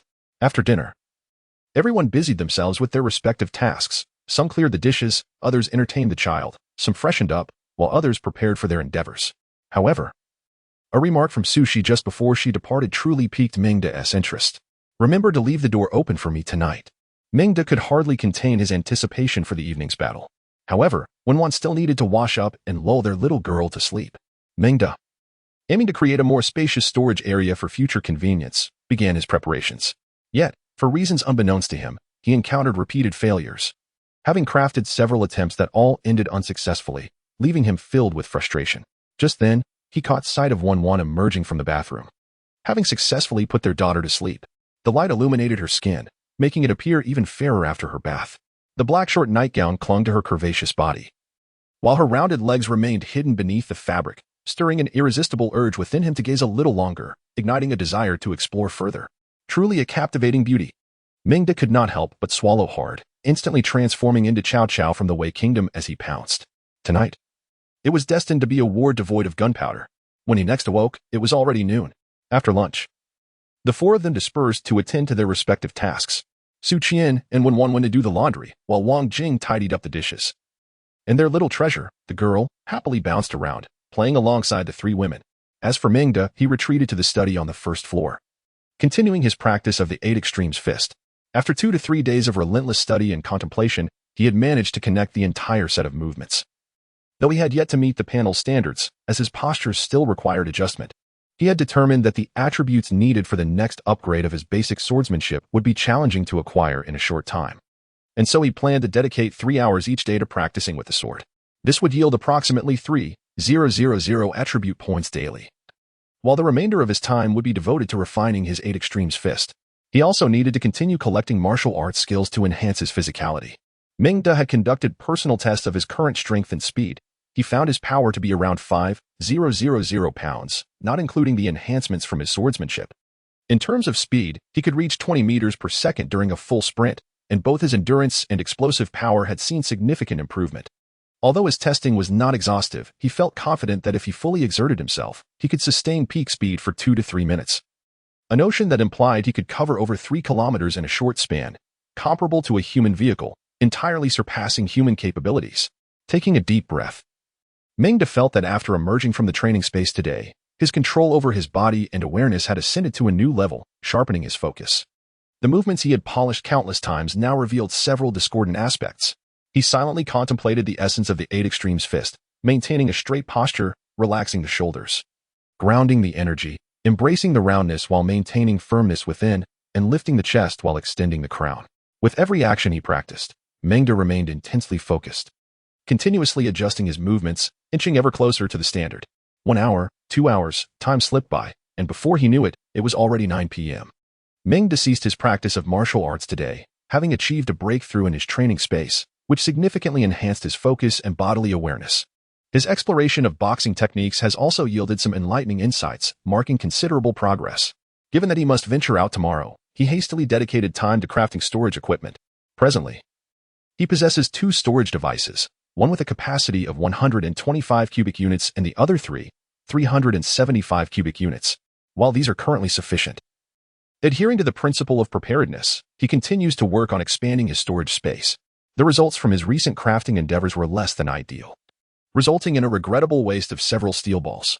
However, undeterred and with a sense of optimism, he believed today would yield better results. Envisioning the thrill of a cubic ring. Chapter 58. Learning Bajikwan. After breakfast, the 4 individuals dispersed to attend to their respective tasks. Su Qian, with her gentle demeanor, set about washing clothes, while Wang Jing tidied up the dishes. The spirited little girl, Wen, bounced about playfully in the company of the 3 women. As for Mengda, he retreated to the study on the first floor to continue his practice of Bajikwan. After 2 to 3 days of relentless study and contemplation, he had managed to link the entire series of movements together, although he had yet to meet the standards recognized by the panel, as his postures still required refinement. The next upgrade for his basic knife techniques demanded a considerable amount of attribute points, and he found it challenging to achieve this within a short time frame. Therefore, he resolved to allocate 3 hours each day to knife practice. This regimen would yield approximately 3,000 attribute points daily, with the remaining time devoted to vestiges practice. He also intended to continue collecting martial arts skills to further enhance his physique. Meng had meticulously assessed his current strength and speed. His power now hovered around 5,000 pounds, excluding the enhancements from his knife techniques. In full exertion, he could reach a speed of 20 meters per second. And both his endurance and explosive power had seen remarkable improvement. Although not fully tested, he felt confident that if he ran at full capacity, maintaining peak speed for 2 to 3 minutes would be feasible, suggesting he could cover over 3 kilometers in a brief period, akin to a human automobile, truly beyond ordinary limits. Taking a deep breath, Meng sensed that emerging from the training space today had elevated his control and perception of his body to a new echelon, sharpening his mental focus. The movements he had honed through countless repetitions still revealed several discordant elements upon reflection. He silently contemplated the key principles of vestiges, aligning intention with posture, relaxing the shoulders while grounding the energy, embodying both roundness and firmness, and cultivating a lifted chest with a raised crown. With unwavering concentration, Meng practiced each gesture, continuously refining his movements, inching closer to the ideal form. An hour passed. Then 2. Time slipped away until it reached 9 p.m. He concluded his practice for the day, grateful for the advancements made through the training space, which had notably enhanced his focus and bodily awareness. With the impending journey tomorrow, he once again turned his attention to the creation of storage equipment. Meng continued to craft his storage space, though his earlier efforts had yielded disappointing results, leading to the needless loss of several steel balls.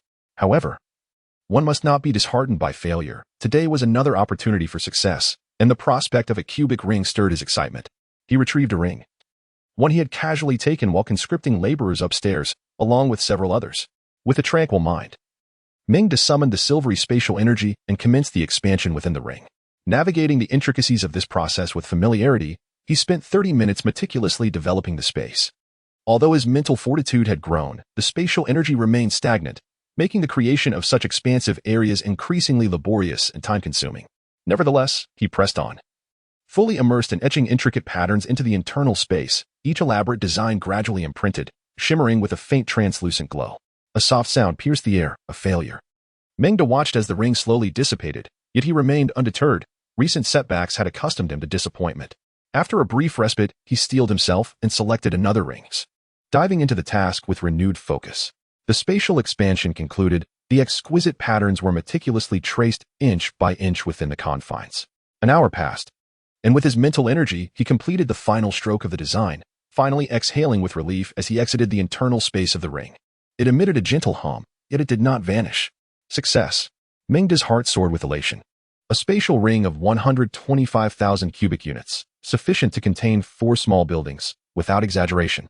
Truly, fortune had smiled upon him, bestowing a generous gift just before his journey.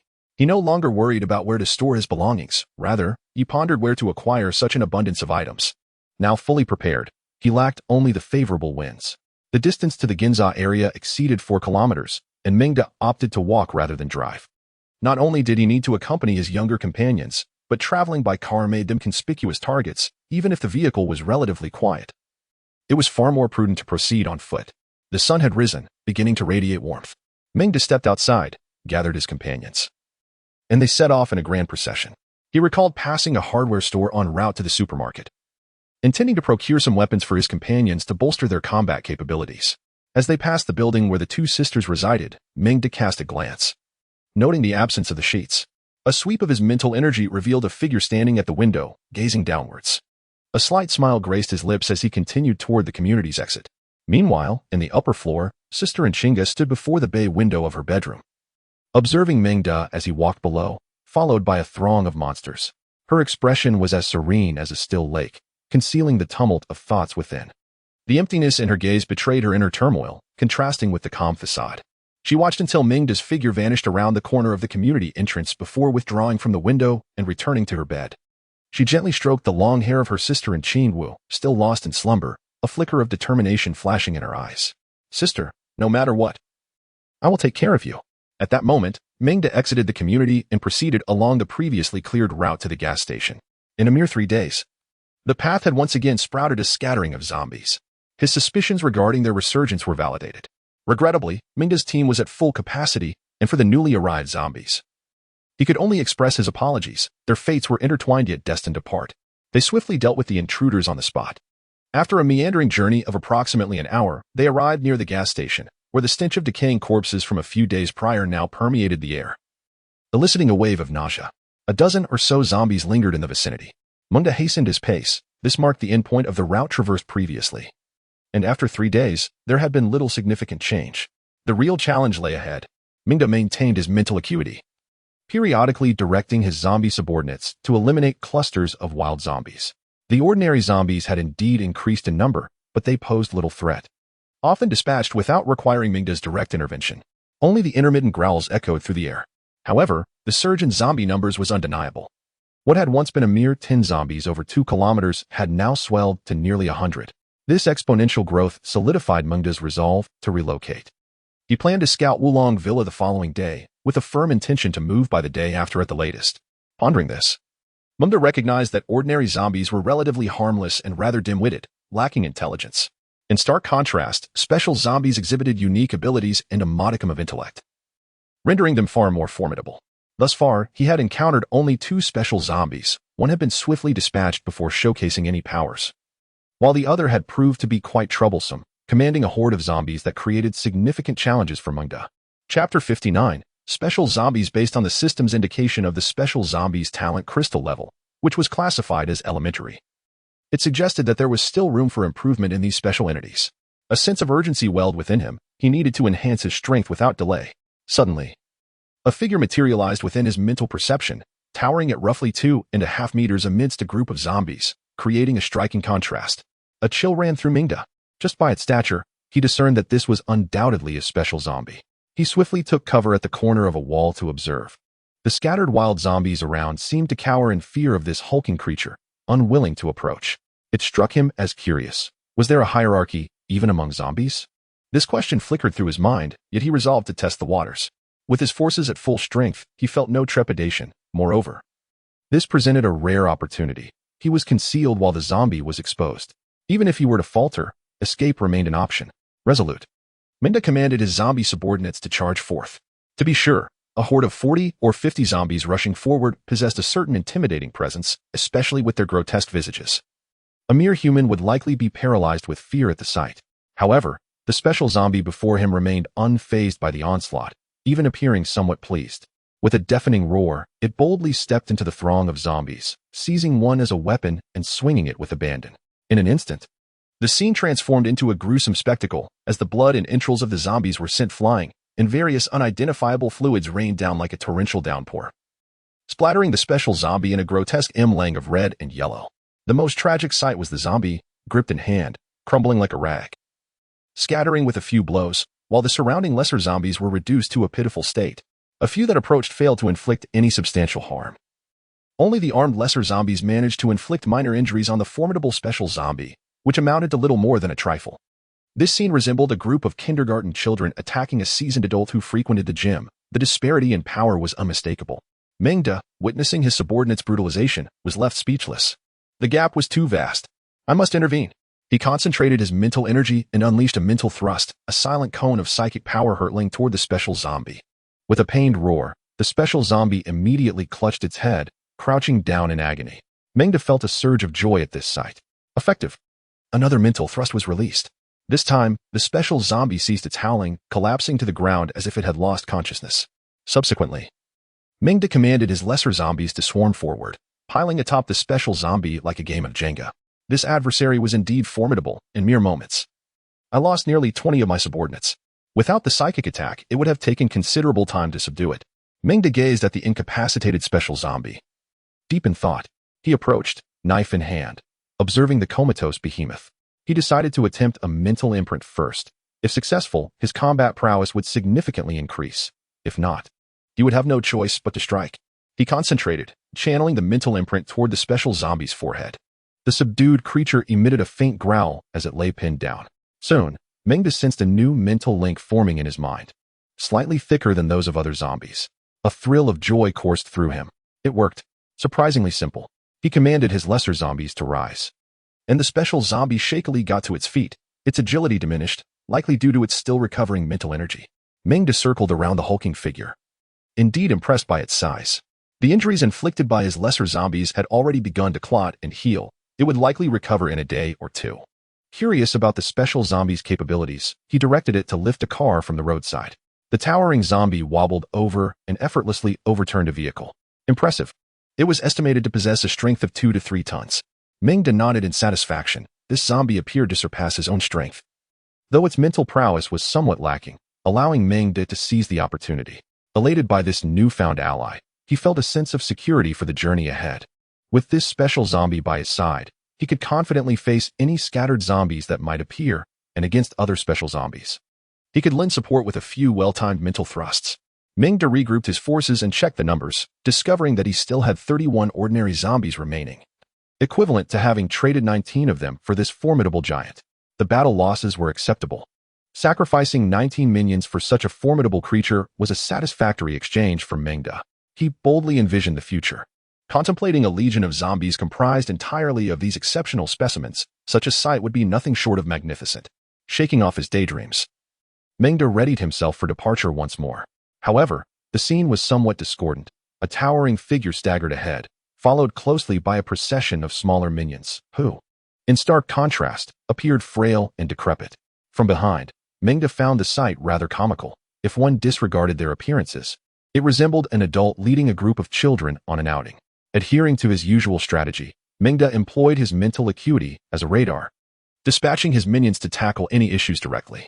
By 10 o'clock in the morning, the sun blazed with intensity, perhaps due to the absence of human activity. The sky was a pristine blue, and from an elevated vantage point, one could see far into the distance. In the relatively desolate city, an odd procession traversed the steel forest in silence. Having traversed more than half the distance to the warehouse, Meng finally reached a hardware store along the way. With a vigorous display of force, he breached the store's entrance, and the horde of zombies parted to allow his passage. First, he procured a suitable weapon for the giant, a solid iron rod approximately 3 meters in length, weighing about 300 pounds. It was perfectly suited for the behemoth. With such strength, a single blow from this weapon would be fatal, even to the sturdiest of foes. Had the giant possessed this armament during the earlier assault, Meng surmised that even with all his minions attacking, it would have only taken a couple of strikes to secure victory. Next, he gathered shovels and crowbars to arm his minions, ensuring each had a weapon to bolster their combat capabilities. After thoroughly ransacking the hardware store, he collected ropes, steel pipes, chainsaws, and various tools. Regardless of their immediate utility, all would be taken. With a bounty of practical supplies secured, Meng resumed directing his minions to forge ahead. Approaching the outline of a shopping mall, he arrived at the Ginza department store by 11 o'clock. This was a place where he had diligently worked for 3 to 4 years, and returning felt like a bittersweet homecoming, a poignant reminder of how much had changed. On the day the apocalypse began, he had taken a sick day. He pondered who might have filled his position in his absence. If that individual had not transformed into a monster, they were likely living well now. As he contemplated these thoughts, he led his minions into the mall. This was a sprawling complex of 30 stories, with 6 floors dedicated to shopping and entertainment, and the upper 24 floors serving as office spaces. Given that the cataclysm had occurred later in the day, it was likely that the building housed few occupants, perhaps only some staff on duty, making the task ahead relatively straightforward for Meng. He wouldn't need to exert himself much. Any noise would prompt his minions to handle the situation. After mapping out a strategy, Meng resolved to start his sweep from the basement level, ascending floor by floor while surveying the conditions in the city. Without hesitation, he led his minions down the staircase toward the depths below. He recalled that the second basement was a parking lot, which he deemed unnecessary to visit. The first basement housed a storage facility for a shopping center, as well as a shooting club. He had only passed by it a few times without ever venturing inside. Yet he had heard from colleagues that there seemed to be real firearms within, piquing Meng's curiosity. Due to a power outage, the basement was shrouded in darkness, with low visibility, likely causing anyone else to have fled long ago. However, this did not trouble Meng. He extended his mental perception, and although the surroundings were pitch black, it felt as bright as day to him under the influence of his psychic abilities. Indeed, as he had anticipated, the basement was largely deserted, devoid of any creatures, save for the echo of their footsteps, leaving the rest in a deathly silence. Before long, Meng led the group to the entrance of the supermarket storage area. The door stood ajar, revealing a dark interior. He retrieved a loudspeaker he had found at the hardware store, inserted batteries, and recorded a few phrases, then procured 2 relatively intact zombies, instructing his undead minions to carry it inside. Despite his psychic awareness, Meng believed caution was prudent. In a small garden, the 2 zombies staggered along, accompanied by the gentle melody of a nursery rhyme. their silhouettes evoking a melancholic yet poetic sense as they ventured deeper into the warehouse, soon vanishing from Meng's mental perception, leaving only the echoes of the nursery song behind. 20 minutes later, the melody drew nearer and the two zombies returned. After inspecting them and finding no injuries, Meng felt reassured and proceeded into the warehouse. As was his custom, he collected anything in sight. For his storage space was ample, requiring no consideration of capacity. Food, snacks, clothing, appliances, beverages, grains, and bedding, an array of items flowed into his storage space. He walked and collected, leaving a barren path in his wake. This invigorating sensation surpassed even the joy of shopping. After a tense morning since his departure, a smile finally graced Meng's face.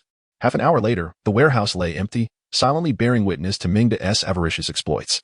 He no longer needed to worry about basic living supplies. Shifting his gaze to the side, he turned his attention to the shooting club, hoping for some valuable finds.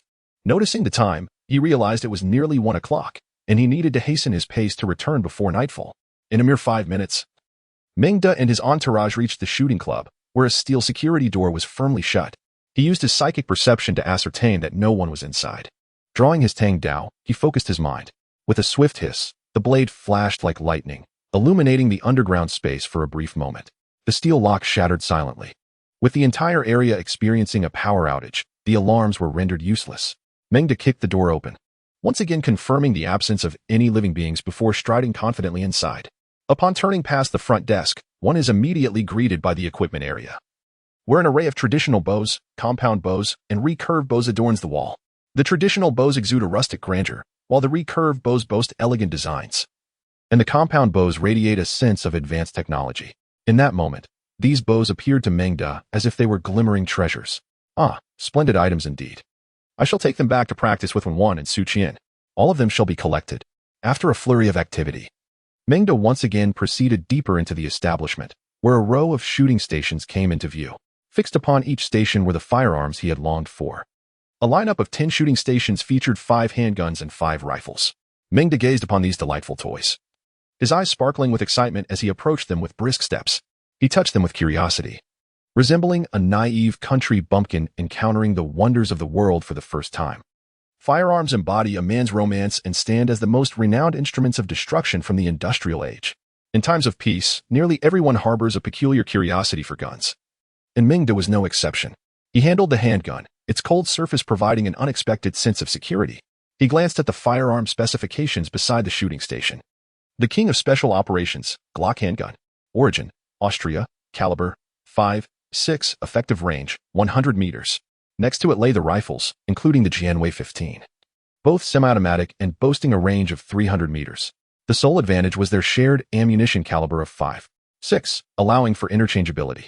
Meng extracted the tools to detach the firearms from the shooting stations, securing them within his storage space. Continuing his exploration, he approached a closed door adjacent to the shooting range. Drawing his Tang sword, he delivered a decisive strike, and the door swung open serenely.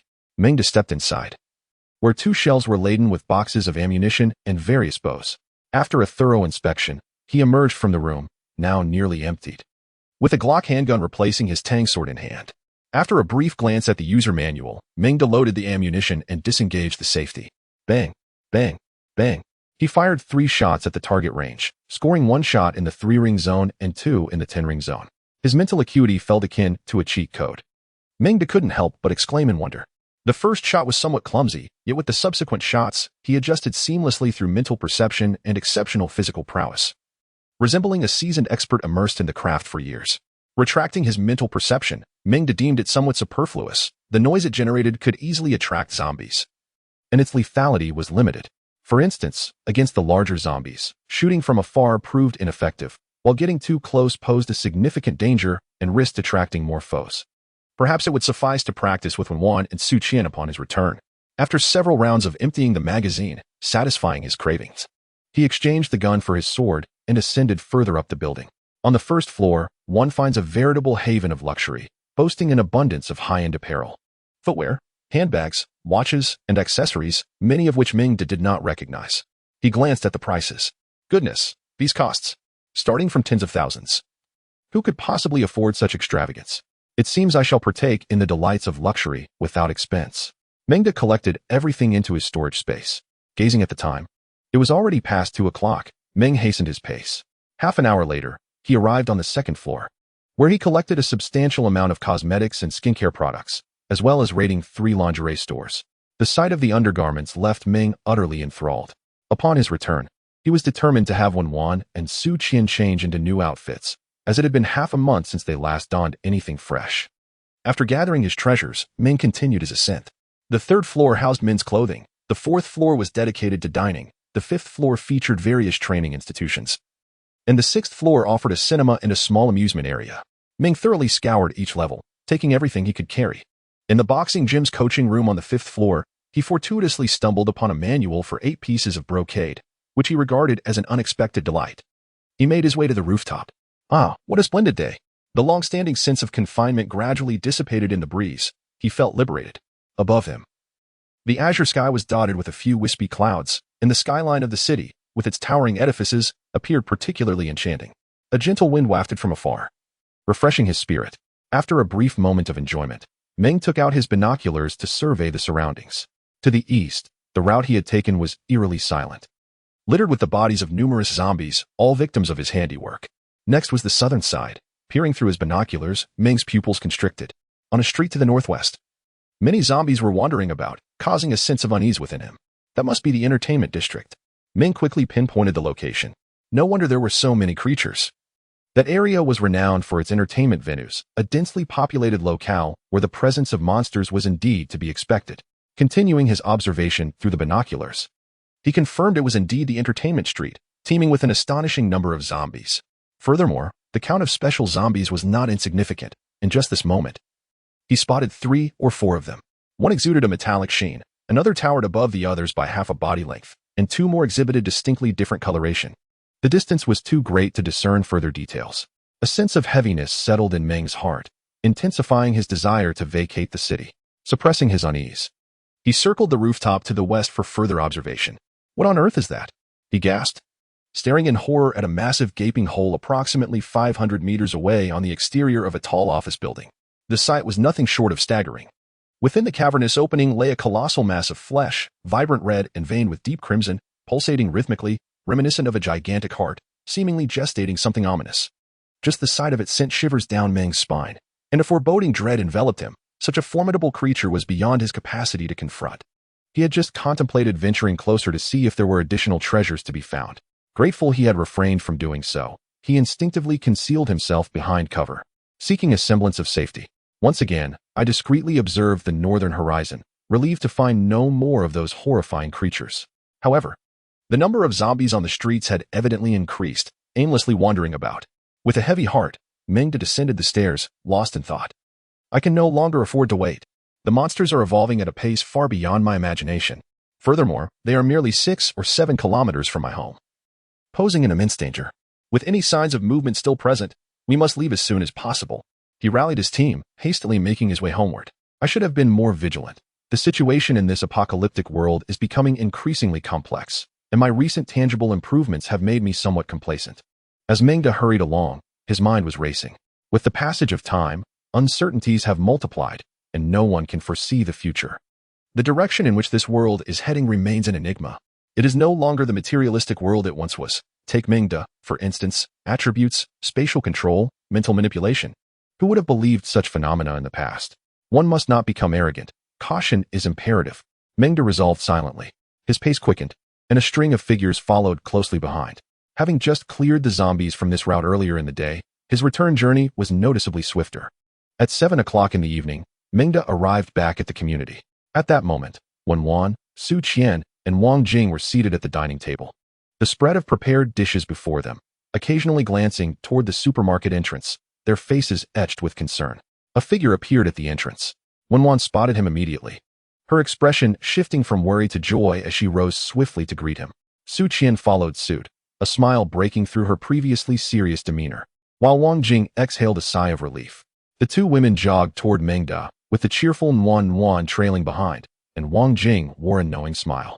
Burdened with thoughts, Meng observed their delighted faces and returned their smiles, enveloping them in a warm embrace, inhaling the fragrance that clung to them. His heavy heart lightening somewhat, Su Qian circled around him, scrutinizing his demeanor, and inquired, "Are you all right? Why were you gone so long?" We were so worried. Meng playfully patted her rear, reassuring her. The distance was a bit far, and the number of monsters has increased, so it took considerable effort to wrap things up. When one covered her mouth in surprise and exclaimed, "What? The monsters have increased again?" Meng nodded. "Yes, and significantly so." I returned just in time to discuss our relocation plan, which needs to be expedited.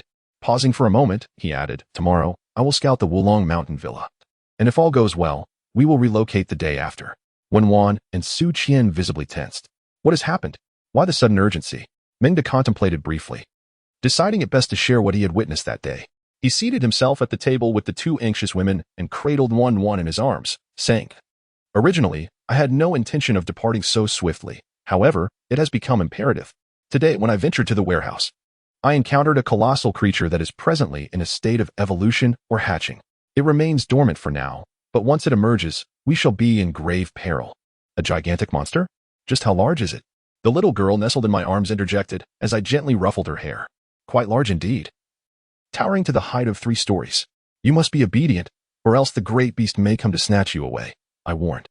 The little girl's face scrunched up in fear as she burrowed deeper into my embrace. One appeared somewhat skeptical.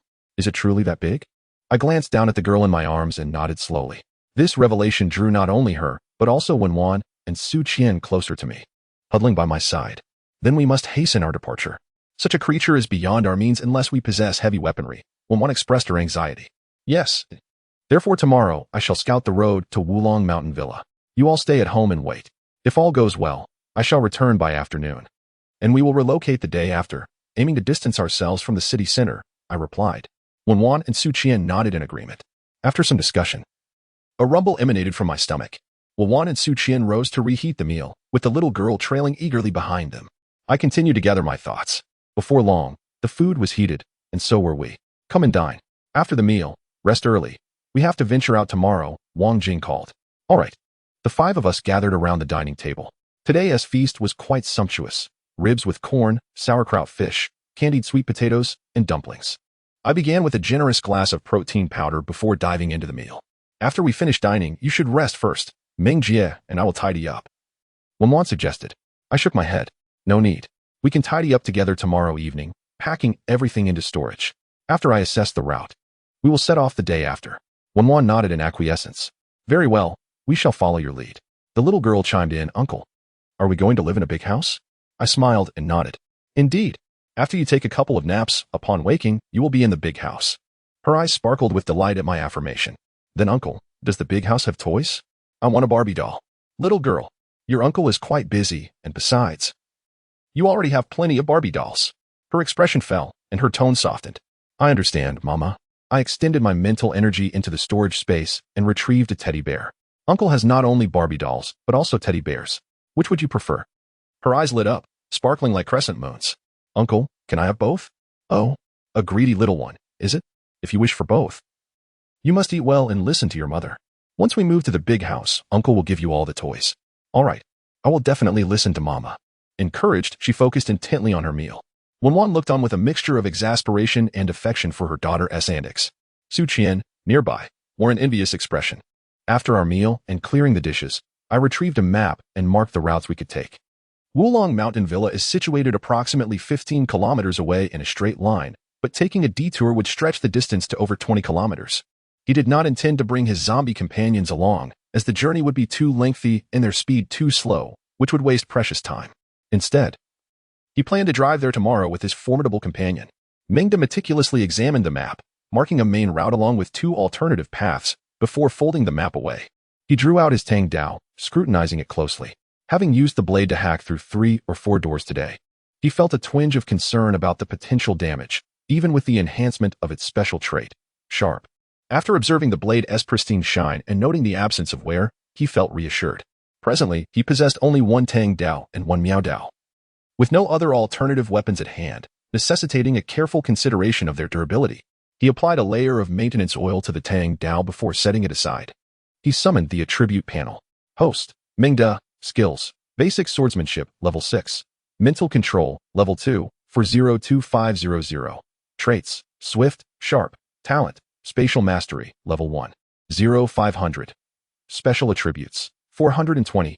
Calculating in his mind, he realized that upgrading his basic swordsmanship would require over 60 more hours, while the enhancement of his mental control would take more than 80 hours, making immediate improvement unlikely. His attention shifted to spatial mastery, with 420 attribute points. He needed just 80 more. If Wenwan and Su Qian exerted themselves a bit more, they could achieve an upgrade by nightfall. He cast his gaze upon the two women who were still diligently occupied, their vibrant figures moving gracefully before him, one slender and charming, the other alluring and voluptuous. A stir of desire flickered within him, but considering the presence of Wenwan, he quelled the impulse. He drew out the Tang Dao to practice his swordsmanship. Swish. Basic Swordsmanship Attribute 1 Swish. Basic Swordsmanship Attribute 1. 2 hours later, Wenwan had lulled Wenwan to sleep and approached, gracefully clad in her nightgown. Meng embraced Su Qian, who had already contributed to his attribute points, a smile playing on his lips as he regarded her. Su Qian pouted weakly, pointing towards a sizable pile of lingerie nearby. This was the bounty Meng had gathered from the shopping center that day. Here you go, Wenwan, take your pick. I'm done, it's your turn to perform.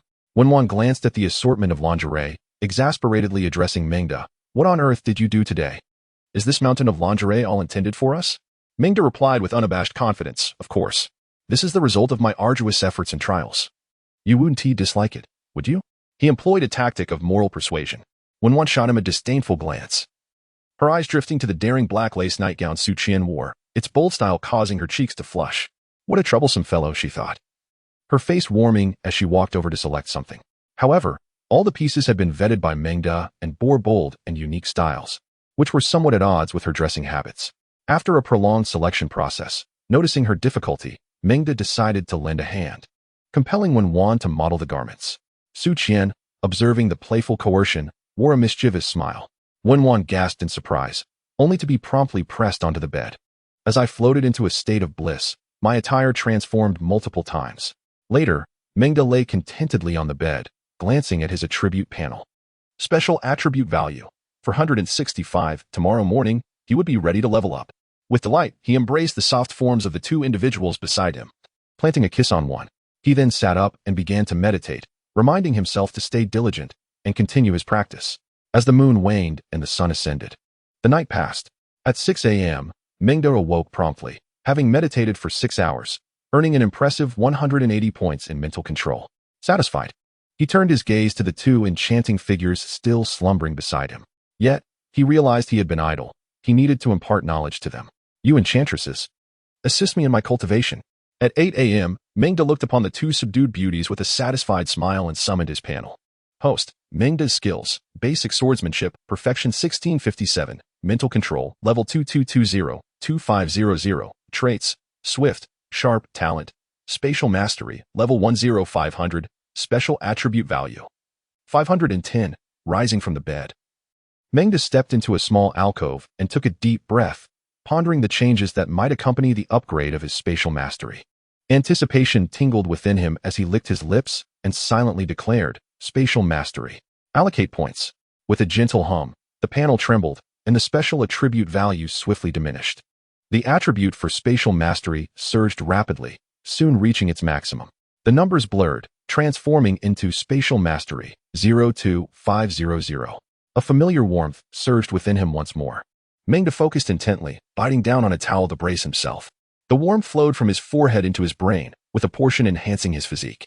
Unlike the intense surge experienced during the previous breakthrough in basic swordsmanship, this wave of warmth enveloped him in a peculiar state of bliss. His consciousness felt warm and comforting, reminiscent of returning to the maternal womb, evoking a profound sense of tranquility. Information flowed into Meng's memory, as if the mysterious patterns were etched into his very being. He absorbed this knowledge greedily, awakening to a newfound understanding of the enigmatic symbols, while the silvery spatial energy within him grew more potent. After several minutes, Meng emerged from this state. He immediately assessed his spatial abilities. The enhancement of his spatial powers had increased fivefold. What once enveloped only his arm now encompassed his entire body. Furthermore, the mysterious patterns he had absorbed gave rise to a new skill known as spatial jump, commonly referred to as teleportation. The practical application of this skill awaited his exploration. Additionally, his mental strength had doubled, now extending to a range of 100 meters, refining his mental manipulation skills. In summary, the rewards were substantial, particularly with the new skill, a divine technique for combat and escape, enabling both stealthy strikes and swift retreats. Meng rose from his seat and made his way to the supermarket, attempting to utilize spatial teleportation. He exhaled deeply, clearing his mind of distractions, and extended his mental energy outward, pinpointing the location of the flower bed over 20 meters outside the building. He then summoned the silvery energy of the spatial realm, shaping it into the enigmatic patterns that resided in his mind, enveloping himself within. In a mere 3 seconds, the intricate designs were nearly complete at the moment they crystallized. Meng felt a fleeting shift in his surroundings, accompanied by a subtle sensation of weightlessness. Upon surveying his surroundings, he found himself standing at the flower bed's location. Remarkably impressive. Having succeeded on his first attempt, Meng clenched his fist, the exhilaration evident upon his face. He soon embarked on another experiment. In an instant, a figure flitted about the neighborhood, appearing and disappearing in an uncanny manner. One moment he was outside the building, and the next he returned indoors, only to reappear atop the roof. Meng reveled in the experience, gradually acclimatizing to the slight sensation of weightlessness. After conducting 4 or 5 trials, he drew several conclusions. Firstly, spatial teleportation disregards the barriers of walls, as long as one does not recklessly leap into them. The range extends to the limits of one's mental energy. Provided Meng's mental reach is sufficiently broad, even leaps spanning several kilometers would pose no challenge. Secondly, the direction upon teleportation mirrors the orientation prior to the jump, implying that should Meng wish to ambush someone from behind, he must first turn away from his target, though with mental perception, this is hardly a significant drawback. Thirdly, a brief pause is required post-teleportation before attempting another jump. One must wait for the spatial fluctuations to stabilize, approximately 5 seconds, which can be likened to a cooldown period. Fourthly, based on current consumption rates, Meng's reserves of silvery energy would support around 10 teleportations before necessitating a slow recovery or meditation for replenishment, akin to a mana limitation. Lastly, while he could teleport objects with him, the weight or volume of these items must not exceed half of his own mass. A conclusion drawn from the remnants of shelves reduced to a third and tables to half their original form. Nevertheless, Meng sensed that with an increase in silvery energy, carrying individuals during teleportation might soon become feasible. At present, he was merely constrained by the limitations of his energy reserves. His understanding of teleportation was thus limited. Considering he still needed to scout the Wulong Mountain Villa later, Meng refrained from depleting his spatial energy entirely. Upon returning to the supermarket, he found that the 2 women had awakened, when Wan and Su Qian, upon seeing Meng enter, rose from their fatigued repose to prepare a meal. After dining, Meng exchanged greetings with them, and amidst their concerned gazes, he stepped outside. Once out, he pondered briefly before heading directly towards the nearby residential building of the Nchinga sisters. Chapter 61. The instinct to protect. As Meng approached the sisters' residence, the pair, unable to withstand their hunger any longer, clutched their stomachs, contemplating whether to once again hang a distress signal in the form of a bedsheet to summon Meng's assistance. In less than 2 days, they had consumed all the provisions he had provided, and the protests of their bellies compelled them to make this difficult decision. Dear sister, the younger sibling, Nchin Wu, furrowed her brow, fatigue evident on her delicate face. Do you think they might have already departed, leaving us behind? Nchinga, attempting to soothe her sister's anxious spirit, replied, I doubt that. Just yesterday morning, I saw Meng leaving the community alone, and since then, I have not seen him accompanied by anyone else. Thus, they should still be at home. Despite her sister's words, Nchinga felt a gnawing worry within her heart, yet she endeavored to alleviate her sister's distress. It must be acknowledged that she was indeed a commendable elder sister. Ever since their parents' unfortunate incident, she had selflessly cared for her sibling, embodying both mother and father. This alone speaks volumes of her dedication. But I am truly at my wit's end. I haven't bathed in nearly a week, and Nchin Wu pouted. Since the onset of the apocalypse, her opportunities for bathing had dwindled to a mere handful. For a girl who cherished her beauty, this was a torment both psychologically and physically, especially compounded by the grim reality of dwindling supplies, a dual affliction of body and mind. Before Nchinga could respond to her sister's lament, Nchin Wu gazed out the window, lost in thought. I wonder how Meng and the others are faring in their discussions? Why haven't they come yet? At that moment, her face radiated hope, while Nchinga, observing her sister's innocent profile, found herself at a loss for words, swallowing the thoughts that lingered on her lips. Deep within, she lamented her sister's naivety. Untouched by the harshness of the world, Nchin Wu remained blissfully unaware. The discerning Nchinga had long understood Meng's true intentions from the scrutinizing gaze he cast upon them that day. His words about discussing matters with his family were mere pretexts, a notion only her somewhat innocent sister would believe. She would never be deceived. As an independent and perceptive woman, she had managed to care for her sister all these years without imposing on others, let alone begging for assistance. Otherwise, she would have acquiesced to Mengda's request that day. However, gazing into her sister's eyes filled with hope, Nshinga ultimately refrained from speaking, reluctant to shatter the last flicker of her sister's will to survive.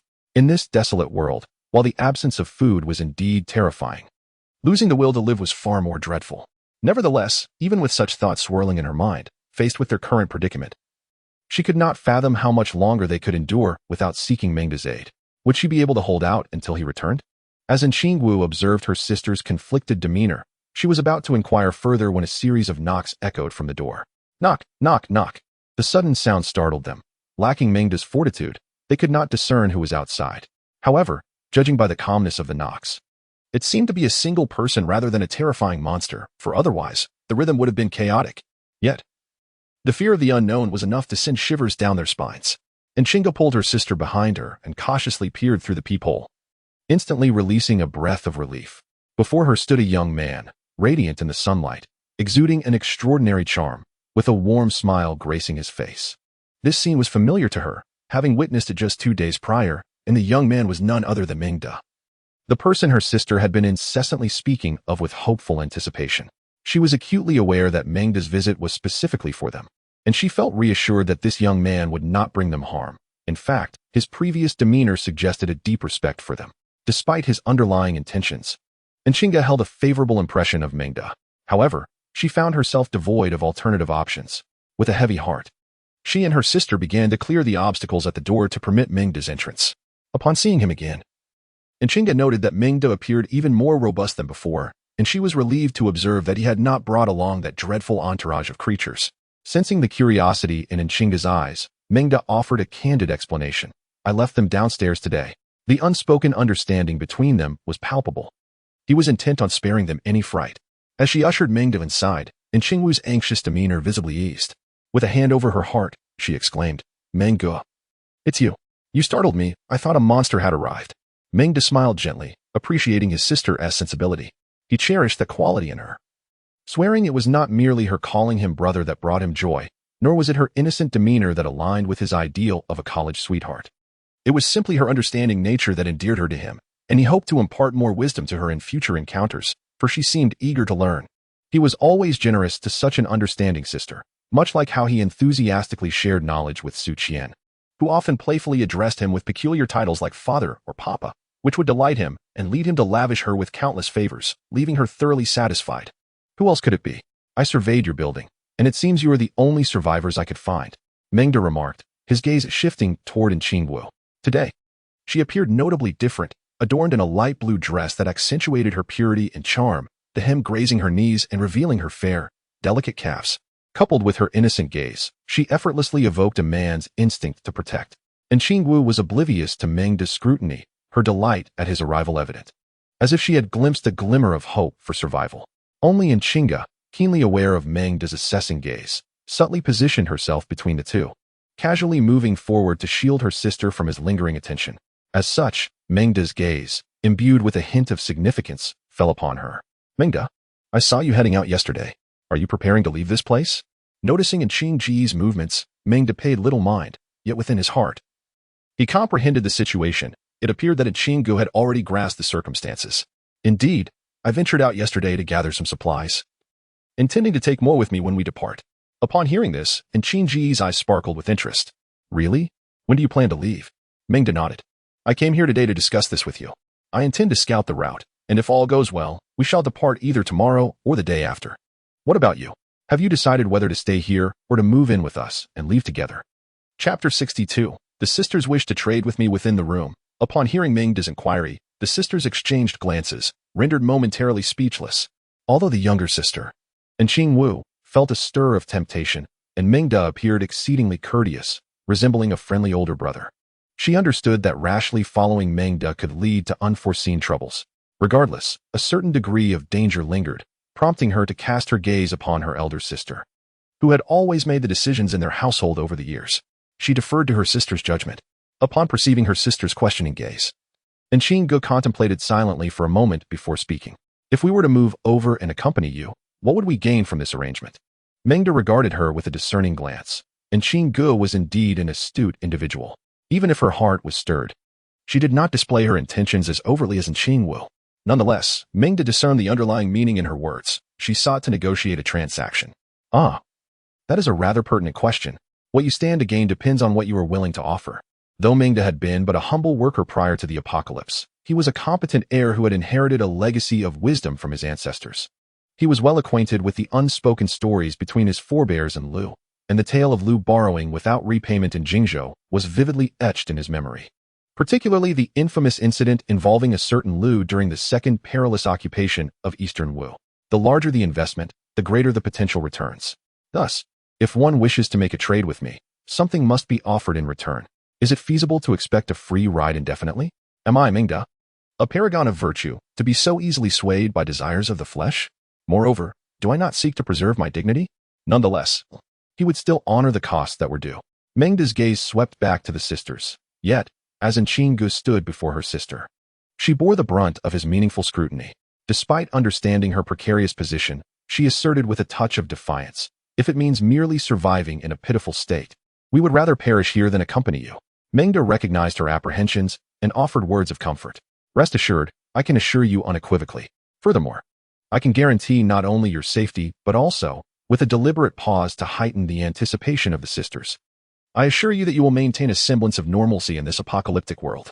Therefore, you can be completely at ease. I will not compel you to partake in anything against your will. Upon hearing this assurance from Mengda, the sisters exhaled in relief. Although Qinggu had come to understand Mengda's character through their previous encounters, hearing it spoken aloud had a profound effect. Yet, the astute Qinggu also recognized the nature of the transaction at hand, leaving her in a state of inner turmoil. Meanwhile, her sister, however, was already swayed. Sister, what if we, her younger sister Qingwu could not help but inquire again, her eyes betraying her intentions, gazing into her sister's still innocent gaze.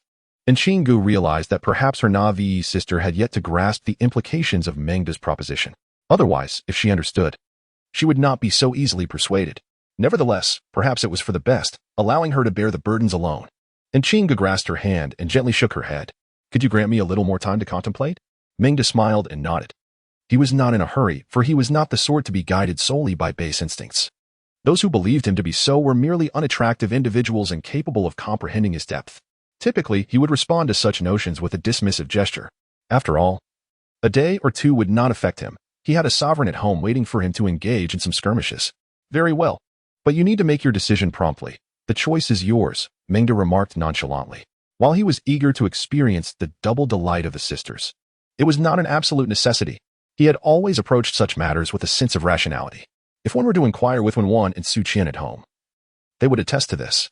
Might we be granted some provisions? Our supplies. Qinggu recalled Mengda's earlier promise of no coercion, feeling a profound sense of relief, but then quickly added. However, before she could finish her sentence, she was interrupted, not by words, but by the sudden appearance of food before her. With a wave of his hand, Mengda summoned provisions from his storage space, and in the blink of an eye, several packs of instant noodles and bread materialized before the sisters.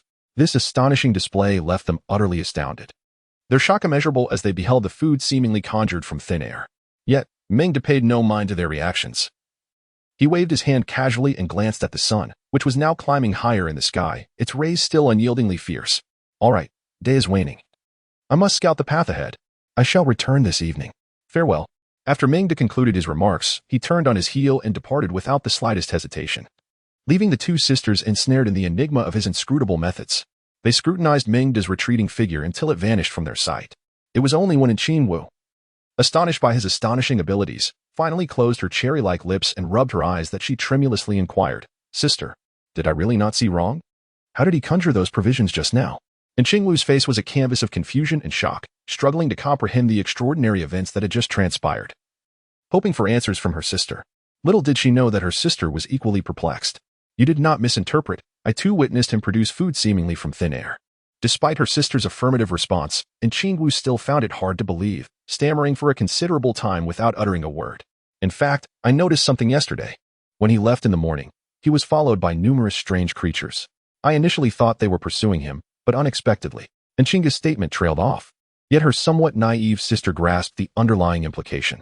Recalling the scene from the previous day, It seemed less a pursuit of Meng and more akin to a protective escort, as the creatures did not attack him, but rather followed him obediently. This led Qingwu to contemplate a startling conclusion that even she found hard to accept. Could it be that those creatures heed his commands? Although the conclusion was shocking. Qingwu merely nodded in silent affirmation. Paying no mind to her astonished sister, she sighed helplessly at the sporadic sounds of zombies howling outside. As if acknowledging an undeniable truth. Qingwu, the world outside has truly changed. Qingwu's murmured words floated on the wind, resonating with their apocalyptic plight, leaving them with no choice but to endure. Chapter 63, The Zombie Dog. The reason Meng revealed such a spectacle in front of the sisters was merely due to his reluctance to traverse to the stairwell for supplies. It was certainly not an act of bravado. His genuine intention was to assist his neighbors, a sentiment as pure as the heavens can attest. Of course, it also served to cultivate an air of mystery before the sisters. He had always been skeptical of the notion that a woman's curiosity towards a man marks the inception of affection, and Meng simply wished to test the validity of this theory. As for the outcome, that would be revealed later in the evening. At present, having just descended the stairs, Meng resolved to send his cadre of zombie minions back to guard the community entrance, while he would proceed to the Longview Mountain Villa accompanied by the larger zombie. There was no necessity for an excessive number, after all. Bringing a horde of zombies along would be excessively slow and cumbersome. Although parading a legion of zombies could be quite the spectacle, it also bore the potential for trouble. Moreover, considering the pace of his zombie entourage, even if you disregarded exhaustion, it would take several hours to reach their destination, by which time night would have fallen.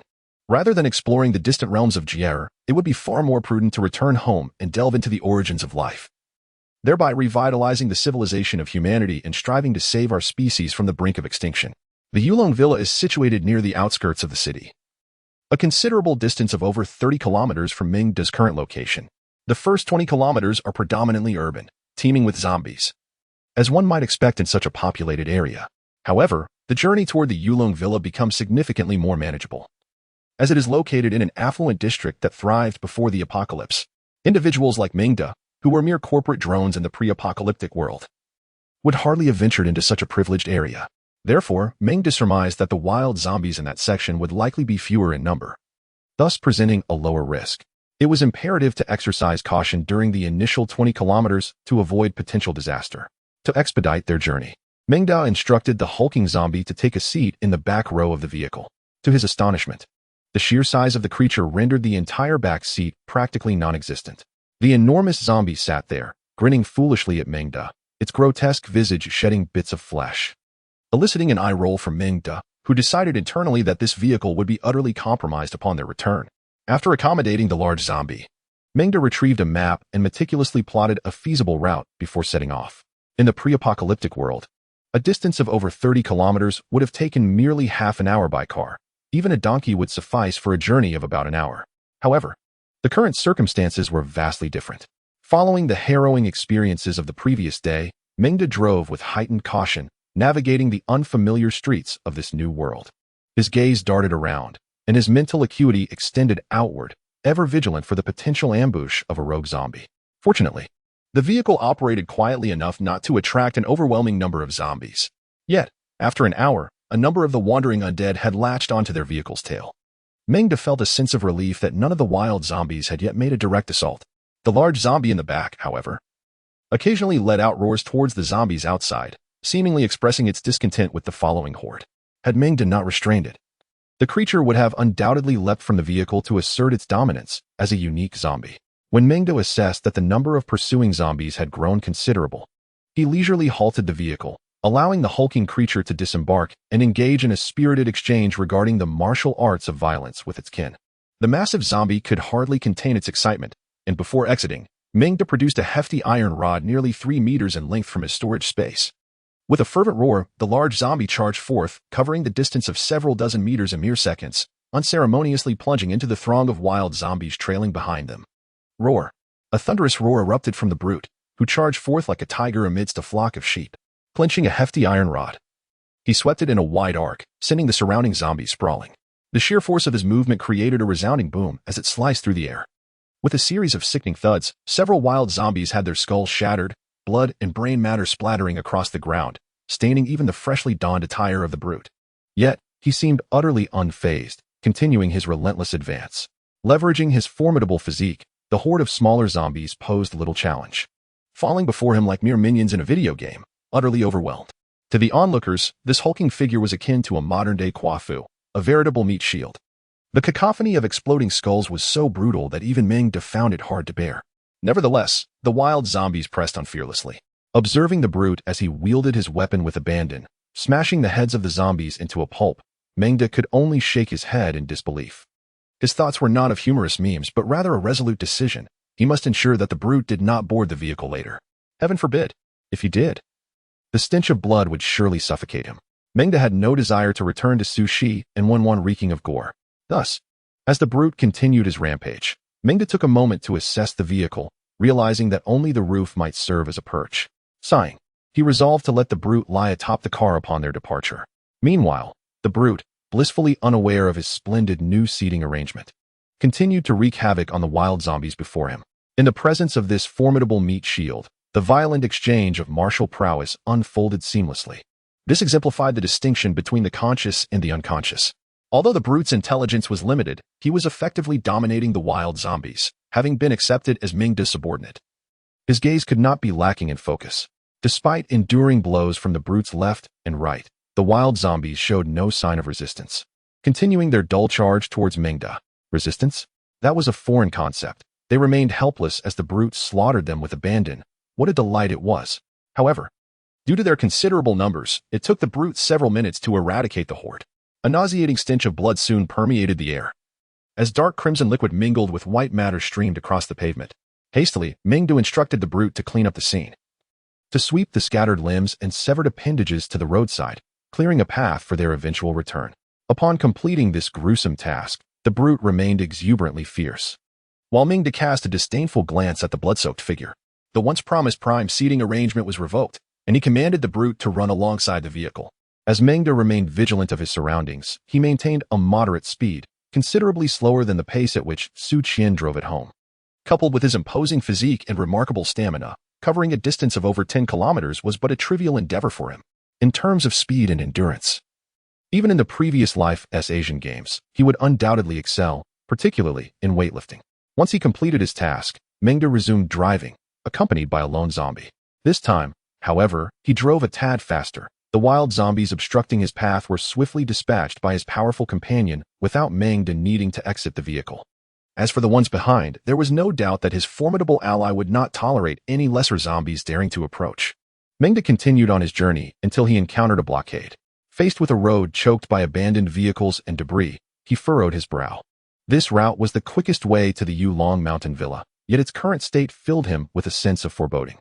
The apocalypse had struck in the dead of night, and with such a multitude of cars piled up, could there be survivors nearby? Expanding his mental reach, Meng scanned the area, but despite utilizing the full extent of his psychic abilities, he discovered no signs of survivors. Suddenly, as his mental prowess swept over a supermarket situated over 100 meters away, he noted something unusual. The supermarket had been ransacked, and several surrounding shops had been breached. There must be survivors in the vicinity. He whispered softly to himself, gathering all his mental focus to scrutinize the area more closely. Before long, he discerned remnants left behind by survivors. Should he investigate? After a moment of contemplation, Meng decided against it. His priority was to secure a safe haven for himself first. He climbed back into his vehicle, intent on finding an alternate route. Having just pillaged his supply warehouse, he was not in dire need of resources and did not see the necessity of banding together with others at this time. Instead, establishing his next refuge was of paramount importance. With this thought in mind, Meng adjusted his vehicle's direction, preparing to navigate a different path. However, just as he was about to set off, he detected a creature rapidly approaching through his still extended psychic senses. What alarming speed!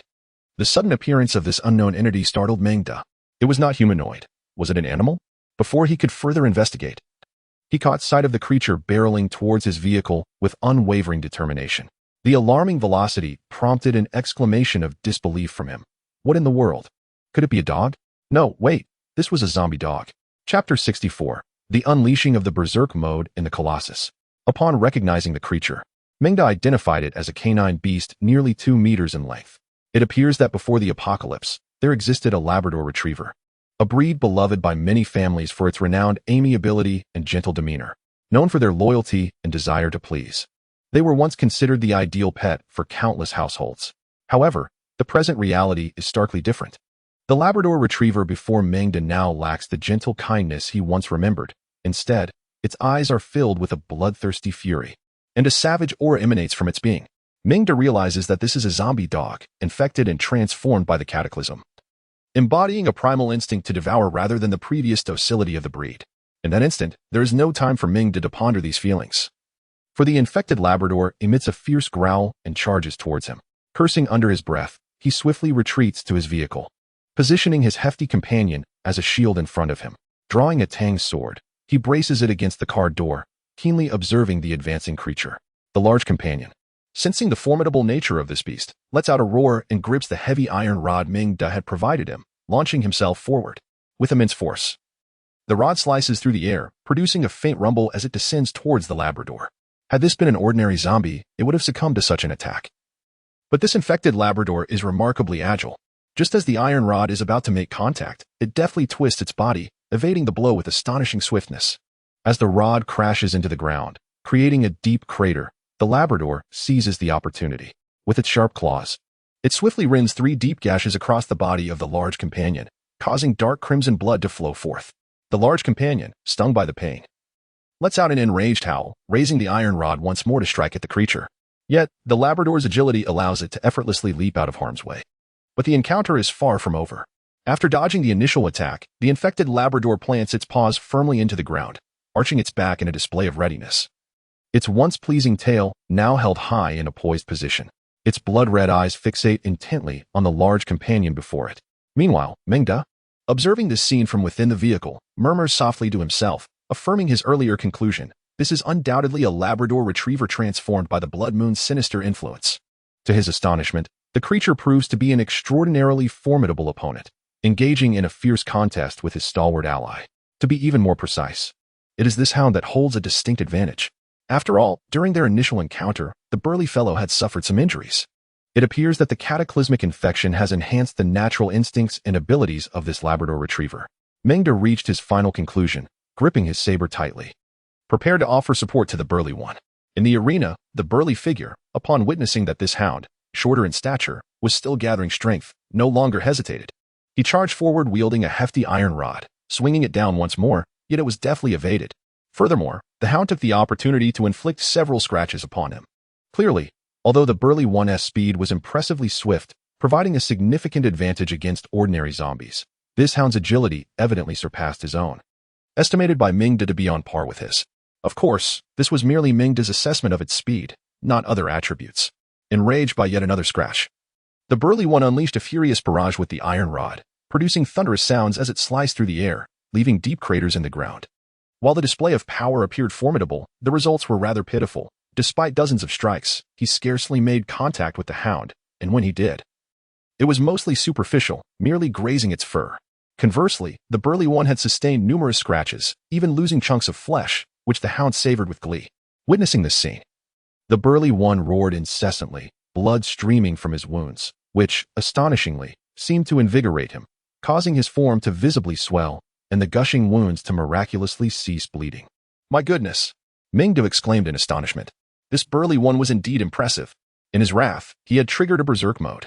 At this moment, the burly one's state resembled the rage mode he had experienced in video games of yore. In this frenzied state, one would think the burly figure's size was already remarkable.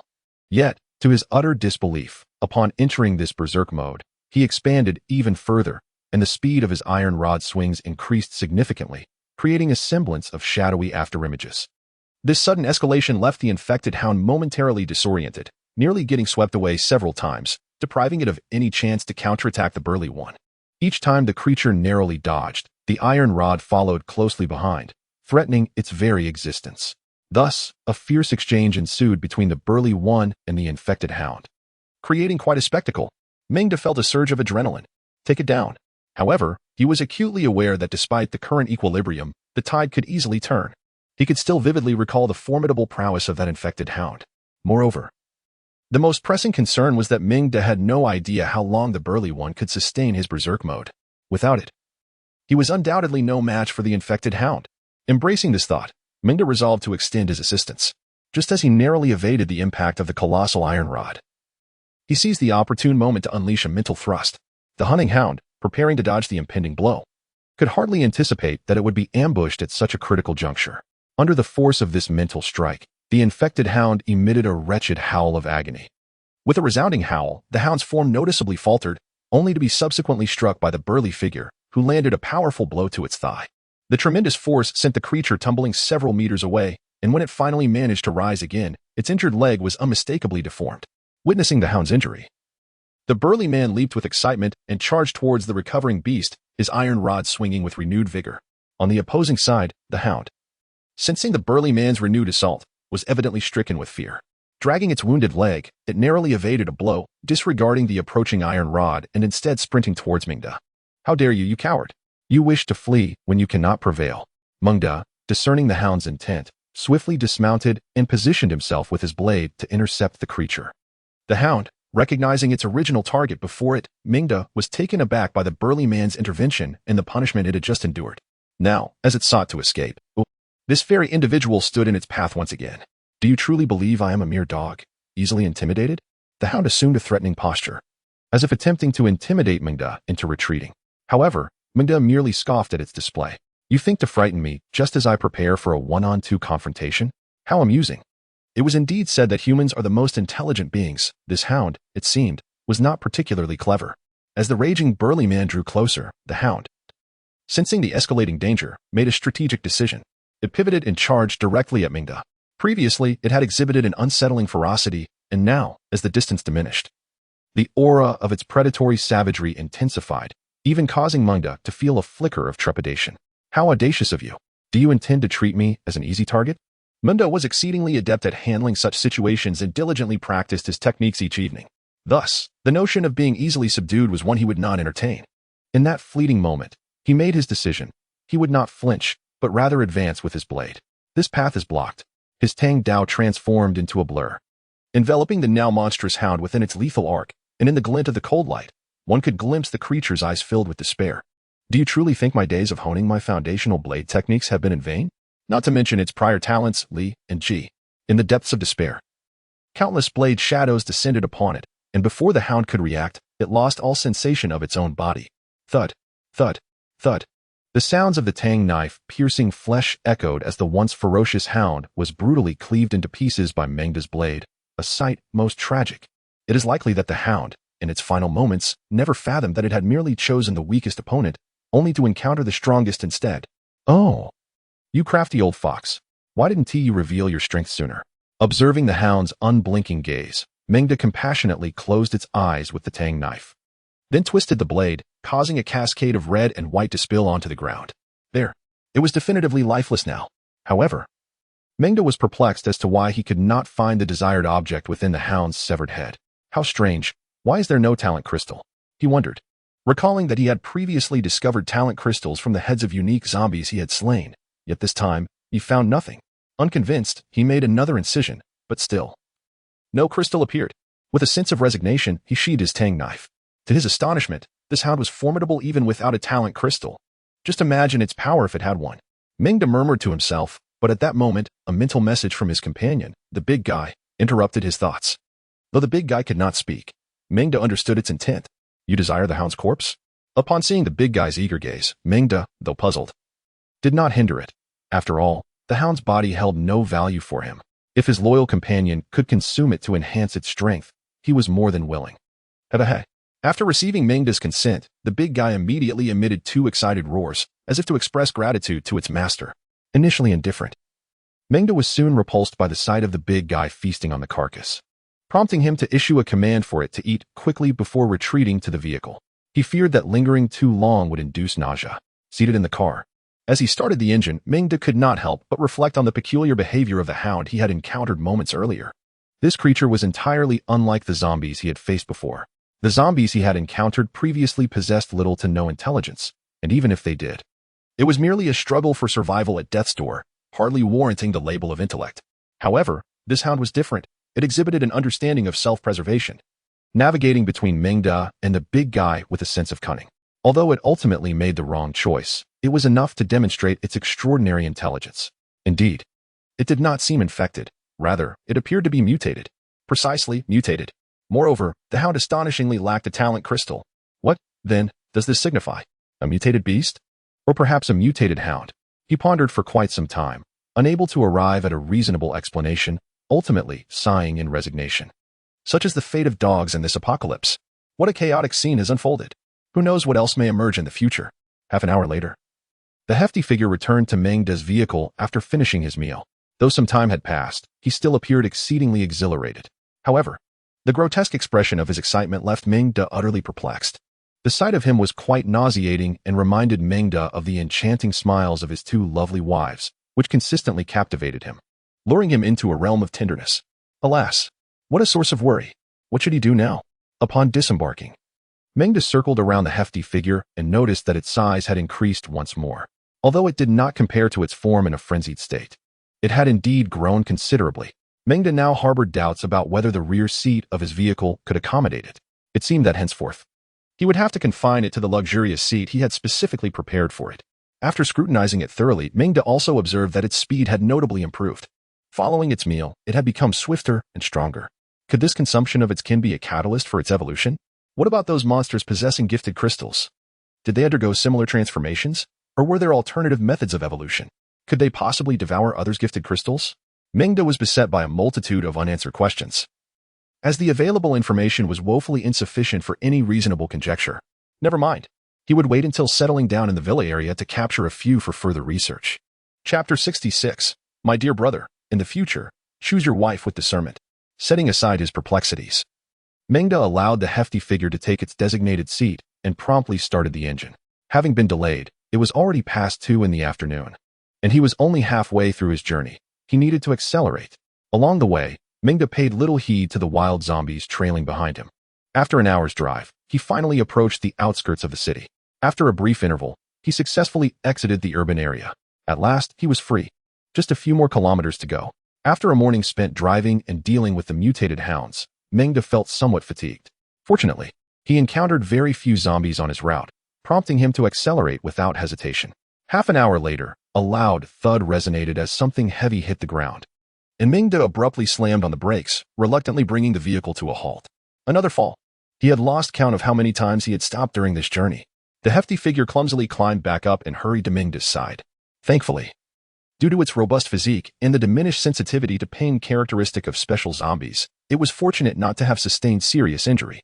Hold on tight, Meng commanded. Feeling exasperated as the hefty figure's increased size had rendered the rear seat nearly uninhabitable.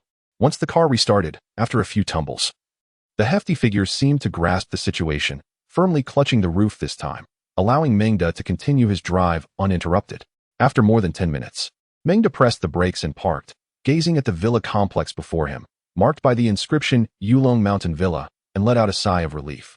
Finally, he had arrived. What a journey it had been. Just as I was about to disembark, 2 zombies suddenly burst forth from the security booth. They were likely unfortunate souls infected during the apocalyptic event of the blood moon. This time, there was no need for instructions from Meng.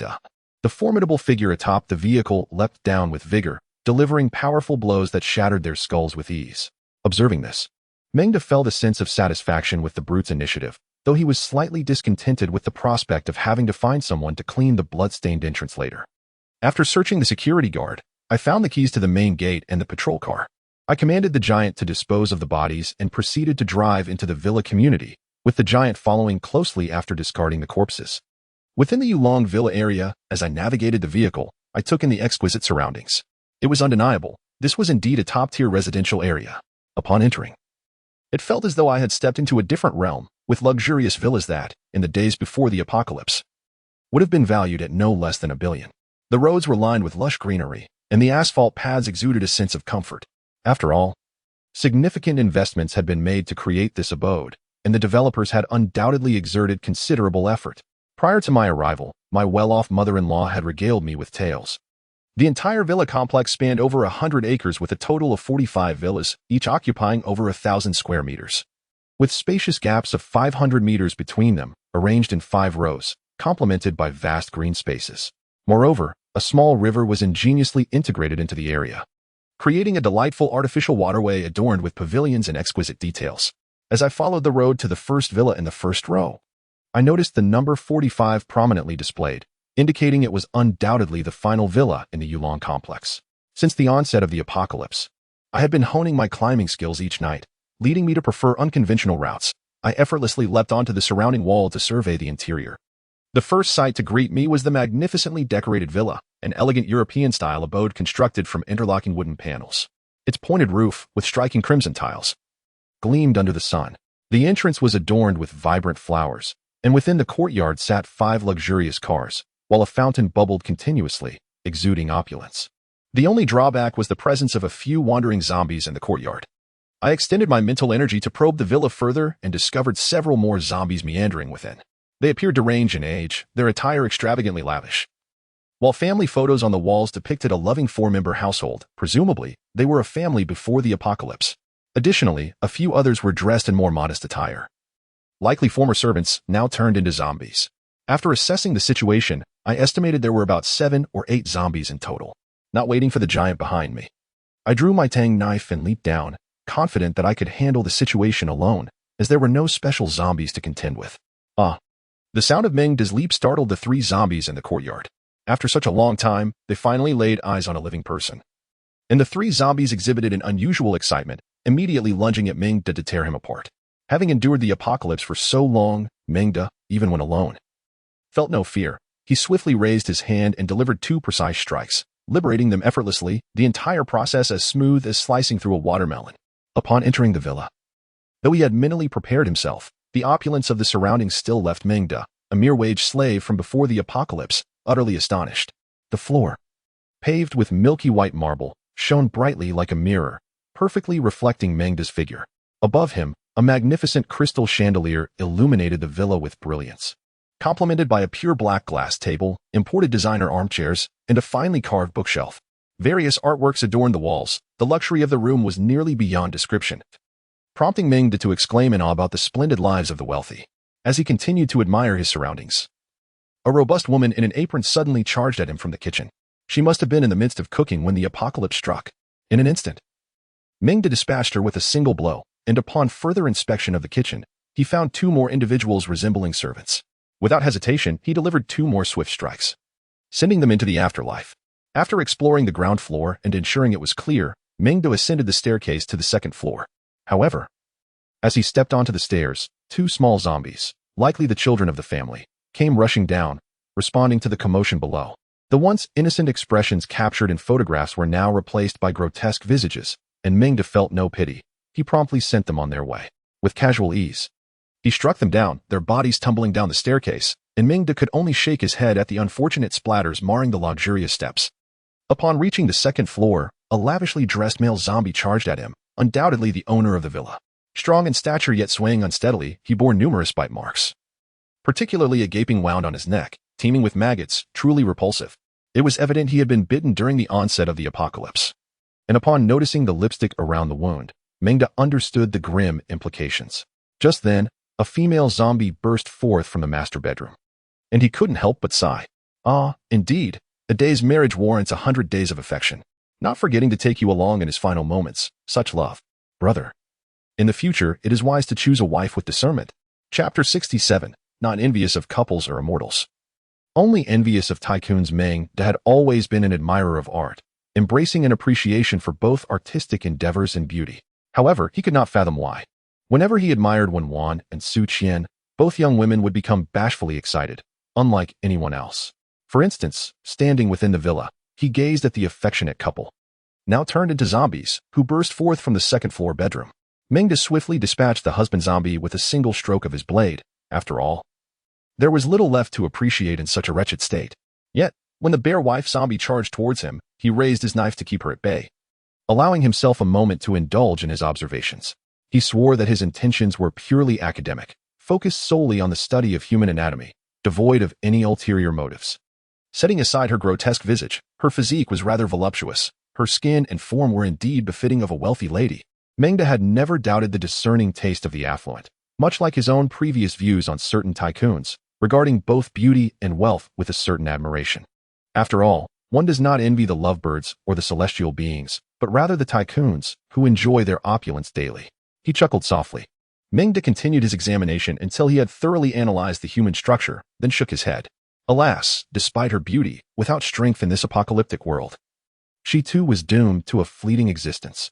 Very well, let us send you both to reunite in the afterlife.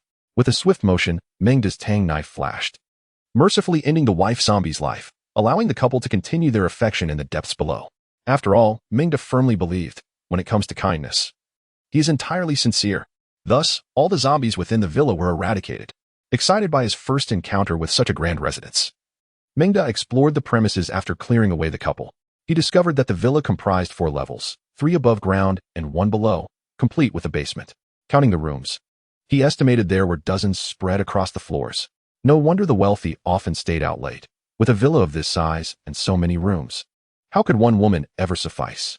Mengda muttered to himself as he roamed through the villa, but soon, astonishment gripped him. Goodness! He had indeed underestimated the opulence of the affluent lifestyle. In the basement, not only were there supplies stored, but it also featured a gym, a gaming room, and various other amenities. What astonished Mengda the most was the extensive collection of Mount liquor, meticulously arranged in rows and layers, conveying an air of I treat Mount mere beverage. He had not anticipated that this gentleman was, in fact, a connoisseur of Mount. Mengda recalled the last time he had seen such a scene was in a certain television drama set in the Gao household. Impressive. This revelation filled him with intense envy. Thus, with a heavy heart, he resolved to transform that envy into action. He grinned mischievously, declaring, "All of this shall be mine." Despite the abundance of resources, he remained insatiable, as was evident in other aspects, even combined, when Wan and Su Qian were no match for him. Often left utterly exhausted by his pursuits.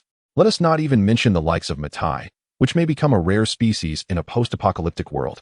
Ahem. This house will soon belong to me. I shall return upstairs shortly to sift through the usable items. As this thought crossed Mengda's mind, a smile spread across his face that he could not suppress. Now, the priority is to devise a method for disposing of these zombie corpses. In fact, he could simply have the hulking figure carry them out one by one. But considering the numerous villas remaining, if he were to do so, he would likely have to wait until the arrival of Sun Yanzi's darkness. Mengda gazed at the affectionate zombie couple on the ground, stroking his chin in contemplation. Indeed, I can utilize my storage space. It is empty anyway, so I may as well gather them up and discard them when I return home. This certainly simplifies matters. With a thought, Mengda established a connection between the corpses and his storage space. With a wave of his right hand, the next moment, the bodies, along with the bloodstains on the ground, vanished entirely. This made the cleanup considerably easier for the future. In high spirits, Mengda admired the surroundings a few more times before deciding to venture out, locking the door with the key he had taken from the zombie couple. This one is mine. On to the next. He continued to explore along the roads of the villa area. The second, the third, the fourth. One cannot deny the grandeur of luxury villas. Not only are they equipped with comprehensive infrastructure, but as he traversed, Mengda found his eyes nearly overwhelmed. His steps lighter, dazzled by the abundance of splendid items. For instance, as he passed a villa's small courtyard, Mengda was astonished to discover a water pump nestled in the corner. Using his mental powers to probe the pump's piping, he was thrilled to find that it supplied water to both the villa and the swimming pool. Unfortunately, it was currently inoperable due to a power outage. However, once electricity was restored, it would function perfectly.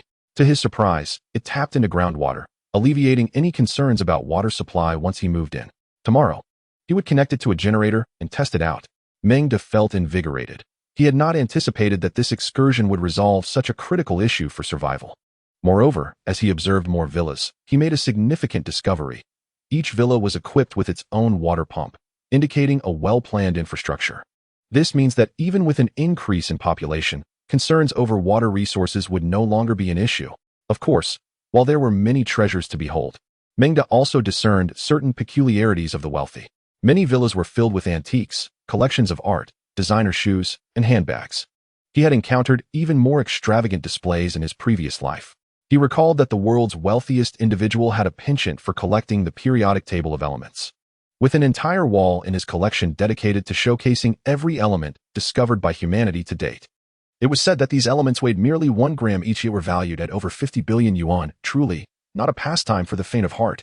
Thus, in witnessing the current treasures, Mengda merely found them to be trivial.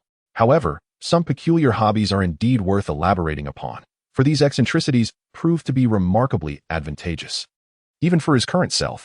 For instance, while exploring a villa, he discovered that the owner was, astonishingly, an aficionado of cold weapons.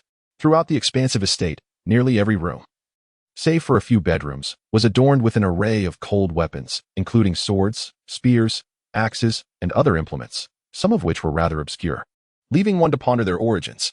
Among this impressive collection, Meng unearthed several exquisitely crafted tang swords, rivaling the quality of the one he possessed, along with an assortment of armor that made him feel as though he had stumbled into an ancient armory. After silently expressing his gratitude, Meng began performing good deeds, collecting these treasures into his storage space. "No need to thank me. My altruism is sincere," he chuckled. Chapter 68. Meng. My interest in the villa is minimal. In addition to the plethora of cold weapons, the villa's owner was rather eccentric in other respects as well. While most villa owners might merely keep a few staff, this particular proprietor had taken a different approach, raising a veritable menagerie of chickens, ducks, and geese in the garden. A pond teemed with lively goldfish, and the surrounding land was cultivated with a variety of vegetables, rendering Meng utterly speechless. Indeed, the elite possess a level of ingenuity that is often beyond the grasp of ordinary individuals. It is no wonder that before the apocalypse, they were affluent, while Meng remained an average wage slave. After a moment of reflection, he was astonished to observe that, even a month into the apocalypse, these chickens, ducks, and geese were thriving. Without hesitation, he claimed them on behalf of their owner, securing the gates with delight, envisioning a side venture that would provide fresh poultry and fish, thus alleviating the monotony of consuming only frozen meat. The villa also harbored a wealth of valuable items. He discovered 5 customized armored vehicles, all equipped with bulletproof capabilities and powerful engines, resembling tanks in their sturdiness. Now my mother need no longer worry about vehicle damage, he mused. Additionally, he stumbled upon a sniper rifle capable of holding 10 rounds, accompanied by over 300 additional bullets. This left Meng in awe of the villa owner's remarkable resourcefulness in acquiring such items prior to the cataclysm. Furthermore, there was an abundance of powerful crossbows and arrows, all designed for significant damage. In summary, the peculiar hobbies of these villa owners were as diverse as they were bizarre. However, if he were compelled to select the most eccentric of all, it would undoubtedly be the owner who had transformed a room into a fully equipped hospital and surgical suite, complete with an array of instruments, making it resemble a medical facility. Goodness, is there no need to seek a doctor? Will one simply treat oneself? In conclusion, the idiosyncratic interests of these villa owners left Meng astounded, his mind racing as he continued to ponder their eccentricities. Mine, oh mine. Aside from the peculiar and eccentric preferences mentioned above, there exist certain rather conventional interests that intrigue Meng greatly. As he just opened the door to a villa, 3 stunningly attractive women, clad in alluring attire, transformed into zombies and lunged at him with ravenous intent. Their striking beauty elicited an involuntary gasp of awe from Meng. Notably, trailing behind these 3 female zombies was a male counterpart, who, despite his undead state, held his head high with an air of confidence. Meng speculated that he must have been exploring the depths of human anatomy at the very moment the apocalypse struck. Such a lavish city certainly knows how to entertain. Upon returning, Meng contemplated allowing Wawan and Suqian to experience a similar thrill. After indulging in a critical yet light-hearted commentary on the extravagant behavior of the wealthy, he dispatched the trio to the subterranean realm to continue their chaotic skirmish. After all, he had been accumulating virtue throughout the day. Thus, Meng meticulously cleared one villa after another, continuously uncovering delightful treasures that made him beam with joy, akin to the exuberance displayed by Suqian and Wenwan on their most jubilant days. As time progressed, he, mindful of the hour, began to skin certain villas with his mental prowess, coordinating with the robust giant to tackle the zombies within. The sheer number of villas he intended to claim was overwhelming, leaving him somewhat beleaguered by the task at hand. This marked the first occasion Meng felt burdened by the abundance of villas. Alas, when he finally reached the last villa, nestled closest to the rear mountains, the clock approached 4 in the afternoon. After clearing the zombies, he and his formidable companion regrouped, and Meng initially planned to sweep through the villa with a mere flick of his mental energy. To his astonishment, he stumbled upon an unexpected marvel. Could it be a hydroelectric generator? Standing within the so-called Villa Number 1, he gazed in delight at the diminutive water turbine before him. It was beyond his wildest imagination that such a villa would be outfitted with a hydroelectric generator capable of harnessing the stream flowing from the rear mountains to generate power. However, upon closer examination, Meng recognized that, while the installation of such a generator in a villa community seemed unconventional, it was, from a practical standpoint, a wise decision. The terrain of Villa Number 1 featured a high central ridge flanked by lower slopes, with one side belonging to the Yulong Mountain Villa district. More accurately, the district was constructed atop the aforementioned ridge. The opposite side dropped into sheer cliffs, and Meng, utilizing his mental acuity, discerned the steepness of the precipice. He surmised that not even the most daring mountain goat, renowned for its extraordinary climbing abilities, could ascend such an incline. The unique and towering topography lent a considerable amount of potential energy to the stream cascading down the mountainside, sufficient to power the hydroelectric generator. Yet, the audacity of constructing such a generator within a luxurious villa was indeed remarkable. Ordinary individuals from the pre-apocalyptic era would never have envisioned or undertaken such a venture. It is utterly extravagant, devoid of humanity. However, it can be deemed a fortunate bargain for Meng, as he discovers that this villa No. 1 stands as the only residence among the numerous villas within the Yulong Mountain Villa complex that still possesses electricity. Most notably, this villa appears to have been recently renovated, boasting a fully stocked interior that has yet to be inhabited, resembling a brand new abode with scarcely any signs of prior occupancy. This spares Meng and his robust companion the labor of a thorough cleanup. Sprawling across an extensive area, it is the largest among all the villas. The opulent decor is unparalleled, with its amenities surpassing those of previous residences. The level of intelligence integrated within the rooms is remarkable, and even the windows are fortified with bulletproof glass. One cannot help but marvel at its grandeur. Observing this, even the usually refined Meng couldn't suppress an expletive. Good heavens, the level of security here is such that one could easily liken it to an impenetrable fortress. The owner of this villa must harbor an extraordinary fear of death. Yet, this impressive security ignites a sense of desire within him, leading to an immediate decision to make this villa his residence after relocating. Come tomorrow, he shall dwell here. Meng gazes at Villa number 1 with immense satisfaction, pondering the benevolence of the kind soul who left it behind. Should he ever encounter this individual again, he would undoubtedly present them with a banner of gratitude. Thus, Meng and his robust companion have thoroughly cleared the villa district, ensuring that all zombies have been eradicated, leaving no safety concerns upon their move. With nightfall approaching, it is time to return home. Casting a glance at the darkening sky, Meng merrily climbs into his vehicle, clutching a substantial collection of villa keys. Indeed, it is quite an impressive cluster.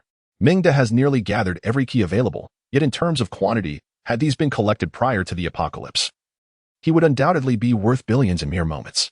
After all, the villas in Yulong Mountain start at a valuation of millions. At this moment, he can unabashedly declare before a certain comrade, "Little Ma, I hear you have little interest in wealth. Today, I, Meng, find villas equally uninteresting. Ha ha. Do we not share a kindred spirit?" With the intention of becoming allies with Little Ma, he drives out of the villa district. Chapter 69, The Rescue of the Sisters. Upon exiting the villa area, Meng casts a backward glance at the dwelling. It is only now that he notices. Despite the perimeter being enclosed by iron railings, sharpened to a formidable point, they appear rather flimsy and insufficiently high, likely incapable of deterring even the most ordinary zombie. This presents a flaw. Once he relocates, it will be essential to gather individuals to rectify this. Meng is acutely aware that if he wishes to establish a secure survival base in this post-apocalyptic world, he will require manpower. However, finding such assistance may prove challenging, as his zombie compatriots are ill-equipped for these intricate tasks. Throughout this time, aside from Sushi and her daughter, he has yet to encounter any other survivors. Once he moves in, he shall thoroughly explore the surroundings. Surely, there will be numerous areas in need of modification. The walls require reinforcement, and the chickens, ducks, and geese need tending, alongside the necessity of a physician. It is undeniable that establishing a survival base is far more complicated than mere existence for a solitary individual like Meng. Yet, to endure in this post-apocalyptic world, such measures are imperative. As Meng pondered, he exchanged his vehicle for a nearly silent electric car, spacious enough to accommodate several individuals. This decision aimed to prevent the mishaps encountered today when he returns tomorrow with 5 companions, which certainly complicates matters more than if he were alone. The silent electric car stands as the optimal choice. As for the imposing figure left behind, Meng preferred not to send him back. Rather, he would vigilantly guard the villa's entrance, ensuring no wild zombies infiltrate. Thus, accompanied by the faint hum of the electric vehicle, the sun descended in the distance, casting hues of crimson across the clouds, painting the horizon with a drunken blush that deepened into twilight. The shadow of the setting sun fell upon the retreating electric car, leaving behind the solitary silhouette of the imposing figure in a trail of gentle afterglow. Following the path he had taken earlier, Meng's return journey proved swifter than before. In less than an hour, he arrived at his residential community.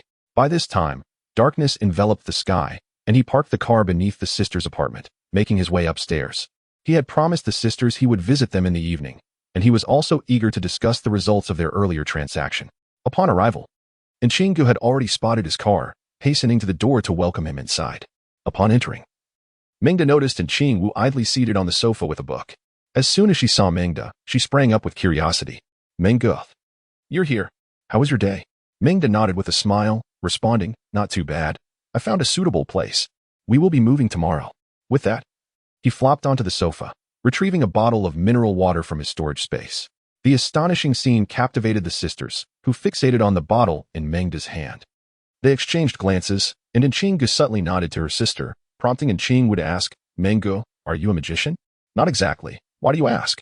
Replied Mengda, shaking the bottle of mineral water, only for it to vanish in the next moment. Qingwu's gaze remained riveted on Mengda's hand, nodding in affirmation. Yes, that's it. Mengda chuckled. You could call it a special ability. See, like this.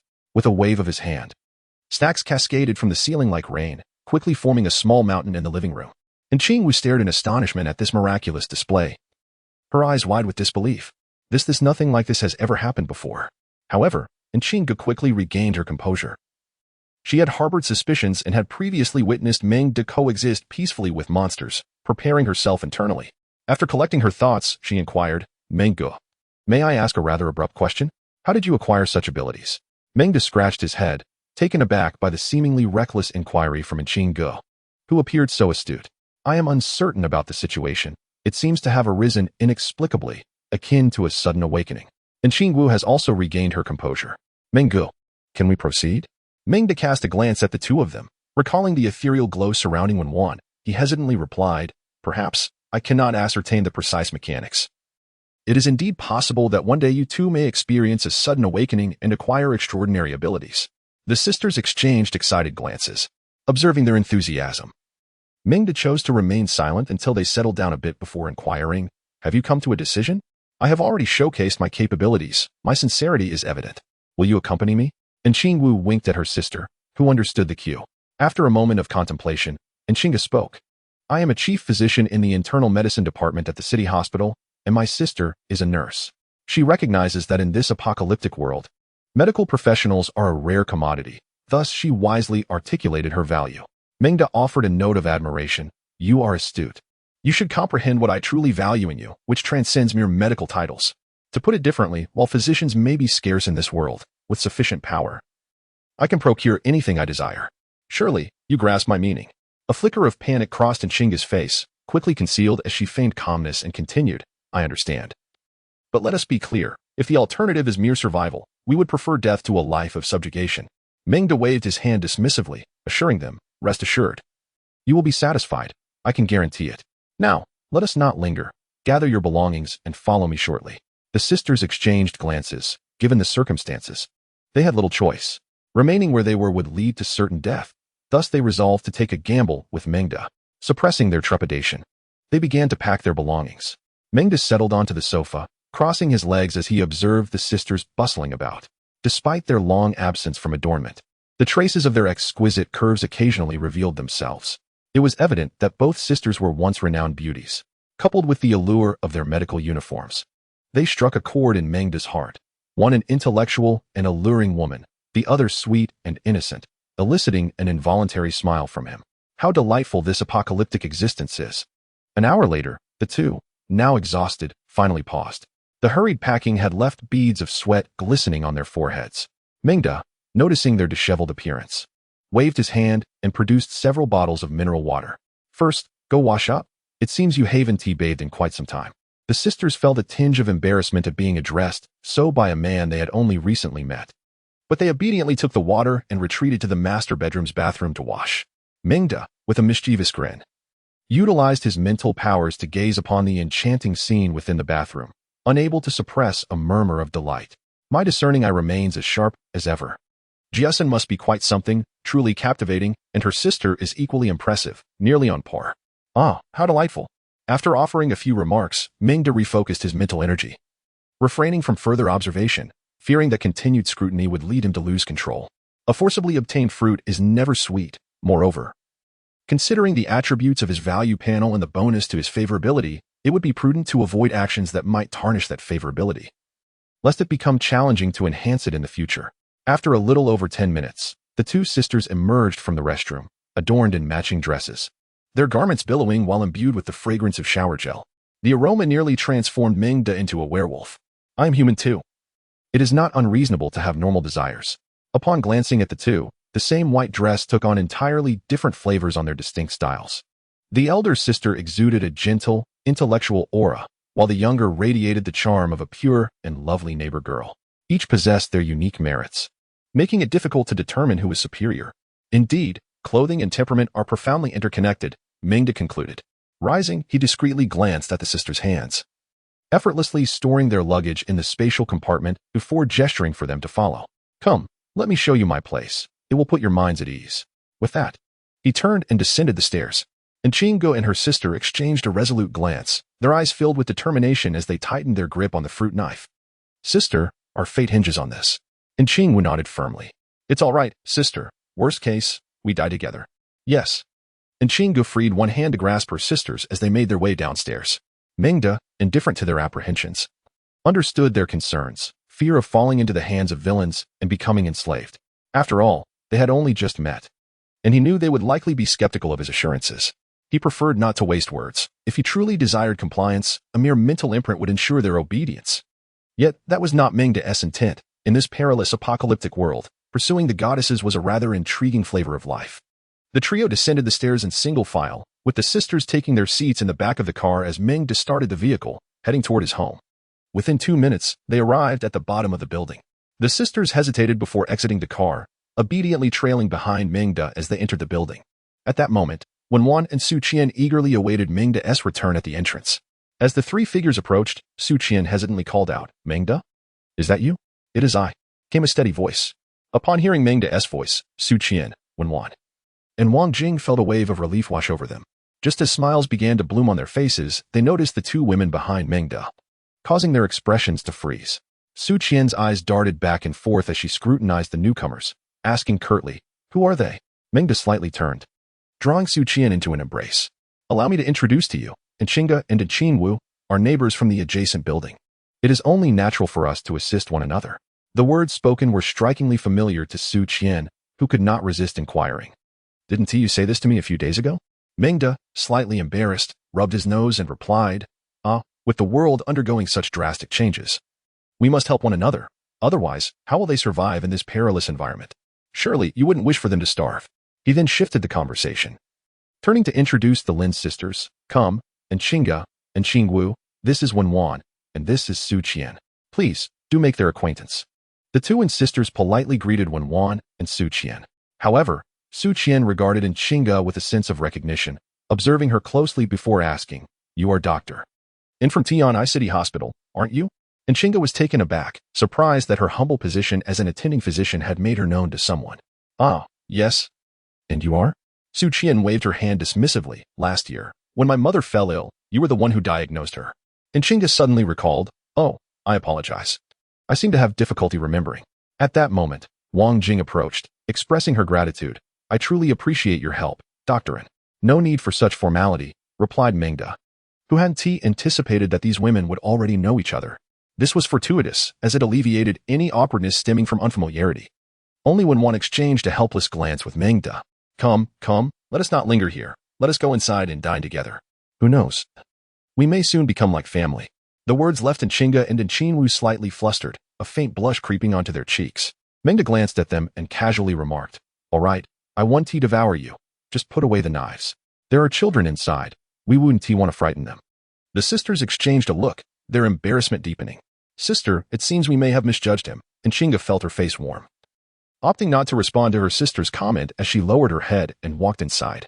Nuan had been eagerly awaiting them in the supermarket, and upon seeing Mengda enter, she hurried over, her little legs moving swiftly, pleading for a hug. Mengda, with a beaming smile, obliged and lifted Nuan into his arms, asking, Have you missed your uncle? If so, give your uncle a kiss. Nuan planted a hearty kiss on Mengda's cheek, her tinkling laughter ringing in his ears. I missed you so much, uncle. I didn't even eat any snacks today. Mengda feigned astonishment. Oh, is that so? You missed your uncle so much that you couldn't even eat snacks? How touching. Yes. Nuan nodded vigorously, her big eyes sparkling as she glanced at the two unfamiliar aunties behind them. In a hushed tone, she asked Mengda, Uncle, are those two aunties your wives? Though whispered, her voice carried, and everyone around overheard. Su Qian and Wan Wan lowered their heads, struggling to suppress their laughter. While Enchinga and Enchingu flushed with embarrassment at being teased by a child, the sisters felt this was the most socially awkward moment they had experienced in over 20 years. Haha. Yes, these two aunties are indeed my wives. Do you think they are beautiful? Yes, very beautiful. The little girl scrutinized him once more, her face reflecting a serious affirmation. All right, dear, come down now. Uncle has worked hard all day. Let him go eat. When Wan took the girl from Mengda's arms and urged him and the others to join for dinner. As everyone settled at the dining table, they began their meal. Chapter 71. Departing for the Grand Villa. During the course of the meal, the four became notably more familiar with one another. Su Qian and Wan Wan found no cause for jealousy. They simply regarded Mengda, the notorious flirt, with mild disdain.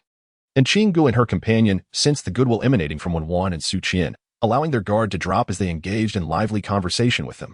Ironically, at that moment, Mengda felt somewhat like an outsider, unable to interject. Eventually, pressed by the constraints of time, he clapped his hands and announced, "Ladies, I understand that you've just met and have much to discuss, but we must prepare for our move tomorrow. Let us tidy up our belongings." Good. The others responded with excitement, promptly springing into action. The five women, accompanied by the little one, set about organizing their things, while Meng Du attended to the supermarket shelves, gathering the items into his arms. He also packed away the kitchen utensils, microwave, and gas stove, leaving only what would be needed for the following morning. The only task remaining was to pack away the generator for the partition, as they would still require electricity that night. After nearly an hour of diligent work, by 11 p.m., they had made considerable progress. The household was worth a fortune, yet countless small trinkets remained. Once satisfied with the packing, Mengda took a moment to survey the space and ensure nothing was forgotten. He then retrieved his Tang Dao from the emptiness and resolved to practice his swordplay. With his legs shoulder-width apart, he raised the gleaming blade high. Inhaling deeply, he swung the sword. Swish, swish. The Tang Dao sliced through the air, carving a perfect arc. Basic swordsmanship attribute value 1. Basic swordsmanship attribute value 1. Basic swordsmanship attribute value 1. With each successive stroke, the shimmering light of his blade flickered continuously within the supermarket, accompanied by a stream of notifications that only Mengda could see. The five women, exhausted from their earlier efforts, could only rest on their stools, watching as Mengda practiced, captivated by the dazzling display of swordplay. And Qingwu, the tall and graceful beauty, listened to the sound of the blade cutting through the air, her gaze fixed on the flashing sword light. And an expression of awe began to blossom in her eyes. This was a far cry from the adoration she felt while idolizing stars with her group of friends. It was a mixture of reverence and admiration. Wan Wan, look at Menggu. His swordplay is truly impressive, Su Qian exclaimed, her eyes glued to Mengda as he practiced, her head not turning away. Indeed, Wan Wan replied, and he is only practicing this one move. It's becoming increasingly formidable. And Qinggu nodded earnestly in agreement.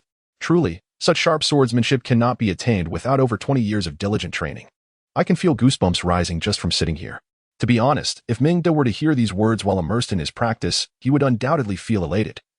For it is no small feat to earn the admiration of a mature woman. I recall he practiced for no more than 20 days.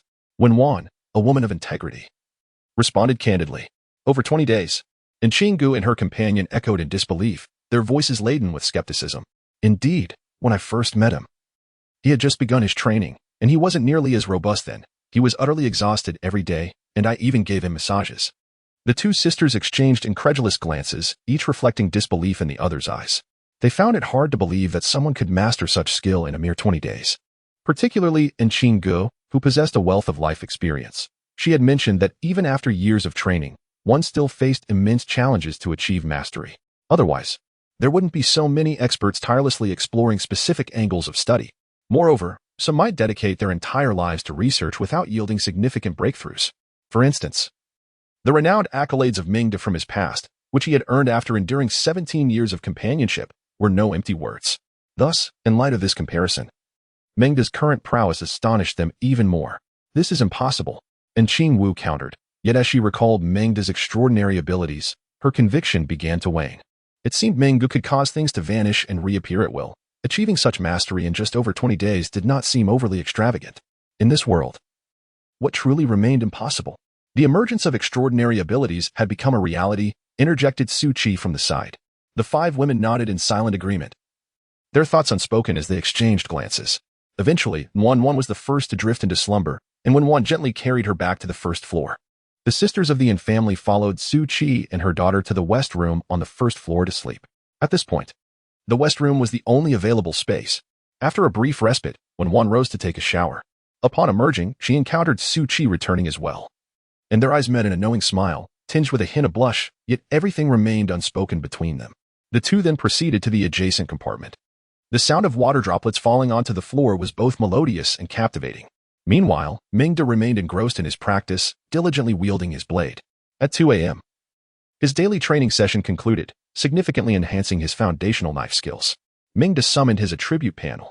Host, Meng's skill, basic knife techniques, perfection 340, 310, 0000, mental control, level 2220, 2500, traits, swift, sharp, talent, spatial mastery.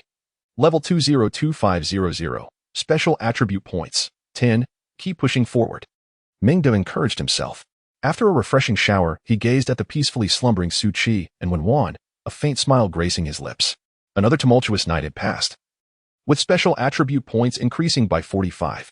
At 9 a.m., Meng concluded his morning training. After freshening up, when Wan hurried next door to check if Wan was awake, the Lin sisters, hearing the quiet from next door and noticing Su Qi had returned, understood that their gathering had come to an end. Thus, they made their way to the supermarket to assist Wan with breakfast, while in Qingwu, the tall school beauty muttered to herself as she walked. After a brief wait, the tension eased, preventing her sister from blushing once more. Subsequently, the group shared a modest meal before commencing the task of tidying up the remnants from the previous morning, such as bed linens and the generator. Their efforts continued until 10:30, at which point they had completed the cleanup and were ready to depart. When Wan, Su Qian, and Wang Jing, who had not ventured out in quite some time, were startled by Meng's zombie minions upon their exit. However, they soon regained their composure and reveled in the liberating atmosphere. Meng observed them with a smile, allowing them to bask in their newfound freedom undisturbed. Only those who have long been deprived of liberty can truly appreciate its preciousness. 5 minutes later, a party of 6 boarded the vehicle en route to Wulong Villa. Meng and Su Qian, cradling Nan Nan, occupied the front passenger seat, while Wan, and Qinggu, and Qingwu settled in a row in the back. The 4 ladies exuded an uncontrollable excitement. Let us go. Off to the Grand Villa. Chapter 72. Su Qian remarked, "Oh, Xiao Wu, I didn't realize you were still a child. Does your brother Meng know?"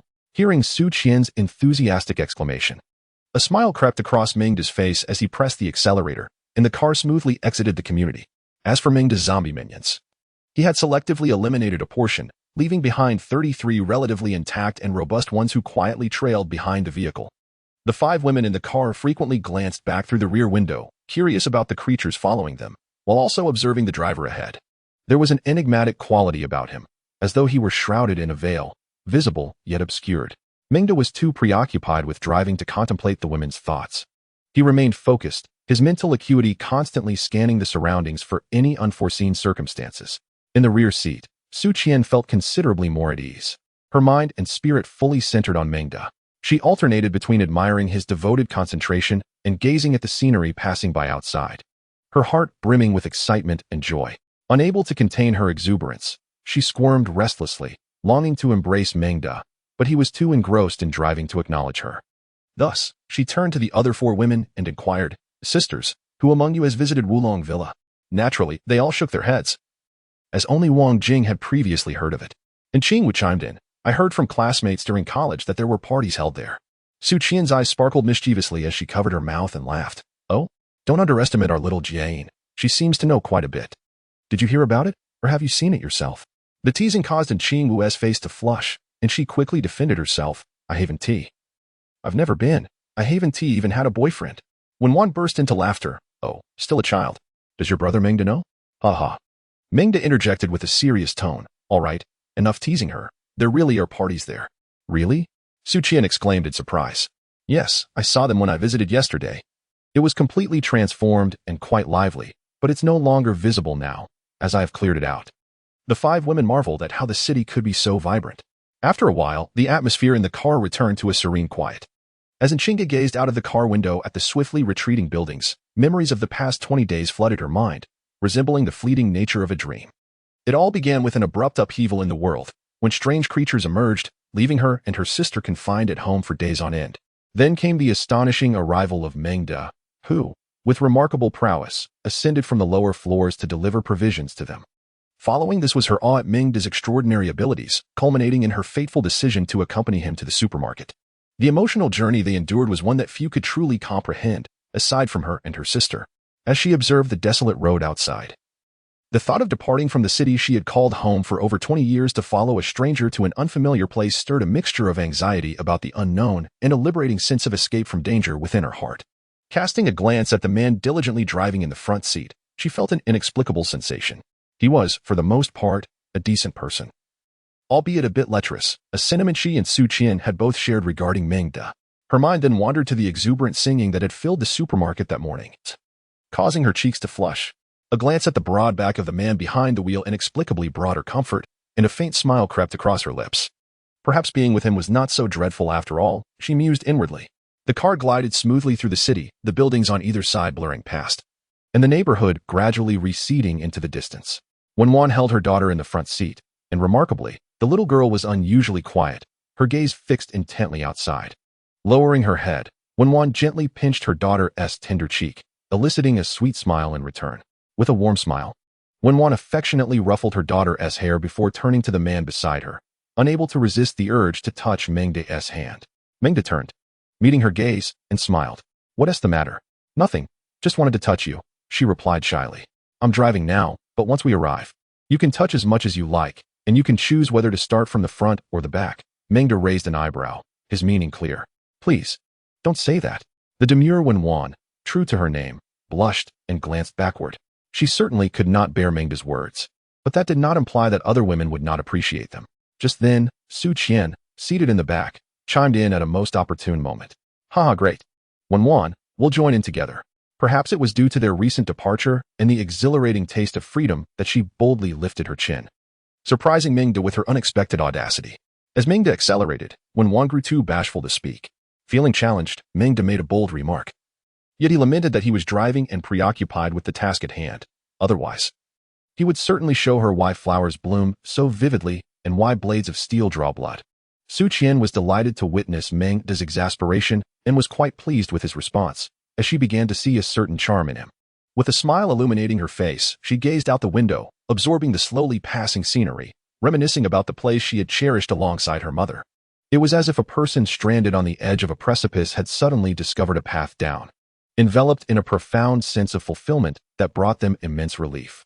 In a fleeting moment, she was jolted back to reality.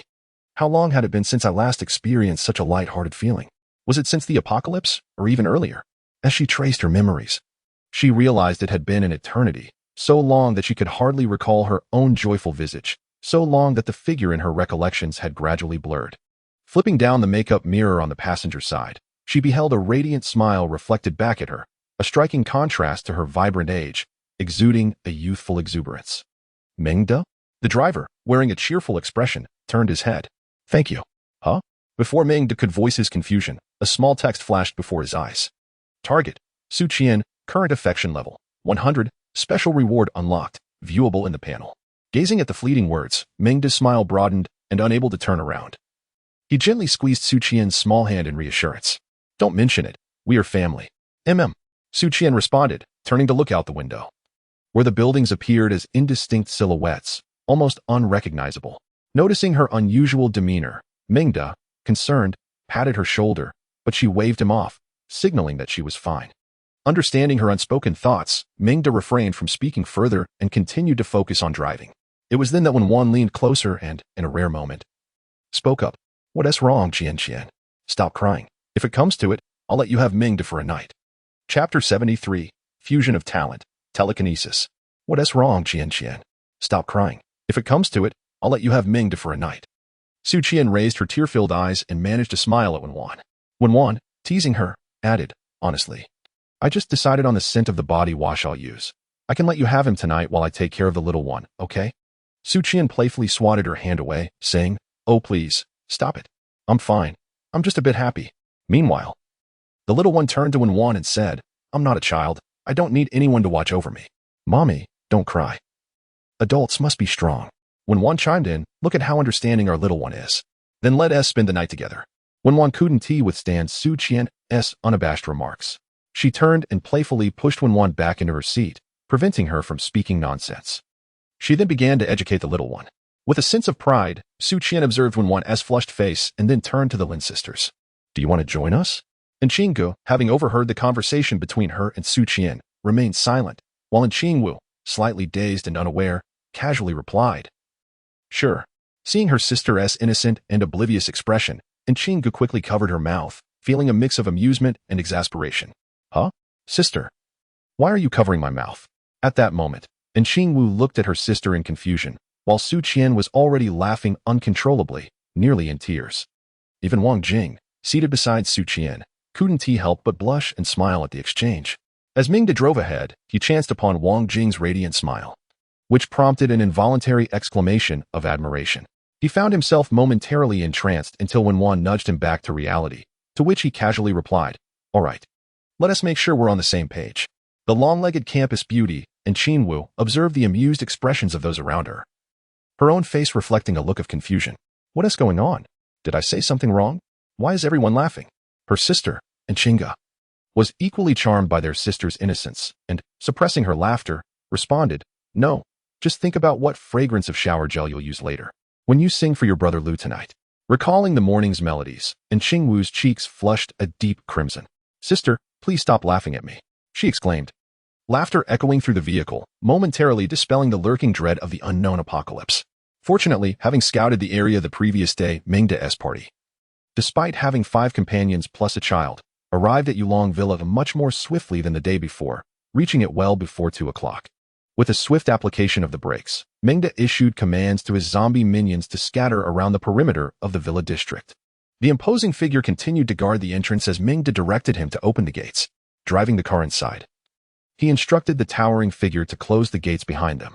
It was the first visit for the women to such an upscale villa area, and they gazed out the windows in curiosity, marveling at the uniquely designed architecture and the aesthetically pleasing landscape that brought smiles to their faces.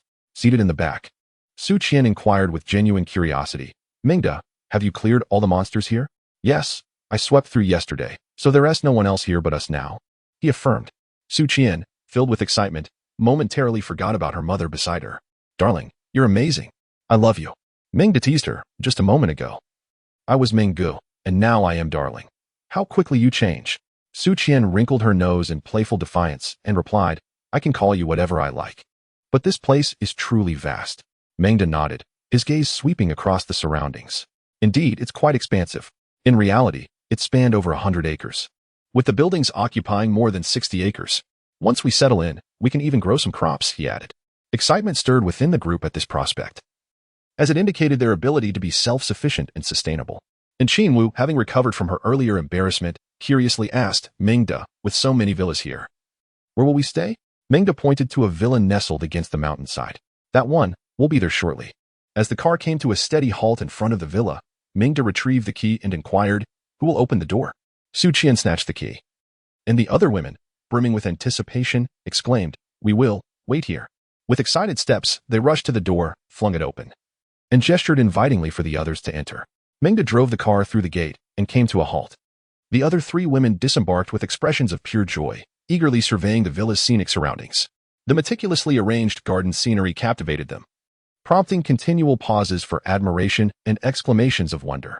Come on, let us head inside. We need to unpack our things before indulging in a grand feast. They cheered, bustling into the house, where their astonished gasps grew even louder. The villa's opulent decor left them in awe of the lifestyle enjoyed by the affluent.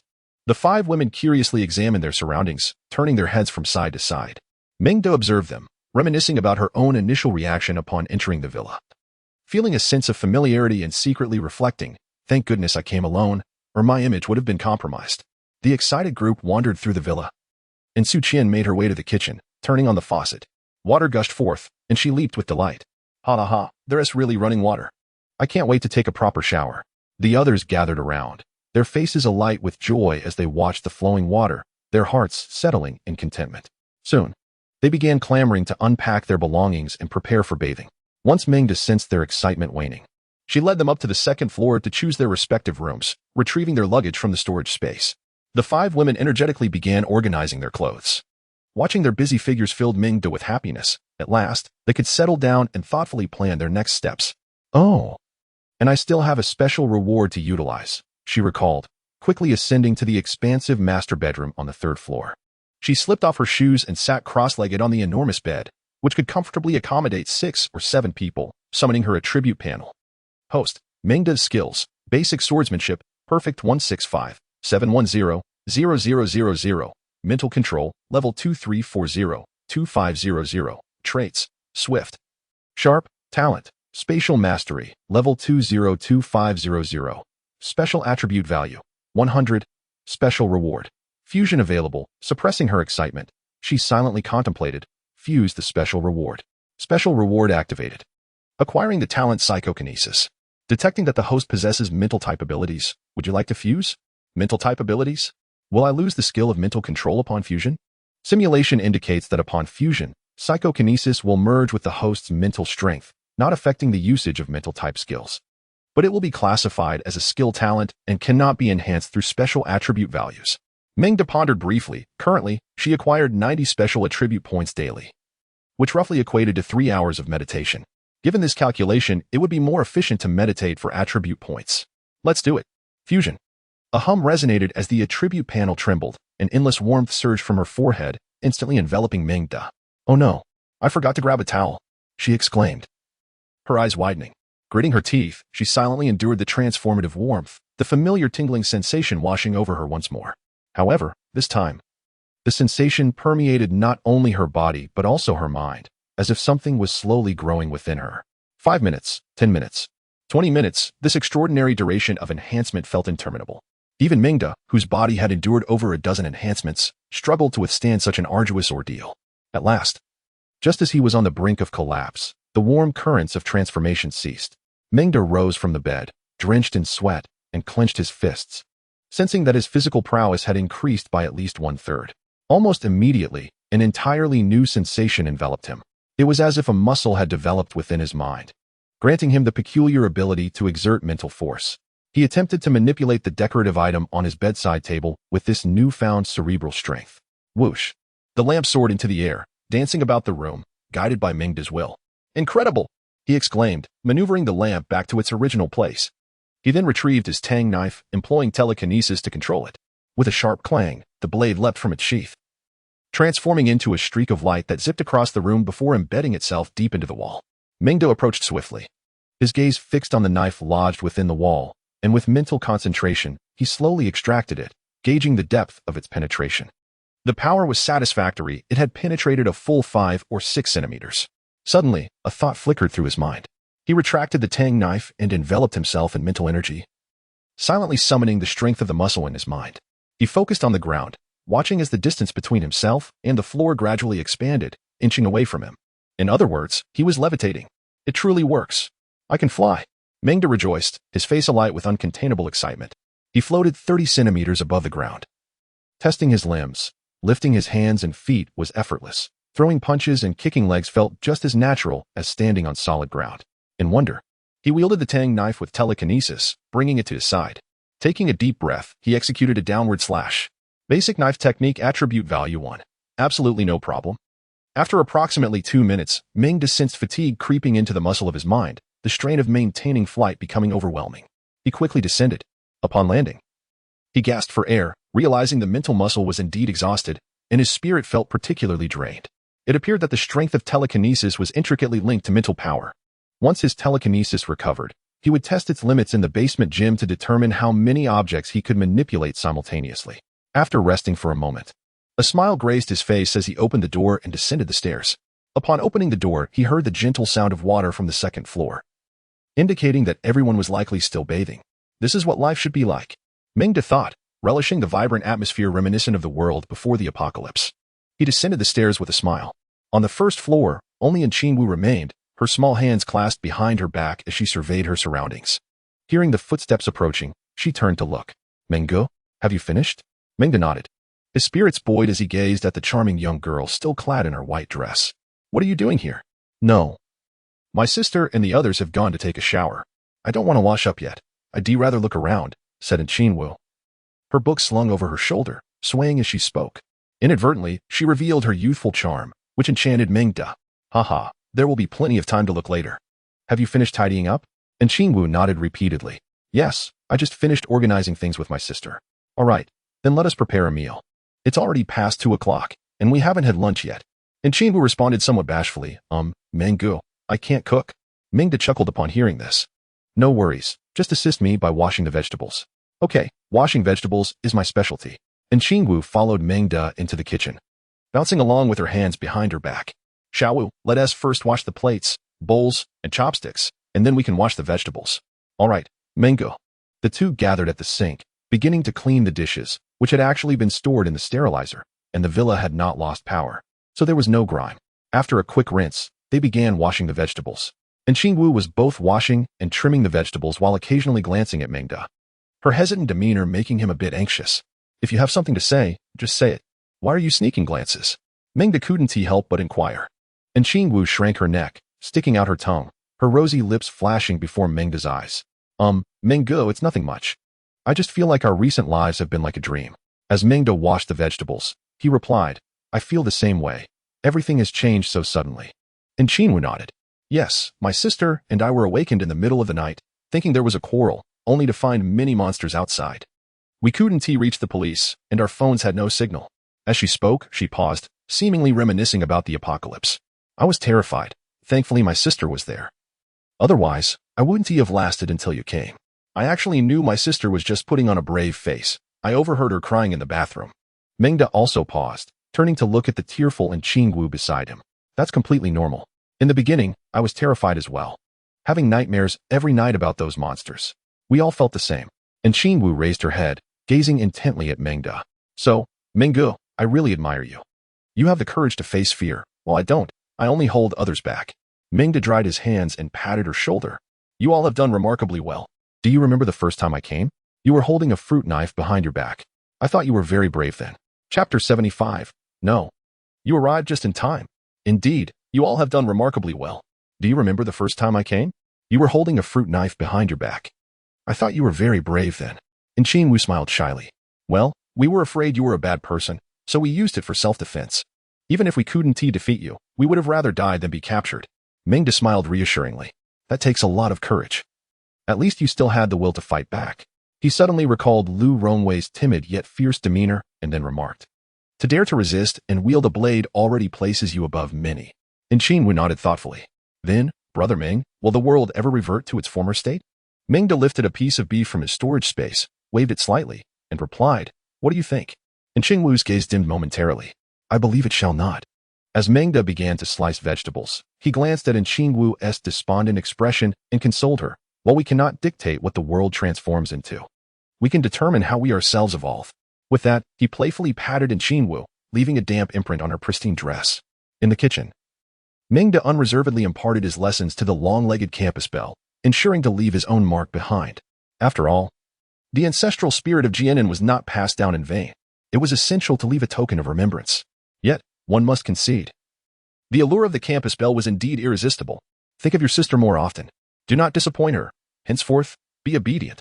Otherwise, I, Brother Meng, shall not be so lenient, he declared, leaving another of his unique imprints. This was certainly not merely due to her appealing physique, but rather because he envisioned good fortune coming in pairs. As for Qingwu, having been playfully accosted and receiving a thorough lesson from Mengda, her cheeks flushed crimson, and she murmured softly, You only know how to impose moral constraints. I haven't said anything. Nevertheless, she did not reject her brother's actions. Such maturity at a tender age prompted Mengda to think that he need not exert himself excessively in the future. He mused that his educational endeavors were indeed bearing fruit.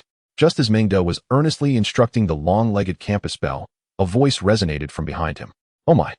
What a rarity! Our gallant Meng has ventured into the kitchen to cook.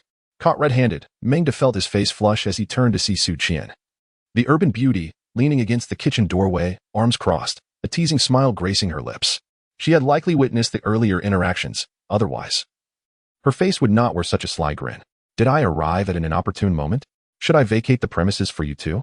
She quipped, her rhetorical questions rendering the still innocent long-legged campus belle utterly flustered. Sister Qian, please stop. And Qingwu's bashfulness was met with laughter. Su Qian delighted in teasing her. Having just emerged from a shower, her hair damp and exuding the fresh fragrance of shampoo, clad in a simple white shirt and short shorts, her long, Fair legs crossed elegantly, she epitomized the essence of a modern urban woman. It is worth mentioning that the originally gentle and demure Wenwan, after heeding Mingda's advice, donned a pair of extremely form-fitting jeans, which prompted Sushi to also embrace a more refined style, increasingly favoring the combination of short sleeves and hot pants. Despite being scrutinized by Sushi, Mingda exhibited no signs of embarrassment. Let us not forget that he is frequently subjected to the dual tempering by both Sushi and Wenwan. With a swift motion, Mingda turned and pulled Sushi into his embrace, unabashedly giving her a playful squeeze on her posterior as a form of light-hearted reprimand, while uttering a classic line from his previous life. "Ah, you have arrived at the perfect moment." After adjusting his stance, he pushed the ingredients on the countertop towards Sushi. The vegetables were nearly prepped, making it the ideal time for the valiant Sushi to showcase her culinary skills. Meanwhile, Mingda stood behind her, exuberantly wielding his metaphorical claws. Although Sushi was not accustomed to cooking, her mother typically handled that responsibility. She could manage simple tasks like washing vegetables. However, the incessant movement of someone behind her prompted her to pause and touch the damp impressions left on her hot pants, pouting playfully. "Oh dear, why are you so mischievous? You've dirted my freshly changed outfit." Mingda chuckled, rubbing her smooth, delicate shoulder. "It's fine. Besides, after we finish eating, you'll need to change again. Hurry and wash the vegetables. Your husband is on the verge of starvation." Sushi shot Mingda a glance, not particularly bothered by his term of endearment. After all, when they had shared late-night snacks previously, she had never referred to him by any other names, such as father or grandfather. This was certainly a step up. Finding herself unable to escape Mingda's playful hands, she resignedly turned to wash the vegetables. After thoroughly teasing both women, Mingda finally washed his hands, liberating himself and settling down in the living room. At that moment, when one descended the stairs after her shower, clad in a gray nightgown, her bosom prominently accentuated. Capturing Mingda's gaze, he beckoned her with a wave, patting the sofa beside him, the invitation unmistakable. Observing this, Wenwan shyly glanced toward the kitchen before making her way over with small, timid steps, taking a seat next to Mingda. She found herself utterly at his mercy, having long been molded to his whims. No sooner had she settled than Mingda pulled her into his embrace, relishing the sensation of being enveloped. Leaning closer, he softly inquired, "Where's the little one?" With a blush, Wenwan shifted slightly, allowing him the space to indulge in his playful antics. "She just fell asleep. She was quite drowsy in the car earlier, and upon moving into the new house, she was so excited, bouncing around and perspiring. After I fed her some snacks, she was too tired to stay awake after her bath." Mingda nodded, taking advantage of the moment as he lifted Wenwan onto his lap, a mischievous glint in his eye. "Oh, perfect. Once we finish our meal, shall we find a room to engage in some exercise together? Burn off those calories?" Chapter 76. Winter has arrived, but is spring far behind? Shall we find a room after dinner and engage in some exercise? Perhaps alleviate our appetites?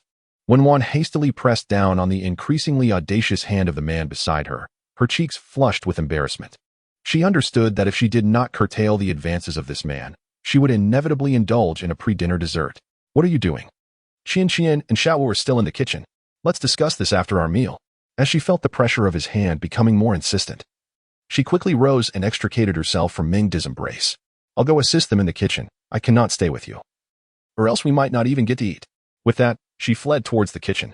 Mingda made no attempt to stop her. Instead, he sat cross-legged on the sofa, resting his arms behind his head, his eyes gleaming with amusement as he watched her graceful figure retreat, savoring the rare moment of tranquility. Half an hour later, Wang Jing, the mature woman, descended after her shower, wrapped in layers.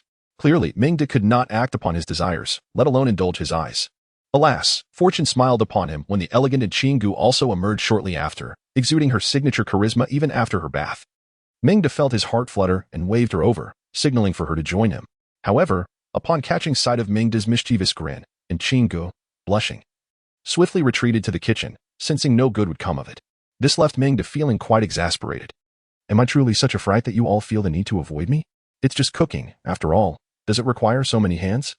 Determined not to waste time, he rose and merrily followed her into the kitchen. "Ladies, do you need any assistance?"